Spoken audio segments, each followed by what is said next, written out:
Chapter 1. Confession. Rejected. The night was enveloped in silence.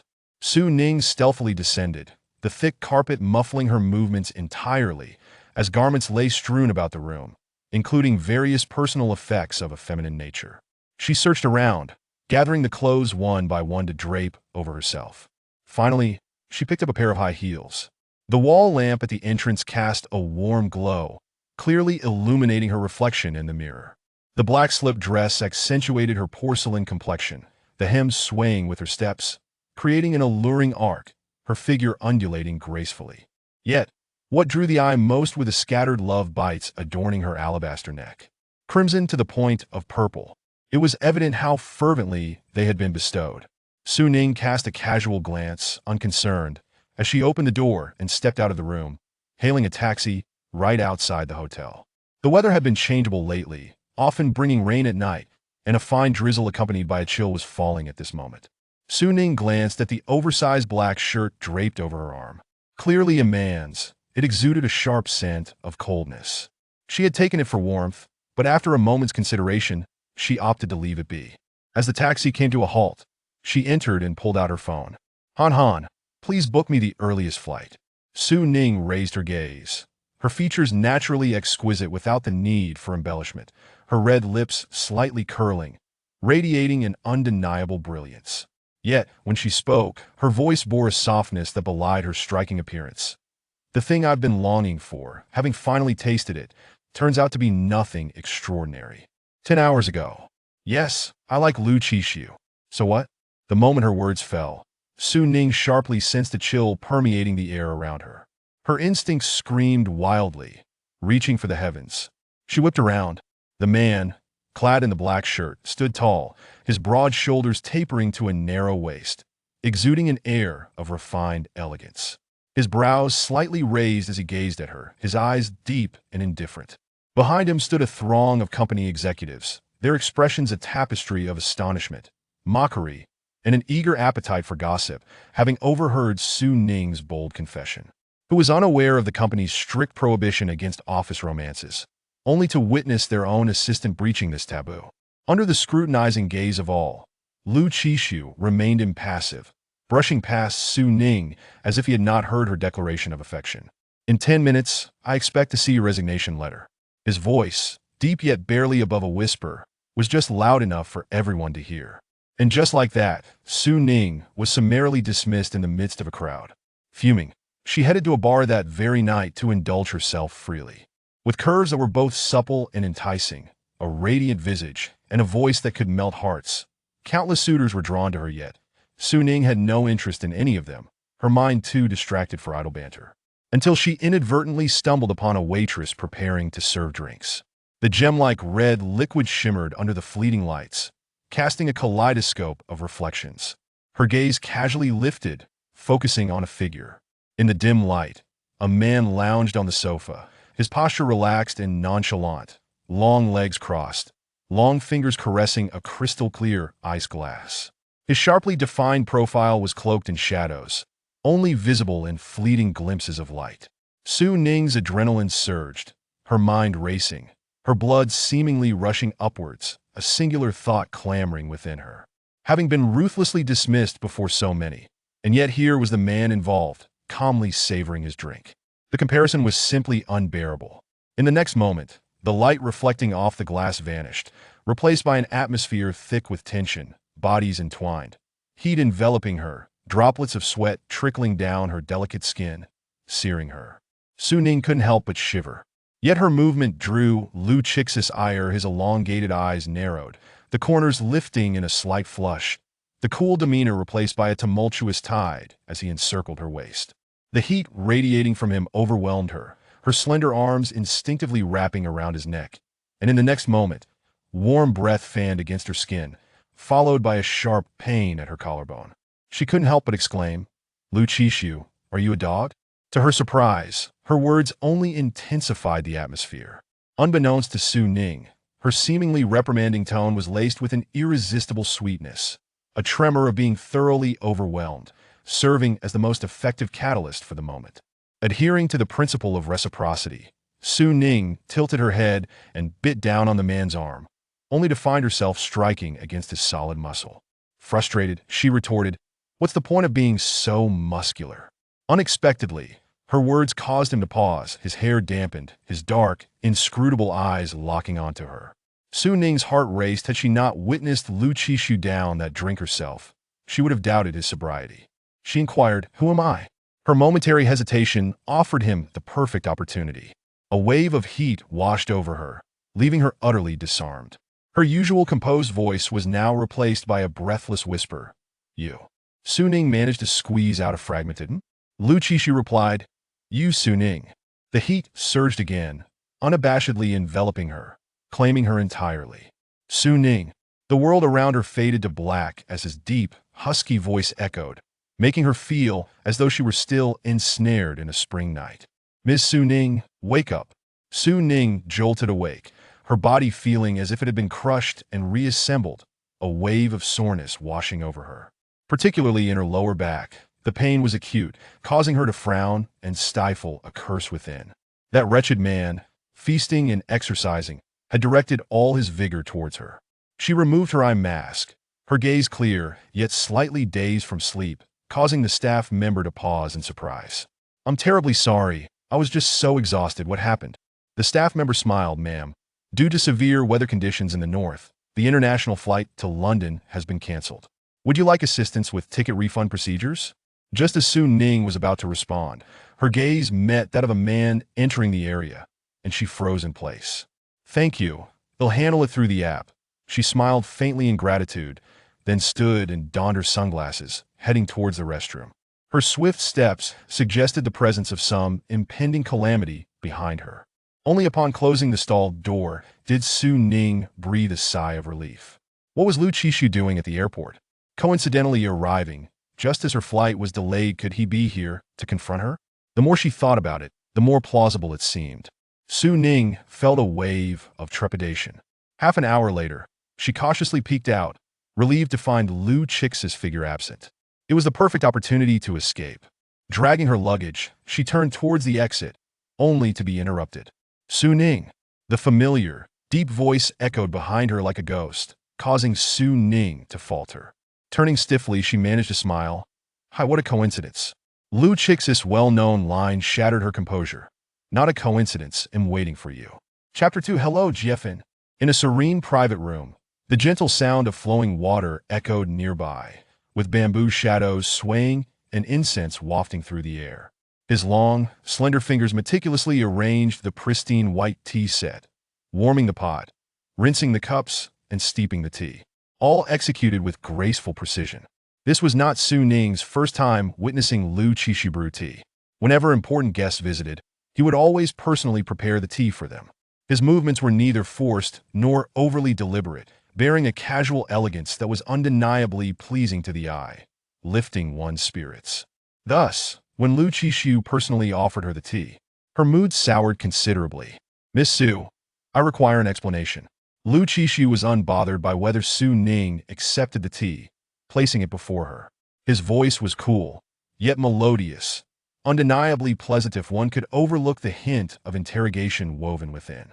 Su Ning knew that today, there was no escaping this confrontation. She lowered her head, her tone softening just enough to evoke sympathy.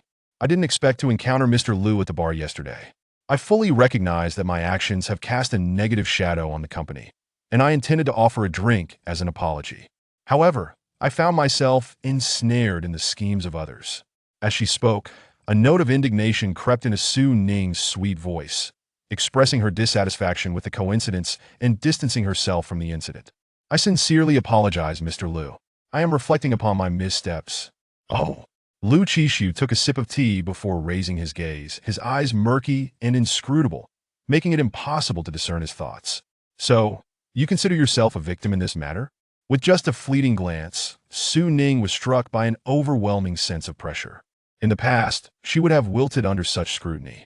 Yet, she had witnessed Lu Qishu from last night. His eyes reddened, voice hoarse as he called her name, the corners of his eyes infused with allure, even the faint mole on his nose appearing particularly enticing. Such pressure had no effect on her. As memories of last night flooded her mind, Su Ning felt her ears flush, a stark contrast against her pale complexion. Yes, she affirmed vigorously, stifling yawns as fatigue washed over her dark eyes glistening with a layer of moisture, bright and obedient. The company took a chance on me, offering me an opportunity, yet I failed to cherish it as I should have, and I deeply regret that. A blatant falsehood. She only lamented not having enjoyed a few more moments of rest. What transpired yesterday was ultimately not of my own volition, and I hope Mr. Liu can overlook this minor transgression. Grant her a reprieve. This was a heartfelt plea. Since Liu Qixu returned to take charge of Mingzhu Group 2 years ago, he has made sweeping changes at the executive level within just 1 year. Not only has he revitalized the ailing conglomerate, but he has also propelled it to new heights. He is in a league of his own, far removed from his contemporaries. While other wealthy heirs indulge in sports cars and young models, Liu Qixu is already managing an impressive revenue in the billions. He stands as a paragon among the younger generation, the power wielder of the Liu family, commanding respect from those who would defer to him throughout their lifetimes. If his close friend Xiang Han were to discover that she had unwittingly crossed paths with Liu Qixu, she would not only give her a thumbs up, but also prepare paper money to burn for her during Qingming. But the bar manager informed me that that drink was intended for someone else. Yet you brought it to me, Liu Qixu remarked casually, his tone measured, sending alarm bells ringing in Su Ning's mind. That was because... Su Ning began, only to be abruptly interrupted by Liu Qixu. Because of what? He set down his teacup. The delicate sound of porcelain touching the wooden table momentarily stilled the atmosphere around them. Miss Su, think carefully before you respond. Su Ning felt a chill run down her spine. If Liu Qixu were to learn that she had schemed against him out of spite, she truly feared she would not see the light of day again. Gathering her composure, she continued, because I ordered a drink that was quite similar. The colors were alike, and the dim lighting led me to mistakenly take yours. There was a newfound confidence in her words, for she had inadvertently overheard the conversation between the atmosphere manager and her companion. The bar surveillance system had been undergoing updates, rendering an hour of footage unusable, and Liu Qixu had consumed that drink within that very hour. Noticing that Liu Qixu seemed to accept her explanation, Su Ning softened her demeanor once more. I am willing to make amends for the trouble I have caused you, Mr. Liu. She was taking a gamble, hoping that such a prominent man would not hold a fleeting encounter against her. After all, she had unwavering confidence in her looks and figure. However, her understanding of Liu Qixu was still lacking. The man raised an eyebrow, as if intrigued by her proposal. And how does Miss Su intend to make amends? Su Ning was momentarily taken aback, pausing for several seconds before suggesting, how about treating you to a meal? Liu Qixu regarded her with a piercing gaze, his silence speaking volumes. Did he really need that one meal? Su Ning hesitated. Well, she struggled to conceive what she possessed that would pique Liu Qixu's interest. As she lowered her head, her hair tucked behind her ear revealed the faint blush on her ear tips, while the redness on her neck told a different tale evidence of his handiwork. If Liu Qixu remembered correctly, such marks would only multiply, not diminish, as they trailed down her collar. There were likely bite marks on her delicate collarbone as well. Fragments of the previous night flooded her mind. The humid, sticky air had suffocated her breath, his strong grip around her slender waist leaving her no room to move, forcing her to endure every sensation. Her only reprieve being the frantic scratches she delivered upon him when desperation struck. It was a far cry from the compliant demeanor she displayed now. Liu Qixu shifted his gaze away, stating, since Ms. Su cannot provide a satisfactory answer, I shall present my request. Su Ning's expression tightened, uncertain of what absurd demand Liu Qixu might make. Though she harbored feelings for him, it did not mean she would relinquish her dignity or abandon her principles in pursuit of something morally reprehensible. Marriage. That was his demand. What? Su Ning felt her head spin, as if a heavy blow had struck her crown, leaving her utterly disoriented. Although typically, she was not adept at finding her bearings. Chapter 3. After a considerable pause, Su Ning still couldn't find her bearings, only perceiving the path ahead as a confusing tangle. Are you joking? She exclaimed, realizing that her words clashed starkly with the frail victim persona she had just constructed.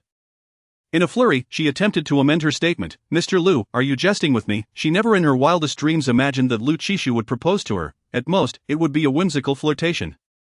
That statement just now could surely be considered a proposal, couldn't it? In stark contrast to Su Ning's thunderstruck reaction, Liu Qixu remained composed from the very beginning, observing Su Ning as she feigned innocence and apologized. Her sincerity laced with an unmistakable desire to evade responsibility and seek mere amusement. The simplest way to deal with such a person was to initially indulge her, allowing her to let down her guard before seizing the moment. However, Lu Qishu preferred to toy with her vulnerabilities, relishing the spectacle of his prey contemplating escape while simultaneously being too afraid to do so. Last night, paparazzi captured intimate photos of us and posted them online, sparking considerable controversy and causing significant damage to the company's reputation. This revelation, Su Ning nearly forgot the person before her was not only the decisive president of Mingzhu Group but also a sensation on the internet. Not merely a product of fanfare but a formidable presence in the entertainment industry, having carved a niche for himself amid a sea of stunningly beautiful faces. The media marketing strategy of Mingzhu Group had never been centered on Lu Qishu, and efforts had been made to minimize exposure, yet the allure of the unattainable was undeniable. The promotional images from his earlier public appearances had already dominated the fanfiction landscape. His notoriety surpassed that of those fleeting idols who merely appeared on variety shows. He was a refreshing anomaly in the entertainment realm. The moment those intimate photos surfaced, Su Ning could scarcely fathom the number of curses that would be hurled her way, or the figurative voodoo dolls that would be crafted in her likeness. She hastily retrieved her phone from her pocket and opened Weibo. The trending topic blared at the top. Mingzhu President Lu Qishu spotted with a beautiful woman, followed by a fiery, breaking tag. Upon clicking, she encountered a grid of animated images. Though the quality was poor, it could not obscure the intimate postures of the two, particularly the central image, which appeared to depict a kiss. In reality, Lu Qishu was merely feeling unwell, and Su Ning had instinctively placed her hand on his chest to soothe him. The comments below varied wildly. Big socks, do you know what you're doing? Let me demonstrate. Awake too soon. Is the sky falling? Wang La, crying. Isn't this a blatant case of PC? This woman looks suspiciously like a nightclub hostess. Shouldn't we report her to the authorities? Su Ning, I'll make you wish you couldn't find a nightclub. It was evident that the tide of comments had shifted. As Su Ning continued scrolling, it became clear that some were deliberately steering the conversation, leading to a growing wave of resistance against Mingzhu Group. People like this wield power and influence, likely indulging in debauchery behind closed doors while deceiving these naive girls online. Hasn't Mingzhu always portrayed itself as upright? This is a slap in the face. Did Mingzhu Group just collapse overnight? What of the stocks I bought yesterday? Just moments ago, hadn't Miss Su claimed she would make amends? Lu Qishu spoke with deliberate calm. Since the incident, Mingzhu's stock had been in freefall, plummeting nearly 5% by this point. Su Ning instinctively calculated, tears welling in her eyes. Even her worth in gold could not compensate for this loss. She had taken every precaution, yet had not anticipated falling victim to the paparazzi's snares. Using marriage to stifle rumors came at an exorbitant price, and she would no longer be the single, desirable figure she once was. How many female fans would she lose? Su Ning endeavored to persuade Lu Qishu to abandon the notion of marriage. True, she viewed him as an exquisite catch, but she feared that this very catch could choke her. Lu Qishu explained coolly, the status of being married can alleviate numerous complications. Su Ning clung to a final glimmer of hope. Then why choose me? You could have many options. The photographs need not be of high quality. He could easily find a suitable match, a virtuous partner of equal standing. Given Lu Qishu's circumstances, he could have a multitude of candidates lining up for consideration. Lu Qishu glanced at her. Do you believe everyone in this world is a fool? If the Lu family were to seek an alliance, the related announcements would inevitably flood the internet, tarnishing the reputation of Mingzhu Group even further. In the realm of the internet, a mere keystroke could invert truth and illusion. Every choice carried its risks. Why not select the one with the least? There was another significant reason. My family has been pressing me. Su Ning was aware of this, on several occasions, while Lu's mother had called. She happened to be present, the office quiet enough to catch snippets of conversation, which hinted at a looming ultimatum: marriage or face dire consequences. You're no longer a child, if you don't marry. Will you wait until your father and I are buried? This girl is quite suitable, you should meet her. As soon as Lu Qishu finished speaking, Su Ning understood, with her low profile and ease of manipulation. She was virtually unknown in their circle, and having served as Lu Qishu's assistant for a year, if the truth were to emerge, she could easily spin a tale of having been a couple all along, leaving no room for attack, while also placating her family. A dual victory. Yet, Su Ning bit her lip, momentarily at a loss for thoughts. Today, Lu Qishu was not merely pursuing her, he was here to utterly dismantle her resolve. Lu Qishu inquired, Miss Su, what are your thoughts? Su Ning had never felt the air so thin, nearly choking her, as if she had been struck by a pie falling from the sky. The room fell silent, save for the soft sound of flowing water. After a prolonged silence, Su Ning finally spoke. May I have some time to consider? Lu Qishu nodded. Certainly, but please be aware that public sentiment can shift rapidly. I hope Miss Su can respond promptly to avoid missing the optimal moment for public relations. Having worked alongside Lu Qishu for so long, it was impossible for her not to discern the underlying meaning in his words. What is the latest deadline? Lu Chishu slightly raised his eyelids, his dark, polished eyes fixed on her. Tomorrow, let us hope, Miss Su, that you will not disappoint me. Chapter 4. Su Ning felt as if she had lost her mind. Ever since Lu Chishu proposed marriage, her thoughts had been consumed by the notion, and most vexing of all was how her brain seemed to have automatically accepted this new reality. Information she had previously brushed aside now rapidly filled her mind, seamlessly forming a series of narratives. For instance, if she were to marry, she could prepare her own photos to avoid unflattering images, and given their respective appearances, it was unlikely they would look bad. However, she had reservations about the photograph quality at the Civil Affairs Bureau, and what of the wedding process? Would she demand a dowry of at least 100 to 180,000? And what brands of gold necklaces and rings would be deemed acceptable? When Su Ning finally awoke, she found that night had already fallen. Her routine had been quite regular, waking with the sun and sleeping with the night. But thanks to Lu Chishu, this was her first deviation. Grabbing her phone from the bedside, she intended to check the time, only to find that she had inadvertently opened the flagship store of a prominent gold brand. Something she must have done in a daze before drifting off. Su Ning thought to herself. Lu Chishu truly had a profound impact on her. It wasn't until she splashed cold water on her face that she felt somewhat revived. Yet, as she gazed into the mirror, she couldn't resist getting closer. Her skin had not been at its best lately. Perhaps it was time for some skincare to ensure she looked presentable for the photos. Su Ning. She felt unwell, yet she couldn't help but ponder, to marry, or not to marry? Could she truly contend with Lu Chishu and prevent herself from being utterly devoured, if she chose not to marry? Would she ever find another opportunity as rare as this? Just as she was engulfed in turmoil, her phone rang. Upon seeing the caller ID, Su Ning hesitated for a moment before answering just as the call was about to disconnect. The soft, melodious voice on the other end was laced with laughter, yet her expression lacked any trace of mirth. "Dad, what is the matter?" Su Lian's voice was filled with warmth. "How long has it been since you last visited? I've ordered a feast especially for you. Come home for dinner, the family is eager to gather. Your mother has been talking about you non-stop." Mention of her mother darkened Su Ning's expression instantly. "Fine, I'll be there in half an hour." With a clear reply, Su Lian was satisfied, reminding her, "Remember to dress nicely, your mother has missed you." When Su Ning arrived at Juyin Xian, it was exactly 8:30. The bamboo shadows danced on the walls, ethereal and graceful. To visit twice in one day felt like an undeniable twist of fate. As the door to the private room swung open, Su Ning entered with a gentle smile.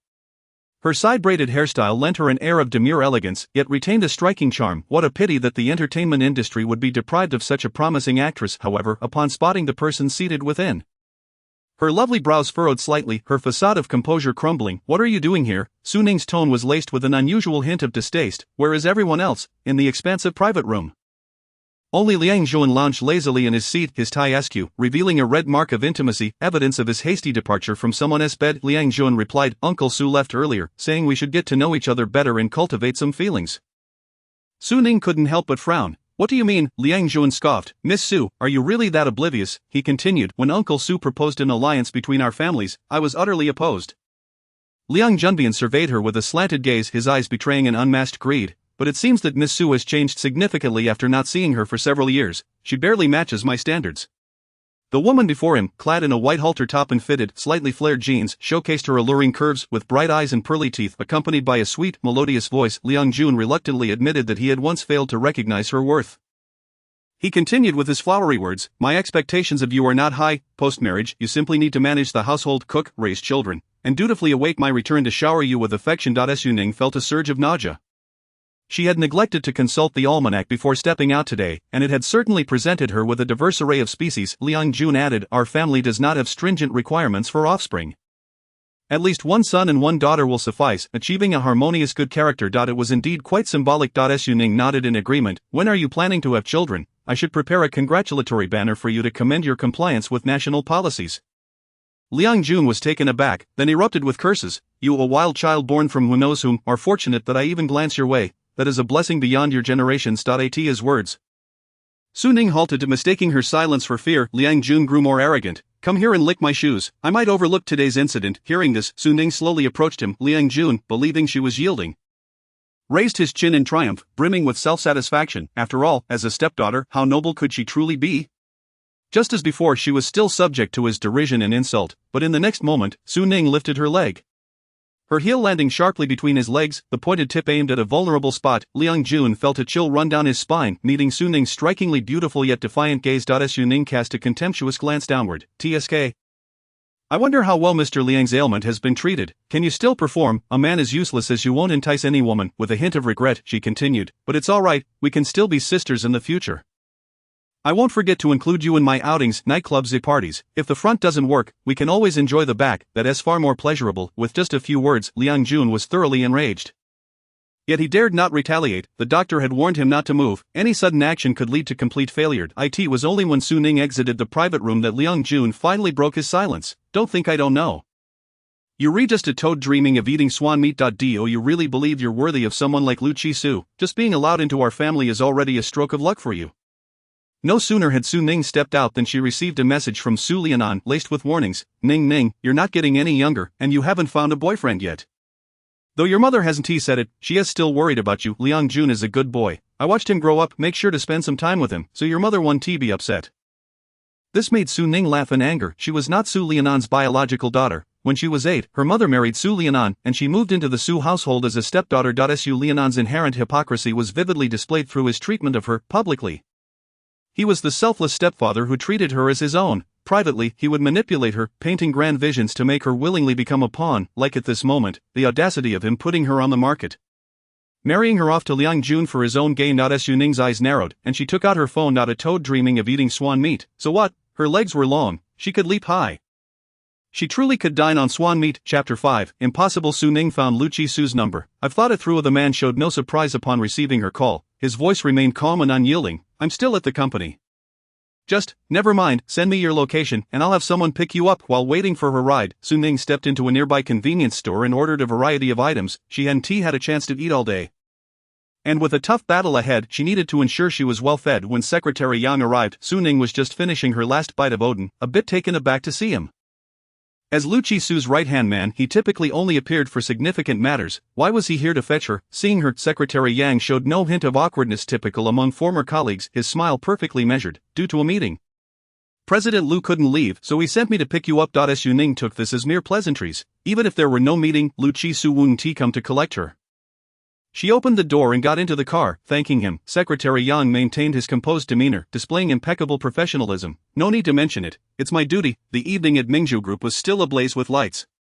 With many choosing to work overtime for double pay and transportation subsidies, Su Ning had once been among them. Secretary Yang led her to Lu Chi-su's office. The meeting will conclude in half an hour. Please wait a moment. Su Ning nodded. As Lu Chi-su's former assistant, she was well acquainted with the layout of his office. Even the succulent on the windowsill was one she had carefully selected from the flower market.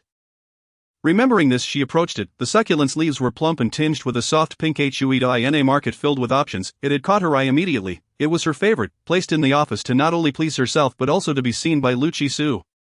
As she admired the succulent, voices drifted from nearby, causing her to involuntarily tense up. A minute later, accompanied by steady footsteps, the voices grew nearer, along with the market manager's voice. President Lu, I have something to report. Lu Chi-su did not pause in his stride. Email it. With that, he entered the office and shut the door behind him. The market manager was momentarily stunned. Was there something more pressing than his report? Hearing the commotion, Su Ning looked up. After an entire day of relentless activity, Lu Chi-su's features bore a hint of fatigue. He casually unbuttoned 2 buttons, revealing a faint pink mark against his pale skin. Accentuated by the dark attire he wore, which made that small patch of skin almost impossible to meet the eye, igniting a blush in her cheeks. It was her handiwork. Su Ning averted her gaze. Her ears burning with embarrassment, a vivid flush that even her long hair could not conceal, the heat radiating to her fair neck. He seemed oblivious to her flushed state as he approached the refrigerator. What would you like to drink? Su Ning lowered her eyes. Just water. Lu Chi-su retrieved 2 bottles of mineral water, opening one and handing it to Su Ning, getting straight to the point. Let us discuss your decision. The chill of the bottle against her palm helped keep her from becoming overly flustered, yet her heart raced audibly, betraying her emotions. I can marry you. Lu Chi-su did not respond, knowing she had more to say. Patiently awaiting the continuation, however, I have a condition. Under Lu Chi-su's gaze, Su Ning took a deep breath and blurted out, this marriage will only last for 2 years. Almost as soon as the words left her lips, Lu Chi-su's expression darkened. You want a fake marriage? Before Su Ning could nod, Lu Chi-su's cold voice continued, leaving no room for dissent. Impossible. Chapter 6. On the first day of marriage.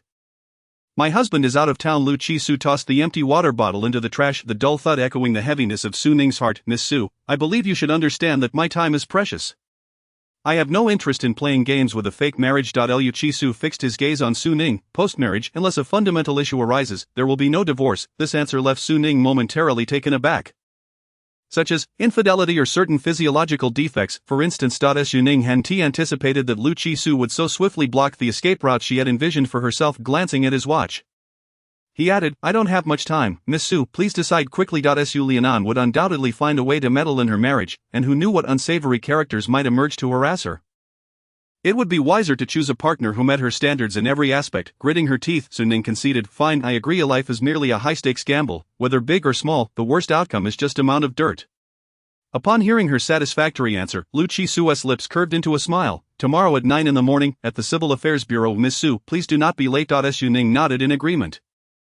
Once their discussion concluded, she stood to leave, but Lu Chi-su rose before her. "Have you eaten dinner?" Su Ning replied, "I have." Lu Chi-su nodded, "I haven't tea, would you like to join me?" Su Ning was taken aback. Just a moment ago, he had claimed to be busy. Lu Chi-su led her to the elevator reserved for the president's office, which went directly to the underground parking lot. Avoiding the risk of being seen by others and sparing them both from unnecessary trouble, the rumors surrounding her confession had yet to settle. If anyone spotted them together, she shuddered to think of the bizarre tales that would circulate. Once in the car, she buckled her seatbelt. This was her first time riding in Lu Chi-su's private vehicle, as she had always traveled by company transport. Just as they began to drive away, a call came in from Secretary Yang. Lu Chi-su donned his Bluetooth headset, listening intently, his expression gradually becoming serious. "All right, I'll be there in half an hour. Notify the legal department to convene." Given the late hour, it was clearly an urgent matter. Su Ning remarked, "You can just drop me off in front." Lu Chi-su responded, "I'll take you home." Su Ning fell silent. After about 10 minutes, they arrived at her apartment complex. As she unfastened her seatbelt and stepped out, Lu Chi-su reminded her, "Don't forget, tomorrow at 9." Su Ning acknowledged, taking a few steps forward before turning back. Unable to resist, "The stomach medicine is in the left drawer of your desk." Do not succumb to illness. Her salary and compensation from last month remain unresolved. When she first took over the mess that is Mingzhu Group, she often burned the midnight oil, her irregular eating habits leading to her gastric ailment. Lu Chi-su paused momentarily before responding, "All right." The glint in his eyes reflected Su Ning's figure. "Thank you." The following day, at 8:45, Su Ning descended the stairs. Upon reaching the ground floor, she spotted Lu Chi-su, clad in a white shirt that matched her own, standing beside a car while on the phone. His tall silhouette was striking. One hand casually resting on the car window, his shirt creating a remarkably pleasing curve across his back with his movements, exuding an indescribable charm. Having seen him in black so often, she was taken aback by how distinguished he appeared in white. "Perhaps that is the allure of a well-structured frame." As she approached, she asked, "What brings you here?" It was unexpected that Lu Chi-su had come to fetch her. Still on the call, he nodded slightly toward the back.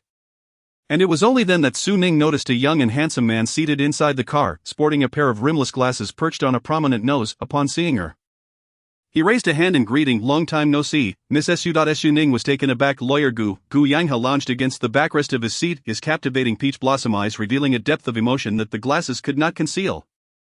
"Due to someone's whimsical desire to marry, my entire firm has been working overnight." Unsure how to respond, Su Ning finally managed to say, "Thank you for your hard work." Gu Yanghe was a close friend of Lu Chi-su and his personal lawyer.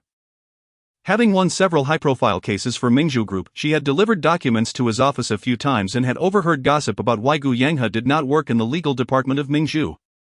The official reason given was, "I have a conscience and cannot endure the routine drudgery. I can only act as an external consultant to maximize my earnings." At that moment, Gu Yanghe smiled playfully, showing no signs of fatigue from his all-nighter, even joking, "Not hard at all, just unfortunate." He continued teasingly, "So, Miss Su, what kind of trick did Lu Chi-su use to win you over? Was it merely his good looks?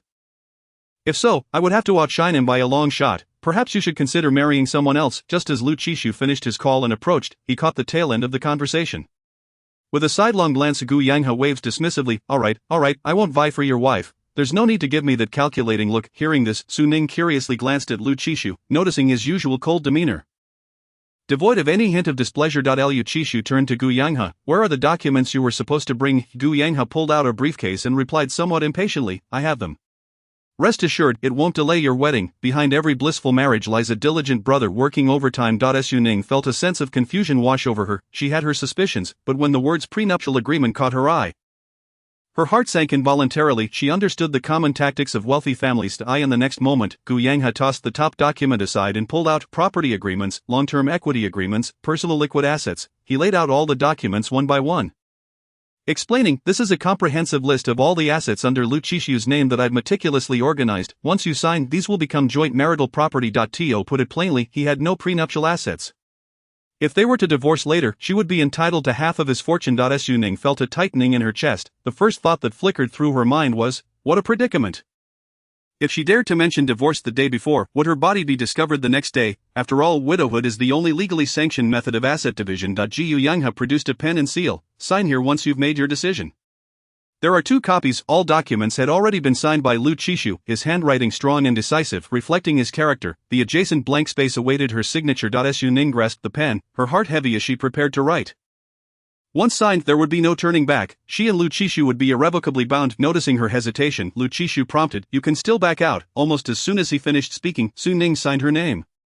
No regrets. The form-filling, photo-taking, and red-stamped seal symbolizing the commencement of a new phase in life left Su Ning in a daze. She had just blissfully entered into matrimony, floating out of the Civil Affairs Bureau. She still felt detached until she spotted Secretary Yang of President Lu. Madam. Su Ning was taken aback. Secretary Yang adapted to Su Ning's new identity even faster than she did. However, she was more curious about how Secretary Yang had arrived after merely obtaining a marriage certificate. The next moment, Lu Qishu clarified her confusion. I will be on a business trip to France for a week. I will send you the address and password shortly. I have no intention of separating for now. So please move in as soon as possible. Su Ning was bewildered. On the first day of their marriage, her husband was going on a business trip. Before she could process it, Lu Qishu extended a black card with gold trim toward her. Su Ning did not take it, but her eyes sparkled. "Is this for me?" Lu Qishu raised an eyebrow at her. Who else would it be for? The heir. After being retorted, Su Ning was not offended. Her eyes and heart were captivated by the luxurious card. Sweet words flowed effortlessly from her lips. "Safe travels. Remember to take good care of yourself, eat well, drink plenty of water, and don't let me worry. Don't miss me too much. I will miss you dearly at home." So what is the password? Lu Qishu regarded her, his eyes filled with amusement as he teased. "Guess," Su Ning replied, "just giving me the card without the password."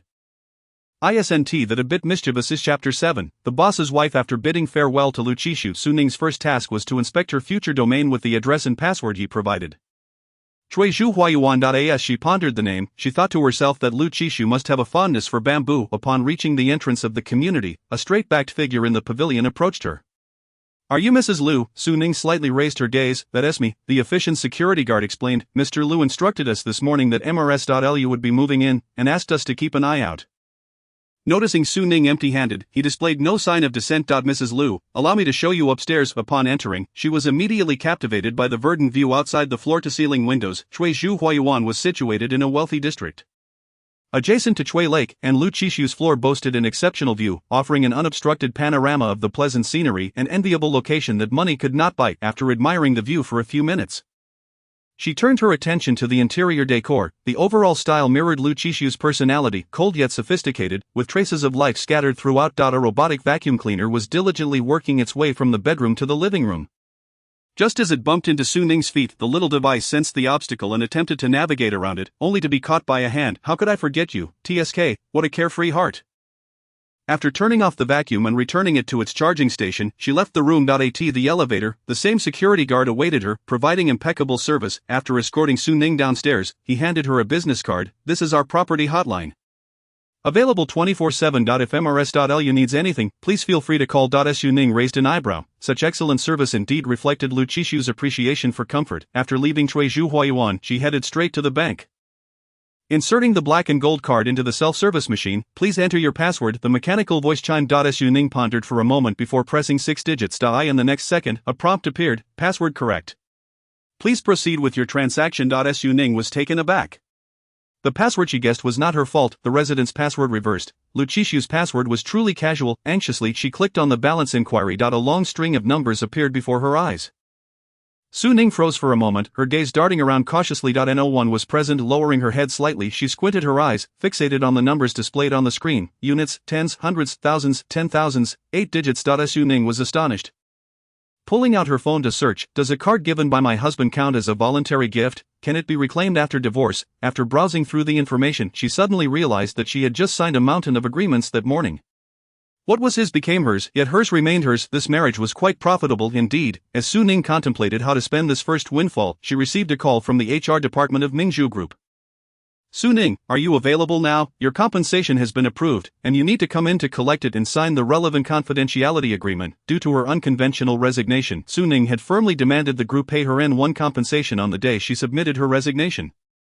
Her case had garnered considerable attention, and without much ado, HR promptly submitted her application. As Su Ning stepped through the gates of Mingzhu, she could distinctly feel the weight of the gazes from those around her.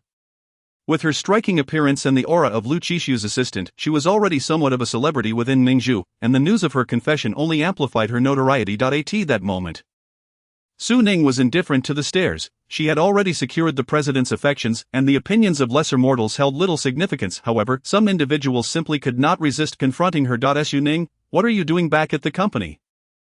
The sharp voice made it clear to anyone that dissatisfaction and animosity were present. Without looking, Su Ning already knew who it was. Lin Shanshan, her current rival, was unaware of her competitor's whereabouts in the queue.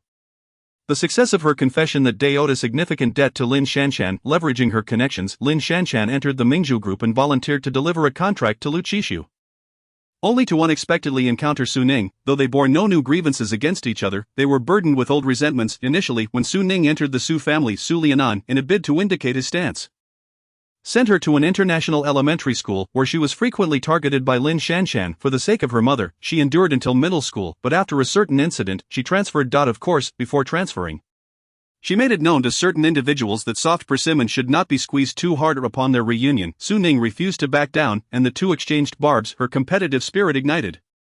She blurted out her confession without a second thought, only to be brutally rejected, thus adding a vivid stroke to their new animosity. Before Su Ning could respond, Lin Shanshan began to shout, "Where are the security guards? Is the no unauthorized personnel allowed sign just for show?" Su Ning retorted, "After 2 days apart, have you moved houses?" Lin Shanshan, momentarily confused, received a kind-hearted explanation from Su Ning. "I moved to the seaside. Why are you so nosy? Is the Mingzhu group yours?" Lin Shanshan was nearly rendered speechless by Su Ning's unhesitating rebuttal, her face flushed with anger. The group may not belong to her, but Su Ning was clearly a dismissed individual. Yet she still appeared within the confines of the company, leaving Lin Shanshan with ample reason to question her motives. Su Ning, composed, replied, "Oh, the group isn't yours, it's mine. Of course, I can come and go as I please." Now she could be considered the lady of the Mingzhu group. Lin Shanshan, taken aback for a moment, quickly regained her composure and scoffed, "Su Ning, you can't possibly be dreaming of becoming Lu Zong's girlfriend. Can you?" Su Ning looked up, her calm demeanor seemingly asking, "Why can't I?" Lin Shanshan shot back, "I never imagined you could be so shameless as to pursue being a mistress." She raised her voice deliberately, drawing even more attention. Seizing the moment, Lin Shanshan became increasingly smug. "I advise you not to indulge in such delusions. Liu Zong has long been taken." Upon hearing this, Su Ning's expression hardened. Could it be that Lu Qixu had engaged in a fraudulent marriage? The next moment, Lin Shanshan pulled out her phone and thrust a glaring photo of a marriage certificate before Su Ning. "Lu Zong is already married. I suggest you don't go out of your way to attach yourself. Have some dignity." Ignoring her, Su Ning quickly retrieved her own phone and headed straight to the gossip haven. The top trending topic read, "Lu Qixu married." Clicking on it revealed a post he had made an hour prior. "Married," accompanied by a photo of the marriage certificate. Su Ning ventured into the comments section, where the most popular remark questioned, "Is she the girl from yesterday's photo?" Lu Qixu replied, "Yes. It is her. Waking up to the sky falling. Dude, are you sure about this marriage? Do you understand what you're getting into? Lu Qixu is married, married, married. This is important, so I'll say it thrice." Crying emojis. "Is this your marriage certificate? Just post it. Don't you have a friend circle? One buried in the South Pole, the other in the North Pole. Remember to transfer my share of Mingzhu's profits to me. Thanks." Su Ning was amused by the abstract comments from netizens. She took a screenshot to share with her best friend but was surprised to find several notifications upon opening WeChat. Her compulsive nature compelled her to click IND. It was Gu Yanghai's latest post, which had garnered many comments, unable to see the other comments due to a lack of mutual friends. She only noticed Gu Yanghai's replies, "Yes, married. I saw him entering the Civil Affairs Bureau. Don't rush to meet the sister-in-law. Have you prepared the red envelopes? Pretty and talented. Otherwise, how could he have chosen her?" These three statements confirmed the news of Lu Qixu's marriage. As Su Ning fell silent, Lin Shanshan became even more arrogant. "One must understand a sense of decency. Don't go and be a mistress." Su Ning, uninterested in engaging further, stepped into the elevator, not forgetting to greet Lin Shanshan. "By the way, I have already replied to the email you sent to Lu Zong 2 months ago on his behalf. Do remember to check." Lin Shanshan's words, her expression shifted dramatically. As the elevator began its ascent, she reacted by pulling out her phone to check her email. 2 months ago, in a drunken stupor, she had accidentally sent a confession email to Lu Qixu's work email. After sobering up, she had been anxiously awaiting a response, fearing that Lu Qixu might dismiss her and send her home in disgrace. When days passed without any news, she assumed the email had likely ended up in the spam folder, but now she received a reply. Baby, a toad aspires to eat swan meat because it jumps high. Darling, with your short legs, don't even think about it. Chapter 8, blocked. Su Ning's response spread throughout the entire company within a minute, and coupled with the confrontation with Lin Shanshan in the lobby, the news exploded rapidly to IT. Was only when the HR department relayed information that it became clear Su Ning had come to sign a confidentiality agreement and collect her compensation. Of course, this was merely a minor subplot. The entire company was now speculating about the identity of the president's wife. I suspect it's that bank executive from a while back. She frequents Lu Zong's office. Perhaps she has already discreetly captured our Lu Zong. Not at all. I asked Su Ning previously, and she said she hadn't even entered Lu Zong's office, nearly sipping tea in the conference room. Now it's rumored online that it's Song Qingyan. I see the CP fans are as thrilled as if it were New Year. Hey, aren't you all guessing about Su Ning? She has no money, no power, just a pretty face and a good figure. Did you not notice how Lu Zong showed no hesitation when he dismissed her? Doesn't he seem like someone he would like? But I see the bag she carries is not cheap. She probably rented it. When have you seen a luxury car come to pick her up? Isn't she just like us, crammed on the subway? I reckon she doesn't even own a decent car. As Su Ning entered the break room to retrieve something, she thought to herself, is Lu Qishu not around? Are these people so idle? The sound of knocking startled the few individuals inside, and upon seeing Su Ning, their faces turned as pale as if they had seen a ghost. Yet, Su Ning beamed brightly, her lips adorned with the latest shade of lipstick enhancing her vibrant complexion. Clad in a white waist-cinching dress, she exuded elegance, creating a picturesque scene wherever she stood. Watch out, I might report you all. Her words left them speechless as they slunk away in defeat. Su Ning entered the break room, found a paper bag, and placed the pink succulent inside. Leaving it in Lu Qishu's office would be a waste. It might wither away without a drop of water, so it was better for her to take it home and nurture it. Once she returned to her neighborhood, she spotted a familiar car downstairs, a flicker of distaste flashing in her eyes. As Su Lianan approached, she instantly donned a sweet smile. Su Lianan, exasperated, raised his hand. But the person before him stepped back swiftly, leaving him momentarily disoriented. Su Ning, confused, asked, Dad, do you have a fly on your head? Su Lianan. Su Ning feigned innocence. Otherwise, why are you raising your hand? Su Lianan, confronted with Su Ning's beaming gaze, Su Lianan reluctantly lowered his hand, yet his frustration remained palpable as he sternly inquired, what did you discuss with Liang Jun last night? Wasn't I clear about having you get along well with him? This morning, Liang Jun had stormed into the Su family home, causing a ruckus and boldly declaring that no one dared to marry the Su family's daughter. Marrying her would mean opposing Liang Jun, vowing to ensure Su Ning lived a life of solitude. It was utterly humiliating for Su Lianan. Su Lianan's reprimand brought tears to Su Ning's eyes as she clutched the bag. Feeling aggrieved, Dad, do you still not understand? Su Lianan frowned. Understand what? Su Ning bit her lip, struggling to squeeze out any tears, finally lowering her head to conceal her expression. Liang Jun, he has issues. Su Lianan was momentarily taken aback. Huh? Su Ning's face turned increasingly crimson. It's just, seeing Su Ning stammer, Su Lianan quickly grasped the situation, his anger shifting. You kept such a significant matter from us. Do you think our Su family is easy to bully? As he spoke, he climbed into the car, intent on confronting the Liang family. Before leaving, as if recalling his paternal image, he rolled down the window to feign reassurance. Ning? Don't be scared. Get some sleep when you get home. Daddy won't let anyone bully you. Su Ning nodded slightly, her expression still reflecting her earlier grievance. Su Lianan paid her no mind. Hurrying off to settle scores. As the car's exhaust faded around the corner, Su Ning lifted her head, a glint of cunning in her eyes. Dog bites dog, how delightful. It'd be best if both sides ended up hurt. Su Lianan's greatest fantasy was to marry Su Ning off to someone influential, have her bear a son, and then cultivate a grandson. Climbing the social ladder, when Su Ning first learned of her father's absurd aspirations, her immediate thought was whether the old fool would even live to see that day. If he were to kick the bucket halfway, would he rise from the grave, after sending Su Lianan away? Su Ning found herself at a loss. She had no desire to relocate from this home for the time being. The reason was simple: Lu Qishu's place was far too lively. She feared she might uncontrollably engage in some outrageous behavior. After a brief respite, thoughts of the future crossed her mind. Returning to the Mingzhu group was out of the question, even if she was the lady of the house. During her time as Lu Qishu's assistant, she had indeed learned a great deal. She serves as an administrative assistant, responsible for liaising with various departments. Every important document must pass through her hands, and she maintains a harmonious rapport with executives from different divisions. With the exception of Lin Shanshan in the finance department, she has absorbed all that she needed to learn, and Su Ning does not feel any regret. After comparing the benefits and growth opportunities offered by major companies in the market, she concludes that Mingzhu Group provides the most favorable conditions. Lu Qishu is indeed a leader in management.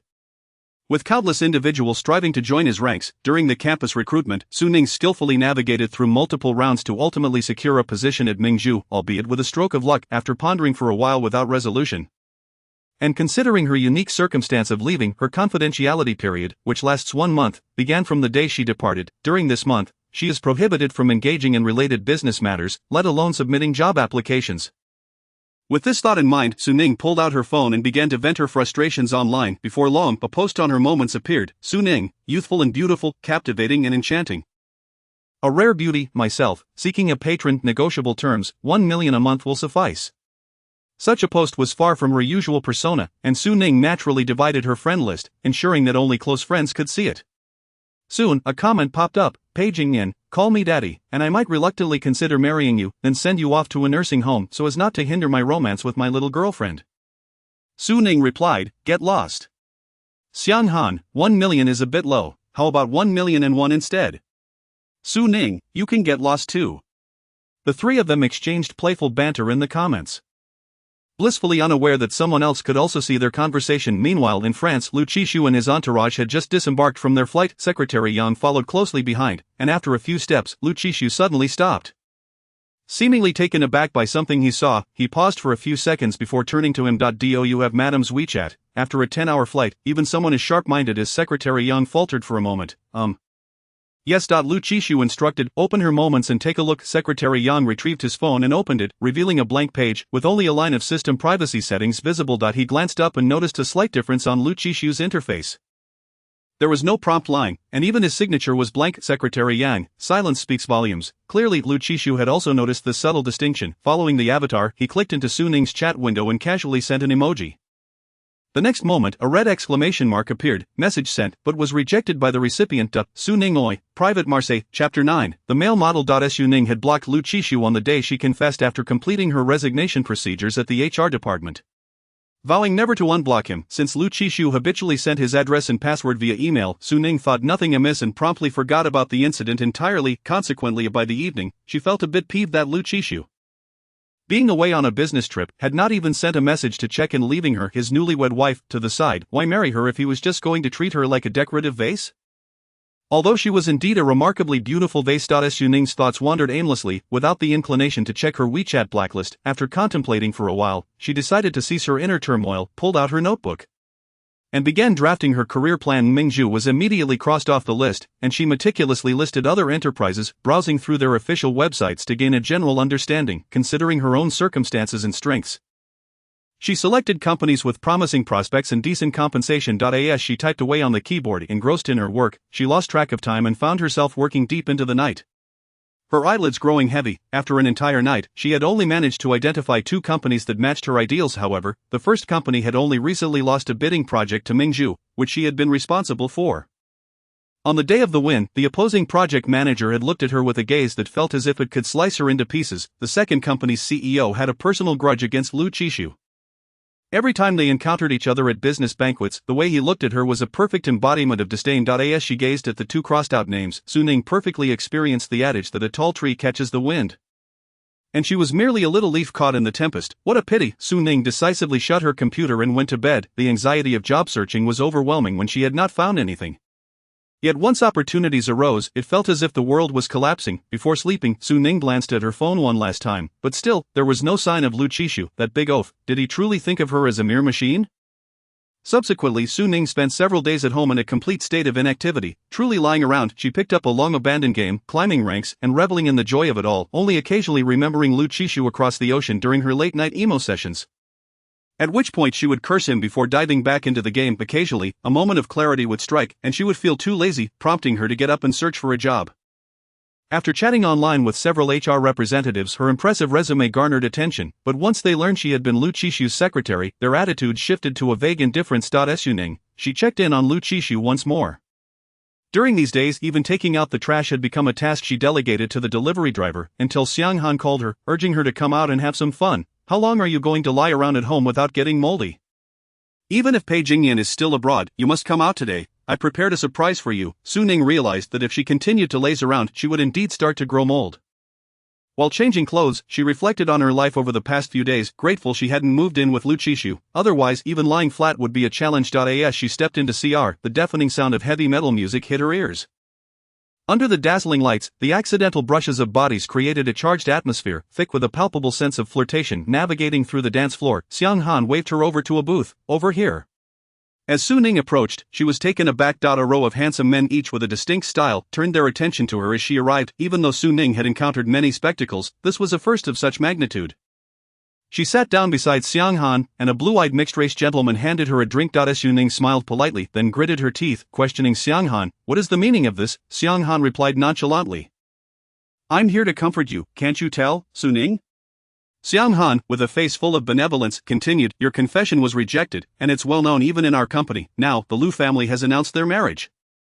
And I know you're heartbroken, so you've been hiding at home, but now, it's time for you to shine." She waved her hand grandly. "All the men here are at your disposal. You can choose whomever you want to leave with. Even 2 or 3 if you wish." Xiang Han hesitated for a moment. "As long as you're up for it, why not?" Su Ning felt utterly embarrassed. Xiang Han continued, "And I specifically chose Friday for this. Aren't I considerate?" This was simply too amusing. Under normal circumstances, Su Ning would have been moved to tears, but at present, she exclaimed, "I am married." Xiang Han, busy flirting with a male model next to her, barely registered her words. "So what?" Once she realized, she elongated the last syllable dramatically. 2 seconds later, Xiang Han regained her composure. "I see, you're being abstract." She then played along. "Wow, sis is really married. Who is this fortunate soul that has married the most beautiful, generous, and kind-hearted Miss Su Ning?" She added playfully, "If I take you out on a date with the boys, will your big brother at home get angry? Listen to me, sis, jealous men are the worst. Always restless and unfaithful." Su Ning couldn't help but chuckle. The array of male models around her struggled to contain their amusement but managed to hold it together out of professional decorum and the abundant benefits Xiang Han provided. Su Ning intervened to rescue Xiang Han from the gaze of the male models. "I'm not joking. I really am married." She displayed her marriage certificate before Xiang Han. Xiang Han took a glance. Fake, ludicrous, bitter, stinky. But in an instant, she became serious, her defenses crumbling. "Wait, are you really married? To whom?" Su Ning gestured towards the marriage certificate on the table. "Take a look for yourself." Xiang Han, still skeptical, opened the marriage certificate. The 3 sparkling characters came into view. Lu Chishu. "Xiang Han, is this marriage certificate for real?" Xiang Han still couldn't believe it. "You really married Lu Chishu?" Su Ning nodded. "More authentic than a pearl." Xiang Han paused for quite a while, her brain struggling to catch up with her mouth. "So it's late now, and I called you out. Won't your husband be angry?" Su Ning shrugged nonchalantly. "He's on a business trip. He flew to France on our first day of marriage." Xiang Han quickly resumed her complaints. "Leaving you on your wedding day, he is simply inhumane," she declared emphatically. "No worries, sis, I'm here with you. We're throwing you a belated single party to spite the Lu family." Xiang Han pointed out 4 male models for Su Ning, a pure and adorable one pouring her drinks, a youthful one making her laugh, a suave rogue picking watermelon seeds for her, and a man in a black shirt with 2 buttons undone, who, when he slightly turned to help her with a drink, looked strikingly familiar. Su Ning stole a few more glances, and before she knew it, he was already sitting beside her with a drink in hand. Xiang Han shot her a knowing look. "Enjoy yourself." Meanwhile, at another booth, a group of men and women sat together, playing the most flirtatious game of truth or dare. Jiu Yanghe lounged languidly in the central position, idly toying with a glass of wine in his hand. In the brief interval before the cards were dealt, someone gently tapped his shoulder. "Hey, bro, isn't that the stunning beauty who brought you the documents for Director Lu last time? Enjoying yourself, huh, thanks to Lu Chishu?"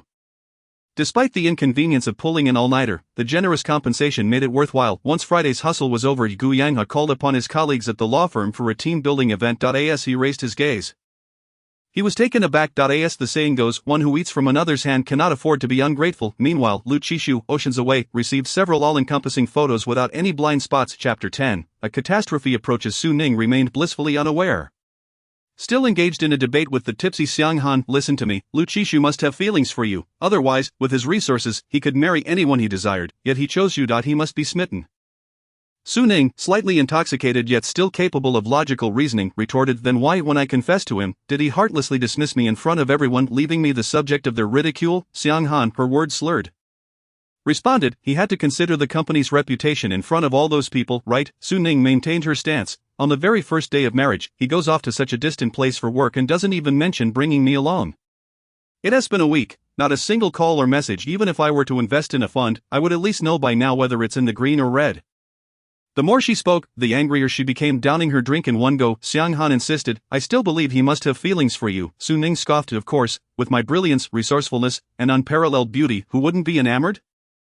Only Lu Qishu must be blind." Xiang Han, swayed by her words, enthusiastically agreed, "Yes, he's the blind one." A few male models encircled Xiang Han, attempting to ply her with more drinks. Su Ning, momentarily sobered, realized if Xiang Han continued drinking, she would surely lose consciousness. The male models, recognizing the need to cater to the patrons, ceased their efforts. Two of them, realizing the situation, abandoned the girls to seek business elsewhere. Unbothered, Su Ning ordered 2 glasses of lemonade to help clear her head. Nearby, a male model was engrossed in his phone, the sound blaring through the speakers. In the chaotic environment, one could sing Qingzhang Gaoyuan without anyone taking notice, but in a fleeting moment of clarity, Su Ning caught a glimpse of the video. In the clip, a young male model leaned in to see his goddess being interviewed, his enthusiasm palpable, as if he could spring forth at any moment to make a scene. The backdrop was a glamorous awards ceremony, with a throng of reporters surrounding a young woman holding the Best Actress trophy. Clearly an interview, the host skillfully queried, "Congratulations, Qing Yan, on winning this year's Best Actress award. You've achieved great success in your career. Do you have any joyful news in your personal life to share with us?" If Lu Qishu was a refreshing breeze in the entertainment industry, shunning publicity yet drawing immense attention, then Song Qingyan was the very embodiment of that rarity. A simple online search would reveal their names inextricably linked. Countless starlets yearned to be associated with Lu Qishu. However minutely, as such connections promised monumental publicity and popularity, yet Mingzhu Group had tightly guarded their interests, allowing no one to ride on their coattails, except for Song Qingyan. She was the sole exception, able to meet and dine with Lu Qishu privately, openly appearing together, with no press releases stifling their interactions, nor had Lu Qishu ever denied their connection. This unique circumstance allowed Song Qingyan's fame to flourish, her worth skyrocketing, making her a sought-after flower in the entertainment realm.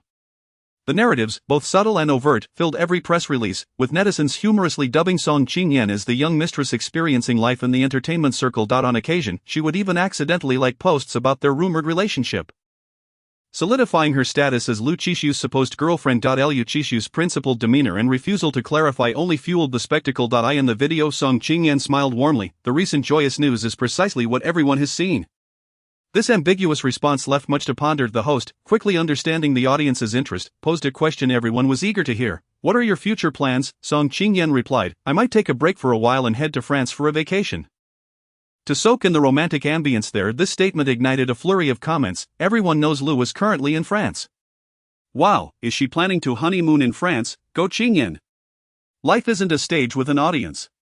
But there are cameras everywhere. My connections in France, don't forget to capture life's moments. I entrust my CP to you. Look at my IP, I've got it covered." I can just imagine. Right after registering their marriage, the proud and aloof Lu insisting on making an announcement, while Qingyan desperately tries to stop him. Click. 2 voices sounded simultaneously. At that moment, Su Ning's glare could kill. "What are you clicking about?" The young male model replied, "Of course, because my goddess is getting married and I've lost my chance." Su Ning retorted, "Naturally, because I want to blow up the world." The male model exclaimed, "Is this the attitude of today's wealthy women?" Sigh, it's tough for male models nowadays. Supporting the inebriated Xiang Han, Su Ning prepared to head upstairs, but was halted at the cash register. "Miss, here is the bill." Su Ning was taken aback. It seems Xiang Han hadn't settled the payment. Glancing at the now unconscious girl, Su Ning resignedly accepted the bill. Upon inspection, it was a 5-figure total. In this day and age, male models clearly earn far too easily. Resigned to her fate, she swiped her card, tears in her eyes. The lighting was dim, and by the time Su Ning registered what was happening, the card had already been processed. "Please enter your password." Staring at the golden-edged black card, Su Ning recalled the earlier interview and suddenly lost all desire to switch cards. Since she had already given it, why not use it? With determination, she entered her password, and the receipt began to print. Concurrently, a message traversed the ocean via fiber optics to reach Lu Qishu. Aware of her own limitations when it came to alcohol, Xiang Han had already booked 2 rooms at the hotel upstairs.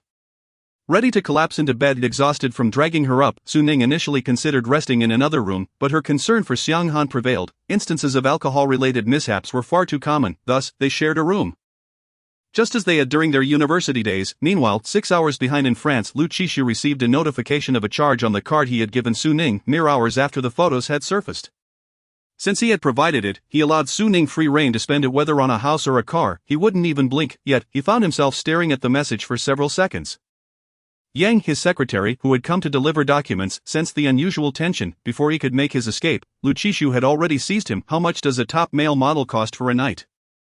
Yang felt a chill run down his spine. Previously, he had inquired about social media. Now it was about male models that he genuinely feared that, thanks to Su Ning, his career at Mingju might come to an untimely end. Yet, he knew the answer. The most expensive one is 10,000.8 at once. She certainly knows how to indulge herself. Liu Qishu lifted his gaze slightly, an aura of authority emanating from him. Book me a flight back home. The negotiations with Dyson are settled. You stay here to oversee the contract. Don't let anything slip, and the court matters are for the lawyers to handle. A new evidence has been submitted, and we're just awaiting a verdict. Yang nodded in compliance, quietly lighting a candle for Su Ning in his heart. Understood. Chapter 11. Can 8 male models compare to me? At the airport, the driver had been waiting eagerly at the exit. And upon spotting a tall figure emerge, he hurried over. Liu Qishu, wearing a mask that concealed much of his face, revealed only his piercing black eyes. Is anyone following me? The driver shook his head. No. The new car is unfamiliar to them. Liu Qishu nodded, removing his mask once inside the vehicle, his expression fraught with irritation. Just moments ago on the plane, 2 girls had suddenly approached him for autographs, relentlessly pursuing him until the crew intervened, allowing him to escape. He had no objection to fans, but he loathed being the pursued. It had severely disrupted his daily life. Even exiting the airport required caution. The driver, catching sight of Liu Qishu's displeased demeanor in the rearview mirror, promptly assured him the PR team has already removed the trending topic and related announcements are being retracted, yet that did little to stem the tide of attention. As the car exited the airport and merged onto the main road, the driver confirmed their destination. Mr. Liu, shall we head to CR? Liu Qishu replied, no, first to Zuyingshuan. A server clad in a qipao guided Liu Qishu to the entrance of a private room. Enjoy your meal. As the door swung open, the occupants looked up, revealing faces even more stunning than on screen, momentarily captivating. However, Liu Qishu barely glanced at them, his attention drawn instead to a small teapot on the table, a little fox. Exquisitely crafted, with one ear flopped down, exuding a charmingly foolish yet shrewd aura, its unexpected adorableness made Song Qingyan momentarily stiffen, but she quickly recovered, smiling. I knew you would come. Liu Qishu, disinclined to engage in unnecessary banter.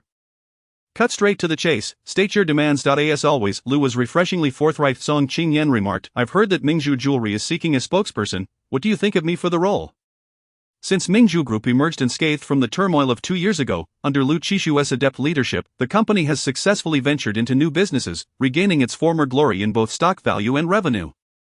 Jewelry has long been an industry that Mingju Group has engaged in, performing admirably and serving as a notable calling card. Song Qingyan poured a cup of tea and placed it before Liu Qishu, stating, having secured Zhou as a representative from Hengtai, I am the only one in the entertainment industry who can rival her. This deal will be mutually beneficial. Liu. In the past, Mingju Group had dominated the industry, with Hengtai relegated to the role of perennial runner-up. Unable to rise, however, following a storm 2 years ago, Mingju's fortunes plummeted, allowing Hengtai to ascend. Many believed that Mingju Group would succumb to that tempest, only to be consumed entirely. Yet, no one anticipated Liu Qishu's emergence, who, through sheer determination, preserved Mingju Group and subtly restored its former momentum within 2 years. Presently, Liu Qishu and Mingju Group are viewed as thorns in Hengtai's side. Hengtai Jewelry's invitation to Zhou was a strategic move to undermine Mingju Jewelry and seize market share. Therefore, Mingju must select a spokesperson of equal stature. In the entire entertainment industry, only Song Qingyan, having recently won the 100 Flowers Award, is capable of standing up to her. Liu Qishu replied, I'm afraid Mingju Jewelry has no plans to hire a spokesperson. Song Qingyan paused, and before she could continue, Liu Qishu's impatience surfaced. If you cannot provide news about your uncle today, please do not waste my time. Setting her teacup down, Song Qingyan met the man's gaze directly. I can certainly tell you about my uncle, but I have a condition. Liu Qishu raised his chin slightly, indicating she should proceed, yet his gaze remained aloof, his fingers lightly tapping the fox-shaped teapot on the table. Marry me, Song Qingyan proclaimed. His fingers halted, and Liu Qishu lifted his eyes. Miss Song, have you not seen the news? I am already married, Song Qingyan confidently replied. I am aware, but it is not genuine. Liu Qishu scoffed. Who claims it is false? Song Qingyan was momentarily taken aback. However, Liu Qishu did not allow her to speak again. I hope Miss Song understands one thing. Whether the marriage is real or fabricated, you cannot be the one. He stood up, turning away with precision. Do not use your uncle's information to arrange meetings with me in the future. It is inappropriate. This is the last time. Also, please manage the online rumors. I do not wish to see them again, or next time it will be Mingju's legal department contacting you. As Liu Qishu exited the private room, he gestured to the attendant waiting outside. Please pack up the teapot on the table. Thank you. Su Ning had slept soundly, her first instinct upon waking being to reach for her phone beside her pillow. Blinded momentarily by the light, she squinted and managed to see the time, 11 o'clock.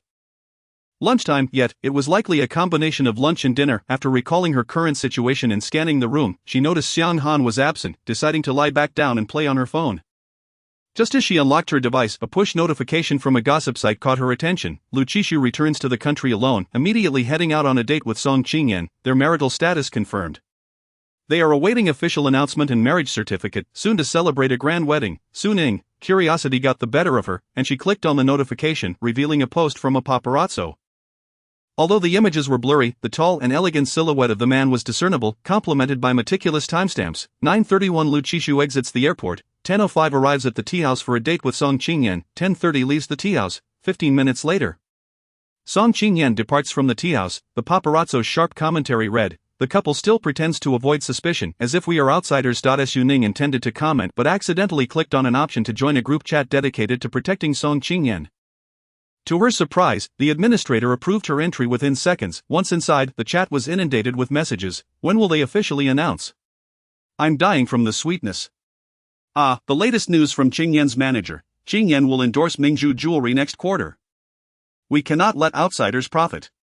Married men are different. He goes to see his wife immediately after landing, and now he's securing an endorsement. I'm in tears. I remember a piece from the Zhenai series by Mingzhu Jewelry is sold only once. And I heard one was personally designed by Lu. I can't wait to see Qingyan wearing it.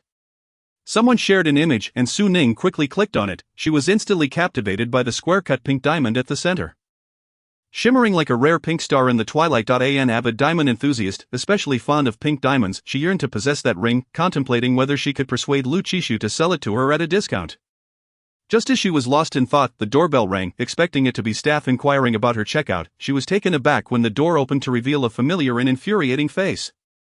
What are you doing here? Her mood darkened, fueled by the earlier news, and her tone was sharp. Lu Qishu appeared unfazed, his gaze sweeping over her partially revealed figure clad only in a thin black strap. The contrast of black against her fair skin, coupled with the suspicious red nearby, stood out glaringly. Don't you want to let me in for a moment? Although irritated, Su Ning had no intention of shutting him out. Communication was the key to resolving everything. However, she sensed something off in Lu Qishu's tone, a peculiar gentleness that set her nerves on edge, akin to the eerie calm before a storm. She cracked the door slightly but suddenly remembered Xiang Han might be in the restroom. Swiftly shutting it again, leaving only her eyes visible. No, the moment she spoke, she saw his expression darken. Before she could react, Lu Qishu had forcefully entered, pinning her against the cold, hard wall, his eyes, once calm, now roiled with intensity, especially upon seeing her clad in a short, flimsy nightgown. Su Ning was caught off guard, and before she could question his erratic behavior, he descended upon her, his lips pressed against hers. An overwhelming rush followed, forcing the air from her lungs, leaving her breathless. As she struggled for air, the metallic taste of blood emerged, granting her a moment to breathe. No sooner had she caught her breath than she found herself lifted, her surroundings shifting as she sank into the soft bedding. His uneven breaths mingled with hers. Those 8 can compare to me. Chapter 12. Another business trip. Su Ning was utterly bewildered. Yet Lu Qishu offered no chance for explanation. With a swift motion, he restrained her wrists, raising her arms above her head, leaving no room for struggle. Su Ning gasped, "Hey?" Without warning, Lu Qishu produced a tie and secured one of her hands to the headboard. Su Ning. Now she was genuinely alarmed. This isn't how you play. Her protests were cut short, her voice reduced to muffled whimpers as she struggled for oxygen, sinking deeper into the bedding. Lu Qishu loosened his grip momentarily, allowing her a breath of fresh air before resuming. Throughout the encounter, his fingers brushed against the delicate straps of her nightgown but never tore them away. Overwhelmed, Su Ning found herself rendered speechless, primarily due to the lack of oxygen affecting her mind. Although he had started off rather forcefully, the kisses that followed were surprisingly pleasurable. She suspected Lu Qishu's tongue could tie cherries into knots. After they parted, both were breathless. Lu Qishu remained atop her, enveloping her in a potent aura of masculine dominance. Clearly, this was far from over. Su Ning recalled Lu Qishu's earlier words and seized the opportunity to inquire.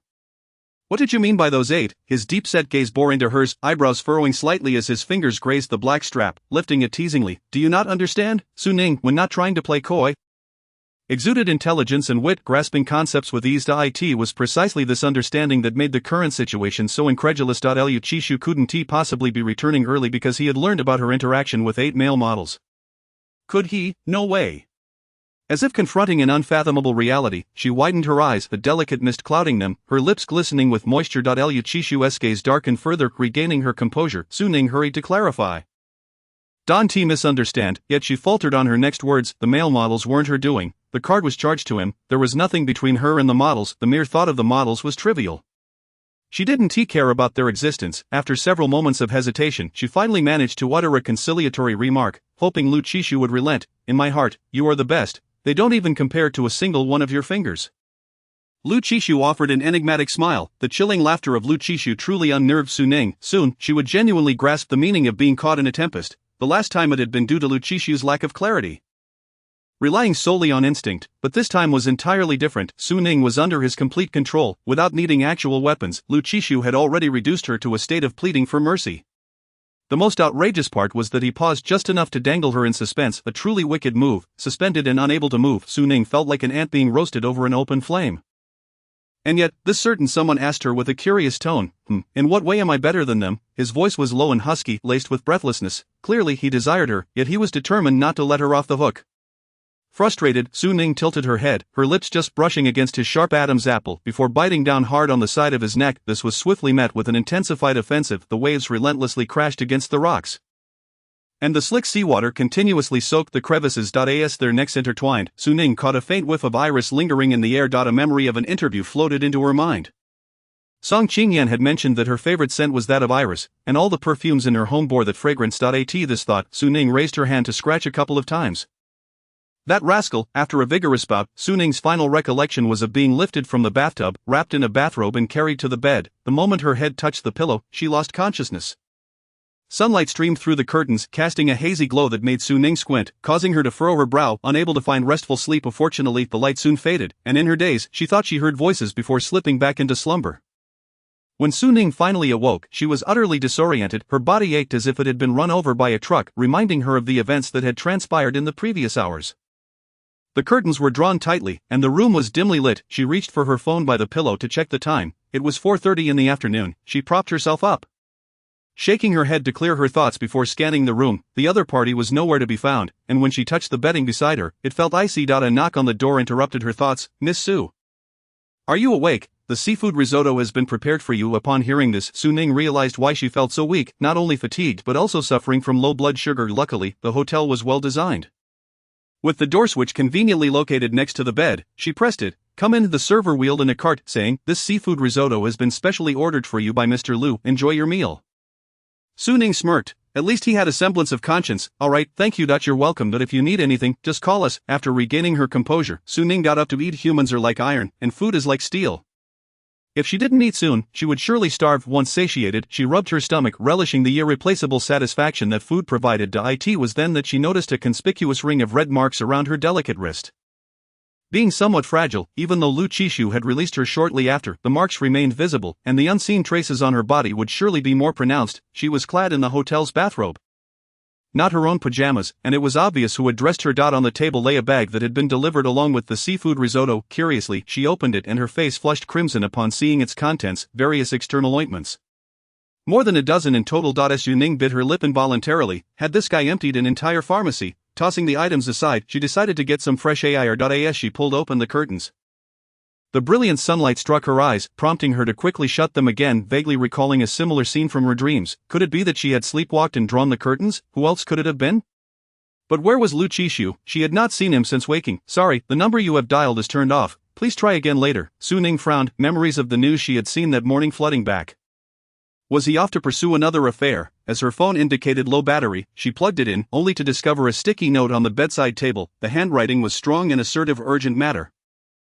Need to return to France. Remember to apply the medicine. Wait for me. Lu. Chapter 13. The right time, the right place, the right people. Su Ning only saw the WeChat message from Xiang Han a few hours later. Baby, I saw your husband in the lobby but didn't dare approach. Good luck to you. That morning, after waking up, Xiang Han had come down to see what meals were available, intending to bring Su Ning a portion, but unexpectedly encountered an uninvited guest in the lobby. Before even reaching the restaurant, his cold, aristocratic demeanor exuded a formidable presence, prompting Xiang Han to flee unceremoniously. The shred of conscience she had left was enough to inform Su Ning, though it was evidently too late. During the time Su Ning had been asleep, Xiang Han had sent a series of messages. Are you still alive? Respond if you're okay. I'm sorry, I'll never take you to a bar again.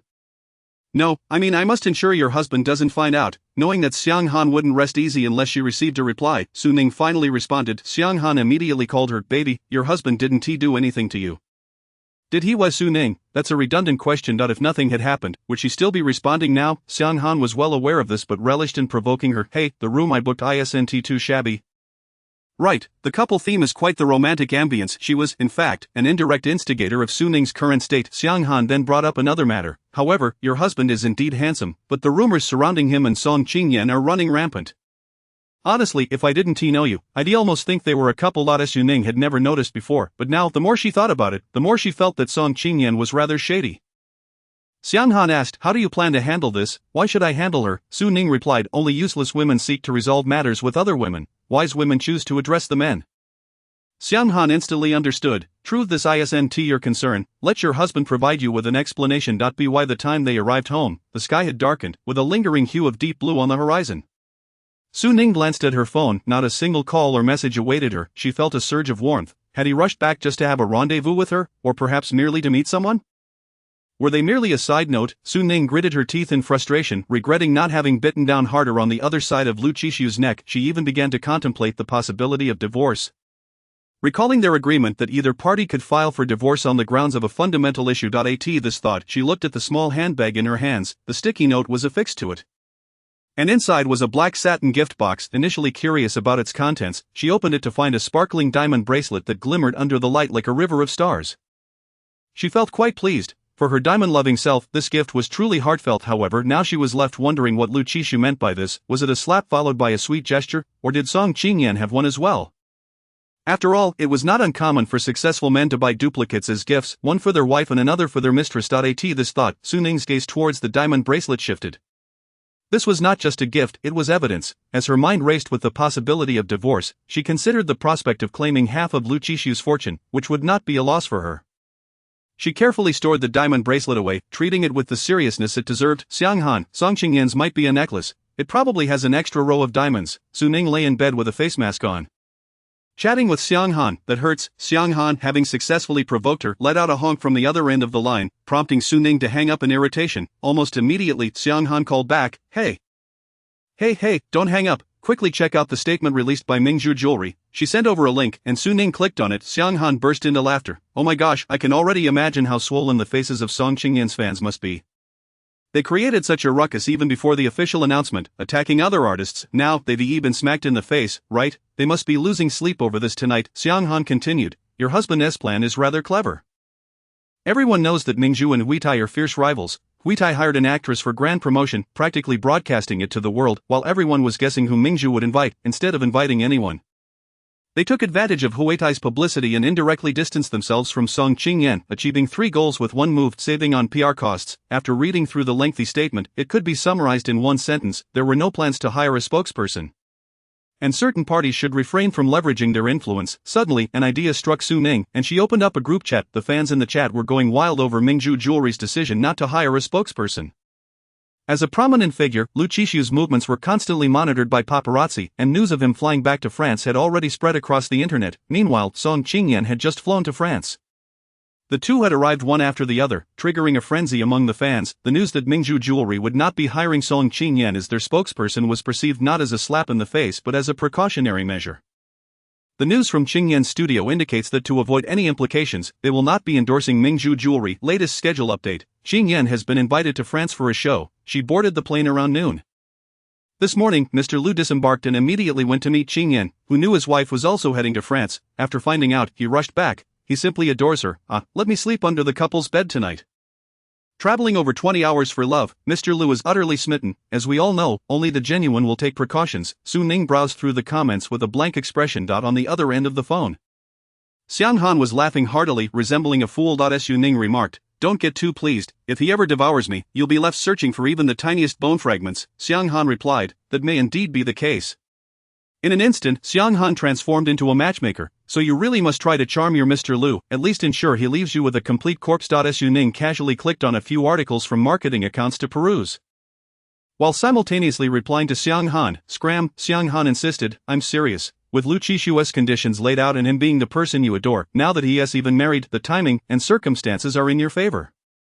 You must secure him. Su Ning retorted, As you say. Xiang Han, filled with curiosity, asked, It seems you already have a plan. Su Ning responded, A secret. After chatting with Xiang Han for a while, the latter insisted on ending the call, as she had work the next day, urging Su Ning to find her husband in her dreams. Su Ning attentively examined the screen. Several articles from marketing accounts were well written, entirely omitting the previous ostentation and boasting from Song Qingyan.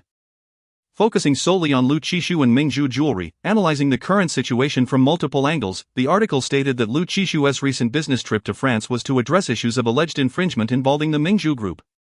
Lu Qishu had taken an interest in the medical sector, acquiring a medical company whose core technology, Kita ablation, was currently unavailable on the market. Once the medical devices were mass-produced and launched, Mingzhu would ascend to new heights. However, unexpectedly, this technology was alleged to infringe upon a patent held by a certain professor in France. If this matter were to be exposed, it would impact the Mingzhu Group, which is why Lu Qishu and Song Qingyan had been so discreet. Had Su Ning not been privy to certain details, she might have almost believed it. While it was indeed true that Lu Qishu was in France to handle infringement issues, a conclusion had already been reached. Someone within the medical company, seeing that it could no longer sustain itself, had stolen the results and sold them outright to the French professor. Before the acquisition, Gu Yanghe had already organized the evidence. And it was she who had acted as a go-between for the two parties. Yet, Su Ning remained fixated on the article. Lost in thought. Information, propelled by the internet, circulated swiftly in every corner. It was a genuine double-edged sword. Entirely dependent on whose hands it fell into die in the realm of cyberspace, it was nothing more than an invisible dance of blades and swords. The next day, in the early morning, Su Ning donned a sleep mask. Preparing to rest, having worked late into the night, compounded by her body still not having fully recovered, leaving her utterly fatigued. In her ears, the broadcast announced, "Ladies and gentlemen, welcome aboard Capital Airlines International Flight." With France as the destination, Chapter 14, Biting Back. Secretary Yang followed closely behind Lu Qishu as they exited the courthouse. Initially, with both eyewitness and material evidence in place, who would have known that the party involved would suddenly retract their statement? Claiming they hadn't seen the thief enter the laboratory, this unexpected turn of events caused what had been a smooth case to hit a significant snag, necessitating Lu Qishu's urgent flight over. As soon as the lawyer got into the car, he began to chatter incessantly, the essence of his words being, "Lu, we must find new evidence, or this case will drag on indefinitely, which would be highly unfavorable for us." Seeing no hope of winning the lawsuit, the opposing side resorted to malicious tactics, intending to drag it out. As long as the case remained unresolved, Lu Qishu's medical devices could not be brought to market. If they were forcibly produced and launched, coupled with some public relations maneuvering, it would incite a media frenzy akin to walking a tightrope at great heights, with the Mingzhu Group inevitably entangled in the fallout. With matters going awry, the atmosphere inside the car became noticeably oppressive, and to make matters worse, it suddenly began to pour outside, truly illustrating the adage of when it rains, it pours, after a long wait. They finally reached the hotel entrance. As they stepped out with umbrellas, a few drops inevitably splashed onto Lu Qishu's shoulder, just as he tilted his head to brush the droplets away.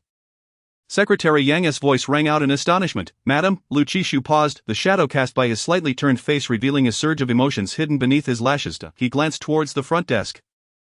A woman stood there adorned in a white dress, elegant and poised, her hair slightly damp, a few strands clinging to her fair skin. Despite her somewhat disheveled appearance, she undeniably commanded attention in the lobby. The front desk staff also admired the beautiful Asian girl before them, akin to a porcelain doll in a display window. They spoke deliberately, ensuring Su Ning could comprehend. It wasn't until Su Ning greeted them in French that the front desk staff was pleasantly surprised and switched to a normal pace of conversation. Su Ning inquired, "Are there no other rooms available?" The front desk staff replied, "I sincerely apologize, beautiful lady, but due to this wretched downpour, all the rooms in the hotel have been booked." Su Ning frowned involuntarily. She hadn't anticipated encountering such a torrential rainstorm upon landing in Paris. After hailing a taxi to the hotel, the short walk from the car to the entrance resulted in her being thoroughly drenched, transforming her into a half-drowned rat. Now to top it off, there were no rooms available. Su Ning regretted not checking the almanac before venturing out today. The moment she dared to step outside, she was destined to become a perfect drenched chicken. Just as she was about to inquire if the front desk could provide a place for her to rest briefly, a familiar voice called out from a distance, "Madam, what brings you here?" Turning around, Su Ning was met with the sight of Lu Qishu and his entourage. She was left speechless. Was Paris truly this small, to encounter him while booking a hotel, and moreover, at her most embarrassing moment? Left her feeling utterly disheartened. The situation was akin to running into an ex-boyfriend while looking disheveled and barefaced while taking out the trash. She wished for nothing more than to burrow into the ground. However, as she glanced down, the floor appeared spotless, as though it had been scrubbed with her face. The accompanying French lawyer looked astonished, glancing between the two of them, and asked in French, "Oh, who is the beautiful girl over there?" Secretary Yang replied, "She is our boss's wife." The lawyer suddenly understood. Just as Su Ning buried her head in search of a hiding spot, Lu Qishu had already approached her, gazing at her, resembling a drenched chick. He could not help but frown, raising his hand to drape his coat over her shoulders, refraining from questioning her presence, and instead addressed the front desk. "Please send a box of cold medicine to room 4003. Su Ning abruptly looked up. Hey, I didn't come looking for you, she attempted to explain, unsure if they were staying at this hotel. It truly was a coincidence, whether he heard her or not. Lu Qishu picked up Su Ning's luggage. Let us go. Su Ning knew that even she didn't believe her words, but it was indeed a coincidence. It was too late to stop it. As Lu Qishu had already taken her luggage into the elevator, and she had no choice but to follow, they swiped the card, opened the door, without a hint of hesitation. Once inside the room, Lu Qishu raised his chin slightly, indicating the direction of the bathroom, suggesting she take a hot shower. Lu Qishu's assumption that she had come looking for him incensed Su Ning. She hadn't yet settled the score from last time when he had tied her up with his tie in the hotel. She turned to retort, but abruptly fell silent. Lu Qishu's room was a suite, featuring a living room, study, bedroom, and even a small kitchen. The bedroom door was ajar, and the man stood with his back to her. Methodically unbuttoning his shirt by the bed, with broad shoulders and a narrow waist, his back muscles formed alluring arcs with each movement, and lower down, 2 perfect dimples graced his waist. However, on this enticing back were several scabbed wounds, clearly from claw marks. Su Ning, she couldn't help but reflect, was she truly that fierce? Regaining her composure, Lu Qishu was already preparing to change his pants, and Su Ning hurriedly averted her gaze. Rummaging through her suitcase for clothes and darting into the bathroom, the rain showed no sign of letting up, and she didn't want to end up stranded outside as a drenched chicken. She would postpone settling the score over the tie. After all, when one is under a roof, one must lower their head. Hearing the commotion, Lu Qishu turned to see Su Ning dashing into the bathroom. A silent smirk graced his lips as he tossed aside the shirt and pants he had just removed, his fingers casually beckoning, the last piece of fabric falling to the ground. Su Ning emerged from the shower an hour later, wrapped in a bathrobe, cautiously peeking out. The room was devoid of Lu Qishu's presence, and there was no sign of him in the half-open bedroom either. Lu Qishu, she called softly, but received no response. She began to search through various rooms, the kitchen, the bedroom, the study. There was no sign of him or any trace of another woman. Su Ning felt a twinge of regret, realizing she wouldn't be able to claim any of his vast fortune.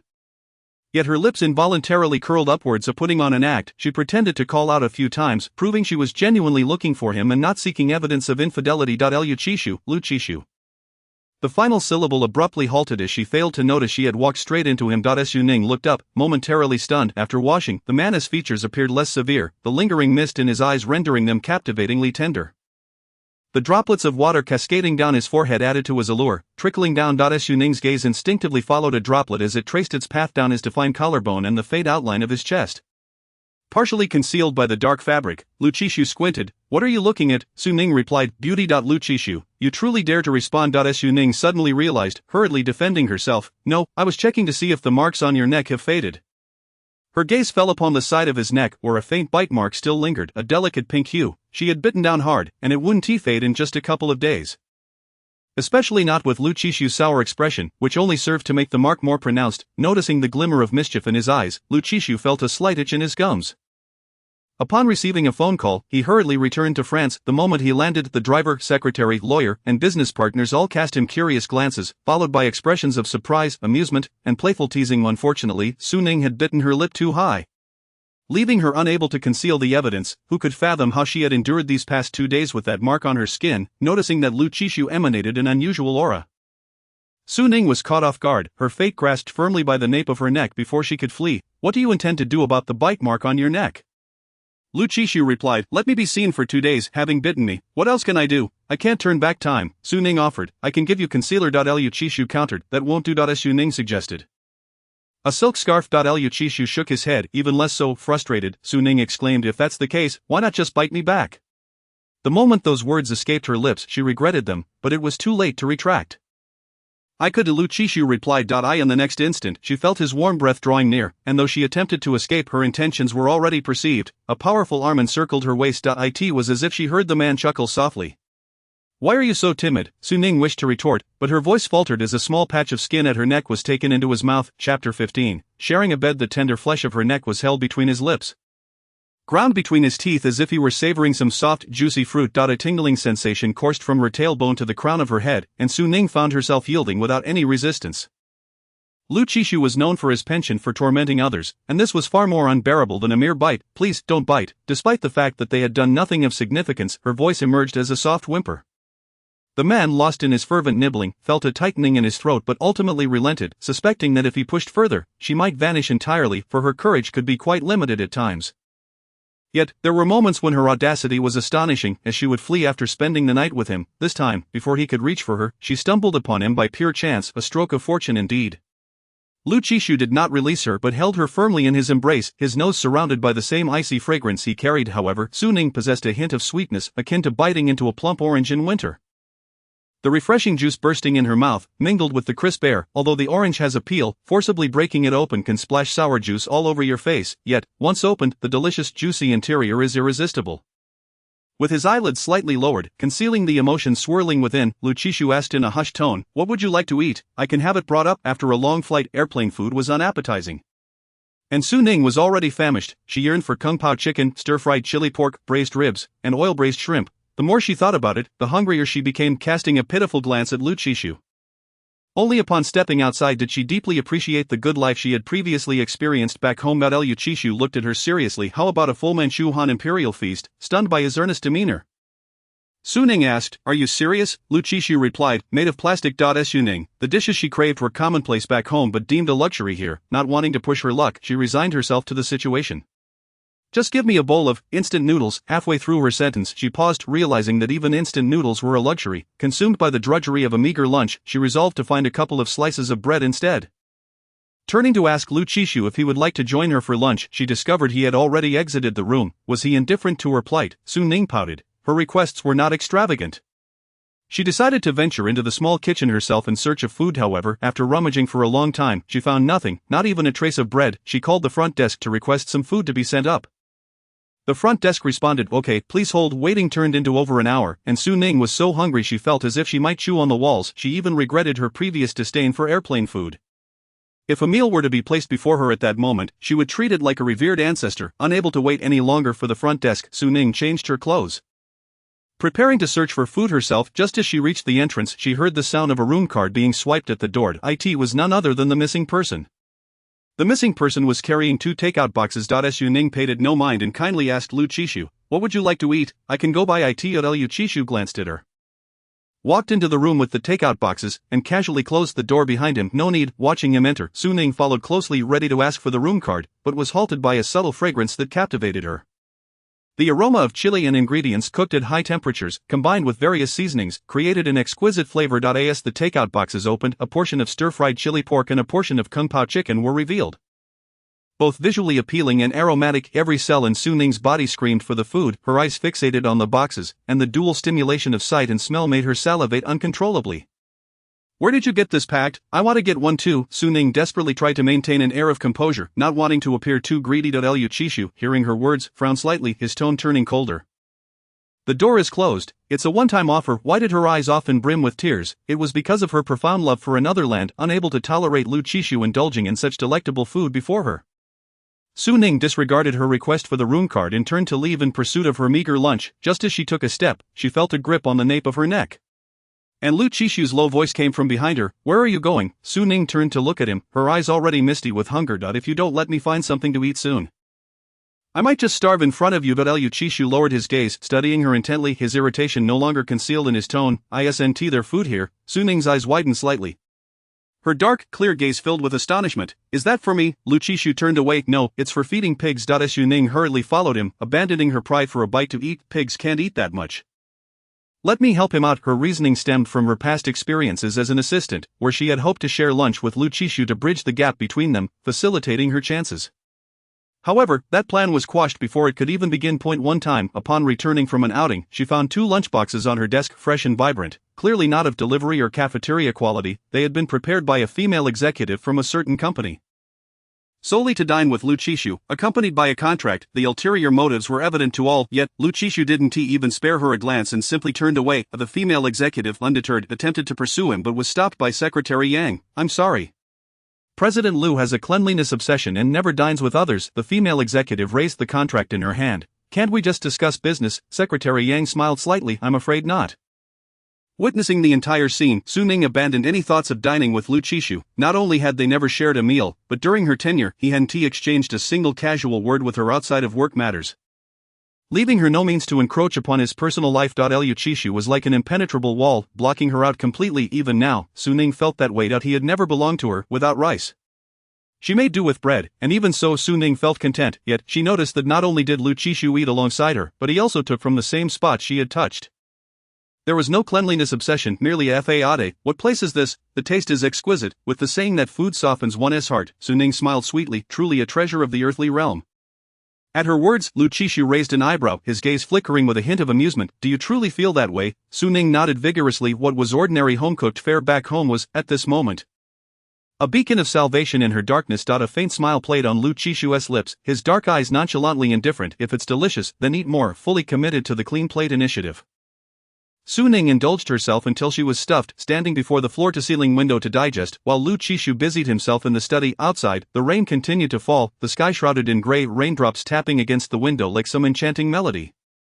Listening to it, Su Ning couldn't help but stifle a yawn. After a meal, rain fell, perfect timing and conditions, but the bed was not in harmony. She knocked on the study door, and the man, who had been engrossed in work, looked up. At some point, a pair of gold-rimmed glasses had perched upon his high nose, obscuring the aloofness between his brows and adding an air of casual elegance. Su Ning was momentarily taken aback before Lu Qishu's voice pulled her back to reality. What is it? Regaining her composure, Su Ning said, there is only one bedroom, leaning back in his chair.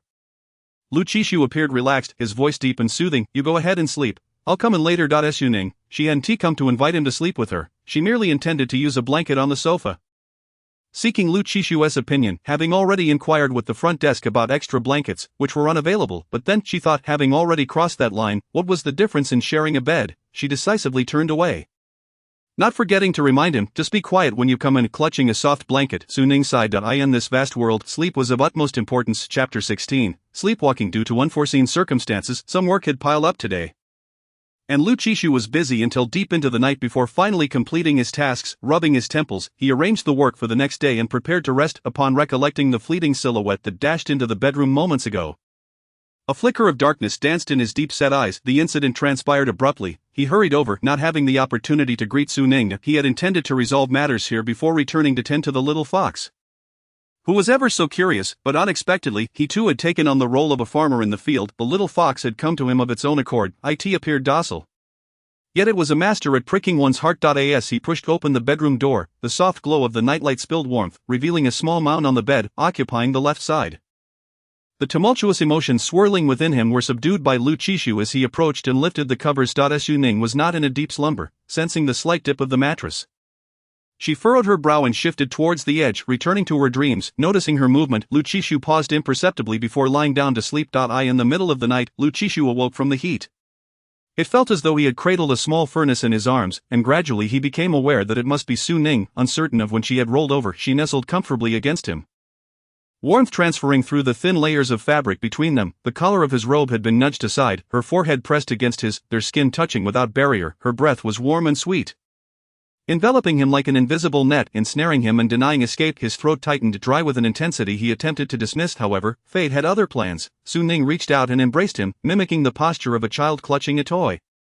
And in her dreams, she found the sensation pleasing, nuzzling closer, her feminine softness perfectly aligned with him, igniting the most primal desires within. The tension in the man's jaw intensified with her movements, his Adam's apple bobbing, and even his breath quickened. The restless emotions simmering beneath the surface surged violently, threatening to break free from their confines. The air around them grew thick and humid, the temperature rising steadily. Realizing he could not let this continue, Lu Qishu gently pried Su Ning's hand away, adjusting her position. In her sleep, she sensed her cherished toy slipping away and instinctively reached out to retain it, only to be unceremoniously pulled apart. Unbeknownst to him, Lu Qishu had become a mere plaything in Su Ning's eyes. He rose and opened the bathroom door. The sound of running water served as an apt disguise at times. The fire must be extinguished somehow. As the night deepened like an ocean, silence enveloped the room, making even the faintest sounds conspicuous. Su Ning furrowed her brow, opening her eyes to pinpoint the source of the noise, and without hesitation, she sprang up to investigate. Lu Qishu leaned casually against the wall, allowing the cold water to drench his body, his eyes half closed in a languid pose that starkly contrasted with the sights before him. Suddenly, the bathroom door swung open. A note of wariness tinged his voice, intermingled with a hint of hoarseness, and the breaths masked by the sound of water became exposed to the stranger at the door.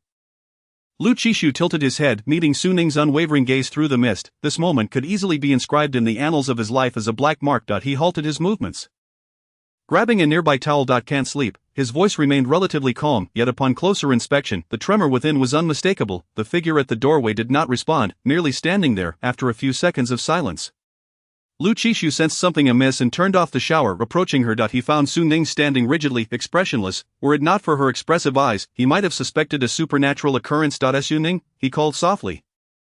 She did not reply, seemingly unaware, yet her gaze was fixed intently upon his body. Lu Qishu frowned, and before he could ponder the peculiar situation, she opened her arms wide. Caught off guard, he found himself enveloped by her slender arms. Her soft curves pressed against him, disregarding the coolness of his wet skin, her small face nuzzling against him, whispering sweetly. Lu Qishu focused intently, a bemused smile creeping onto his face. Finally caught you. Her tone was soft and honeyed. Had she mistaken him for a toy, something that could run or jump? The toy, quite compliant, did not push him away but instead lowered her head to scrutinize Su Ning. Her demeanor remained unchanged.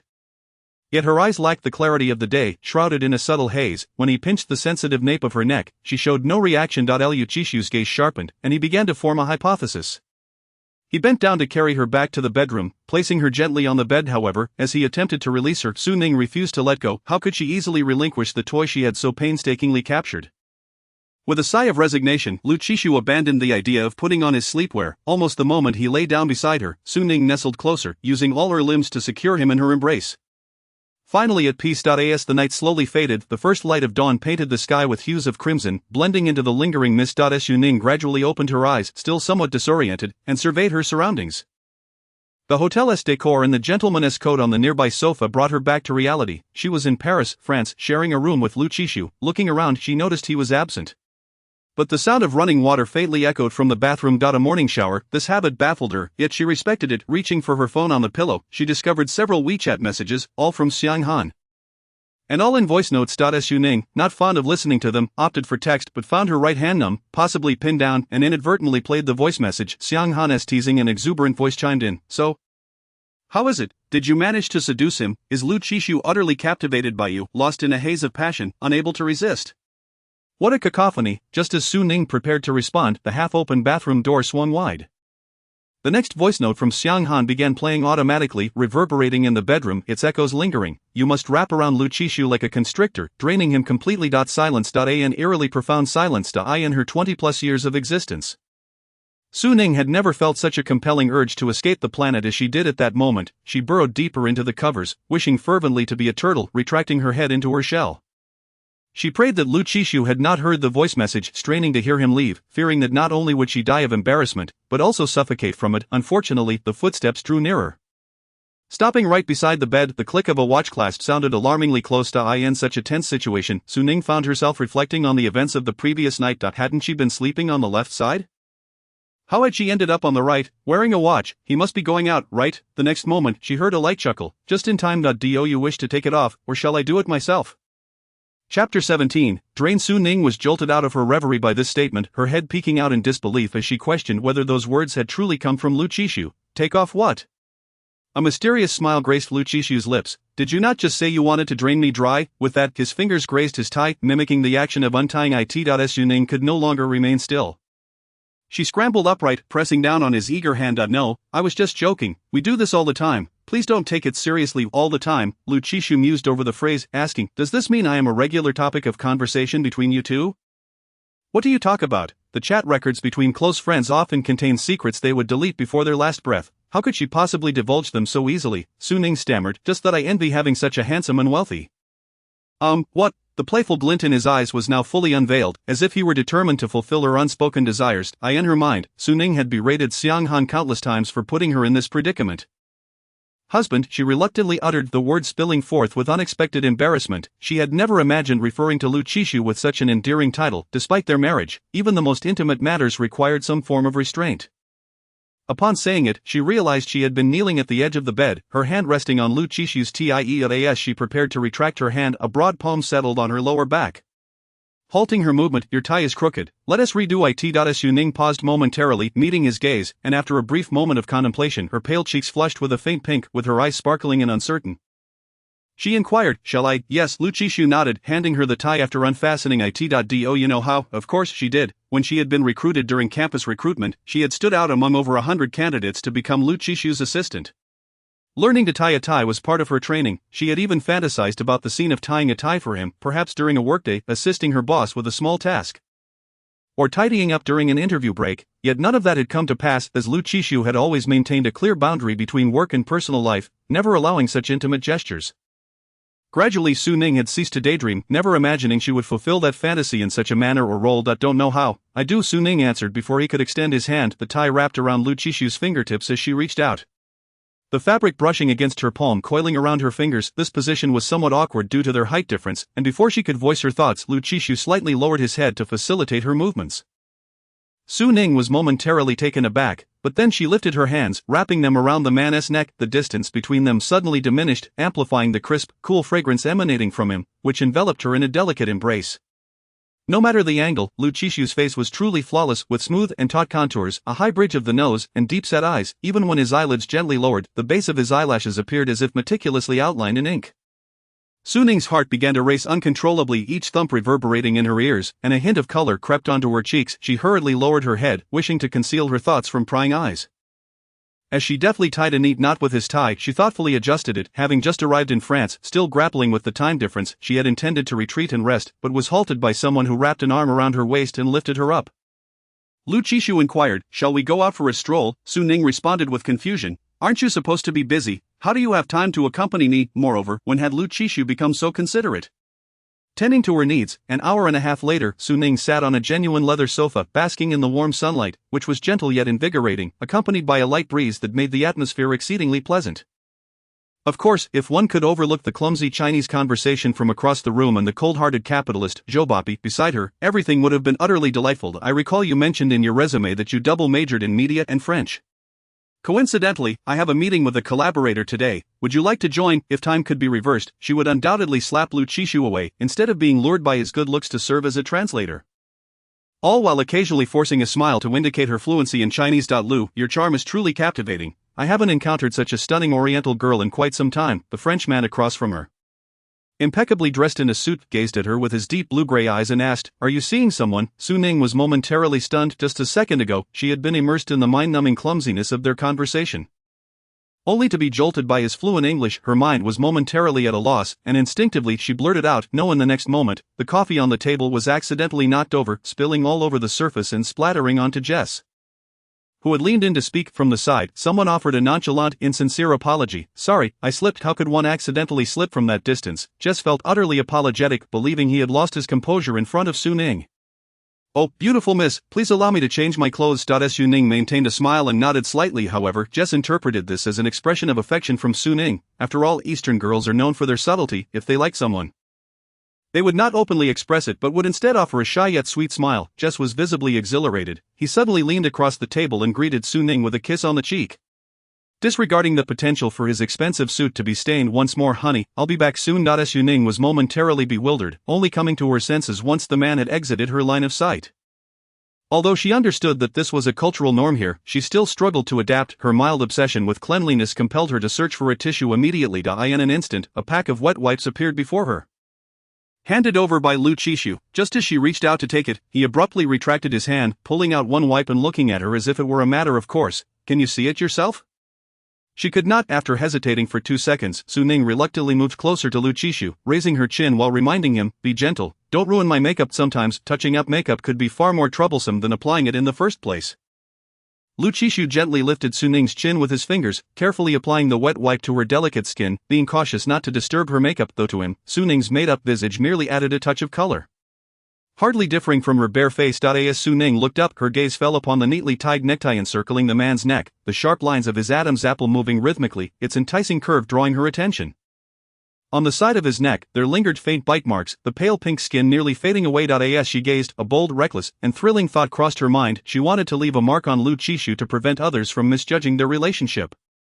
However, this was merely a fleeting thought. She dared not act on it unless, as Su Ning pondered the possibilities, she inadvertently met the man's piercing gaze. Lu Qishu asked, "Besides your face, where else should I wipe?" Su Ning shook her head. "Nowhere else." Jess had only touched her face. Lu Qishu tossed the wet wipe into the trash and stood up. "Let us go." Su Ning was taken aback. "Aren't we supposed to discuss the collaboration?" From their brief exchange moments ago, she had gathered that the production of medical equipment required a crucial component, the head of the company that produced this product and held the patent being none other than Jess. Leaving now could jeopardize their chances of collaboration, yet Lu Qishu appeared entirely unconcerned as he picked up Su Ning's handbag from the sofa and led the way, turning back to signal her to follow. Seeing her pale pink bag in Lu Qishu's hand gave her an inexplicable sense of discomfort. She hurried to catch up and reclaimed her bag, slinging it over her shoulder, feeling a bit more at ease. Women meticulously coordinate their outfits, shoes, and bags every day. The absence of any one piece would render the ensemble imperfect. As they stepped into the elevator, Su Ning still felt anxious. Are we really just leaving? Is that truly all right? Lu Qishu looked at her and asked, Are you worried about me? Su Ning replied decisively, Of course not. She had invested in Mingzhu Group's stocks before being dismissed. If they fell, she would incur losses. Exiting the elevator, Su Ning mentally calculated her potential losses if the collaboration failed and the project collapsed. Should she sell now before the prices dropped? Before she could make up her mind, Lu Qishu suddenly approached her. You don't have a boyfriend. Chapter 18. A physical connection without emotional attachment. Su Ning paused for a moment, lifting her gaze to meet the man before her.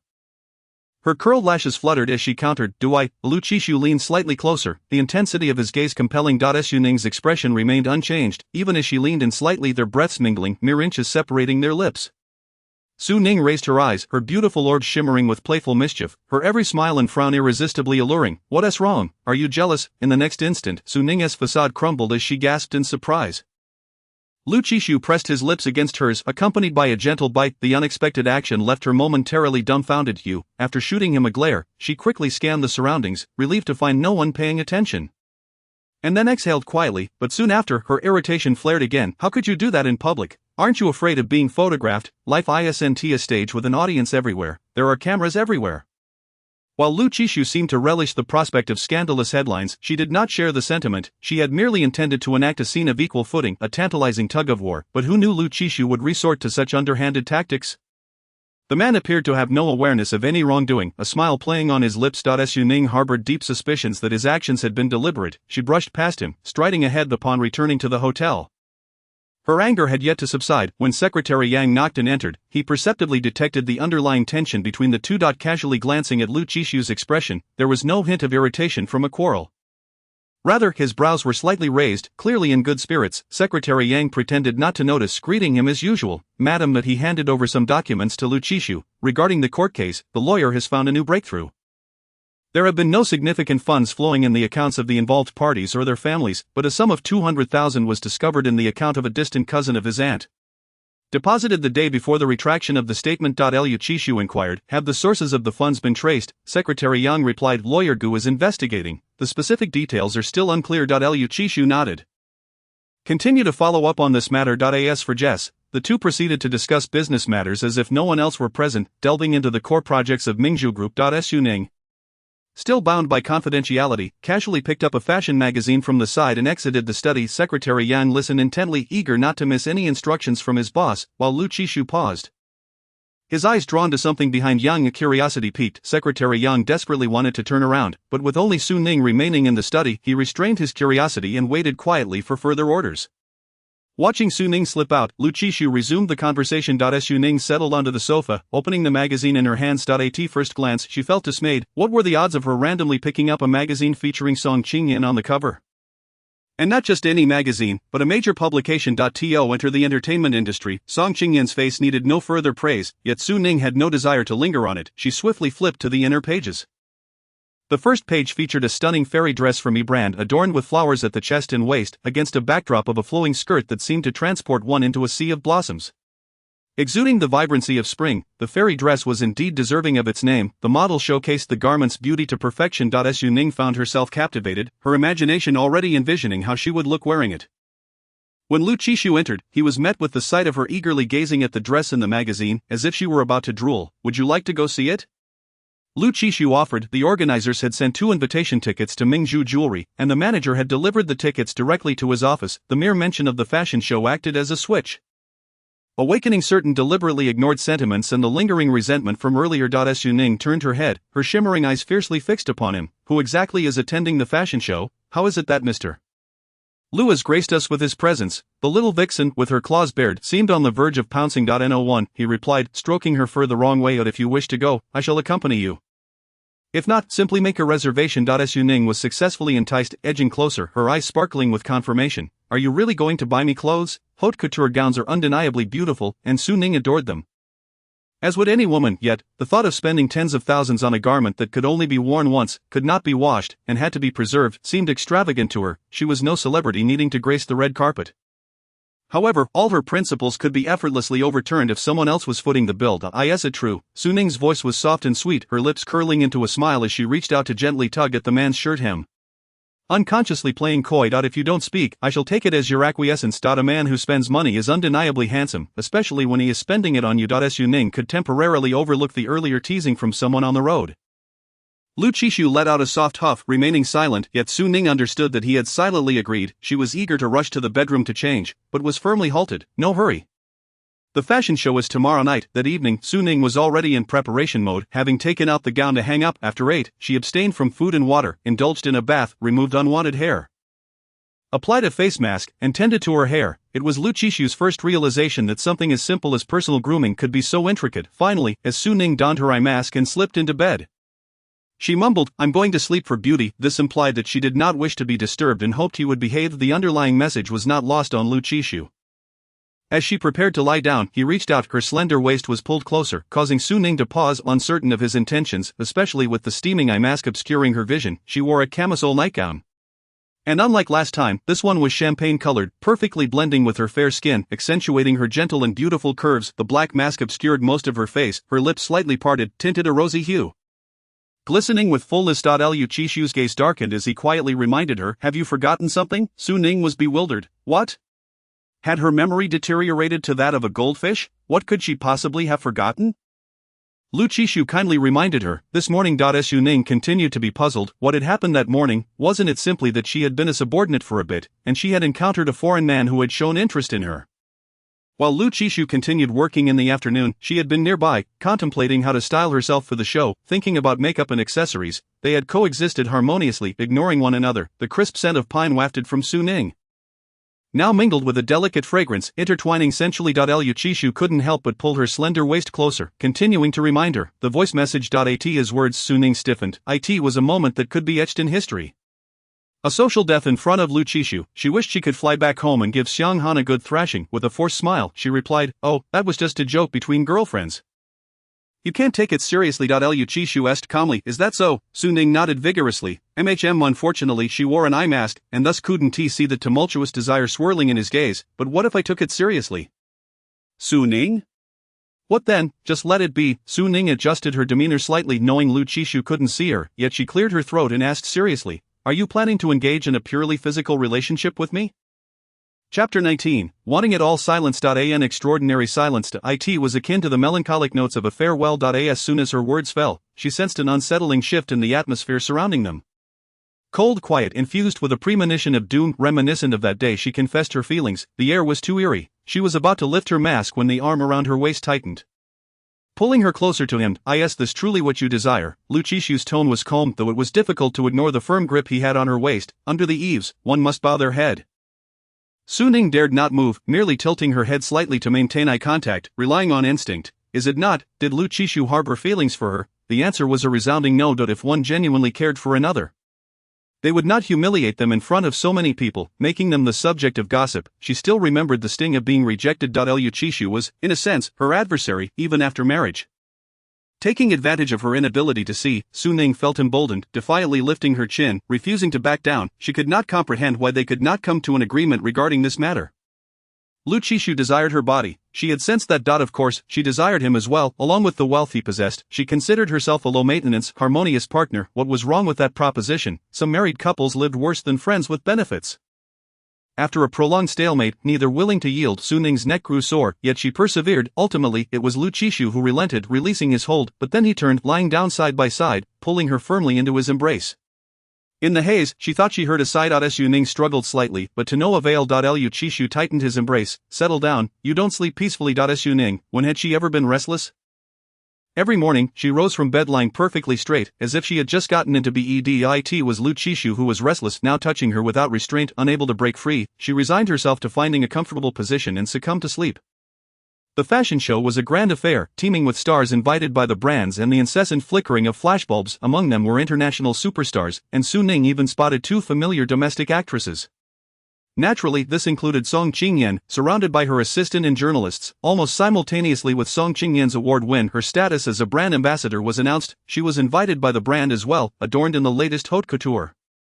Exuding charm and poise. Su Ning glanced at the man beside her. Lu Qishu displayed no reaction, or rather, he didn't even spare her a glance as he led her directly to the inner venue. He had always been averse to cameras. To their surprise, they were intercepted by impeccably dressed security personnel, who fluently informed them, "Dear sir, madam, this is the inner venue, the red carpet is over there." The pair looked bewildered. Lu Qishu spoke, "We are not walking the red carpet." Upon hearing this, the security hurriedly stepped aside. "Oh, my apologies, I mistook you for stars from the east, as you were exceedingly beautiful."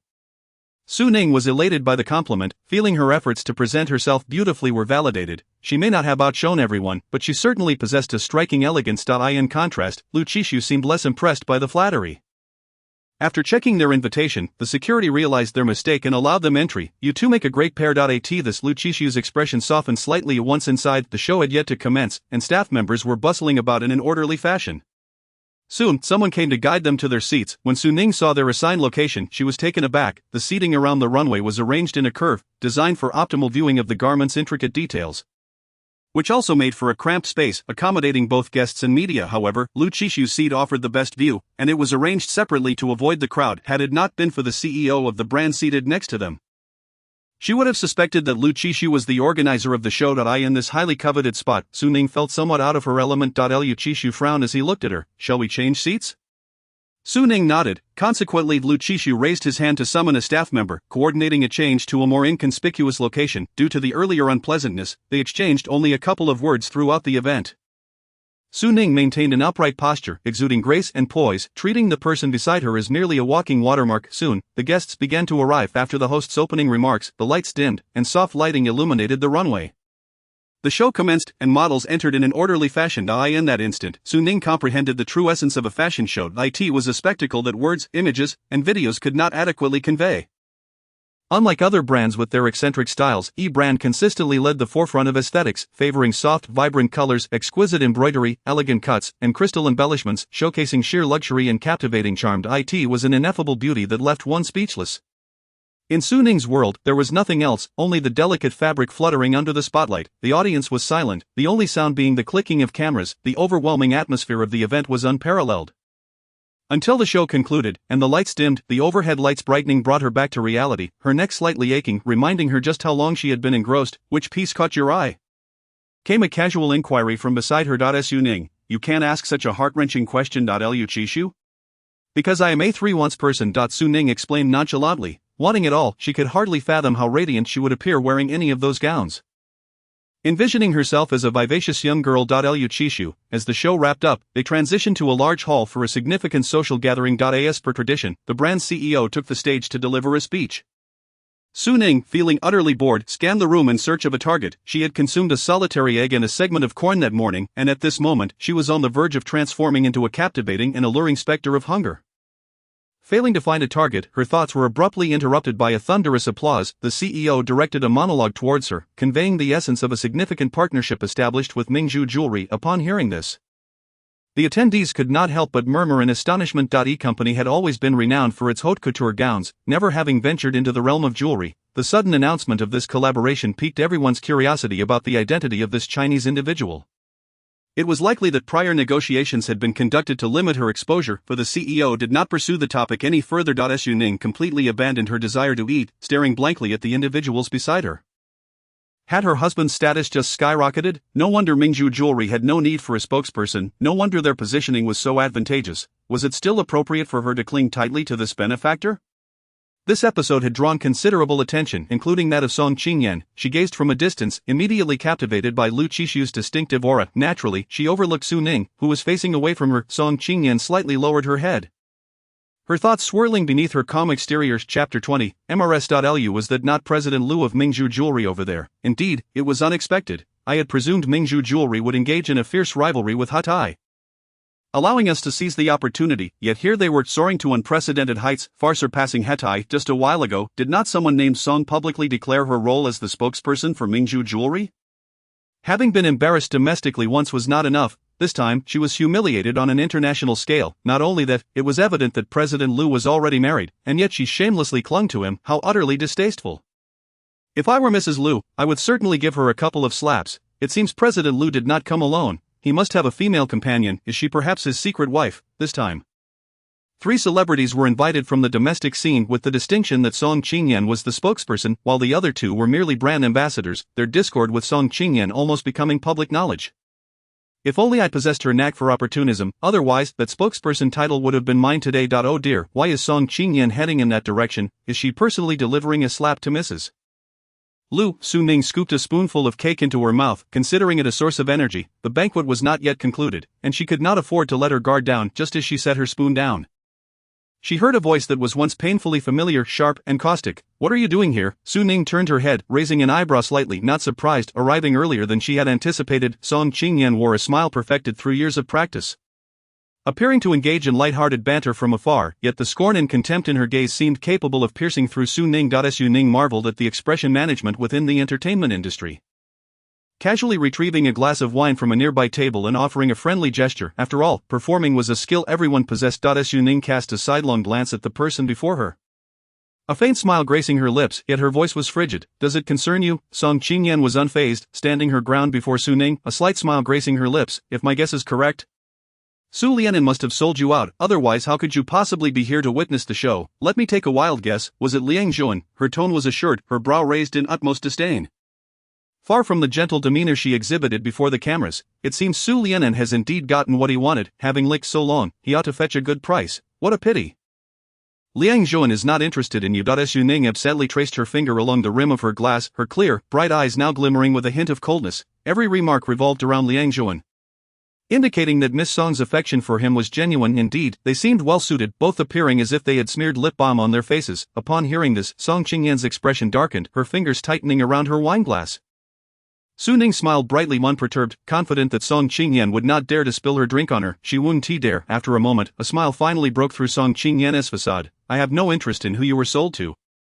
Next time we meet, I won't allow you to be so fortunate. She was eager to verify the identity of the woman beside Lu Qishu, unwilling to engage in a meaningless war of words here. Su Ning was merely an ant she could crush at any moment. Just as she took a step forward, Su Ning languidly drawled, "Are you interested in the surveillance footage from the night before the exam years ago?" Song Qingyan abruptly halted, turning back to stare at Su Ning in disbelief, yet in a mere second, her expression reverted to normal. I don't understand what you're talking about. Su Ning propped her chin on one hand, continuing with a smile, no worries, when the time comes, I'll post the video online, and a multitude of people will assist me in uncovering the truth. After all, who was the one that stole the exam papers will be abundantly clear. Song Qingyan froze momentarily before a hint of disdain curled at the corner of her mouth. Sure, you may try it, but don't blame me for not warning you. I could make you transfer schools back then. And I can certainly make you and the Su family face ruin now. Su Lianen had divorced my aunt, taking half of her assets. If I were you and your mother, I would keep a low profile and refrain from causing a nuisance.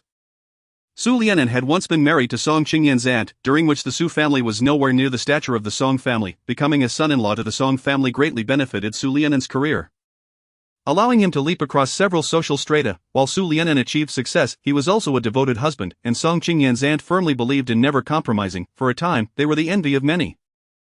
However, as Su Lianen's fame grew, he found it increasingly intolerable to endure his wife's spoiled demeanor. The rise of the Su family inadvertently provided Su Lianen with a certain confidence, leading to constant disputes until their eventual divorce. 2 years later, Su Lianen unwittingly met Su Ning's mother, falling head over heels in love, defying all opposition to marry her, thereby bringing Su Ning into the family. Soon after, Su Ning was transferred to the school where Song Qingyan studied. In her quest for justice for her aunt, Song Qingyan would seek out Su Ning 3 times a day, ripping up her textbooks, spilling glue, and dirtying her uniform had become commonplace. Song Qingyan was astute. She never got her hands dirty, leaving the dirty work to her minions, subjecting Su Ning to psychological torment, instead isolating her, rolling her eyes, verbally attacking her. Yet, compared to the malicious rumors Su Ning had faced throughout her life, these childish antics posed little threat. Su Ning remained unaffected, enduring for her mother's sake, and eventually, due to Song Qingyan's growing boredom, things quieted down for a time, until one day during their 3rd year of junior high, after a provincial unified exam, a parent-teacher meeting was held, and Su Ning ranked first in her grade. At that time, Su Ning's mother was visibly pregnant and was cautiously brought by Su Lianen to the school to witness Su Ning's excellence. Song Qingyan observed this, her eyes brimming with unabashed hatred. Why should her aunt suffer heartbreak while someone else enjoyed a happy family? After the parent-teacher meeting, the news of Su Ning cheating on the exam circulated throughout the school. Su Ning was summoned to the academic affairs office, where a video of her stealing the exam papers sealed her fate, resulting in her expulsion. Su Lianen could not allow Su Ning to bear any blemish and was fully aware of the true circumstances. He went to great lengths to transfer her to another school. In that moment, Su Ning raised her head, her eyes narrowing slightly as a smile broke forth. The Qing dynasty has long perished. Yet you still consider yourself an empress. Was Su Lianen and your aunt's divorce caused by me and my mother? Did Su Lianen take half of your aunt's fortune because my mother and I urged him to? What? Your Song family is so capable yet failed to make Su Lianen return the money. Su Lianen may not be remarkable, but what about you? Which page of the classic of mountains and seas are you from? When had Song Qingyan ever been confronted so boldly, especially by someone she held in disdain like Su Ning? She nearly ground her teeth in frustration. Furthermore, Su Ning lifted her chin slightly, gesturing in a particular direction. Prideful yet cunning. Do you see that man? That is my husband. Next time, don't mistake him for someone else, or he might get jealous. Song Qingyan looked over, spotting the person she had just been searching for. Even amidst a sea of stars at the fashion show, his presence remained strikingly prominent, his noble and aloof aura effortlessly drawing attention. Song Qingyan's expression turned icy, her facade dropping, her eyes glinted with cold malice. I advise you not to set your sights on him. Su Ning remained composed, entirely unperturbed by her threat. Next time we meet, remember to call me Mrs. Lu. Song Qingyan scoffed and left without a second glance. A fleeting glimmer of malice crossing her eyes as she turned away. Liu Qishu held significant meaning for her, and she would not allow anyone to take him from her. Upon entering the restroom, Song Qingyan retrieved her phone and called without hesitation. The person marrying Lu Qishu is Su Ning. The voice on the other end erupted in incredulous disbelief. How is that possible? Last time she confessed at the company, she was immediately dismissed by President Lu, becoming the laughingstock of the entire organization. How could he possibly be marrying her? Lin Shanshan found it absurd. Qingyan, where did you hear such a thing? That person must be out of their mind. Song Qingyan exhaled in relief, quickly seizing on the key point. Su Ning confessed to Lu Qishu, Lin Shanshan affirmed. Yes. Right in front of the entire upper management. I even have the video. A glimmer of darkness crossed Song Qingyan's eyes. Shanshan, send me the video. Chapter 21. Discount. Lu Qishu was engaged in conversation with a jewelry designer. The designer gestured towards Su Ning's direction, inquiring, Lu, is that your wife? Why isn't she coming over? Lu Qishu glanced back, nodding slightly. Yes, she tends to be shy. In truth, it was merely because Su Ning had been wholly absorbed in her meal moments ago that she had not taken her to meet anyone. Now casting a glance in his direction, her small expression was one of pride and self-satisfaction, clearly displaying a demeanor of using her connections to intimidate others. The jewelry designer smiled, saying, I understand the characteristics of Eastern girls. As you would phrase it, this is what you call being reserved and understated. I find your culture quite appealing and must experience it firsthand. Liu Qishu slightly raised his glass, replying, it is my utmost honor. After a brief conversation, Lu Qishu approached, intending to introduce Su Ning to others. However, halfway there, he was unexpectedly intercepted. Song Qingyan said, we need to talk. Liu Qishu's demeanor turned distant and aloof as he responded. I recall mentioning previously that I am married and it is inappropriate for me to meet Miss Song again. He attempted to leave. Song Qingyan interjected, my uncle has contacted me. Liu Qishu paused, turning his head, his dark eyes suddenly deepening with an icy chill, when Song Qingyan, lightly lifting her skirt, allowed a slight smile to curve her lips, clearly pleased with Lu Qishu's halt. Are you sure you want to discuss this in the hall? How about over there? Lu Qishu declined. No, here is quite suitable. He slightly raised his gaze, taking in the scene of a small restaurant across from them, where Su Ning looked at the cake before her with a frown.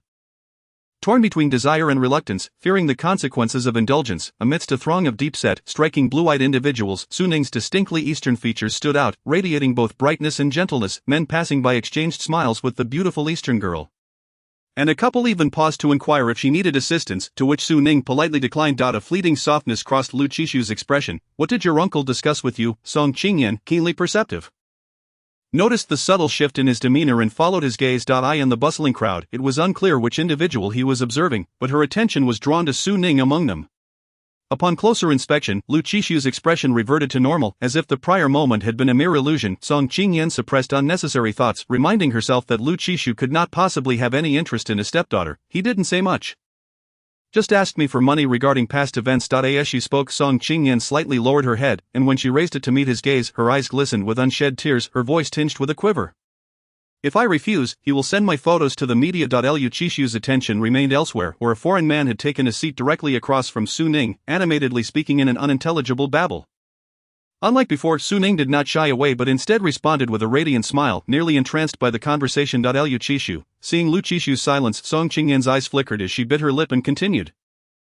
If he releases those photos, my acting career will be ruined. Qishu, Lu Qishu replied succinctly. Fine. Song Qingyan abruptly lifted her head, her eyes wide with uncontainable joy. You are willing to help me? Lu Qishu nodded.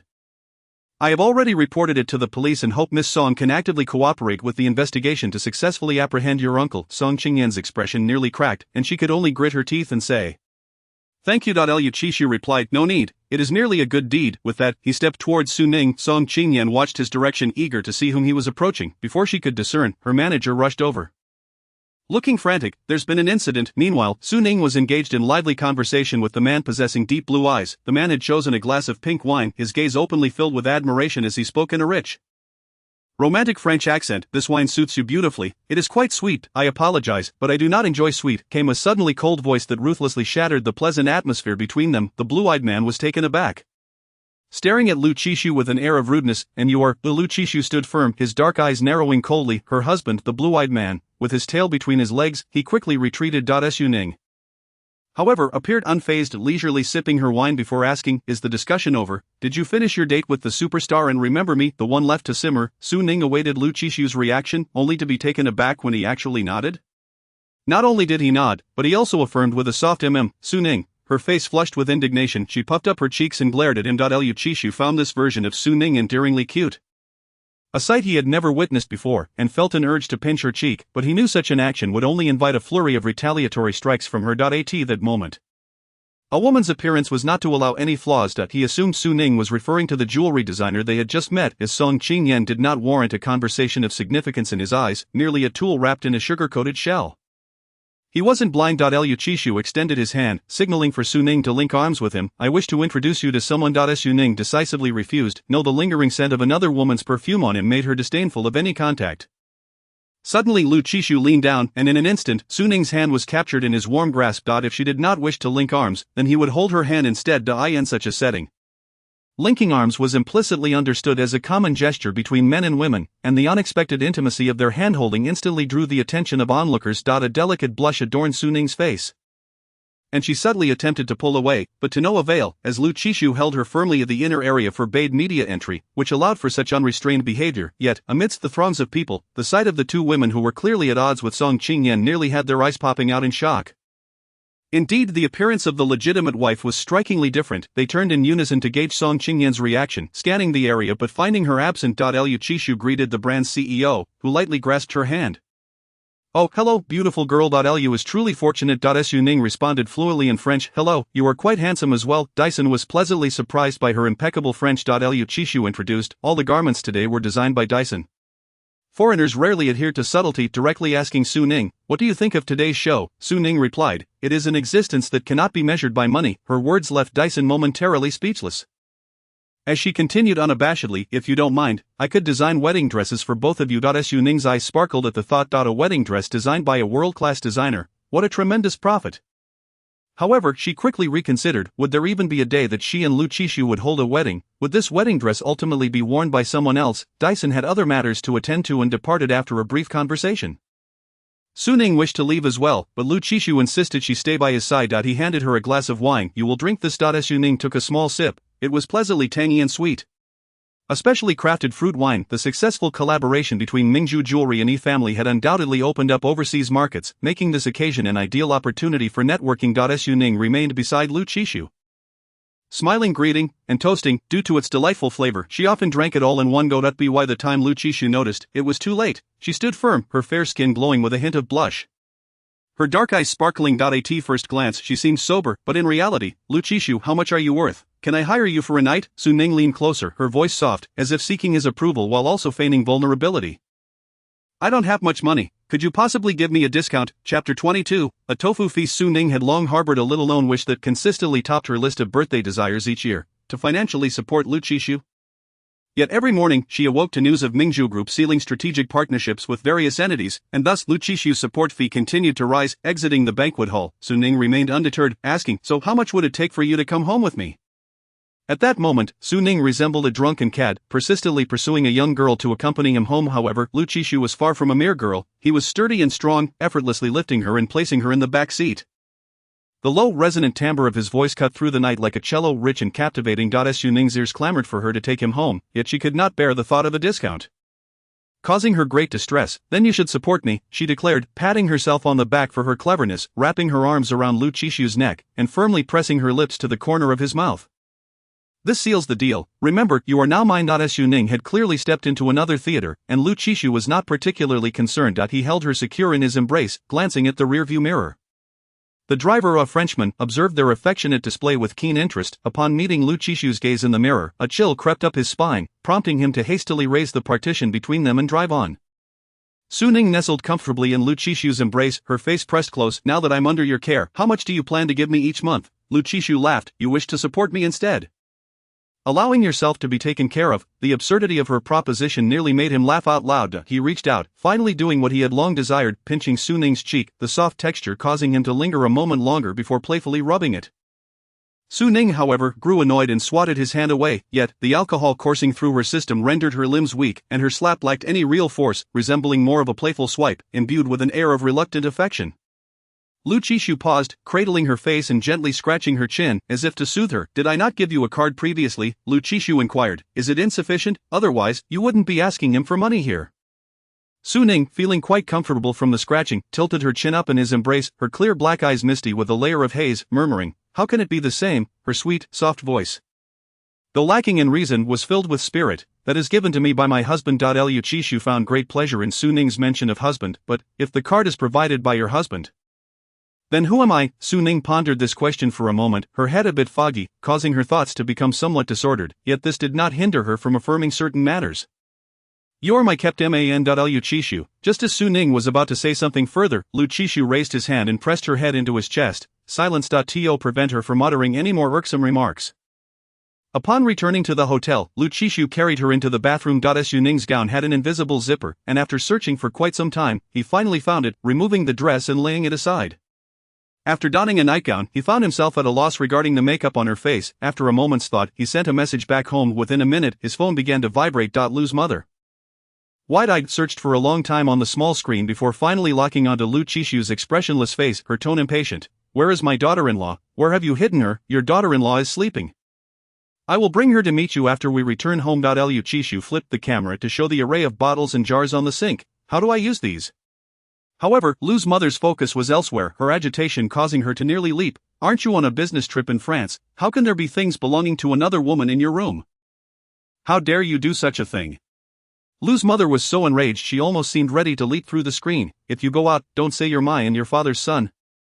It's embarrassing." Lu Qishu. "These things all belong to your daughter-in-law." So they are indeed your daughter-in-law's. "I used that cream as well. The way it appears, it seems closer than a mother and daughter." Lu's mother's tone shifted to a smooth, gentle, and amiable one. "I have some extra here. I'll send it over later. You need to remove your daughter-in-law's makeup, right? Let me teach you. The tutorial is quite detailed. The challenge lies in the practice." Su Ning retained some awareness, obediently following his instructions to lift her head when prompted and to close her eyes when told, behaving extremely well throughout. Occasionally, she would lift her eyelids to glance at him. Playfully taking liberties, she kissed randomly on his face, throat, and collarbone, her lips exuding a faint fruity fragrance, her soft curves pressed against him, occasionally rubbing against him. Had Su Ning not been genuinely disoriented at that moment, Lu Qishu might have suspected her actions were intentional. After removing her makeup, Lu Qishu dared not leave her alone to bathe and dampened a towel to wipe her hands. Su Ning obediently stretched out her hand.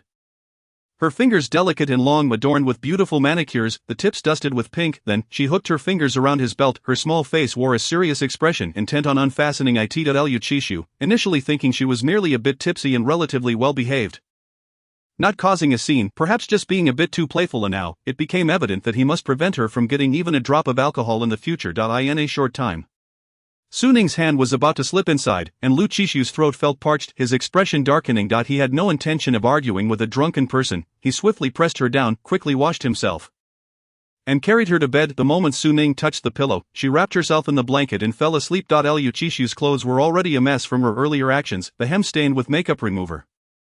So he turned to wash up in the bathroom. Upon his return, Su Ning was already fast asleep, or perhaps having grown accustomed to his scent over the past few nights. Once in bed, she stirred slightly and accurately rolled into his embrace.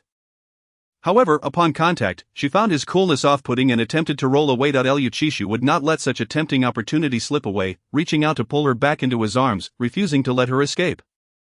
After a brief struggle, Su Ning settled down obediently. Having exerted himself for a considerable time today, Lu Chishu rested his chin atop Su Ning's head and fell asleep as well. In the morning, Su Ning awoke to the sunlight streaming, and having been preoccupied the previous night, she had forgotten to draw the curtains. However, instead of the warm rays of sunlight, her eyes fell upon a remarkably defined jawline. The man's sleepwear had been pushed aside, revealing hints of his well-built chest and abdomen. Waking up to such a sight, Su Ning almost doubted whether she was about to nosebleed. To prevent such an embarrassing incident, she tried to distance herself from the alluring sight, yet, with her movement, the arm encircling her waist shifted, pulling her back into his embrace, extinguishing any chance of escape. When she looked up, she met Lu Chishu's dark, intense gaze, still clouded with sleep, a layer of mist lingering in his eyes. His brows were deep set, his gaze lowered as he observed her, his long eyelashes seeming meticulously defined, and a faint brown beauty mark adorned the tip of his nose.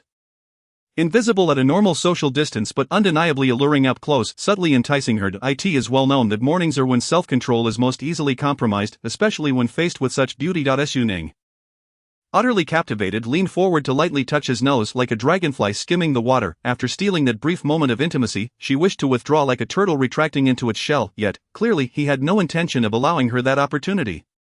Lifting her chin and firmly grasping her cheeks, his voice, still thick with sleep, was irresistibly intoxicating. "What's this? Didn't you have enough fun last night?" Su Ning widened her eyes, denying it. "When did I?" The next moment, her lips were captured, their teeth entwined against her will. Chapter 23, Responsibility. Sunlight filled the room, casting two intertwined figures in its golden embrace. The air in Su Ning's chest was ruthlessly claimed, quickly depleted, causing her to grow weak, unable to suppress soft moans as she pushed against the man, pinning her down. Lu Chishu glanced up. Su Ning's lips, kissed to a vivid crimson, glistened with sheen, her chest rising and falling slightly as she breathed, the white straps of her nightgown moving in tandem. This nightgown was one he had personally helped her into the previous evening. Su Ning adored such slip dresses in various colors and materials. The ones she had brought were merely a selection from her wardrobe. Her fondness for them was simple. They were sufficiently sexy. The beauty a woman exhibits is not solely to please others, but for herself. Yet at that moment, it was evident that Lu Chishu was thoroughly pleased, his dark eyes deep and brooding, his Adam's apple bobbing incessantly. Only then did Su Ning focus on what Lu Chishu had just said. "What did he mean by me taking advantage of you?" Su Ning glared at him, the corners of her eyes slightly flushed, a result of holding her breath for too long. She shot a glance at the man above her. "Isn't it you who is taking advantage of me? Pinning me down, kissing and teasing without letting me leave." Lu Chishu showed no surprise at her sudden change of heart. If she were to obediently admit it, that would indeed have surprised him. But this time, he was prepared. As he reached for the bedside table, he activated a recording. Soon, Su Ning was confronted with her own exaggerated, sultry voice. "Little brother, why are your hands so large? They look perfect for holding. How can your Adam's apple move like that? Let me kiss it. You feel so good to touch. Let us cuddle your face, your waist." The background faintly echoed the sound of running water, alongside Lu Chishu's terse commands. "Don't move. Don't kiss, don't rub." Su Ning, after listening to the 1.5-minute recording, Su Ning felt as though she had died countless times. Lu Chishu looked on with amusement at her mortified expression. "The evidence is irrefutable. What further excuses do you have?" Su Ning summoned her last vestiges of strength. "It's slander, pure slander." Lu Chishu's fingers traced her skin behind her ear, teasingly asking, "So how do you plan to take responsibility for me?" That small area behind her ear was Su Ning's sensitive spot, causing her to involuntarily shrink back, trying to escape, but Lu Chishu did not grant her that opportunity, leaning down to kiss her again. After their flirtation last night, the reckoning had to come. The temperature rose steadily, the air thick with tension, stirring her heartstrings. Suddenly, a sharp ringing broke through, startling them both. Su Ning, breathless, reminded him. The phone. Frowning, Lu Chishu knew that anyone disturbed at such a moment would be displeased. "What is it?" Secretary Yang, having presumably risen due to the urgency of the matter, called, sensing Lu Chishu's evident annoyance and realizing the timing was unfortunate, yet pressing on. "Mr. Lu, our witness received a threatening letter last night and nearly encountered danger while heading to court this morning." At this, Lu Chishu's expression turned icy, his eyes filled with a bone-chilling cold. "Some people were overstepping their bounds, taking advantage of the situation abroad. I understand. Increase security for the witness and expedite the lawyer's progress to avoid prolonged complications." Secretary Yang understood. He hesitated. "What about back home, Lu Chishu?" "I will handle things back home." After hanging up with Secretary Yang, he promptly dialed a domestic number. Some people were clearly too idle.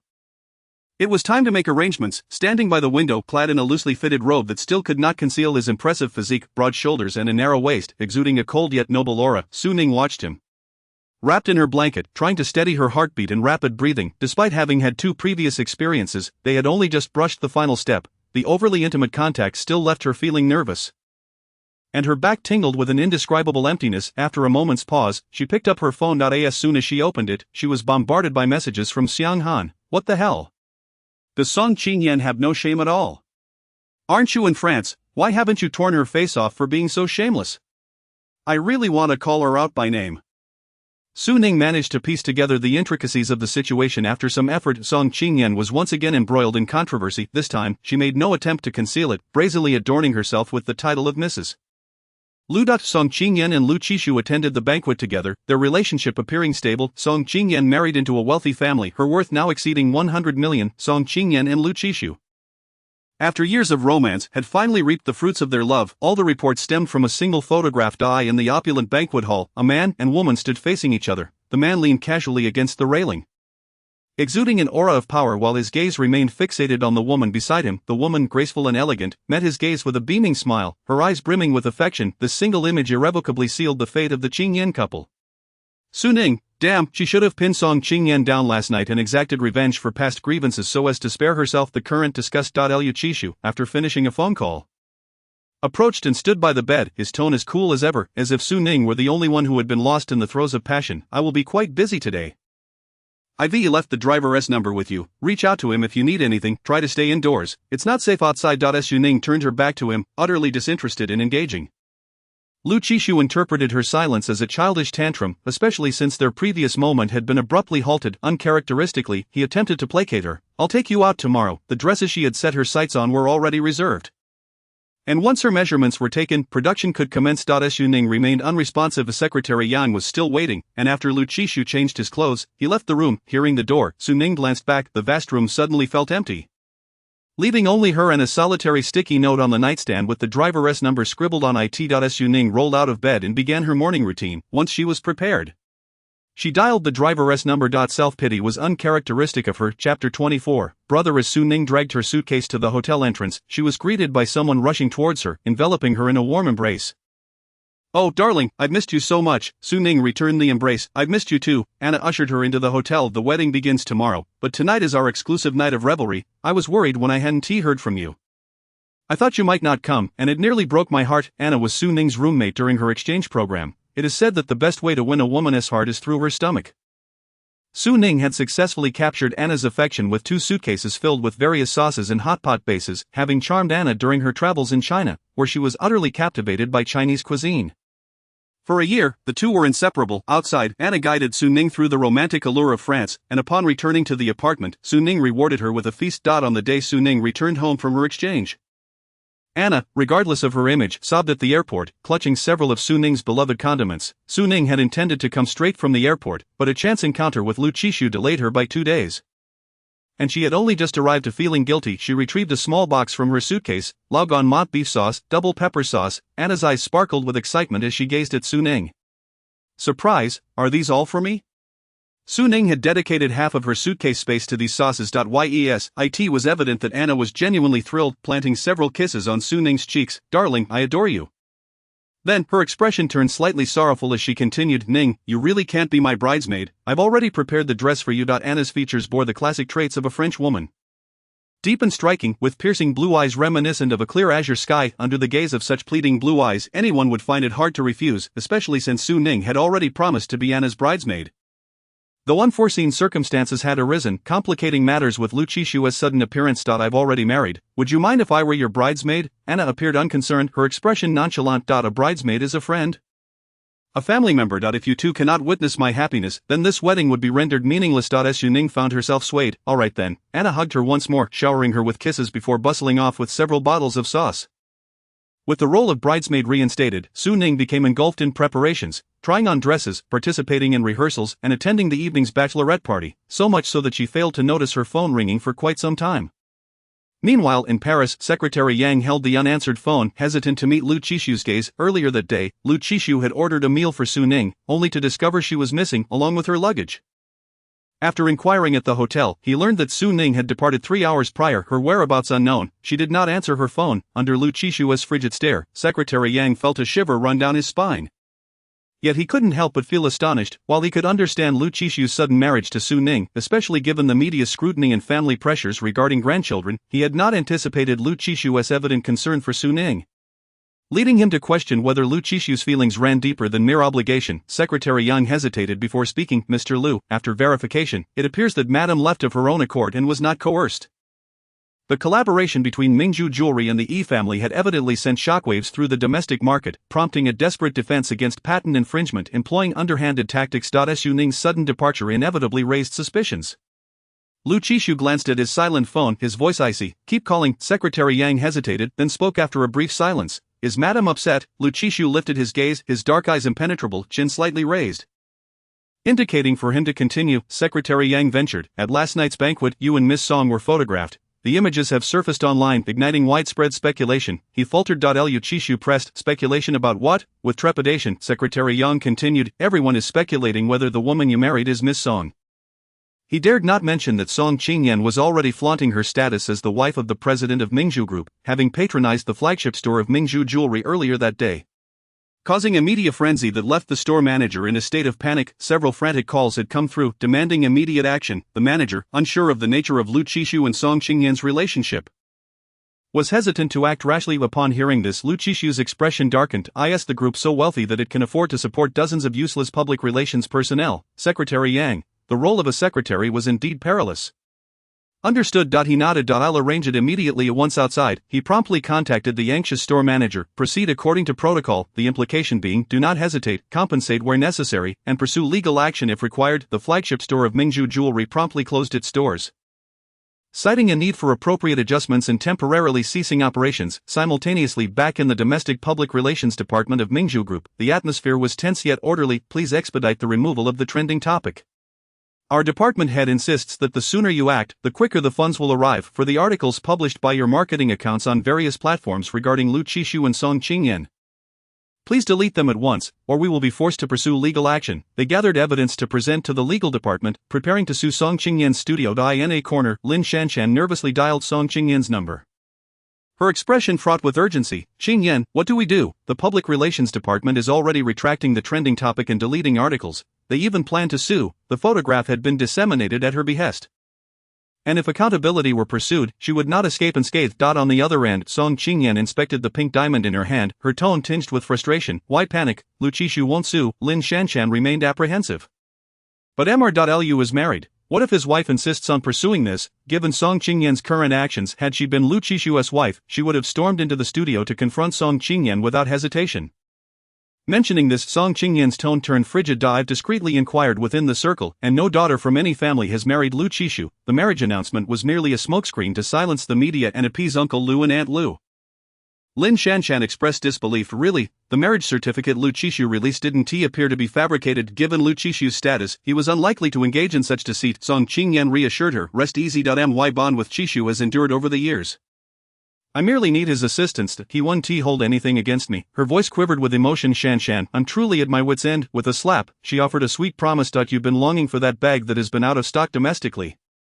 Right, I specifically brought one back from France. It's already been sent to you. Just keep an eye on the internal news from Mingzhu Group and Lu Qishu. After this barrage of persuasion, Lin Shanshan hesitated, realizing that the two were now inextricably linked, leaving her with no option to decline. Lin Shanshan conceded. All right then, she then added, but after helping you this time, I won't be able to assist you further. In recent days, Lin's father has been fervently advising her to steer clear of Song Qingyan, warning her with such fervor that it almost seemed as if he were brandishing a stick. Song Qingyan replied with an abundance of promises. Rest assured, Shanshan, I will forever remember your kindness and will never treat you unfairly. However, once the call concluded, her expression shifted dramatically. She felt nothing but disdain for the uselessness of those around her, having squandered so much time at Mingzhu Group without achieving anything substantial. Just as she voiced her thoughts, her manager rushed in, breathlessly announcing, the news can no longer be contained. The person who leaked the photos has hinted that another wave will come in an hour. Song Qingyan's face paled, and she sprang to her feet, exclaiming, Did we not agree that all the photos were deleted? The manager, panic-stricken and ashen-faced, replied, They were deleted, I saw them being erased, but I have no idea how this person obtained the photos. A fierce glint ignited in Song Qingyan's gaze. No, those photos must not be released. We have 1 hour, find out who is behind this, and the price is irrelevant. The hustle continued until afternoon, when Su Ning finally exhaled in relief and made her way to the restaurant prepared by Anna for a meal. Pulling out her phone, her eyes widened at the multitude of unread notifications, uncertain of which to address first. Just as she was about to engage in a call, the screen shifted, and a call came through at that very moment. "I've sent out the photos, the rest will follow shortly." Pei Jingyan's nonchalant tone rang through. Song Qingyan is undoubtedly more anxious than a cat on a hot tin roof. "Remember to treat me to a lavish dinner when you return." Su Ning arched her elegant brow. "I'll book the largest private room at Juinshan for you." Pei Jingyan retorted. "No, that won't suit my charming and dashing persona. A grand feast at Chui Lu will suffice." Su Ning fell silent for a moment. "Fine, but you'll have to take the leftovers with you." Pei Jingyan smirked. "TSK, just use it and discard it afterward. How did I never realize you were such a heartless woman?" Su Ning shot back. "And what of it? Loving someone is still love, so why not love a few more at once, right, brother Pei?" Pei Jingyan nearly choked on her words and hastily ended the call. Urging her to clear her head, having indulged in some playful banter with a friend, Su Ning felt a surge of joy as she prepared to check other messages, only to suddenly sense an unnerving gaze fixated on her from behind. Causing her scalp to prickle, startled, she recalled the last time she had experienced such an intense feeling. Slowly, she turned to find Lu Qishu silently observing her, his eyes dark and profound, lips pressed into a straight line. Upon meeting her gaze, a slow smile crept across his face, hinting at something ambiguous. Su Ning felt an inexplicable sense of foreboding. Chapter 25, Official Announcement. Su Ning was acutely aware of the intensity of Lu Qishu's stare. Her mind racing as she awkwardly raised a slice of bread in a friendly greeting. "Have you eaten?" Lu Qishu approached, glancing at her plate. "Do you like bread?" Su Ning, who found the local cuisine unpalatable, had only taken some bread and salad. Under the weight of his formidable presence, she forced a smile, though it was less than genuine. Before long, her facade crumbled as he snatched the bread slice from her hand. Leaving her in a secluded corner where no one passed by. Leaning against the wall, she found herself enveloped in Lu Qishu's embrace, his tall and imposing figure reminiscent of a domineering male lead in a romantic drama. Of course, this image was slightly marred by the slice of bread she clumsily held in her mouth. Struggling to articulate, she mumbled, "What do you want?" Lu Qishu shot her a disdainful glance before straightening his tongue to speak. Seizing the opportunity, Su Ning took a bite of her bread, swallowed, and asked, "What brings you here?" The saying goes, man is iron, and food is steel. She was indeed feeling peckish. Lu Qishu gazed at her coldly. Suddenly calling her by her full name. Su Ning instinctively shrank her shoulders. Noticing this, Lu Qishu's pressure intensified, his deep, magnetic voice laced with icy annoyance. "You seemed rather bold when we were together. Now, a mere rumor sends you scurrying?" At his words, Su Ning bristled, her hands flailing defensively. "I told you, it wasn't intentional. I was a victim too." Lu Qishu's eyes narrowed as he regarded her with skepticism, a dismissive scoff escaping his lips. Su Ning sighed, resigning herself to the fact that she had indeed shared a bed with him and even gotten a marriage certificate, so, in the end, she had gained something. She attempted to change the subject.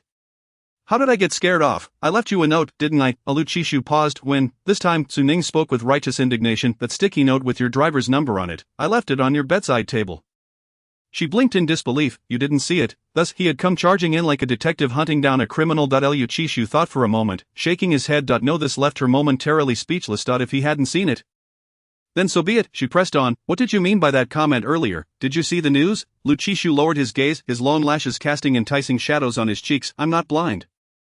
Su Ning studied him, curious about his thoughts, attempting to gauge his intentions. "So, what do you plan to do?" Lu Qishu replied, "Delete the post, file a lawsuit, seek compensation. It's a complete package." Su Ning was taken aback. "But you used to ignore such things previously." Song Qingyan had exploited Lu Qishu's fame to gain attention, and during one instance, the PR department head had come to test the waters with Lu Qishu. He had said, as long as it doesn't affect the company's image. She understood that Lu Qishu had tacitly approved of it. As long as the company's reputation remained intact, he would let Song Qingyan be. The PR head, an old fox, had ignored Song Qingyan's scandals while ensuring others were thoroughly disassociated. In the blink of an eye, as soon as the rumors emerged, the PR team sprang into action. Swiftly clarifying the situation, both Song Qingyan and Mingzhu Group saved a fortune on publicity. After all, Song Qingyan's fans had been so brazen because Lu Qishu was a valuable asset. Yet now, have you forgotten? I am married. Lu Qishu's expression was indifferent, perfectly embodying the ruthless demeanor of a capitalist. These rumors will only tarnish my name and that of the company. Su Ning wanted to ask, what about before? But thought better of it. She lowered her gaze, reminding herself that their relationship had merely been a transactional one, mutually beneficial, with no need for excessive concern. In the next moment, his long, slender fingers appeared in her line of sight. Offering her his phone, the screen displayed a familiar interface of a popular app. Lu Qishu's personal page was stark and unadorned, the background untouched, and his signature line was simply a clear statement, CEO of Mingzhu Group. Perplexed, her beautiful eyes blinked at him in confusion. Lu Qishu's cold voice broke the silence. How do you wish to make the announcement? You decide. Chapter 26, A slap in the face. The fashion show in Paris was in full swing. with videos of the runway being shared widely back home, accompanied by a flurry of gossip. The entertainment and fashion industries are intricately intertwined when news broke of a wealthy individual making lavish purchases at the show. It initially elicited some envy, however, upon discovering that the affluent individual was Liu Qixu and that the recipient of the haute couture was Song Qingyan. The audience collectively took their seats to witness the unfolding drama. Liu Qixu and Song Qingyan's photograph was dubbed the official announcement, and while netizens eagerly paired them as a couple, dissenting voices began to emerge. I was present at the scene. Mrs. Liu is someone else entirely. And it is certainly not Song Qingyan, just waiting for the truth to be revealed. MRS.Lu possesses far more grace than Song Qingyan. She is infinitely more beautiful. Does this individual truly not consider their reputation? Soon Song Qingyan's fans arrived at the battleground. You say our Qingyan is not Mrs. Liu, then present your evidence. Some people really speak without thinking. Claiming someone is more beautiful than our Qingyan? Please, no interference from Chao Biluo. You're dragging down our Qingyan's status. The two sides quickly became embroiled in a heated exchange. First in beauty, do you not realize the end is near? Aside from the designated interview area, no electronic devices are allowed on site. Who knows how these photos surfaced? Just because you can't bring them doesn't mean others can't. Our Qingyan is a beauty of the ages, if someone snapped a photo. So what? Why does Liu Zong have to like her? Before long, the photos had barely circulated online when news of Song Qingyan's return to the country spread like wildfire, with throngs of media personnel crowding the airport. Severely disrupting public order. It took several attempts by staff to restore some semblance of calm. As Song Qingyan stood at the center of the crowd, donning sunglasses and exuding indifference, she reveled in the cheers and adoration directed at her. After some time, news of her visit to the Mingzhu jewelry flagship store emerged, prompting the store to close its doors. As she exited, photographers keenly captured the enormous pink diamond ring adorning her ring finger. The fans of the couple erupted in euphoria. Immediately after disembarking, she went to retrieve her wedding ring. The flagship store closed specifically for her. If you two aren't secretly on your honeymoon in France, ILL perform a dramatic act. Liu Zong is the dream man, who understands. Before marrying, he only spread rumors with his wife and kept other women at bay. After marrying, he is like a peacock displaying its plumage, eager to shower his wife with all the best. I hope Liu Zong will continue to support Qingyan's career. Nothing else, just want to see what those haute couture dresses look like. Amidst the online frenzy, a blog post devoid of any topics or tags was published, creating barely a ripple. Yet, within a minute, the views skyrocketed to over 100,000. Soon, a large crowd arrived at the scene. Oh my, it's official. However, it didn't take long for someone to notice something amiss. IP traced back to France. The timestamp in the bottom right corner of the photograph indicates 6 o'clock in the evening, which corresponds to midnight in the domestic time zone. Oh my, Song Qingyan has already returned to the country. Who is the person in the photo? It is painfully obvious that everyone present, including myself, is a fool. Whom? Is my understanding correct? These few characters are comprehensible at first glance, but upon a second look, they leave one bewildered. The text is exceedingly simplistic and blunt. A brazen display of affection, the most beautiful and adorable wifey, kisses, accompanied by a picture of intertwined hands. Such a post would undoubtedly attract derision online, with comments like how cheesy, even in the year 4202. I wouldn't even use such an announcement for my own grandmother. However, the poster boasts a yellow V badge and a verified status. Liu Qixu, executive officer of Mingzhu Group. Instantly, a swarm of night owls emerged. Previously bullied by Song Qingyan's fans, now standing tall, is your partner able to clone themselves, one half shopping domestically while the other half is abroad taking photos? Or could it be that they are twins? Oh my, what a loud response. Who got slapped in the face? Oh, it turns out to be your family. Just one question, does your face hurt? Clearly, this spectacle of slapstick comedy is far from over. As Mingzhu Group's official account swiftly released a record of the case, the statement was succinct yet pointed, in light of Ms. Song Qingyan's unfounded remarks, which have severely impacted the image and reputation of our group's chief executive officer. Legal representative and director, Liu Qixu, we will pursue relevant liabilities in accordance with the law and have already contacted our attorney to initiate proceedings. After a full day of this ongoing drama, netizens exclaimed they were stuffed to the brim. Nearly suffering from indigestion. In a flash, Song Qingyan had become the laughingstock of the entire internet, with the latest Weibo post inundated with comments. Hello, Mrs. Liu, a peak in mockery, unlike the tumultuous events back home. Su Ning found herself quite at ease. The only blemish on the scene was the principal party, whose brows were tightly knitted, forming a deep furrow, lips pressed firmly downwards, exuding an aura of resistance against the announcement's wording. Su Ning, however, was thoroughly pleased. Just as she prepared to return the phone, the screen lit up. Someone was calling Lu Qishu. She handed the phone back, but unexpectedly, her hand accidentally swiped, connecting the call. The surrounding ambience was quiet. Yet the voice on the other end was loud enough to be heard clearly without the speakerphone. Oh my, Lu Qishu, are you out of your mind? The voice screeched, almost breaking through the screen. Revealing just how astonished the caller was, speaking in a tone dripping with sarcasm, the most beautiful and adorable wifey, how is it that I've never noticed how greasy you are? You could scrape off enough to fry a dish. Have you been possessed or hacked, wifey? Oh my. Su Ning struggled to suppress her laughter, her shoulders trembling slightly on the verge of internal injury. This individual's internet speed was astonishing. Lu Qishu pinched the bridge of his nose. And before the other party could resume their teasing, he interjected. Shut up, Qi Yan, ever defiant, retorted. Hey, I won tea. Tomorrow morning, I'll send a plaque to your company, engraved with our General Lu's greasy words.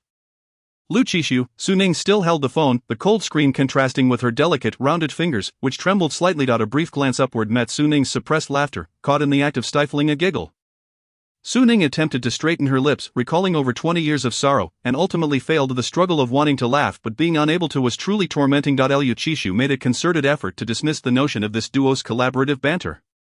Snatching the phone back, this was sent by my wife. Do you have any objections? His nonchalant demeanor, voice deep and tone light, imbued those two words with a peculiar flirtatious undertone. The stark contrast between his spoken words and the cold text was palpable. This revelation rendered both parties speechless. After a long pause, Qi Yan finally managed an awkward chuckle and then, undeterred, asked, Is your sister-in-law also present? Lu Qishu cast a sidelong glance at the person who had turned to stone. Devoid of mirth, and replied, Yes, she is. In the midst of their public jesting, Qi Yan hastily retracted. Well, I won't intrude upon your time with your sister-in-law. Goodbye. After the call ended, the phone vibrated repeatedly as Lu Qishu checked the messages, which were filled with greetings. Su Ning, ever observant, turned to escape, but Lu Qishu seemed to possess an eye solely for her, capturing her before she could take a step, with his long slender fingers gripping the nape of her neck. His cool fingertips brushed against her skin, his voice low and faint, close enough for Su Ning to discern the underlying chill mingled with a hint of amusement. Satisfied, Su Ning wanted to shake her head.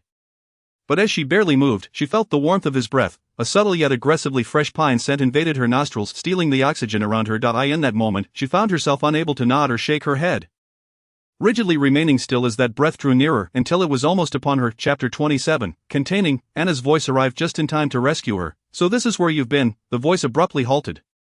Clearly surprised to find others present, upon hearing the sound, Su Ning had already pushed Lu Qishu away, forcing a somewhat awkward smile towards Anna. Indeed, life is filled with human surveillance. A quick glance at Lu Qishu revealed him to be utterly composed.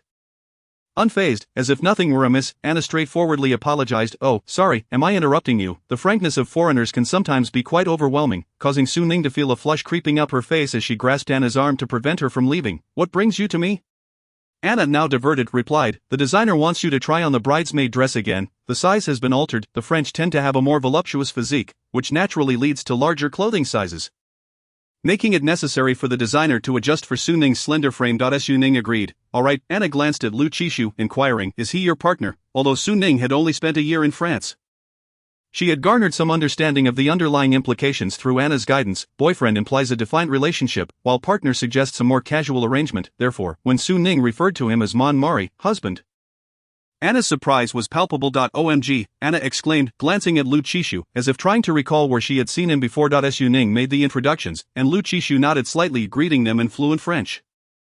Upon hearing his impeccable pronunciation, Anna's realization dawned. Ning, isn't he the senior featured in your promotional brochure? Su Ning's expression shifted slightly, while Lu Qishu appeared intrigued. What brochure? Anna, ever the blabbermouth, divulged. It's that promotional brochure Ning treasures, with your photo and name on it. Su Ning, Lu Qishu raised an eyebrow, regarding Su Ning, who had turned crimson, with an enigmatic smile. Is that so? Sensing Lu Qishu's probing gaze, Su Ning felt compelled to defend herself. That was a promotional brochure from a university, intended for selecting study abroad locations. I just brought it along. In her third year, Su Ning had qualified for an exchange program with 3 schools to choose from, and she selected this one.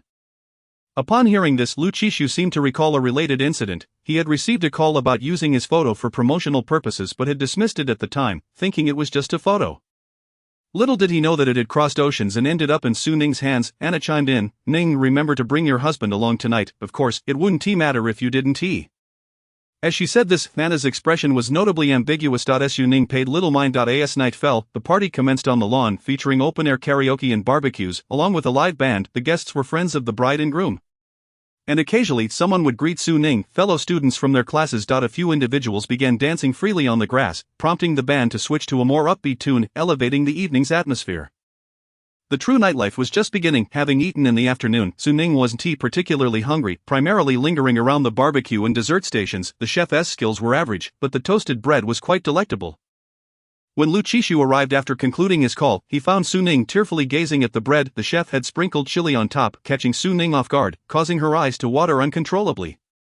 Lu Qishu casually offered her his drink, and she gulped it down eagerly. Observing her plate, he remarked critically, "You really do love toasted bread." Su Ning, regaining some composure, retorted, "Not at all. If there were other options." She certainly wouldn't have engaged in a showdown with the bread. Holding her cup, she looked at Lu Qishu with teary eyes. "Is there more?" Lu Qishu promptly fetched her 2 more cups. And after downing 3 drinks, Su Ning managed to recover somewhat, though the spiciness lingered, her mouth slightly agape as she exhaled, revealing her reddened tongue. Her eyes still glistened with remnants of tears as she stared intently at Lu Qishu. She still wanted more. After a brief pause, Lu Qishu turned and casually remarked, "Wait here." Su Ning eagerly anticipated the icy, refreshing drink, her gaze fixated on the man as he approached the server. His head bowed as he spoke. She tilted her head slightly to catch a better view when suddenly, her line of sight was obstructed. Accompanied by a voice filled with excitement was a wave of potent vintage perfume that rushed into her nostrils. "Ning, is that really you? I missed you so much." The newcomer embraced her without hesitation, exclaiming, "I thought I would never see you again." Listening to a somewhat familiar tone, Su Ning's expression shifted abruptly, and as Zoe attempted to greet her with a cheek-to-cheek kiss, she swiftly darted away. "What are you doing here?" Su Ning inquired, a hint of surprise in her voice. Zoe looked at her quizzically and replied, "I am the bridesmaid." Su Ning bit her lip in realization. No wonder. She recalled Anna's ambiguous gaze, and it dawned on her that the little minx was constantly digging pits for her. It was no wonder she had said that it didn't matter if Lu Qishu didn't guide her. Zoe stepped closer, her expression tinged with sadness, tears brimming in her eyes. "Ning, do you really not like me?" Su Ning retreated, resolutely rejecting her. "I do not like you. I never did, and I still do not. Please stop pursuing me." During her year abroad, aside from Anna, there was another person who filled her life. And that was Zoe. Zoe's high-profile pursuit once made Su Ning a well-known figure at school, drawing the ire of some female classmates who admired Zoe. Zoe halted. "Ning, I know I was too reckless in the past, which led to losing you, but I have started to learn about Chinese culture and am preparing to visit China. Trust me, I will not disappoint you. We will be very happy together." Su Ning felt exasperated. "Please." At that moment, Lu Qishu appeared as if stepping down from a rainbow, radiating an aura of a savior. He looked at Zoe, his powerful presence overshadowing her. "Who are you?" Zoe, taken aback by the sudden appearance of the man, felt a surge of urgency and stiffened her jaw, defiantly asking, "And who are you?" Lu Qishu gestured to Su Ning, her husband. Zoe was instantly petrified, incredulity washing over her as she turned to Su Ning. "Ning, tell me this isn't true." Su Ning quickly linked her arm with Lu Qishu's, knowing she had to deliver a strong blow to Zoe. Without hesitation, she stood on her tiptoes and pressed a kiss against Lu Qishu's cheek.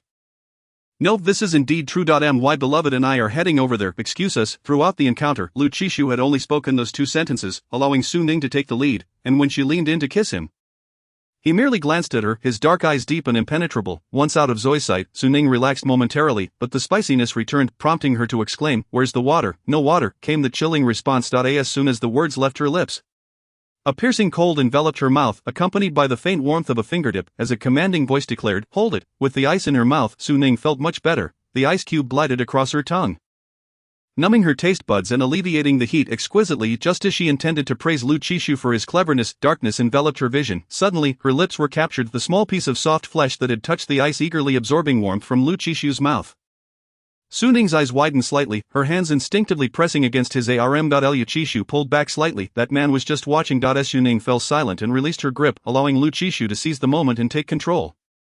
The ice quickly melted, the water consumed entirely. Before long, tears welled in Su Ning's eyes. The heat was unbearable, and she pitifully rolled the ice cube around in her mouth. In the next instant, the ice was mercilessly swept away.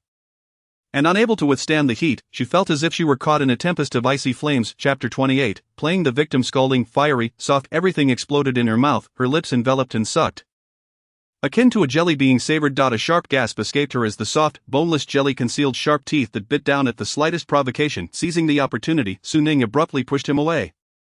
Panting, her eyes glistening with a hint of red, their depths filled with unshed tears, glaring at him with a mix of fury and helplessness, a sight that was both pitiful and enticing. Who knows what kind of chili the chef had used?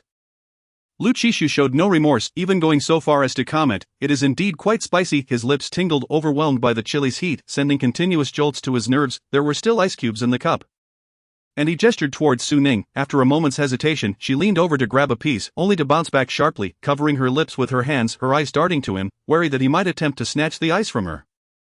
After enjoying 3 whole pieces of ice, Su Ning finally began to feel some relief. Ignoring Lu Qishu, she rushed to inquire with the chef about the type of chili used. The chef replied, "Of course, it's devilishly spicy. Congratulations, you are the first lucky one today." Su Ning, "That's quite enough." The revelry on the lawn continued, the bride and groom at the center of the crowd dancing with fervor. After being scorched by the spice, Su Ning had no interest in any of it, especially with Zoe lurking nearby. After exchanging a few words with Anna, she decided to return to the hotel first. Anna had not prepared a room for Lu Qishu, so Su Ning had to accommodate him. Upon entering the room and inserting the keycard, the moment the lights flickered on, Su Ning's icy voice rang out, "You were sleeping on the sofa tonight." She still bore a grudge for him stealing her ice. Upon hearing this, Lu Qishu glanced around. The room was small, and the sofa was only a single seat, unless he were to be cut in half to fit. There was no way he could squeeze onto it. Lu Qishu shot her a sideways glance. "I might as well sleep on the floor." To his surprise, Su Ning nodded in agreement. Good idea. She had already opened the cabinet, rummaging for spare bedding, spreading it out on the floor with an air of authority, declaring, "This is your abode for tonight." Lu Qishu remained silent, merely casting a glance at her, his eyes dark like a bottomless ink pool. Su Ning felt a sudden sense of intimidation, yet how could she not uphold her dignity? She steeled herself, hands on her hips, glaring at him, stating firmly that there was no room for negotiation. She raised her chin defiantly to convey her unyielding stance. In the next moment, as Lu Qishu reached out slightly, Su Ning leapt back, instinctively tucking her tail between her legs, warily asking, "What do you want to do?" Her bravado dissolved in an instant. At worst, she could offer him an extra blanket. Su Ning attempted to sweeten the deal. Lu Qishu pulled out his vibrating phone, and under Su Ning's calm but internally trembling gaze, he nodded nonchalantly. "I think that's acceptable." He added a request, "I also want a pillow." Having said that, he stepped out onto the balcony to take his call, leaving Su Ning wide-eyed and speechless. In a way, did he really just agree? The call was from none other than Qi Yan from back home, initiating a group voice chat. There were 4 people in the group. Apart from Gu Yanghe, there was also Jiang Xian, the only married person in the group. "Well, now it should be 2." Qi Yan exclaimed, "What a long, lonely night. Let's go out for drinks. I booked a private booth." He continued, "One waits for 3, no 2, since Lu Dog is abroad accompanying his lovely wife on their honeymoon." Lu Qishu, perusing the judgment notification sent by Secretary Yang, corrected him, "It's a business trip." Qi Yan replied, I understand, accompanying the most beautiful, most adorable wife on a business trip." As soon as he said this, the other 2 in the group burst into laughter, clearly aware that this would become an indelible part of Lu Qishu's history. Qi Yan fanned the flames. "I've even had a plaque made. It is guaranteed to satisfy." The revelry continued, accompanied by a cacophony of cheers. Lu Qishu glanced up, spotting the lawn below where the party was taking place. The newlyweds were rehearsing their ceremony, the bride wearing her veil, and a French kiss eliciting cheers from the crowd. The atmosphere was vibrant, with the surrounding fairy lights seemingly sparkling in happiness for them. Lu Qishu withdrew his gaze, coldly stating, "If you dare to send it over, I will dare to smash it." Qi Yan protested, "How can you treat my intentions like that?" Lu Qishu replied, "I mean what I say." Qi Yan was merely joking. He wouldn't dare to provoke Lu Qishu, but he enjoyed stirring the pot, dragging the other 2 into isolating him. "Look at you, the only one abroad. The 3 of us are drinking without you." Jiang Xian retorted, "Thanks for the invite, but don't include me. I'm busy." Gu Yanghe added, "Same here, I'm busy." Curious, Qi Yan asked, "I know Gu Yanghe is busy, practically overdrawing his liver for the next life, but what on earth are you busy with?" "Jiang Xian, aren't you supposed to be the laziest among us?" Among the 4 of them, ever since Jiang Xian's wife became the project manager of the company, he had been openly enjoying the fruits of her labor, prompting envy and resentment from others. Jiang Xian replied, "I upset my sister-in-law and am still trying to placate her." Qi Yan chuckled, "I hope she isn't making you sleep on the sofa right now." Jiang Xian fell silent.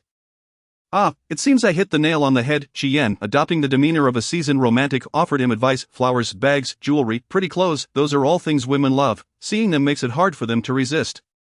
Jiang Xian dismissed him, "You don't get it, gifts are secondary, the most important thing is to admit your mistakes first, whether they are big or small, just acknowledge them, only then should you prepare gifts to win their favor." Qi Yan, growing impatient, exclaimed, "Why are you telling me this? Tell Lu Qishu, he just got married and might need it." As they spoke, they suddenly realized that Lu Qishu had mysteriously gone offline. Su Ning was true to her word and laid out 2 layers of bedding, even contributing her own blankets. After freshening up, she emerged to find Lu Qishu still on the balcony taking his call. She didn't pay it much mind, but once she lay down, her phone buzzed. It was Anna. At such a late hour, Su Ning assumed something urgent had come up. "What's wrong?" Clearly inebriated, Anna slurred her words, her background filled with the pounding of heavy metal music. She shouted, Did you see the dress? Hurry and try it on. The designer is waiting for your response. Earlier that afternoon, due to an urgent matter with the designer, Su Ning had been unable to try on her bridesmaid dress. But Anna had sent it to her room that evening. Remember to try it on carefully. Leaving this statement aside, before Su Ning could respond, Anna had already hung up the phone. Su Ning felt somewhat perplexed. She would undoubtedly try it on earnestly, making the reminder seem rather superfluous. An instinct told her that something was amiss, and just as she was about to check the bridesmaid dress, she unexpectedly encountered Lu Qishu entering from the balcony. Well, as you requested, it's all laid out. Su Ning reluctantly abandoned her intention to inspect the bridesmaid attire, stuttering slightly in a rather ungraceful manner. After speaking, she wrapped herself tightly in a small blanket. Feigning sleep. To her surprise, Lu Qishu said nothing and went straight to the bathroom to wash up. Su Ning, feeling suspicious, listened to the faint sound of running water, torn between wanting to sleep and not daring to do so. How cowardly. It wasn't until the sound of water ceased that she pretended to close her eyes, signaling that she had fallen asleep, yet her ears were perked up. The sound of slippers on the carpet. Lu Qishu drinking water. Everything was magnified to the extreme. After a while, silence enveloped the room. It was profoundly quiet. Unable to resist, she quietly opened her eyes. Lu Qishu was lounging lazily on the sofa. His long legs crossed, his brow furrowed in concentration as he tapped away at his screen, presumably responding to emails, bearing the weight of a vast corporation's future. He was accustomed to being busy. Just in this one night, he had answered countless calls. The room was dimly lit, and Lu Qishu appeared somewhat obscured in the interplay of light and shadow. The phone interface became an additional light source, casting a glow on his chiseled, flowing features and undeniable handsomeness that emanated from his very core. Xiang Han had previously expressed her thoughts on the dilemma of choosing between a handsome yet indifferent partner versus an unattractive but loving one.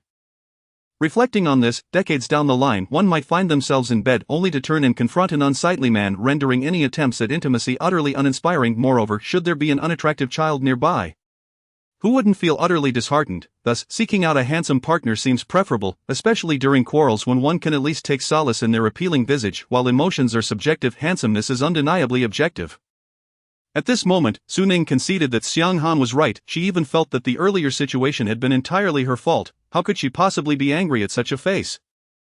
It was merely a kiss, nothing of great significance. He could kiss her lips to the point of injury, and she would still lie there in acceptance. What a sin it was. Lu Qishu looked up from his emails, catching Su Ning off guard. Cold, his deep, cool voice, mingling with the night, carried a subtle, alluring quality. Su Ning silently admonished herself to maintain composure before shaking her head. Not cold. The man replied casually, redirecting his gaze back to his phone. I feel a bit cold. Su Ning was taken aback. It was indeed somewhat chilly that evening, especially after spending time on the balcony. But was this something Lu Qishu would actually say? At first, it sounded almost like a plea for sympathy, yet his tone remained characteristically aloof. When she focused back on him, Lu Qishu was engrossed in his emails, his expression cold and detached, an imposing aura surrounding him, making her wonder if she had merely imagined what she had just heard. After several seconds, Su Ning hesitantly rose, clutching her blanket, moving closer in an attempt to cover him. If it weren't for his striking appearance. To her surprise, as she approached, he pulled both her and the blanket into his embrace, his strong arms trapping her in place. Su Ning's eyes widened in shock. Chapter 29. Acknowledging mistakes. Su Ning struggled for a while to no avail. It quickly dawned on her that she had fallen into someone's trap, playing the victim to elicit sympathy. What are you doing? She retorted, resembling a feisty little fox, her eyes brimming with indignation at having been deceived. Clearly this was no simple matter that could be soothed with a mere scratch of the chin. In stark contrast, the man's response was remarkably composed. Didn't you say I should sleep on the sofa? Su Ning seethed. That's for you to do, not me, she accused. Who told you to steal my ice cube? Lu Qishu replied, I was wrong. Su Ning was momentarily taken aback. Was he actually apologizing? This was surprisingly uncharacteristic of Lu Qishu.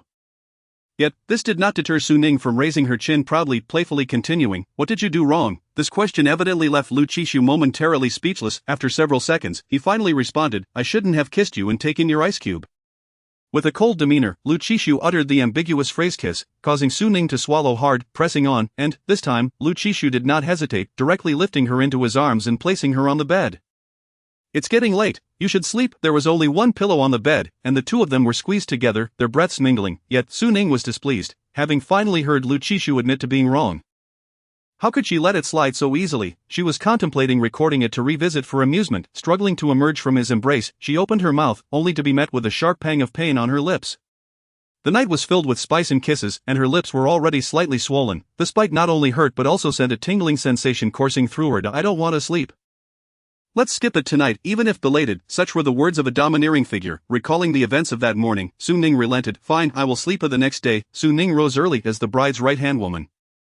She needed to be present ahead of time to organize her things and complete her makeup. However, she found herself stuck at the clothing change phase. Anna had never been one to conform to definitions. She had chosen a black wedding dress and prepared champagne-colored gowns for the bridesmaids, predominantly using tulle, which looked stunning even in hand. There were two dresses, an inner champagne-colored piece and an outer tulle skirt of the same hue. Su Ning felt nothing was amiss until she donned the inner piece, exposing a considerable expanse of skin on her back, held up only by two slender straps around her neck and waist. The hemline coinciding with her safety shorts. Gazing at her reflection, Su Ning's cheeks instantly flushed crimson. This was hardly an undergarment, it was practically a garment that could fall away with a mere tug. A blatant trap set by Anna. No wonder she had emphasized the importance of trying it on last night. She contemplated changing into a different inner piece, but as her suitcase was outside, she was about to retrieve the outfit she had just removed when a knock came at the door, accompanied by Lu Chishu's voice. What's wrong? Su Ning hesitated for a moment. Nothing, just as her words fell. She twisted her neck. Ouch. In the next moment, the bathroom door was forcefully pushed open. Su Ning, unable to block him in time, found herself meeting Lu Chishu's gaze unexpectedly in the mirror. In a fluster, she didn't know where to place her hands. The moment their eyes met, Lu Chishu's breath caught in his throat. The champagne hue that clung to her form left little to the imagination, perfectly outlining the alluring curves unique to femininity, with only a thin strap adorning her back. A slight shift in his gaze would reveal more than intended. Su Ning's slim waist and delicate dimples were fully exposed to his view. The next second, he shut the door. Sorry. His voice, now noticeably hoarse, suggested he had glimpsed far more than he intended. Within mere seconds, he had taken in her full appearance: rosy lips, pearly teeth, and a pair of slightly panicked dark eyes that could easily ignite the deepest desires within him. Inside, Su Ning felt as if she might shatter her teeth in frustration. How many stories up were they? Would she have time to jump down? Looking at her reflection, she realized she wasn't revealing much. It was just a bit short, even less fabric than a bikini at the beach, yet it was utterly impossible to bear. The mere sight of herself sent her heart racing, threatening to cause a nosebleed.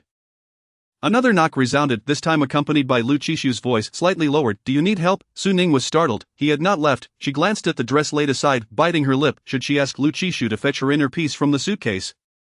Or should she just go get it herself? After a brief moment of hesitation, she made her decision. Yes. Chapter 30. Ties entwined. Having already tied the knot, it was time to showcase the practicality of having an additional person in her life. What was there to fear? Su Ning took a deep breath, steadying her voice. There's a white spaghetti strap-long dress in my suitcase. Could you please fetch it for me? Her voice trembled slightly as it emerged, prompting Lu Chishu to lower his gaze, his tone dark and husky. Do you need anything else? No, that's all. In her suitcase lay several spaghetti strap dresses, and Lu Chishu quickly recognized a few as her sleepwear. Digging out another white piece. He lightly tapped on the door before swiftly opening a small gap. He handed the dress over, and a slender arm reached out to grab it, the exchange taking mere seconds. In the end, only a glimpse of the champagne gown fluttered past his vision, like a butterfly skimming over the surface of the SEA. Lu Chishu suppressed his emotions and turned to leave. Unexpectedly, the door opened once more, just a crack, the corner of the champagne dress still visible. Su Ning's eyes peeked through, revealing her delicate neck tied with a slender string and her exquisite collarbone. A vast expanse of creamy skin that was simply mesmerizing. Trying to maintain her composure, her voice trembled slightly. Wait, could you help me again? Lu Chishu paused, replying sure. Su Ning, feeling relieved by his affirmation, quickly closed the door. Remembering to lock it this time, she hastily replaced the champagne dress with a more modest one, stowing it away to avoid further temptation. After slipping on the white undergarment and the tulle skirt, she checked for any issues before finally opening the door. Lu Chishu had not left, casually leaning against the doorframe, absent-mindedly fiddling with his phone. Su Ning turned her back to him. Could you help me tie this? The bridesmaid dress lacked a zipper, relying solely on the ties at the back, which Su Ning couldn't manage alone. Lu Chishu took the ties from her hands, starting to arrange them from the top. Inevitably brushing against her fair, delicate skin, his fingertips lightly grazed her, easily eliciting a shiver. Su Ning lifted her gaze to the mirror, where a tall man stood with his head bowed, his brows and eyes exuding an air of coldness. His expression focused and earnest. The restroom was cramped, with light cascading from above, intertwining the silhouettes of the two. She had a lingering sensation that ever since Lu Chishu had entered, the air had become shrouded in a mist, enveloping her skin with an almost suffocating embrace, rendering her pores unable to breathe, while an alluring tension pulsated, subtly teasing her nerves. Alright. Lu Chishu looked up, meeting Su Ning's gaze in the mirror, his dark, profound eyes holding a calmness that suggested the charged atmosphere was but a figment of her imagination. Su Ning lowered her eyes and replied softly, okay. She turned, attempting to catch a glimpse of her reflection behind her. But midway she felt a distinct resistance as the strap of her dress remained entangled in Lu Chishu's hand. Startled, she glanced up at him. he was casually twirling the strap with his fingertips. His demeanor unyielding, and with a gentle tug, she found herself turning to face him. The man raised his hand, his palm hovering lightly at her waist, an embodiment of detached restraint. After we return to the country.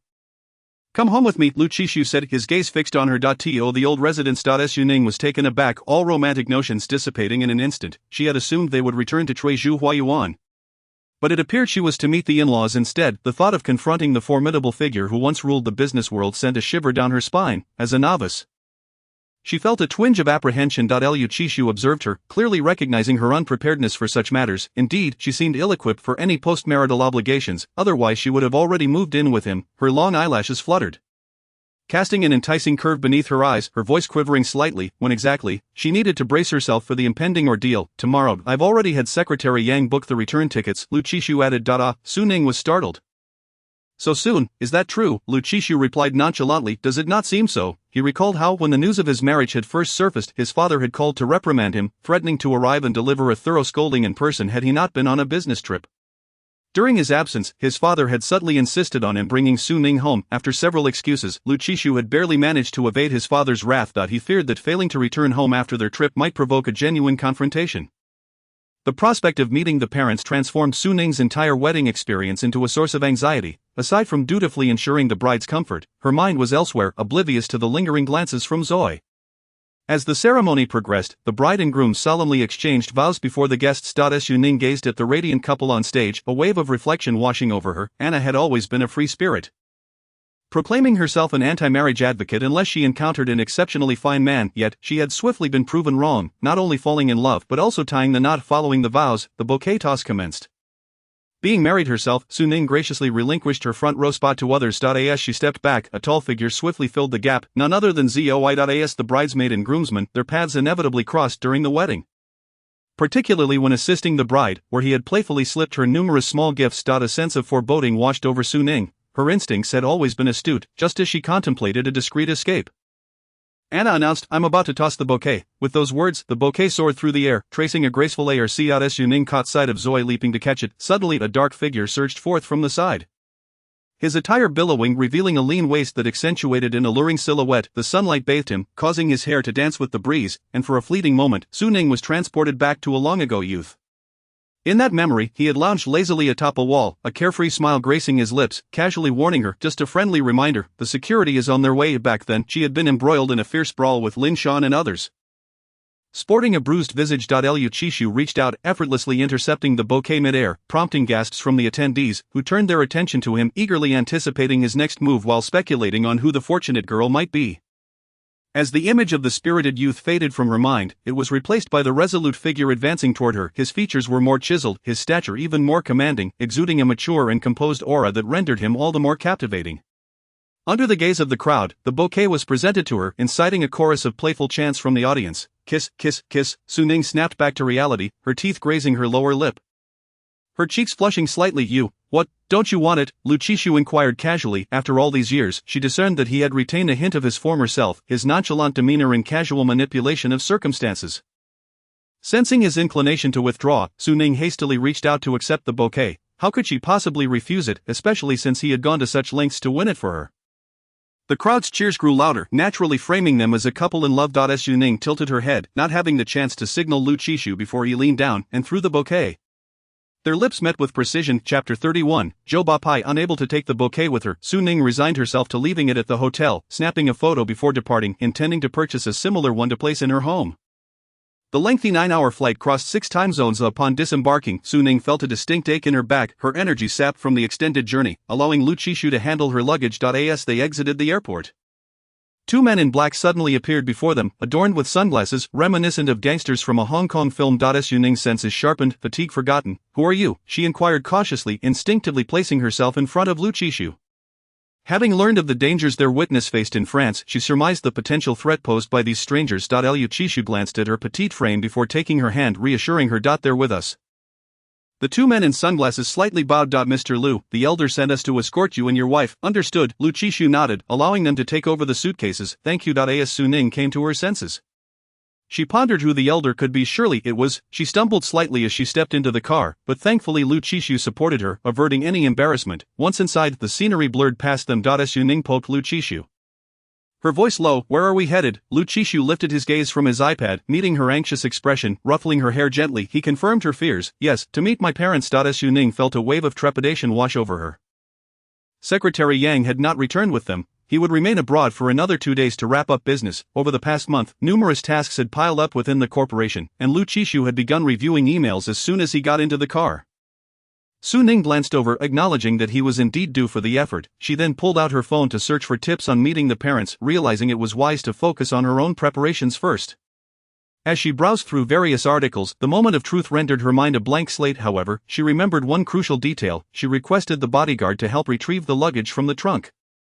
Opening it to extract 2 gift boxes, one large and one small. Lu Chishu glanced at her but remained silent. Despite her anxiety, as she approached the door, a gentle, warm smile naturally graced her features. Is that you, Ning Ning? Lu's mother greeted her warmly, noticing the gift boxes in her hands. You needn't have brought gifts.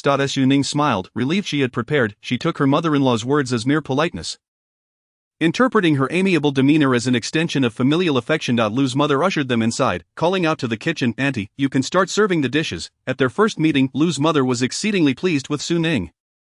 A sweet, demure girl, graceful and composed, with a clear, unwavering gaze and no hidden motives. Most importantly, she was beautiful. Lu's mother couldn't fathom how her son had managed to win her heart, engaging Su Ning in conversation while directing Lu Chishu.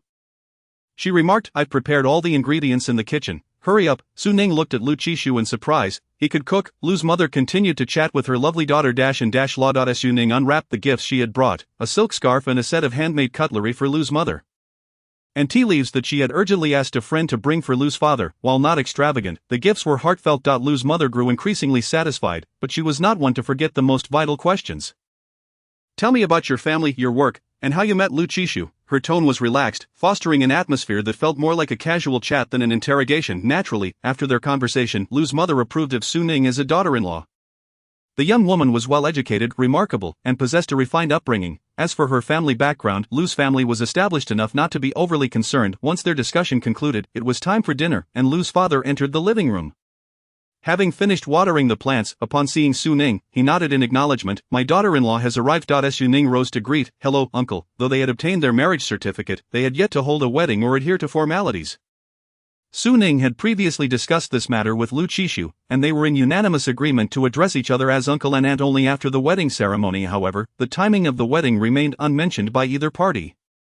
Lu's father nodded in acknowledgement, signaling for them to sit down and enjoy the meal. Today, as Su Ning was visiting, the feast was particularly lavish, with a revolving platter laid out. Lu's mother placed 2 dishes directly in front of Su Ning, urging her to sample the culinary skills of this mischievous young man, who was notoriously reluctant to cook. The dishes consisted of kung pao chicken and braised pork. Su Ning took a bite of the kung pao chicken, a flavor she found exceedingly familiar. She couldn't help but glance at Lu Chishu, recalling their first meal together in France, a memory she cherished, during which she praised the chef's skills. Now, it was evident that the chef was right beside her. Su Ning offered her highest praise. Delicious, you could open a restaurant. Lu's mother burst into laughter. That proposal sounds splendid. The conversation then shifted back to Su Ning. By the way, Ning Ning, I forgot to ask what your major was in university? Su Ning replied honestly. Media. Lu's mother inquired, and where are you working now? At this question, Su Ning hesitated, placing down the piece of braised pork she had been holding. Clearly she still bore a grudge. I resigned from my last job and have several interviews lined up in a few days. Lu's mother comforted her. That boss must have been blind to overlook your talents. Su Ning nodded in agreement. I feel the same way. The meal was filled with warmth and laughter. After dining, Lu's mother pulled Su Ning to watch television and enjoy some fruit, sharing anecdotes about foolish leaders she had encountered in her youth, while Su Ning vented about her unscrupulous former boss. As the evening wore on, Lu's mother suggested, why not stay the night? Chishu's room has already been prepared. Before Su Ning could respond, Lu Chishu declined. No, I have to go to the group tomorrow. Su Ning picked up her bag and obediently bid farewell to Lu's parents. Just before leaving, Lu's mother presented her with a beautifully wrapped box, a token of their meeting. As Su Ning settled into the car, a curiosity piqued about the contents of the gift box. She was suddenly overshadowed by a dark presence, with a voice deep and chilling.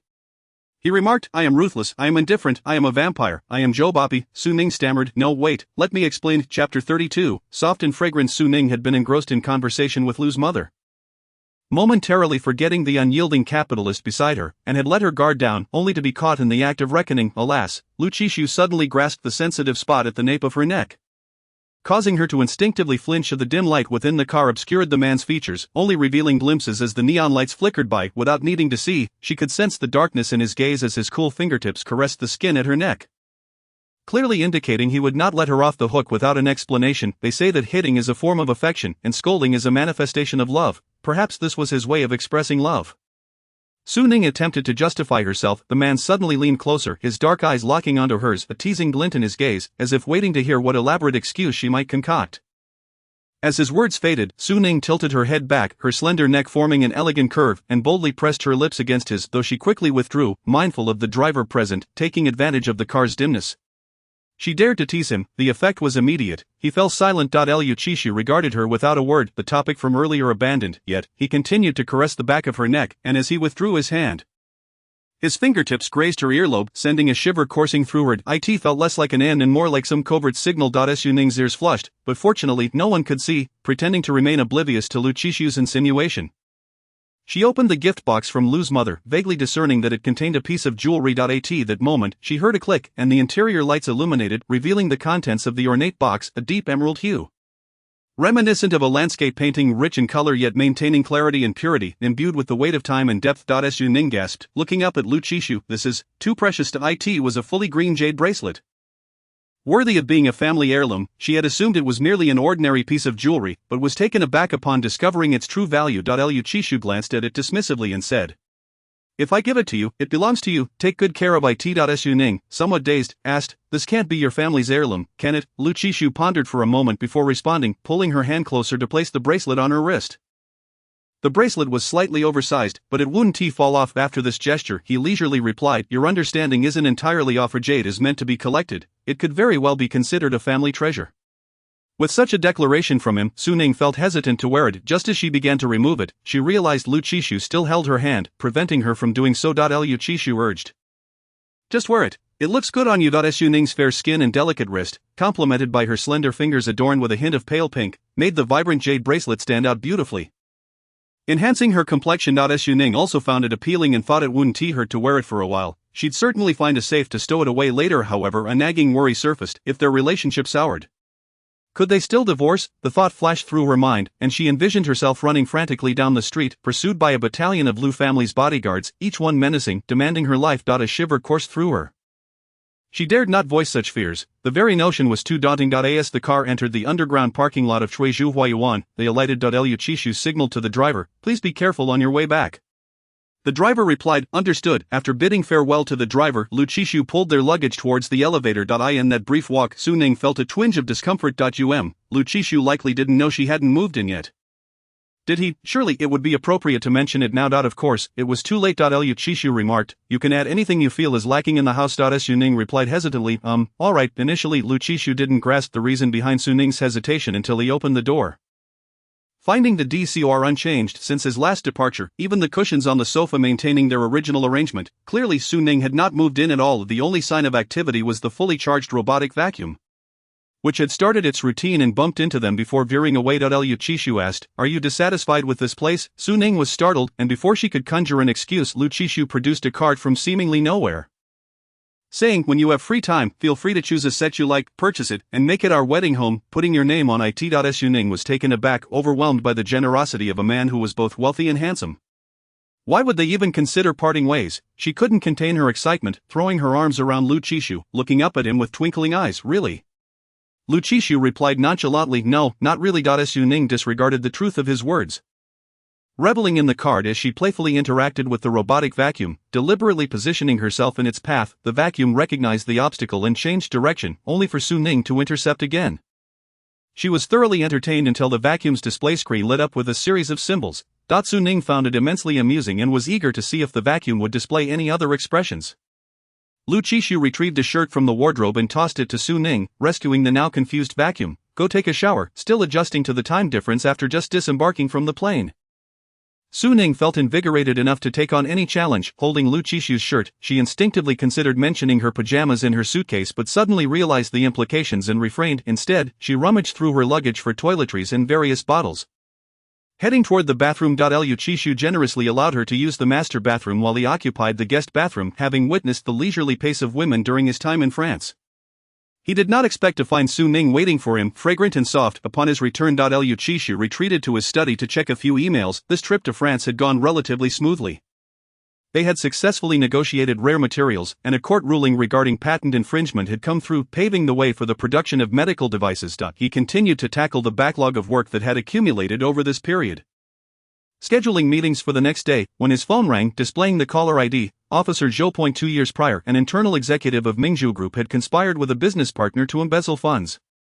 A staggering amount that could have imprisoned the Lu family for a lifetime. This business partner was none other than Song Qingyan's uncle. After the crime was exposed, he fled abroad, evading international capture. Which proved quite challenging. However, Lu Qishu was determined not to allow Songbin to live freely overseas, had it not been for the old man's keen insight to report the matter promptly and cooperate with the police to halt the flow of funds overseas. The losses would have been even greater. Despite these efforts, Mingzhu Group suffered catastrophic damage, stocks plummeted, cash flow dried up, partners and suppliers fled, and negative news proliferated, with former competitors eager to take advantage of their misfortune. Lu's father suffered a cerebral hemorrhage from the ensuing stress but was fortunate to receive timely medical attention after Lu Qishu returned home to take over the group and restore it to stability. He had not ceased his pursuit of Songbin. Officer Zhou was the lead investigator on the case. They did not often communicate, but when they did, it was usually with new leads. Lu Qishu answered the call. Officer Zhou. After hanging up the phone, Su Ning sat quietly for a moment, faint sounds emanating from the master bedroom. Having just finished her shower, she noticed Lu Qishu was absent, and at that moment, Xian Han was fervently messaging her after her prolonged disappearance. Not seeing her, Su Ning decided to respond first. Xiang Han, what's up? Have you and Lu Zong from your family been so engrossed in each other that you can't even get out of bed? Xiang Han, it seems the wildflowers outside are indeed more fragrant. Once gone, they never return, completely forgetting about me, your home flower. Xiang Han, tell me, what has that wild man given you? Is it wealth or allure? Su Ning chuckled and replied, I brought you a gift, I'll deliver it tomorrow. Xiang Han, kiss, hug, lift high, love you, blowing kisses, spin and jump, after a barrage of emoticons. She reverted to her usual self. So how is the honeymoon going? Is your partner particularly dedicated, sending you gifts from afar, making him deeply moved? Su Ning was too weary to correct her once more. Her trip to France was for a wedding, not for a man. Yet, as she reflected on the past few days in France, she realized that even she had difficulty believing her own words. Thus allowing this misunderstanding to persist, engaging in trivial conversations with Xiang Han, she found herself crossing her legs joyfully when Lu Qishu stepped into the bedroom. He was greeted by an undeniably alluring sight.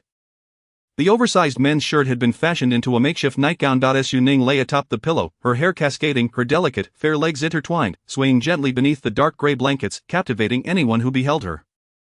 Exhausted from her position, Su Ning intended to shift when unexpectedly she turned to meet his profound gaze. In an instant, the world around her went dark, the light was extinguished. Chapter 33, The Dawn Must Break Him.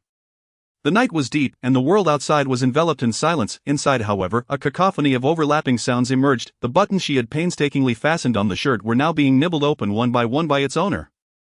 His sharp teeth occasionally grazing her soft skin, leaving traces behind. The air grew sticky and stifling, the temperature rising like a thin veil shrouding her, making it difficult to breathe. Su Ning chastised for the umpteenth time, "Can you please be gentler?" Unfortunately, her fragmented words lacked any semblance of authority, only serving to embolden him further, shattering the remaining fragments of conversation. The sensitive skin on the nape of her neck was mercilessly teased and bitten. Su Ning dreamed of her first year of high school, where Su Lianan had transferred her. Achieving his aim, Song Qingyan had remained relatively subdued, no longer causing her trouble, allowing her to smoothly navigate her midterms and summer vacation.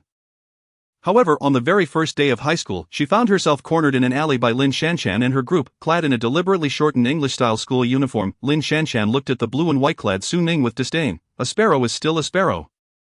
Even if it flies to the treetop, it cannot become a phoenix. Su Ning, Lin Shanshan, enraged by Su Ning's look as if she were a fool, burst into an expletive-laden tirade. How could Su Lianan transfer you to this school? What is he thinking? Everyone knows he merely wants you to inherit your mother's legacy, come here to seduce others. But Senior Lu has already graduated, he is only back today for a lecture.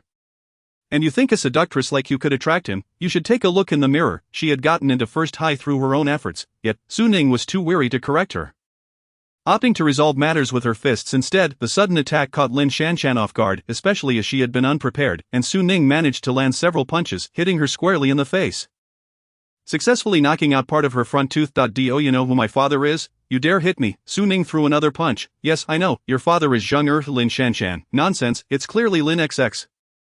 In the next moment, her voice was silenced. Su Ning had knocked out another of her front teeth, leaving her too intimidated to speak. Of course, Lin Shanshan had her own group, and Su Ning certainly took her fair share of blows as well. Especially in fights between girls where hair became a casualty. Their hair was a tangled mess resembling a bird's nest. When Su Ning first arrived at the Su family, she had sought a sparring class. Previously practicing on a punching bag, today was her first time hitting someone, and she had little experience, but she had managed to scare off her opponents. This victory was something she could boast about for a lifetime. And she even planned to buy 2 ice creams as a reward on her way home. She hadn't yet decided on the flavors when a teasing voice interrupted from above. "Classmate. Just a friendly reminder, the security guard is on his way." With a bruised face, Su Ning looked up, momentarily blinded by the bright sunlight, squinting until she could see the figure perched on the wall.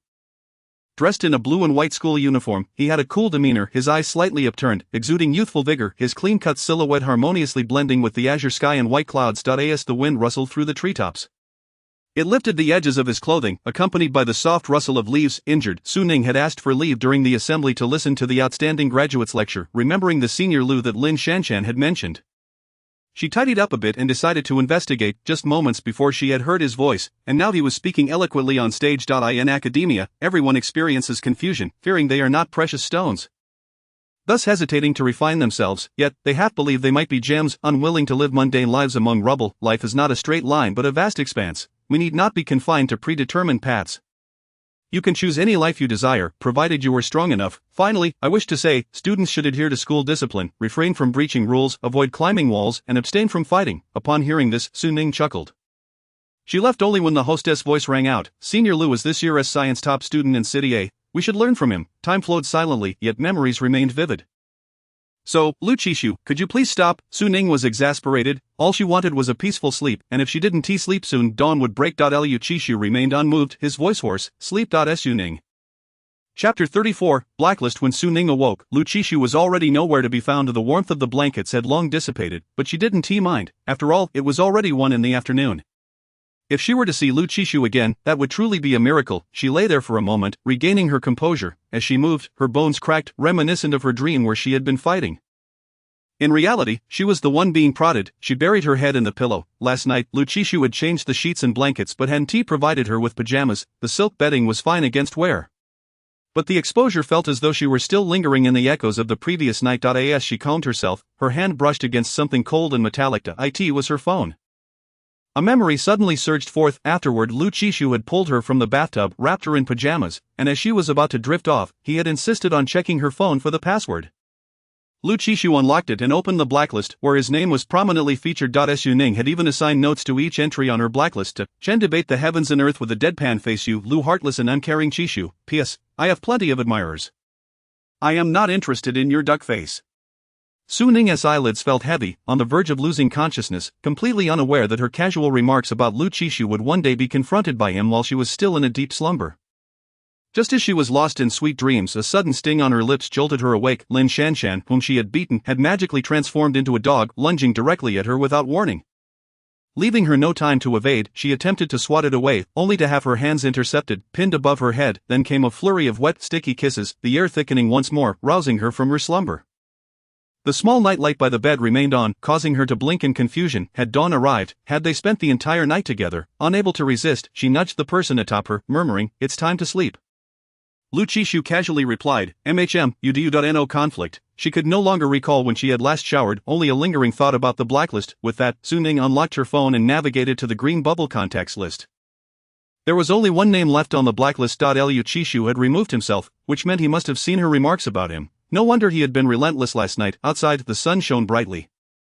The sky a clear blue. This time difference was truly wasted. Her phone buzzed. Someone had messaged her. It was Lu Qishu. Awake. President Lu, valuing his time, naturally chose his words sparingly. Su Ning casually sent back a meme. "Please call me Emperor JPG, Lu Qishu. Food will be delivered in half an hour." Then, there was silence. Su Ning pouted. It seemed she could no longer expect any warmth from this man in this lifetime. Unless pigs learned to climb trees, lacking the care of a man, she still had her sisters. After days of absence, Su Ning returned, and Xiang Han was eager to meet. Su Ning spoke to her. "I'm busy now. I am moving this morning." Lu Qishu had specifically instructed the property management to assist her with the move. Upon waking and having breakfast, she received a call from them, respectful and ready to serve. Not wishing to waste anyone's time, Su Ning promptly set about moving. She had a lot of belongings, various clothes filling 2 large wardrobes, and began sorting through the seasonal items. Her new apartment was adjacent to Mingzhu. Not far from Suizhu Huayuan, easily accessible should she need to return for anything else. Even so, it filled an entire small truck. The property management assisted in moving the items upstairs. Toiletries were placed in the master bathroom, and clothes were hung in the wardrobe. By the time everything was organized, it was already 6 in the evening. Su Ning leaned wearily against the sofa, reflecting on the fact that moving indeed required considerable effort. Just then, Xiang Han, after finishing work, suggested they go shopping, prompting her to change her outfit and head out. As for Lu Qishu, Su Ning did not think that an entire afternoon without contact would lead to any special arrangements for a romantic escapade. He was likely preoccupied somewhere in the business world. Her assumptions were not misplaced. Upon arrival, Lu Qishu was promptly pulled by Qi Yan to Zhuing Xian for a card game, where Gu Yanghe formed a pair and signaled Jiang Xian to follow suit.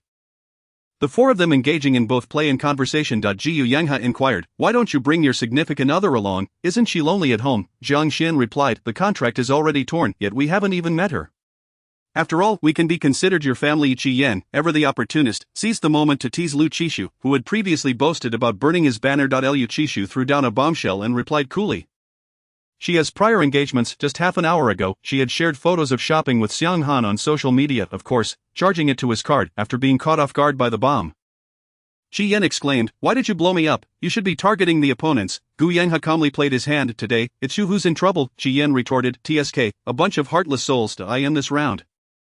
Qi Yan suffered the most crushing defeat. As Jiang Xian shuffled the cards expertly, he remarked, "The recent uproar surrounding Song Qingyan has been quite sensational. Even her agent has approached me to prevent her from terminating her contract."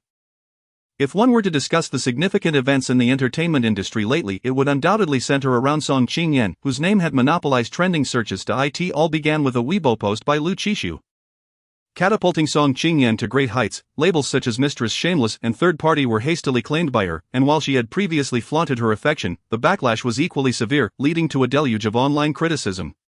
Just as netizens were reveling in the scandal, another revelation surfaced. During the filming of a television drama, it was disclosed that Song Qingyan and her husband, the exemplary figure in the industry, Qiu Hong, were indeed a couple within the cast. Qiu Hong's pregnant wife had even visited the set, while Song Qingyan had shared joyful dining photos, which now seemed deeply ironic. The official accounts of Song Qingyan and her studio had collectively fallen into disrepute, becoming the targets of public outrage, with major brands hastily terminating contracts and demanding compensation. In an instant, her glory had turned to dust. Jiang Xian remained silent, casting a glance at Lu Qishu, who was likely here to gauge the situation. Initially, the Lu family was able to swiftly respond to the group's illegal activities due to Song Qingyan's warning, even sending an email urging Lu Qishu to return home promptly. Whether this was intentional or accidental was no longer of consequence. Nonetheless, Song Qingyan had indeed been of assistance to the Lu family. Qi Yan found himself on a winning streak, calculating how to reclaim everything he had just lost, and casually remarked, "Isn't this just her own doing? The photos and videos clearly depict how she and Qiu Hong spent their intimate nights. How could she claim innocence?" Qi Yan added, "Over the years, hasn't Lu Gu invested quite a bit in her resources?" The agency representing Song Qingyan was indeed backed by Lu Qishu, and throughout the years she had access to countless resources, which was why she had quickly risen to prominence in the industry and even secured the title of Best Actress. Qi Yan had always disdained Song Qingyan's duplicitous nature, often speaking ill of her. He poured in money and effort, ensuring she had a smooth path in the entertainment world. The debts have long been settled. Lu Qishu casually picked a card and tossed it onto the table. "I'll handle this matter." Jiang Xian nodded slightly, following suit in the game. Chapter 35. Never lacking admirers. A day apart felt like 3 seasons. After a few days, it seemed like an eternity. Su Ning and Xiang Han, with milk tea in hand, ordered a duo pot and began their feast. "Let me tell you, do you know how Song Qingyan's fans are behaving now?" Xiang Han remarked, "They used to be so arrogant, even a dog passing by would get scolded by them. Now, they've become the proverbial mice crossing the street. Everyone is out to get them, and they dare not utter a word.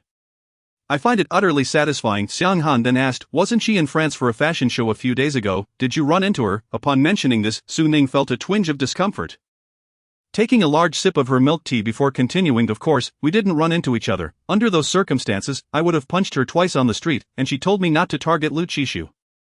I'm not going to have a go at my own husband. Why would I hit her?" Su Ning added, "Oh, I have no interest in her husband." Hearing Su Ning's description, Xiang Han was filled with righteous indignation. She even spread rumors that those high-end outfits were gifts from her, claiming how sweet she and your husband were in France. Well, look who's been slapped in the face now, transforming into the ex-wife. When the affair between Song Qingyan and Qiu Hong was revealed, she had been somewhat incredulous, considering Song Qingyan had always portrayed herself as an independent woman, far removed from men. Little did she expect such a swift downfall, with revelations of their onset marriage. and witnesses claiming to have seen them at the Civil Affairs Bureau. Soon after, additional reports surfaced stating that Song Qingyan and Xiao Hong had regained their single status months ago. In an uproar, netizens threatened to hurl rotten eggs at the couple's doorstep. Song Qingyan had indeed transformed into the ex-wife. Reflecting on this, Xiang Han chuckled, wondering which kind-hearted individual had released the photos to teach that little brat a lesson. Su Ning smiled silently. Xiang Han keenly noticed her enigmatic smile and suddenly exclaimed, "Could it be you?" "The one who provided me with the scoop is right beside me," Su Ning clarified. "I didn't post the photos." Xiang Han quickly deduced, "It must be that Pei Jingyan fellow, thinking he could escape my grasp by going abroad, and now he's dragging you into isolating me." Su Ning laughed, clarifying that he wasn't the one who shared the photos either. Song Qingyan had been riding high over the years, showing no signs of restraint, encroaching on many people's interests. She had merely nudged the events along. To remain undetected, one must refrain from wrongdoing. With Song Qingyan's status, she was perpetually under the watchful eyes of paparazzi. A few photos were hardly difficult to obtain. Xiang Han remarked, "Impressive, this little girl has become quite the big shot without me even noticing." Su Ning replied, "Thank you for the compliment." Xiang Han added, "But what if she decides to pursue your husband again?" It was evident to all that Lu Qishu's connection to Song Qingyan was rather exceptional. It had recently come to light that the investor behind Song Qingyan's agency was Lu Qishu. Moreover, there were numerous instances of Lu Qishu providing resources for Song Qingyan. To claim there was nothing between them would be hard to believe. Currently, the internet was abuzz with speculation regarding the ties between Song Qingyan and Lu Qishu, with some guessing she was the ex-girlfriend and others dubbing her the White Moonlight. However, Lu Qishu was now married. And with Mingzhu Group deliberately suppressing news, such information had not spread widely. Su Ning responded with nonchalance, "That's simple. Divorce him, and then I'll use his money to support you." Xiang Han burst into laughter. "I think that could work." After finishing their meal, the two headed to a riverside terrace bar for a leisurely sit, sipping on some sake. In their conversation, they inevitably discussed Lu Qixu. Su Ning had met Xiang Han in high school, and their instant rapport had led to a lasting friendship, which had only deepened over the years, rendering them inseparable confidants. Xiang Han mused, "I never would have imagined that the girl who once drooled over the honor wall with me would end up marrying her crush. When will I meet my own?" Su Ning clinked her glass against hers. "You only see them as a crush when you have feelings. Once those fade, they're just rubbish." Xiang Han nodded. "You're right, but your husband certainly won't turn into rubbish. After all, his attributes were exceedingly commendable." Xiang Han then asked, "By the way, it's quite late. Haven't you been prompted yet, you married woman?" Just as she spoke, Su Ning's phone vibrated unexpectedly, revealing a rare guest. Lu Qishu, where are you? Su Ning sent her location. 1 minute later, Lu Qishu replied, "On my way." Su Ning wondered if he was coming to pick her up, not wanting to misinterpret his intentions and end up waiting in the night breeze. She inquired, and Lu Qishu promptly replied, "Yes, I'll come to get you." Su Ning shook her phone, and Xiang Han looked on, feeling envious and inspired to find someone to date. Xiang Han exclaimed, "I'm done for, hurry and go." The young couple seemed intent on flaunting their affection. Su Ning intended to escort Xiang Han back, but she insisted on not being a third wheel and took a taxi instead. Su Ning could only remind her repeatedly to message her upon reaching home. After seeing Xiang Han off, she settled by the riverside to wait. The wind was a bit strong, tousling her hair and obscuring her vision. Su Ning had felt stifled when she left the house, but now, wearing a light green slip dress, she felt a chill, yet she always prioritized elegance over warmth, the breeze lifting her skirt, shimmering in the light. Her fair skin and beauty attracting glances from passers-by along the riverbank. As she prepared to meet Lu Qishu, she took out her lipstick from her bag and opened her camera for a touch-up. At that moment, a group of male university students rode by, their admiration ringing out, "Sister, so beautiful, gorgeous lady, pretty and elegant big sister." With each enthusiastic call of sister, Su Ning felt herself melting. Who could resist heartfelt compliments? Su Ning replied, "Thank you, you're all quite handsome as well." Upon her response, several individuals came to a halt, one of them turning to approach Su Ning. Among them, the tallest and most handsome was being nudged forward. His face flushed, a hue that even the night could not conceal. "Beautiful lady, may I have your contact information?" Su Ning's smile nearly reached her ears, though she lamented internally, for she was already married. Otherwise, she might have flirted a little. "I apologize, but I am married," she replied. The sight of such a stunning beauty being wed at a young age astonished the group of men, who quickly offered polite apologies. "We sincerely apologize." Su Ning waved her hand dismissively. "It's quite all right." After exchanging apologies once more, the group mounted their bikes and departed. While Lu Qishu observed the entire scene, even though the boys faced rejection, they remained undaunted, playfully jostling each other as they rode away. Yet, the encounter would linger vividly in their minds. He recalled the message from the morning that had found its way onto Su Ning's blacklist: "If you bloom, butterflies will naturally come." She was forever a flower that attracted countless butterflies. As Su Ning braved the chilly breeze, she inwardly scolded Lu Qishu for his tardiness. If he did not arrive soon, She would take a taxi home herself. Just as this thought crossed her mind, her phone vibrated. Turning around, she heard a deep, melodious voice accompanied by a faint electronic hum, which was quite alluring. Su Ning spun around abruptly. Her hair swirling in the air. Liu Qixu had exited the vehicle and was striding towards her. Noticing her clad in a flimsy spaghetti strap dress, he furrowed his brow ever so slightly, then promptly removed his jacket and draped it over her shoulders. The fluidity of his actions suggested a familiarity that hinted at a profound bond between them, yet Su Ning recognized that this was predominantly a manifestation of the gentlemanly decorum ingrained in him, showcasing the fundamental care and respect one ought to extend to a partner. Shall we? Liu Qixu gestured, opening the car door for her to enter first. The driver in the front greeted her. Good evening, madam. Su Ning tightened the jacket around her, seeking its meager warmth, and offered a slight nod. Hello. Liu Qixu, still holding his tablet to check urgent emails, inquired, have you moved in? Su Ning nodded, yes. This marked the first exchange between them after a day apart.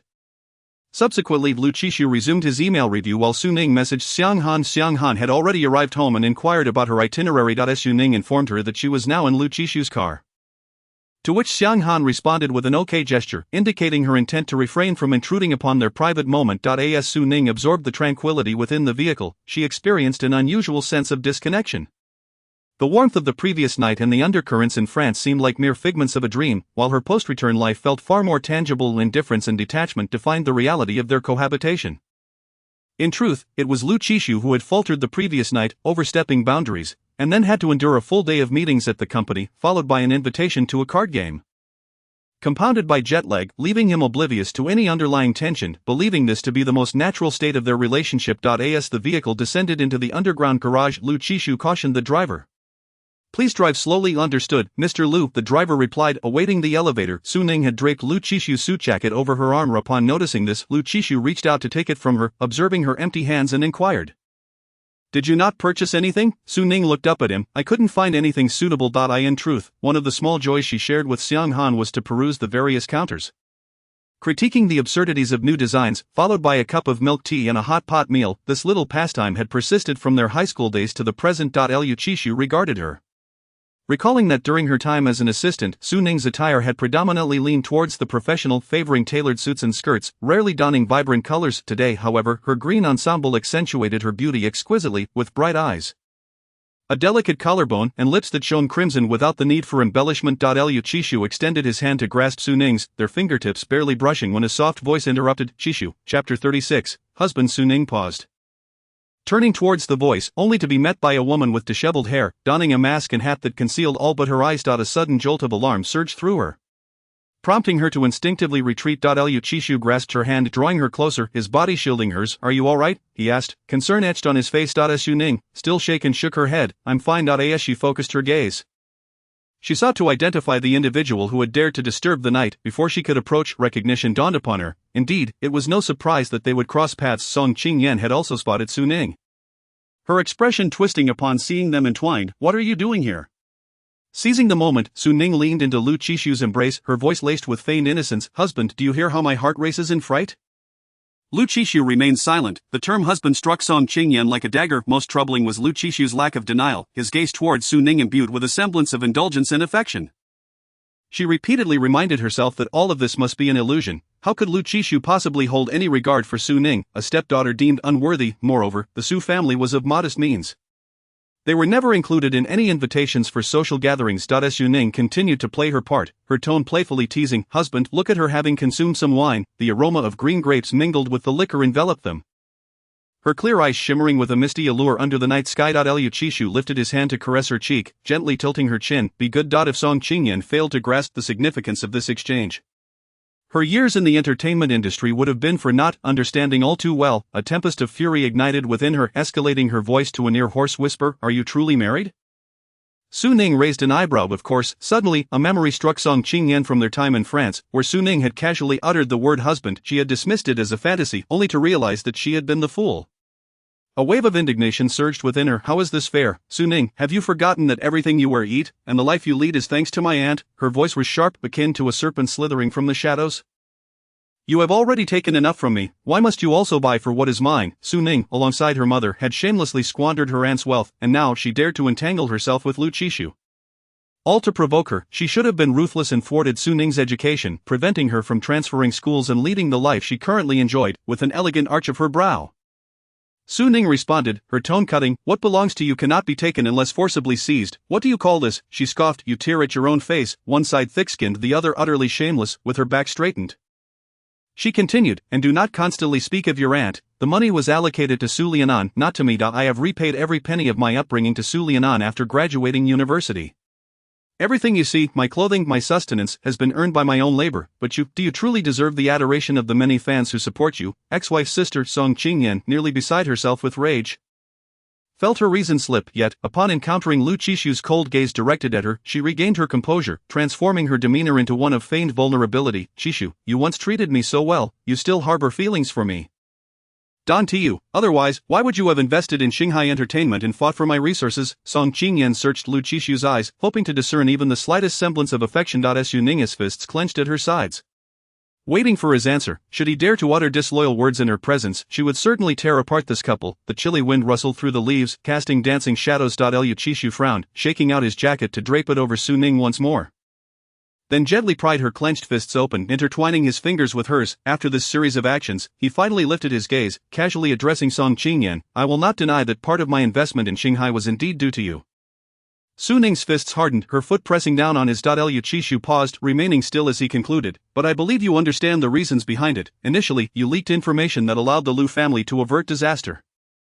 We were grateful." Lu Qishu continued, "You wished to enter the entertainment industry, and the Lu family assisted you in doing so. If you sought resources, we helped you obtain them, yet, none of these actions were motivated by any personal sentiments."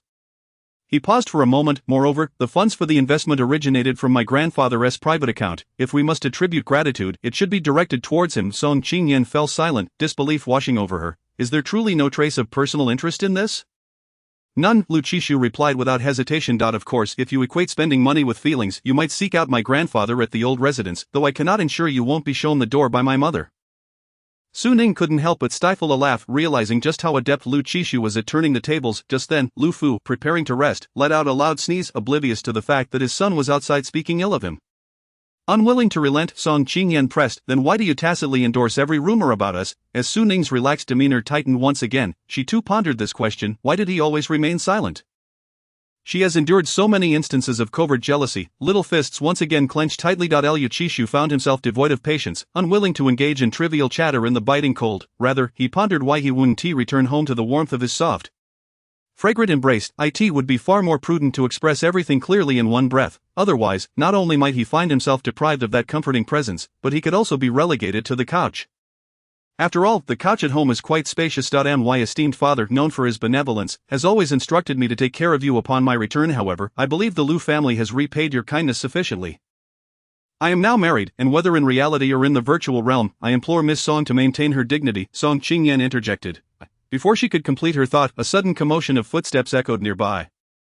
Unbeknownst to her, Lu Qishu had summoned security. Several imposing figures, wielding batons, cautiously encircled Song Qingyan. Their duty was to protect the homeowners and uphold their interests, regardless of who Song Qingyan might be. Lu Qishu took hold of Su Ning, intent on ascending the stairs, as the property management would handle all ensuing matters. After all, the annual property fee in the 5-figure range was not paid in vain. Wait, Song Qingyan, realizing that Lu Qishu was genuinely leaving her behind, called out urgently, "My uncle has returned, and I know where he is. Don't you wish for revenge? Don't you want to capture the architect of your uncle's hospitalization, the one responsible for your family's downfall?"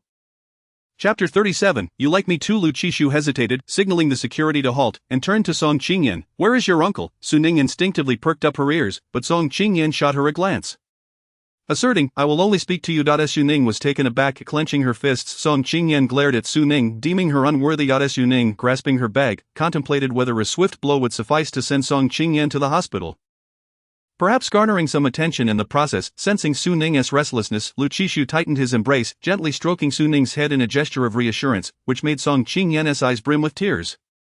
Though she was inferior in status, looks, and talent, merely a stepdaughter, why did she deserve Lu Qishu's affection? Why? Jealousy consumed her, and she reiterated firmly, "I will only speak to you." The whereabouts of her uncle were of utmost significance to both Lu Qishu and the Lu family, and she understood this better than anyone. Lu Qishu cast a disinterested glance her way. "As husband and wife, she has every right to know my affairs." After expressing his mild impatience, he pressed, "Are you going to speak or not? If not, we'll head upstairs to wash up and rest." Surprised by Lu Qishu's nonchalant demeanor, Song Qingyan retorted, "Haven't you always wanted to apprehend my uncle?" I did, Lu Qishu replied coolly, but it is unnecessary. There was no need to sacrifice more resources, time, or effort for someone who could never stand in the light. He was a businessman, driven by profit. He had no interest in ventures that bore no fruit. Moreover, Lu Qishu continued, you were the one who disclosed your uncle's crimes to us. Who do you think he would seek first upon his return? At his words, Song Qingyan's anger dissipated, replaced by clarity. She recalled the peculiar behavior of her uncle, frequently receiving calls from abroad, despite the Song family having no business dealings overseas during that period. She had even caught him meeting with a senior executive from Mingzhu Group on several occasions. At the time, she had been unaware of their intentions, merely seeking topics to discuss with Lu Qishu, who was studying in France. She had penned those occurrences in an email to him, which he had surprisingly responded to with a simple thank you. Soon after, he returned home, having completed his studies ahead of schedule. She had been thrilled to see him again, but little did she know that her actions would precipitate a sensational scandal. The Mingzhu Group's executives were implicated and imprisoned, while her uncle fled abroad. She had never anticipated that her seemingly innocuous actions would trigger such a monumental butterfly effect. Regret was futile. She had unwittingly harmed the uncle who had always doted on her. If her uncle sought vengeance upon his return, she would be the first target, the beloved niece who had betrayed him. Song Qingyan's expression shifted drastically, her lips paling as she stared at Lu Qishu, her voice a desperate whisper. No. You can't abandon me. I betrayed my uncle because of you. Lu Qishu continued coldly. Zhang Xian will follow the standard termination procedures. You won't be liable for any breach of contract. Xinghai Entertainment won't seek to terminate your contract either. In other words, as long as Song Qingyan desired, she could remain at Xinghai Entertainment for a lifetime, while the majority of an artist's income stemmed from performances. Xinghai Entertainment also employed numerous lesser-known talents who excelled in their craft, thus implementing a basic salary system. Commissions from gigs and performances would be divided according to set ratios. As a former leading lady of Xinghai Entertainment, Song Qingyan was in a favorable position. However, for someone who had once basked in glory and adoration, this reality was undoubtedly the greatest humiliation. In the future, walking through Xinghai Entertainment, she would be drowned in scornful remarks. Not to mention the online vitriol. After speaking, Lu Qishu gestured for security to escort Song Qingyan out, leading Su Ning to the elevator. As the elevator doors were about to close, Song Qingyan suddenly erupted. Su Ning, you little wretch, do you think he loves you? You're nothing but a pawn. All your years of affection are worth less than a dime. Su Ning furrowed her brow, yet before she could respond, the elevator doors sealed shut, isolating Song Qingyan's outburst. An unsettling agitation stirred within Su Ning. The gleaming elevator walls reflected the figures of two individuals. Once intimate, an invisible rift now lay between them.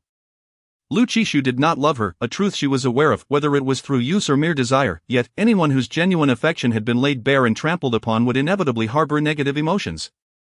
Upon reaching the entrance, Su Ning's expression remained sour, transforming from a captivating green fairy into a wilting afternoon cabbage leaf. Once the lights flickered on, Lu Qishu surveyed the room. The living area, typically somber, was now adorned with beige cushions on the black sofa, while the carpet had been replaced with a refreshing green dye. In the corner, beside a black kettle, lay Su Ning's herbal steamer.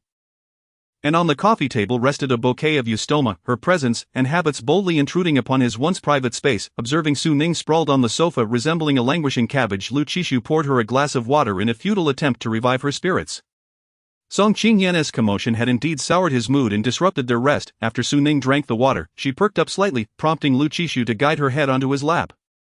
Have you heard about the money laundering scandal involving Mingzhu Group 2 years ago? It had stirred considerable controversy and garnered widespread attention, especially for Su Ning, who was often attuned to developments concerning Mingzhu Group. She nodded in acknowledgement. Lu Qishu reclined against the sofa, reflecting on a past he preferred to forget. Song Qingyan's uncle had collaborated on a project with Mingzhu Group, forging a connection with a senior executive who had been persuaded to misuse their position for money laundering, a substantial sum. As you know, Song Qingyan had relayed this information to us, which granted us a glimmer of opportunity. Hence, my father has always been grateful and has insisted I look after her, while I have turned a blind eye over the years. Su Ning had certainly heard rumors, though they often exaggerated the tale. However, Lu Qishu continued with details she was unaware of. That executive didn't possess such authority. It was actually the financial director who had the power. They were involved in a clandestine romantic relationship. Su Ning's eyes widened in surprise. Thus, a misstep had nearly cost the entire Lu family dearly. Consequently, my father mandated that no office romances be permitted within Mingzhu Group. Any discovered would lead to immediate dismissal. Su Ning paused, momentarily taken aback. She had known from her first day that office romances were prohibited, her intention merely to familiarize herself with Lu Qishu to facilitate her future work. Little did she know, she had inadvertently exposed herself and secured her own termination. So why was this being discussed now? Was it merely to share gossip? a sudden realization struck Su Ning, revitalizing her languid demeanor. Resting her chin on Lu Qishu's knee, she looked up at him, eyes sparkling. So what you're suggesting is that you dismissed me because you wanted to be with me, after all? If they were to engage in an office romance, her father would be the first to object. Su Ning gazed at Lu Qishu with glimmering eyes. So you like me too? Chapter 38. The interview. Su Ning leaned against Lu Qishu's leg, her chin resting on his knee, her languorous, long curls cascading behind her. A couple of playful strands entwined around his wrist, while her porcelain-like face, adorned with rosy lips, bore the expression of a contented little fox. Her dress, with its halter neckline and slit, hinted at the allure beneath, while her long legs, akin to exquisite jade, lay carelessly on the carpet. Noticing Lu Qishu's silence, she playfully circled his tie with her delicate fingers. Her bright eyes shimmering with a ripple akin to autumn waters, resembling tender cherries in bloom, an indescribable charm captivating and enticing. Lu Qishu's gaze fell upon her bare wrist, and he remarked, "Why aren't you wearing the diamond bracelet I gifted you?" 4 days now, Su Ning's wrist had been devoid of adornment. Oh, that, she recalled the bracelet she had stashed away, considering it evidence of infidelity.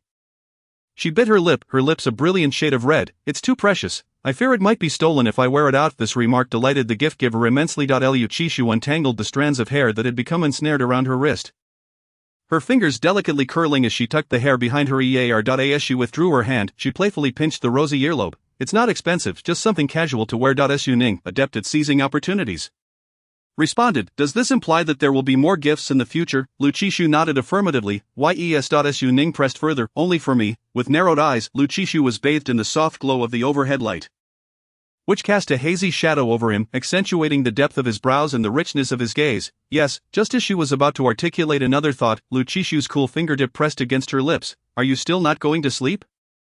Emerging from the water like a pure lotus, Su Ning, now stripped of her embellishments, resembled a fox spirit freshly risen from the depths, her tail curling enticingly as she clung to him. That night, they inevitably succumbed to their desires. In the dead of night, rain began to fall outside, pattering against the glass windows and leaving damp traces behind, which soon coalesced into streams cascading downward. It was an autumn rain, akin to a nourishing downpour revitalizing a parched earth, which after enduring the trials of spring and summer, would ultimately yield sweet fruits in late autumn. The following day, she slept until the afternoon, and as Su Ning touched the cold quilt beside her, a twinge of sentimentality washed over her. Was she not akin to a little sprite being nurtured by Lu Qishu within his abode, preserving her energy by day and weaving romantic entanglements by night? After getting up, washing up, and preparing herself, this little sprite was set to venture out for an interview, ready to face the trials of society, adorned in the professional attire Lu Qishu had retrieved for her the previous night. She styled her hair and was just about to step out when she received a call from Lu Qishu as she entered the elevator. Su Ning raised an eyebrow slightly. Had this man finally come to his senses? He was actually calling her. Once the call connected, Lu Qishu, hearing the elevator doors open, inquired in a deep voice, "Are you going out?" "Yes, for an interview," Su Ning replied. However, there was a sudden silence on the other end. After a few seconds of waiting, on the verge of making a sarcastic remark, Lu Qishu finally spoke. "Wait 10 minutes in the parking lot, the driver will arrive shortly." So that brief pause was for him to summon a driver for her? Su Ning obediently replied, "All right." Despite the circumstances surrounding her dismissal, the incident remained a lingering grievance for Su Ning. Lu Qishu was aware of this and thus treaded carefully, simply asking, "When will it end?" "I will come to pick you up." Su Ning pondered for a moment before responding, "I'm not sure. It seems there are quite a few candidates." "Okay, message me when you finish," Lu Qishu instructed. After exchanging a couple of sentences, their call concluded. Su Ning did not expect Lu Qishu to shower her with sweet nothings. Even a few words of concern were a step forward. As for the topic diversion from the previous night, she was not overly concerned, as sometimes actions speak louder than words. A few sentences exchanged effortlessly were merely the least demanding form of caring. The driver delivered her to her destination. "You can head back now," Su Ning told him. "The boss asked me to wait for you until you're done." The driver replied. Su Ning contemplated for a moment and said, "It's fine, you can go back. What if he needs the car?" Lu Qishu had sent his dedicated vehicle, and since she had previously worked as Lu Qishu's assistant, she often interacted with the driver, arranging transportation. Occasionally, when the office had extra afternoon tea, Su Ning would bring the driver a portion. The driver thought for a moment and nodded. "All right." Su assistant, realizing his slip, he quickly corrected himself. "Madam." He glanced up at Su Ning. Su Ning smiled. "It's all right, Chenggu. Take care of me in the future." After bidding farewell to Chenggu, Su Ning looked up at the interview location, Junlin Studio. Following the receptionist's guidance, she ascended to the second-floor meeting room, where over 20 individuals stood within a space that was not particularly large. One person was checking resumes by the floor-to-ceiling window. Su Ning glanced casually and noticed a familiar name, the university, having previously worked at a renowned PR firm in the country with an extensive list of public relations cases handled. I studied in Los Angeles and interned at Edelman. Edelman, a leader in the industry, has consistently ranked first among global PR firms for years. Su Ning immediately felt a surge of anxiety, her heartbeat quickening. She hoped that an old classmate would look favorably upon their past grievances and grant her a morsel of opportunity. Next, Su Ning, she pushed open the glass door to the meeting room and instantly recognized the man seated in the center. Dressed in a white shirt, wearing gold-rimmed glasses, his face adorned with a sinister smile. He greeted her with a familiar tone. What a rare guest, Miss Su, for her former rival and potential future boss. Su Ning beamed with a sweet and appropriate smile. Your company is well managed, with a strict system and excellent crisis management capabilities. IT is a leader in the industry and embodies the work environment I aspire to. You're my benefactor, the man scoffed lightly, the cold light reflecting off his glasses. Yes, that's so. Aren't you the sharp-tongued, caustic-faced fellow who always had something to say? Su Ning's smile faltered momentarily, her expression dimming by a fraction. Was it merely a casual comment made in her sophomore year that he had held onto for so long? Yet, upon reflection, it was entirely plausible. Perhaps he replayed that remark each night before sleeping.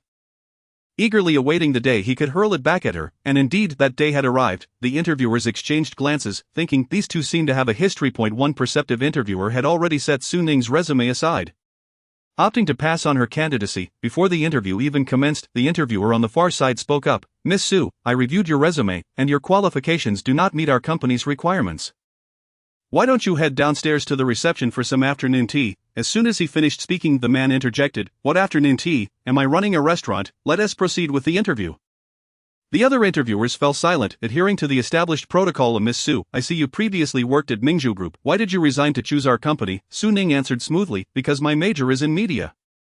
And I encountered several public relations crisis cases during my university years. I have a keen interest in PR. After graduating, I chose to work at Mingzhu Group because I felt my understanding of large group management structures and operations was lacking. And I wanted to learn. Upon hearing this, the man snorted derisively, a smirk dancing on the corners of his lips, laden with sarcasm. Su Ning noticed but remained unfazed, skillfully answering the remaining questions posed by the interviewers.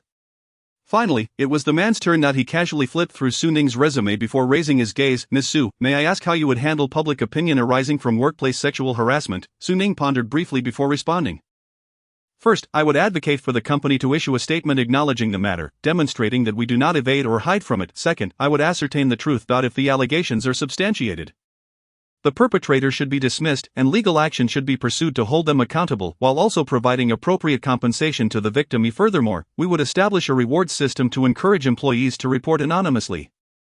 Maintaining a zero-tolerance policy for workplace harassment, the process must be transparent and open, with no concealment. After concluding her response, she noticed the man neither nodded nor shook his head, casually setting the resume aside. That will suffice. As Su Ning exited the meeting room, the next candidate promptly entered. She descended the stairs, realizing it was still early. Not expecting the man to facilitate her passing the interview, she contemplated calling Chen Gu. Deciding instead to pick up Lu Qishu from work, seeking comfort and affection, it was the perfect opportunity to flaunt the authority of a boss's wife. Chapter 39, The Fiancé. As they approached the Mingzhu Group building, Chen Gu suddenly asked, Shall we stop at the front entrance? This was a dedicated vehicle. He was Lu Qishu's exclusive driver. When Su Ning stepped out of the car, it was a declaration of her sovereignty. Chen Gu had heard some rumors about her confession, and it pained him to think of such a good girl being subjected to ridicule. After all, who hasn't had a crush on someone during their youth? To be mocked for a mere affection was unjust. Moreover, Su Ning was now the legitimate Mrs. Lu, making it the perfect moment to confront those who gossiped. However, Su Ning shook her head. Let's go directly to the underground parking garage. While confronting others was gratifying, she had to consider the implications. After all, her husband was quite renowned, with a multitude of fans. As the vehicle entered the underground parking lot, Su Ning planned to take the private elevator upstairs. Just as she took a step forward, Chen Gu suddenly recalled something and reminded her, the private elevator might still be under maintenance. Why don't you wait in the car? After all, Mr. Lu will be off work soon. Su Ning agreed. That is fine. Unexpectedly, before she could even open the car door, her phone rang with an unfamiliar number. After pondering for a moment, she decided to answer. You can report tomorrow, if you're late. You can forget about coming in, came a somewhat familiar cold voice before the line went dead. Su Ning felt perplexed at first but quickly realized that the only person who would speak to her in such a manner was Xin Yun. He was quite prompt. It seemed her old classmate was looking out for her. After successfully passing the interview, Su Ning was the first to share the news with Lu Qishu, boldly offering to treat him to a grand meal. Just as she sent the message, high-heeled footsteps approached from a distance. Instinctively, Su Ning turned towards the sound, exclaiming in exasperation, "Have I been cursed with bad luck these past few days?" It was Lin Shanshan, who was equally astonished to see her. "What are you doing here?" Upon noticing the reserved seat beside Lu Qishu, she quickly pieced things together. "Haven't you given up yet? Mr. Lu is already married, and you still come to linger around him? How shameless!" Su Ning retorted coldly. "You might want to save those words for your close friends. Don't drag a married man into your mess." Earlier that morning, paparazzi had started circulating photos of Song Qingyan appearing at Lu Qishu's complex late at night, but they were promptly suppressed. "Married man," Lin Shanshan found it amusing. "Aren't you a married woman as well?" Upon hearing this, Su Ning furrowed her brows in confusion. "What does that mean?" Lin Shanshan looked at her with a derisive expression. "You're about to get engaged to Liang Zhuan, yet you still have the audacity to yearn for President Lu. Have you even taken a moment to reflect on your own appearance?" Seizing the crucial point, Su Ning's voice turned frigid as she retorted, "Engaged to Liang Zhuan? Who said that?" Lin Shanshan scoffed. "Who else could it be but your worthless father and that scoundrel of a husband?" With a smirk that brimmed with mockery and glee, Lin Shanshan seemed to relish the thought of Su Ning being toyed with by Liang Zhuan. "I heard that Liang Zhuan has recently entertained 2 young models and dabbled in new tricks, nearly landing himself in trouble. I'm sure you'll find immense happiness once you marry him." The mere thought of it brought Lin Shanshan such delight that she burst into laughter. "Don't worry, during the Qingming festival, I'll make sure to burn paper money for you. Enjoy your time underground." Before Lin Shanshan could finish her sentence, a loud slap echoed through the parking lot as flesh met flesh, the sound reverberating twice, illustrating the ferocity of the blow. Feeling the stinging pain on her face, Lin Shanshan nearly lost her mind. The last time she had been struck was still fresh in her memory. Su Ning had been atop her, delivering slaps, and here she was again. Did Su Ning think herself a mere Hello Kitty to be so easily bullied? Lin Shanshan cast aside her beloved handbag, declaring, "Su Ning, today I'm going all out against you." The sharp cry immediately alerted Uncle Chen in the car, prompting him to send a message to Lu Qishu before swiftly exiting the vehicle to protect Su Ning. However, the women were quicker, and in an instant, they were entangled in each other's hair. It was inappropriate for a man to intervene in such a scuffle, so he sent another message to Lu Qishu urging him to come and halt the brawl. Su Ning, donned in heels and a skirt, found herself at a disadvantage, yet Lin Shanshan's 10-centimeter stilettos hindered her even more. Besides the initial scratch, Su Ning found herself dominating the fight, managing to seize Lin Shanshan's hands. However, Lin Shanshan still had her feet, and wielding her pointed heels, she delivered a sharp kick, causing a jolt of pain to shoot through Su Ning's calf. She didn't need to guess. She was certain it had turned a deep shade of purple, not one to be a pushover. Su Ning yanked Lin Shanshan's hair, and a chorus of wails filled the parking lot, echoing around them. When Lu Qishu arrived, he was met with the sound of Lin Shanshan's agonized cries, and his expression shifted dramatically as he hurried over, followed closely by Secretary Yang. Lin Shanshan attempted to deliver a fierce kick to Su Ning, but the moment was thwarted as Su Ning deftly pulled her hair again, yanking it downward, causing Lin Shanshan's scalp to sting and her kick to falter. "President Lu, you're here," Jen's anxious voice rang out. And upon hearing it, Su Ning immediately released her grip, swaying slightly as she feigned a limp and began to sob, appearing utterly pitiful. Whoa, it hurts." A disheveled Lin Shanshan stared wide-eyed at the seemingly disabled woman in front of her. "Are you out of your mind? If you're such a good actress, you should head to the entertainment industry." Chapter 40, The Su Family. Whoa, it hurts." Su Ning's faux delicate demeanor truly opened Lin Shanshan's eyes, and in her exasperation, she couldn't help but retort, nearly jabbing her freshly manicured nails into Su Ning's face. "What are you pretending for? I haven't even cried out in pain yet, thinking you can seduce President Lu with a few whimpers. Let me tell you, that's impossible. President Lu isn't the kind of man easily swayed by beauty." Before she could finish, a pair of long, steady hands appeared before her, supporting Su Ning, who looked as if she might topple over and call for an ambulance at any moment. A deep magnetic voice, imbued with a tender gentleness, inquired, "Are you okay?" Furious, Lin Shanshan turned, her mouth opening to unleash a barrage of insults. "Who do you think you are, meddling in other people's business?" Yet, in an instant, she fell silent, pushing aside the tangled locks that obstructed her view, and upon recognizing the man before her, she exclaimed, "What the hell?" Lu Qishu, having heard the commotion, cast a disdainful glance in her direction, his icy gaze so piercing that if looks could kill, Lin Shanshan would have been frozen in place. Secretary Yang stepped forward. "Miss, may I help you?" Before he could finish, Lin Shanshan abruptly pinched his arm, her large eyes blinking innocently. "Does it hurt?" Considering Lu Qishu's presence, Secretary Yang refrained from crying out, his eyes coldly fixed on Lin Shanshan as he gritted his teeth. "What do you think, Lin Shanshan?" Her hair a chaotic mess, shook her head with exaggerated sincerity. "I don't feel a thing." With a tone both serious and authoritative, Secretary Yang retorted, "That's nonsense." He then firmly led her aside. As Lin Shanshan was taken away, she cast a furious glare at the two individuals in the distance, as if she could burn a hole through them with her stare. Lu Qishu effortlessly scooped Su Ning up and placed her in the car. which sped away from the parking lot, leaving a cloud of exhaust in its wake. Lin Shanshan, in a daze, turned to the person beside her. What's the relationship between those two? Secretary Yang, having noticed her name tag that read Public Relations Department, replied curtly. The boss's wife. The expansive parking lot fell silent, and curiosity compelled Secretary Yang to glance up, catching sight of Lin Shanshan, her eyes brimming with tears, her lips quivering as she cried out, "From now on, it's my turn to burn paper money for her." During Qingming, Secretary Yang, observing the woman now a mess of tears and snot, felt his lips twitch, resolving to maintain some semblance of gentlemanly decorum.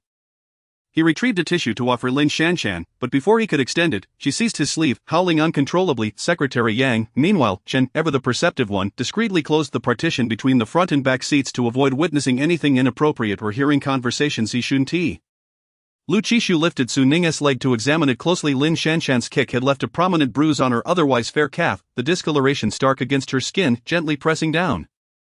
Su Ning inhaled sharply. "It hurts, it hurts." Lu Qishu shot her an irritated glance. "If you know it hurts, why would you engage in a fight?" Su Ning, though lacking justification, retorted boldly. "She cursed me to the underworld.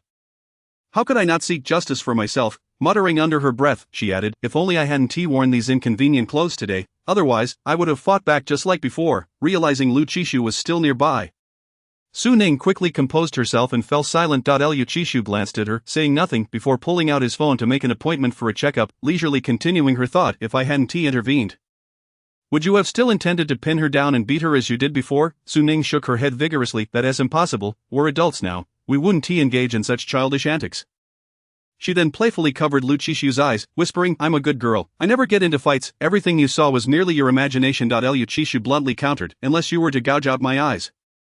Su Ning pouted, feeling a bit frustrated. Was it too much to expect a little playful banter between spouses? Suddenly, she realized, scooting closer to Lu Qishu and wrapping her arms around his neck, she inquired with a sultry tone, "What did you mean by that earlier statement?" Today, Su Ning had worn a shirt beneath her dress, and during the scuffle, 2 buttons had burst open, revealing a tantalizing view from Lu Qishu's perspective. He reached up to fasten the buttons before responding, his expression as cold as ever, as if discussing the most mundane of topics. "After the college entrance examination, I was invited back to my old school to give a speech.